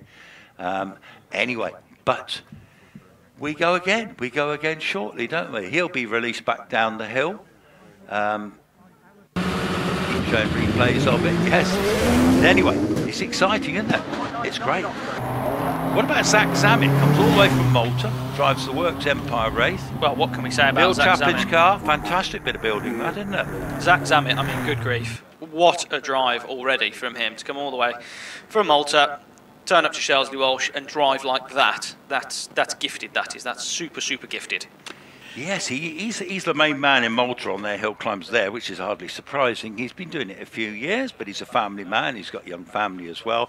I had a beer with him last night down in the courtyard. It was really interesting. They were all booked to go to the Rajkot Curry House in Worcester. And I think one or two of them came back with slightly befuddled stomachs this morning, but it hasn't affected Zach. His stomach is still good. He's still been brilliant. Interestingly, Sean finished 7th this morning with a 23.66, and his time this afternoon, compromised even though it was, would have still plonked him 8th on this morning's times. So he was on a serious run, even though he got out of it after that accident. Yes, indeed, absolutely right. They're still sweeping down the bottom here. This is a bit like that ice what do they call it? Curling. Curling, isn't it? Yeah, that's it. They sweep like mad, don't they? It's a funny old sport, that one, isn't it? Who tells them where to do the sweeping and how to keep going? Is it the skipper? The skipper, not the actual person that's curled the curl. Well, the skipper tells the curler where to place the stone, and then the person who's launched it tells the two sweepers where and which side and how fast and how slow to achieve what they've been asked to do. Do you know, if I was doing that sport, I'd probably fall over when I was throwing the stone. No, my luck. I wouldn't make it on the ice. Yeah, I know, it's all good fun. I had to go ice skating once. I was utterly hopeless, useless. Well, the sweepers have nearly done their sweeping. In fact, they've swept out. They've had enough. They've had enough. They said, I'm coming back now. We've had enough. Yes, all good sweeping. Thank you, guys. Thank you, marshals. Good bit of sweeping.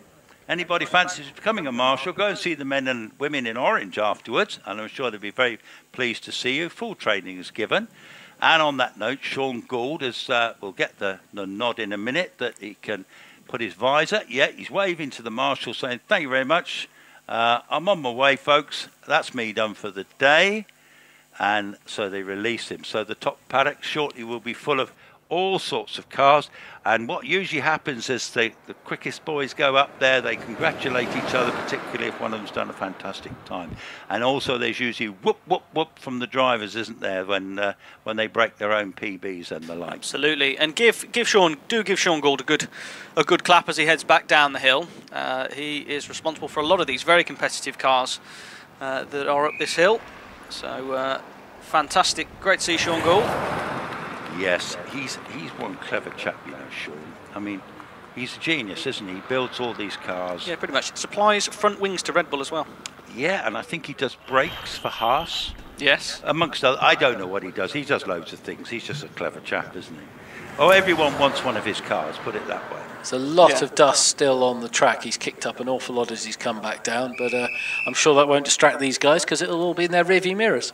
Isn't it interesting in the smaller classes? Obviously, we've got the Forces, we've got the OMSs, we've got, you know, the Empires, and obviously Sean tends to supply the bigger cars. He doesn't do too many smaller cars at the moment, does he?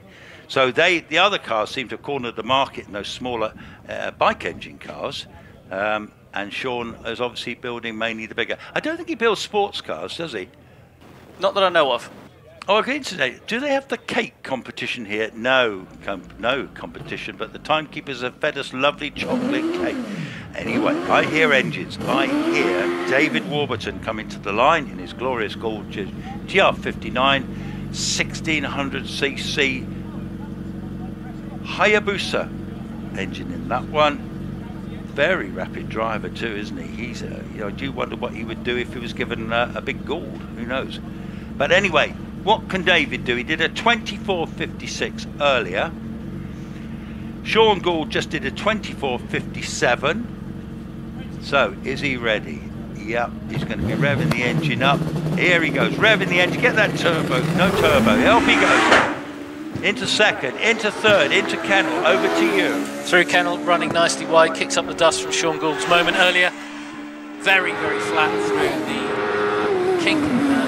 Yeah, David was rapid through the S's earlier, just gets a little bit of a wiggle on, but collects it up nicely, gets under the commentary box, heads out towards the finish. Let's see what he does. He was up at the S's, so he does a 24.68, brilliant, okay, but just marginally slower than Sean.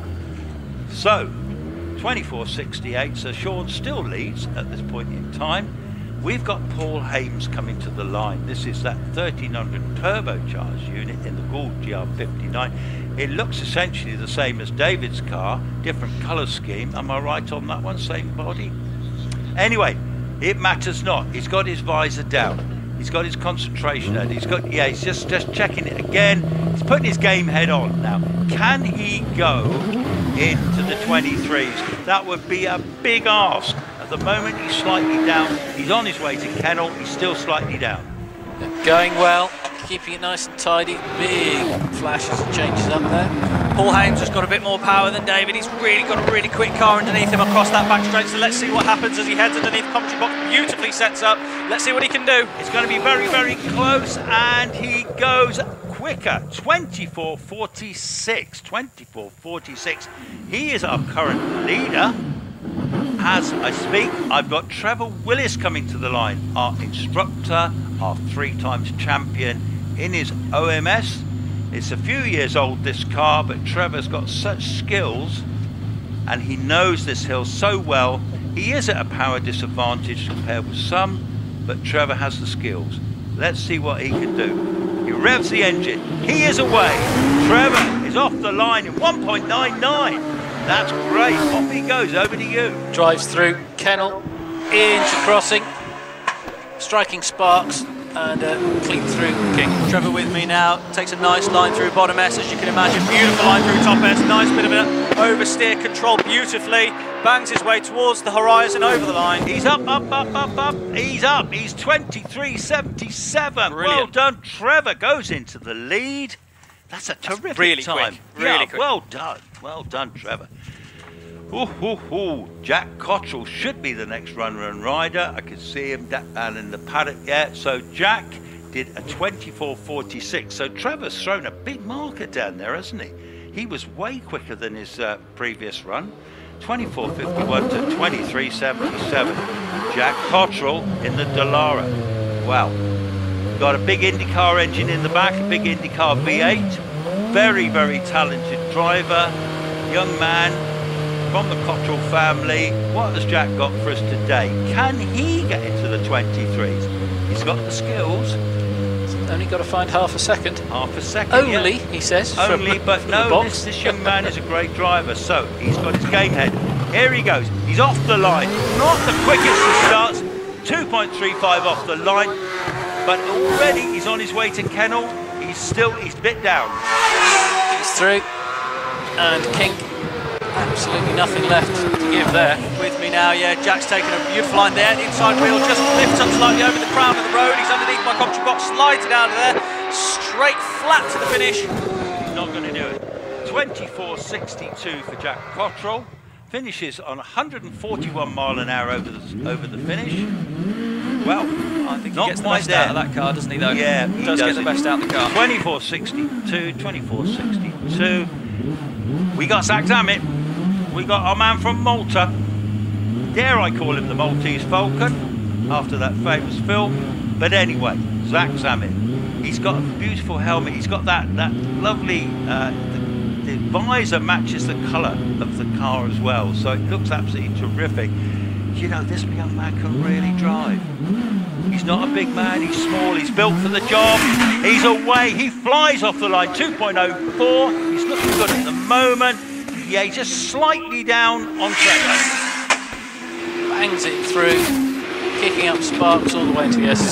Zach's been driving beautifully all weekend. He just turns in really early into bottom S, gets it sorted nicely. Top S, he leaves beautifully, and he's going to be across the line. Going to be quick, but is it quick enough? It's just slightly down, 24.22, still a fantastic time, quicker than his qualification run. Well done, Zach Zammit, brilliant. Okay, wow. So, still, Trevor Willis leads the pack, 23.77 from Zach Zammit. Gosh, he was close at kennel there, he nearly clipped the bank. Zach's been driving beautifully all weekend, so fair play to him. Now we've got David Uren. David Uren, this car is the ex-Martin Groves car, has held the hill record. He is a great driver himself, sharing this car with Nick Lemingers.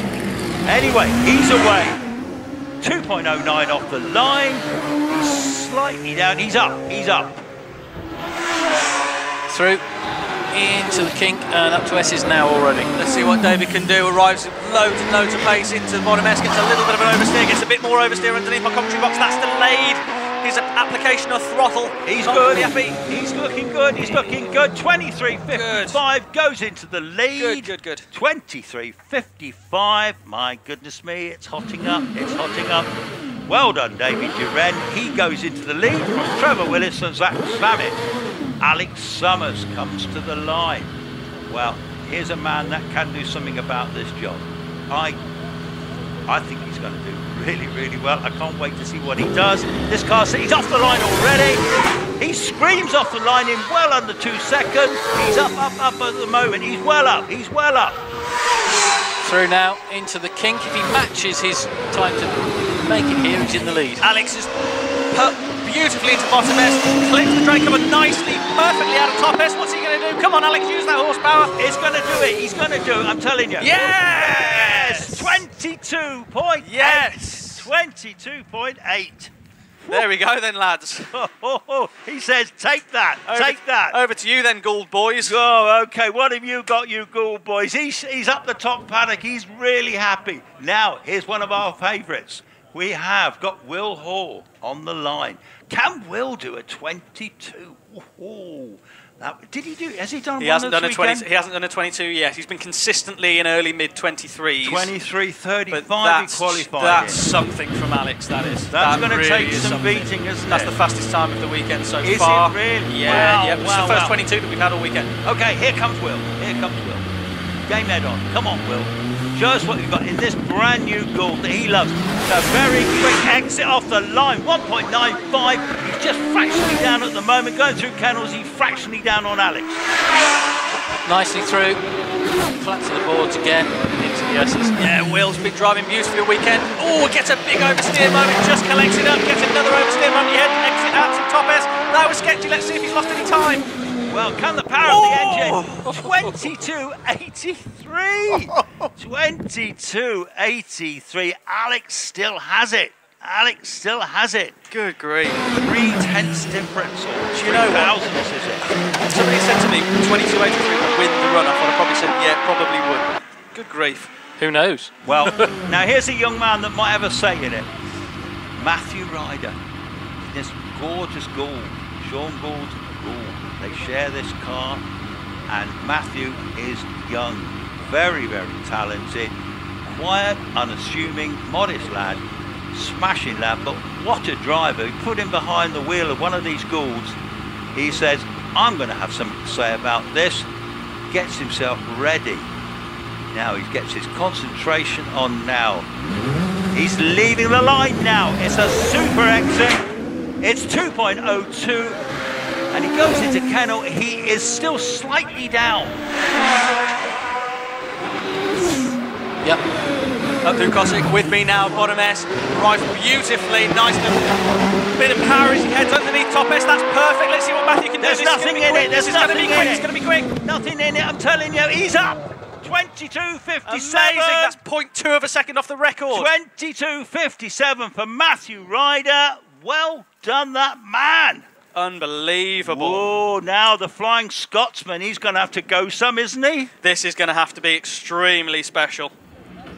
Well, really special. This is amazing bear stuff. In mind, we're 2/10 off the record. Well, they've got the crew. He's on his way. He's smoking the tyres. Second or third runoff goes to more or less the middle of the track anyway. So can Wallace Menzies go 22.57? That's a big ask. Yeah, he gets ready. He's getting his gloves sorted out. He's going to pull his visor down in a little minute. Yep, the visor goes down. Okay, Wallace, what do you got for us? Off the line in this glorious Gould.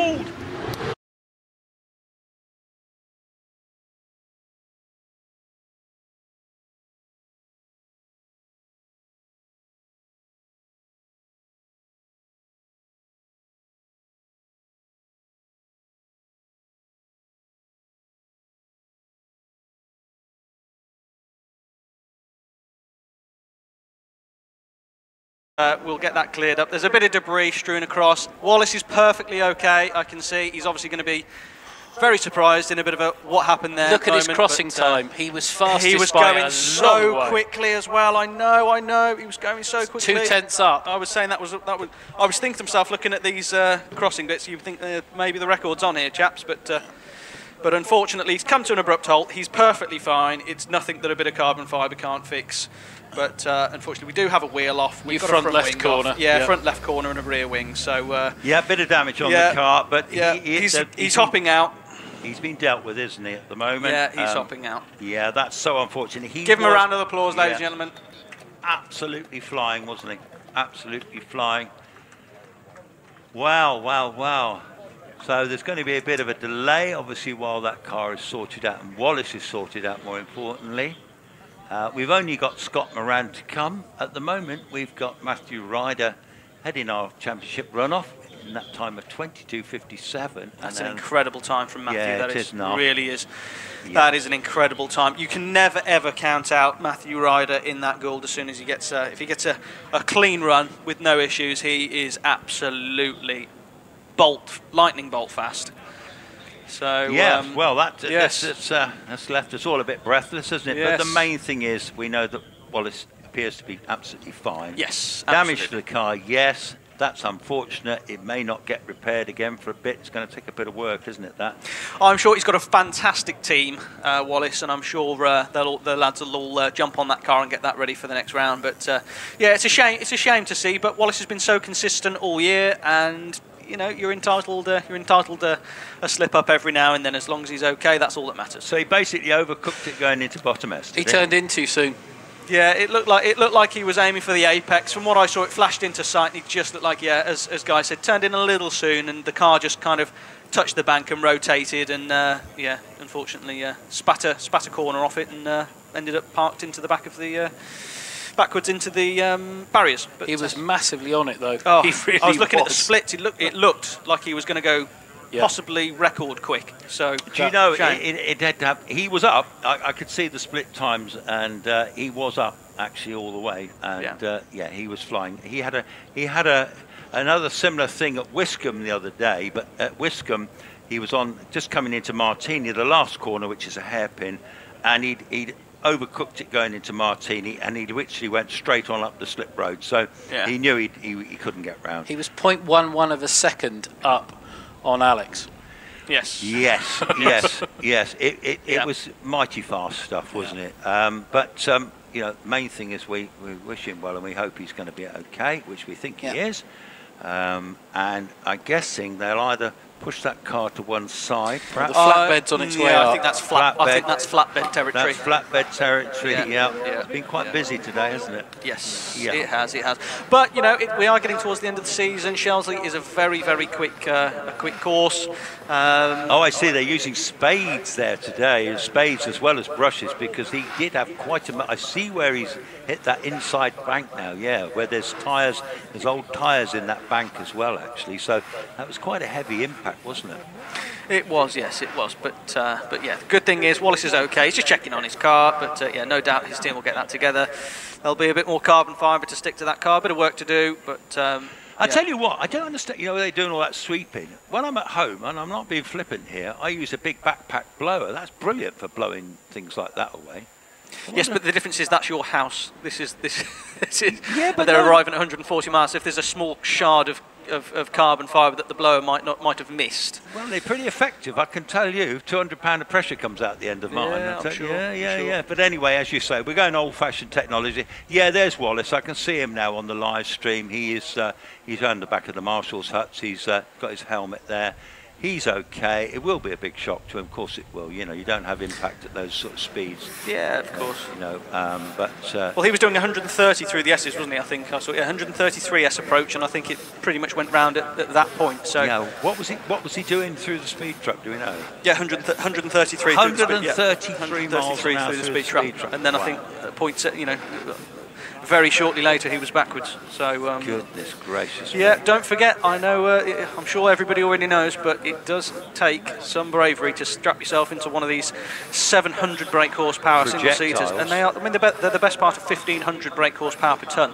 Yeah. You know, they are no joke. Incredibly fast. No joke. the acceleration on them, they're quicker than Formula 1 Well, cars. Sean Gould took his car, as Chris Drewitt tells us, he took his car to an airfield as a bit of a test, and he timed himself going from 0 to 183 miles an hour in I think about 8.5 seconds. Wow. Yeah. Well, that's rapid, isn't it? Yeah. And we know they go over the finish line here at approaching 160 miles an hour. 161 we saw from Scott Moran earlier today. I asked Toby Moody earlier, what's the fastest we've seen? He said, I think about 163, 64. That's pretty quick. Yes, it certainly is. Given that it's a matter of, well, it's not even quarter mile, it's probably an eighth of a mile, I think. I think from where I'm sat here, where they put the power onto the finish, it's not far. Well, the young guns have it at the moment, don't they? Matthew Ryder, Alex Summers. They're certainly coming strong towards the end of the season, aren't they? Yeah, absolutely. And I wonder what Scott's going to be going to do.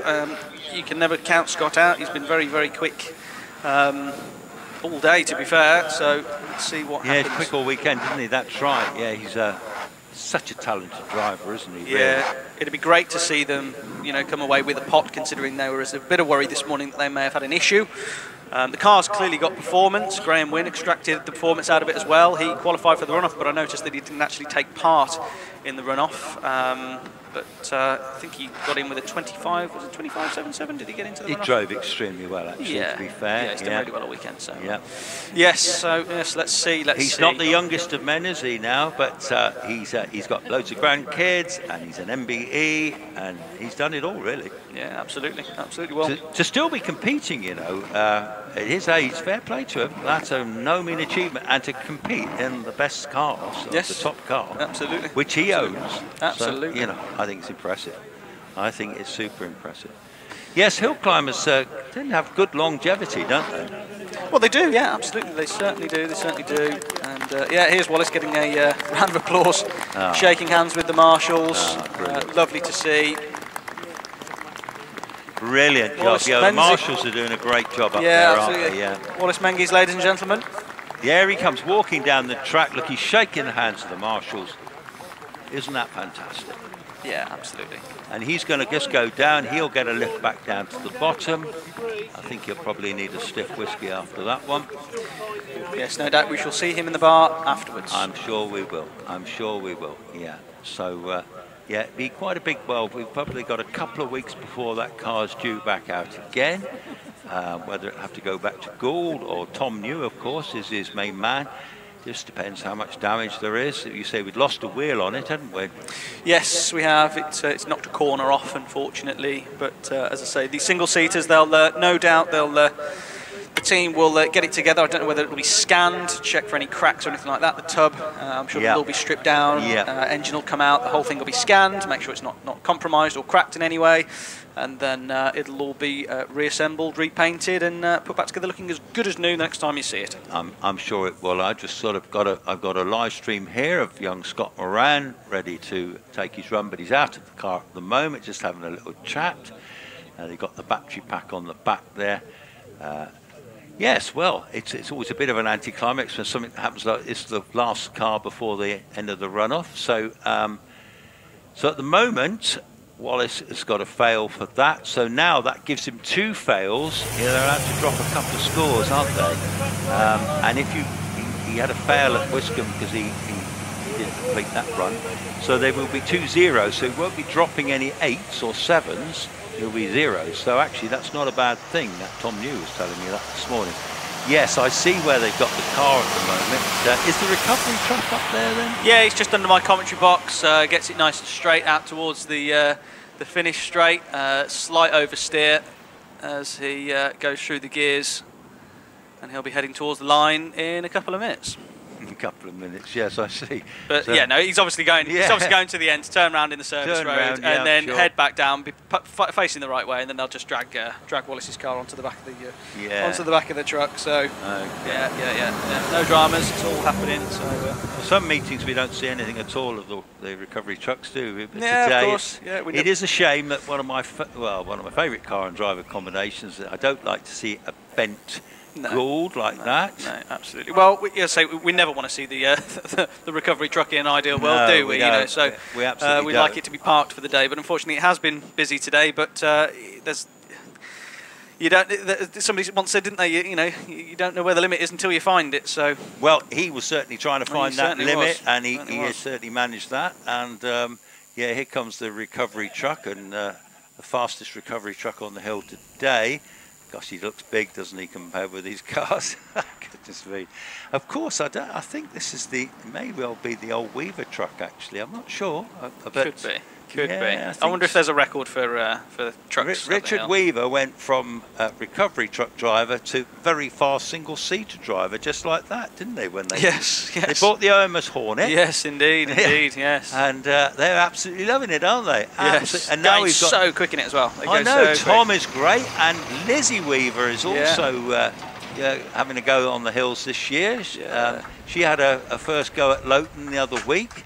So that's fantastic. See, a real racing family, isn't it? Absolutely, yeah, absolutely. Speaking of racing families, there's a few racing families, isn't there? Obviously, we've had the Fleshers, and unfortunately, obviously, Dylan had his issue, but he was driving amazingly well all weekend. We've got the Grennan brothers, which have been absolutely incredible to watch. I mean, some of my favourite driving through the S's that I've ever seen. Amazing. And yeah, of course, we've got Wallace's wife, Nicola. She also competes. We've got the Warburtons, father and son combination, David and Alan.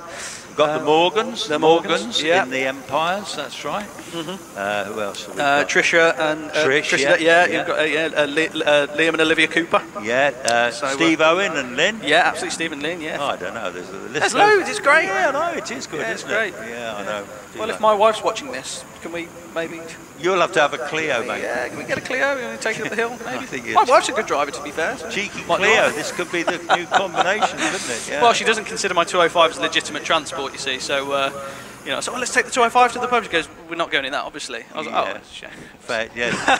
Well, I want to get there. Have you driven the 205 or the motorbike today?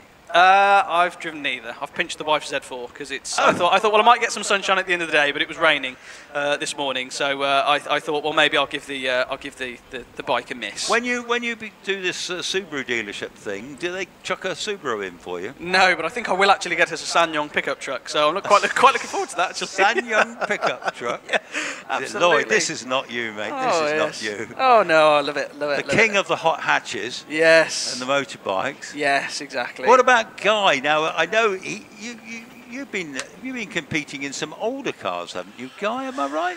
Yes, I gave up trying to compete in contemporary stuff back in the 1980s, so it's all been historics for me since then. Yeah, that's your area of expertise, isn't it, Guy? You know the historic stuff very, very well. It is. We won the front engine Grand Prix class at the Goodwood Festival in 2011 in a 1959 Grand Prix Ferrari. Wow, fantastic. I've raced at Monaco. I've got 3 Goodwoods under my belt, revivals. So you drove Formula 1 Ferraris of the 50s? And a 250F Maserati as well. I shared with Alan Jones and Maria Therese de Philippis at the revival in 2005. That'll do on your CV, won't it? Oh, yes. Wow. Well, I can't say anything, folks. So you're blowing me away there. That's amazing. And yesterday you were at Homeforth, weren't you? Or somewhere? I was the Home Moss HillClimb in around 1920 to 1924. So I've organised a charity centenary event every year. So we had our 4th one yesterday and raised 1,045 quid for the Yorkshire Air Ambulance. Oh, that's tremendous. That's tremendous. Yes, yeah, great. Yes, I went up to one of your circuit hills earlier in the season to Harewood. You had a good time at Harewood, didn't you? I did. I loved it. Yeah, I thought it was great. I thought it was the coldest place on earth. Yes. When the wind blows, I dread being there early spring. Hasn't it got a great view though? It's got a magnificent when you're view. watching. It's like being on Kilimanjaro or Everest or somewhere like that on a cold day, you know. I'd love to do Harewood. It looks super quick, doesn't it? Oh, it is. If you get it right. Yeah. I know that James Baxter is listening to us, and James is well, he's got the pre-war record everywhere, but he is a Harewood specialist. He instructs there as well as at Prescott, I think. So. Yes. Oh, does he? Does he? Well, James has got that wonderful Cooper Formula 5000, hasn't he? It was one of my favourite cars. He's got the pre-war record here as well, hasn't he? He has in the ERA. Yeah. And he came yesterday in the Romano, the ludicrous aero-engined Oh my word! Beast that he has as well. Yeah. Wow. So I always love watching, and I'm sure lots of other people do, but I always like watching the Beast of Turin in and around. Oh yeah, that's great, isn't it? And the Derrick. The Derrick's amazing. I love the big Derricks from like 1910, and it's got like 2 gears, and it uses fast and seriously fast. Oh, it goes really quick down the straight, and then obviously you have to slam the anchors on. But the Derrick's fantastic. There's 2 Saturdays' time, bit of publicity for the Vintage Sports Car Club. Come to Mallory Park and you'll see the Edwardians race, where a lot of those aero-engined monsters will be thrashing it out around Mallory. Yeah, that's wild. I love the story of Babs. Does Babs ever make much of an appearance? I love the story of Babs. She doesn't, although her sister car, the Flatiron, one of Parry Thomas's other devices, made its first appearance in over 30 years at Prescott this year on the first weekend in the month. Now, was Babs didn't it crash at Pendine? Yes, you can tell the story of that guy. It's fascinating. Well, Parry Thomas took it to Pendine Beach, which was the venue of choice for land speed records in the UK. And in his first run, he beat the world record, but of course you've got to turn around and come back again. And on his way back, something happened. It's still disputed. Some people say the chain broke and hit him in the side of the head. Other people say something else happened. But he was sadly to be killed in his return run. And his friends decided that they didn't want Babs being hacked about, because it was already a rebirth of a previous car. It had been the original Chitty Bang Bang. The Zabrowski car. Really? That was modified by Parry Thomas. I didn't know that. And they chopped it up and buried it. Yes. And put a cairn on it saying, "Here lies Babs." Then as the Second World War happened, the army took it over as a gunnery range. And that was the end of Babs until the end of the 60s, when the army moved out. And Owen Wynne Owen dug her up and did an astonishing 25-year restoration. The Mingus car is coming down, and there is nothing on the front left whatsoever. Everything has come off that tub on the front left. They're not cheap, the nose cones for those Goulds, but fortunately that's not our problem. But no wing, no wheel, no uprights, no suspension, no wishbones, nothing. It's all been sheared off. Dear, all right. But no dent in the tub. A testimony again, this time to Sean Gould. Hats off to him for the strength of that tub. Yes, he builds a magnificent car, and yeah, fantastic. So pleased to see Wallace is okay. Yep. The big man's okay. The car can be rebuilt, so that's great news. So all we're going to have left after they've cleared everything and the red flags have come in, it will be Scott Moran. Scott Moran. So he'll have to re-ready himself, won't he? I'm sure he knows how. He's done it a few times before. He's putting his Graham Wynne is by him by the car. Sean's Scott is just putting his all his Nomex stuff on. He's going to get his helmet on. He's put his hands device on. He's getting into the car, and I know they have quite a few straps on these cars, don't they, to keep them secure in their little cockpit. Have you ever sat in one of these Goulds? No, I've never sat in one. James Baxter had one that Ed Burgess now has. Yes, that's right. I've seen the car. James let me get into it. Wow. And I couldn't get into it even with racing boots on. I had to take my shoes off. You're a big lad though, aren't you? Well, I'm only size 9 feet. Oh, really? It's so tight around mid-calf, getting over the hump there in the pedal box. It was astonishing.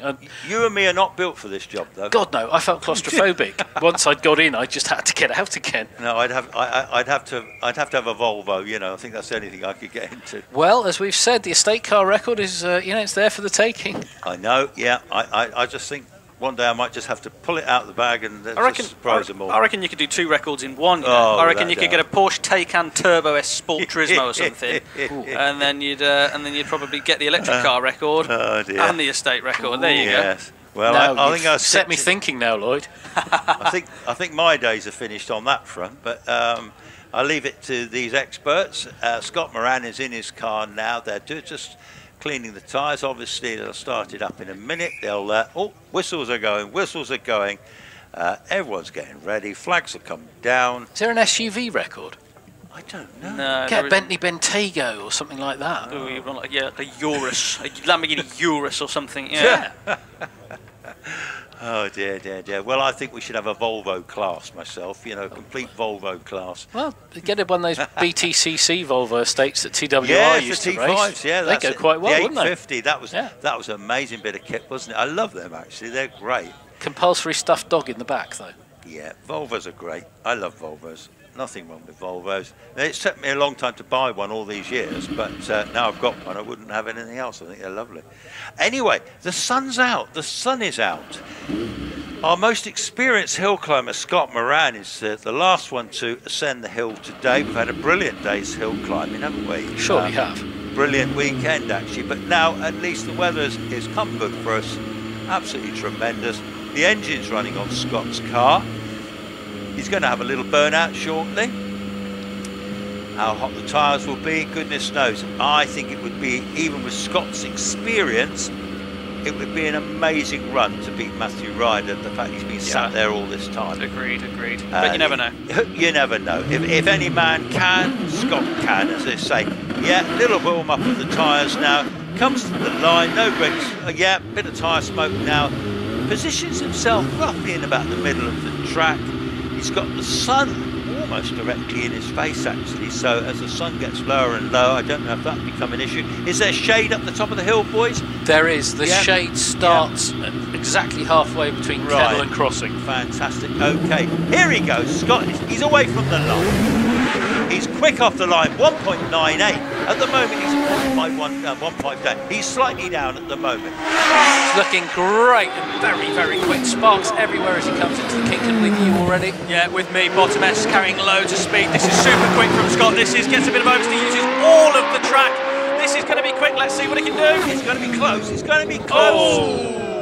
0.021 slower. 22.78 for Scott Moran. 22.78. Matthew Ryder. 0.19 down. Well, I can confirm the win for Matthew Ryder. Congratulations to Matthew. Well done, that man.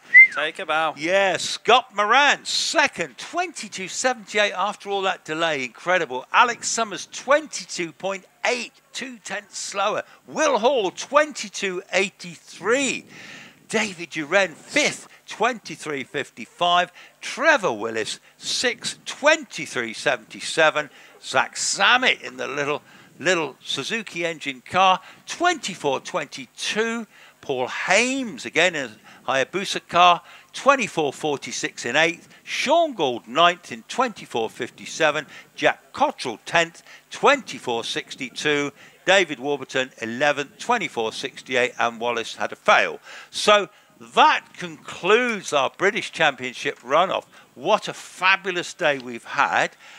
Not much more to say other than thank you, massive thank you to the marshals, to the medics, to all the people running the meeting, the timekeepers, everybody. Be nice to see you in the bar for a pint later on. It's such a very kind offer, Chris. Thank you. I know. I'm a lovely guy. I'm a lovely guy. Well, thank you guys up the top. You've done a brilliant job. Thank you very much. Yes. Thank you to Billy Grace for his insight as ever. Thank you, Chris. Thank you, Guy. Thank you, everybody. I'm Lloyd Hackett, and I'm going to go to the bar. Cheers to Lloyd. I will not be far behind you, although you're probably going to get a lift down, aren't you? Thanks, everybody. Safe drive home, and look forward to being able to speak to you again on the 16th of September for our Autumn Harvest Festival meeting. Take care. Bye-bye. Amazing, amazing. Well, thank you for Rich Danby and Eleanor for putting on the live stream, which has been incredible. Lots of viewers. We hope you've enjoyed it all around the world. We've really enjoyed it, bringing it to you. My name's Chris Bonsford. Thank you again. We'll see you another day.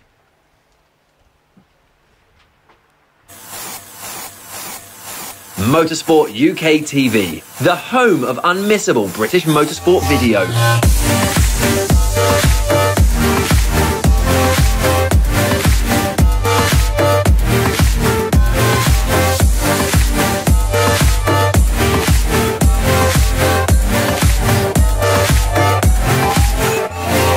Bringing you all the action from the British Championships. Taking you behind the scenes. Giving you top tips to succeed in every discipline. Showcasing the best equipment. And much, much more. Visit motorsportuk.tv today and make sure you never miss a moment.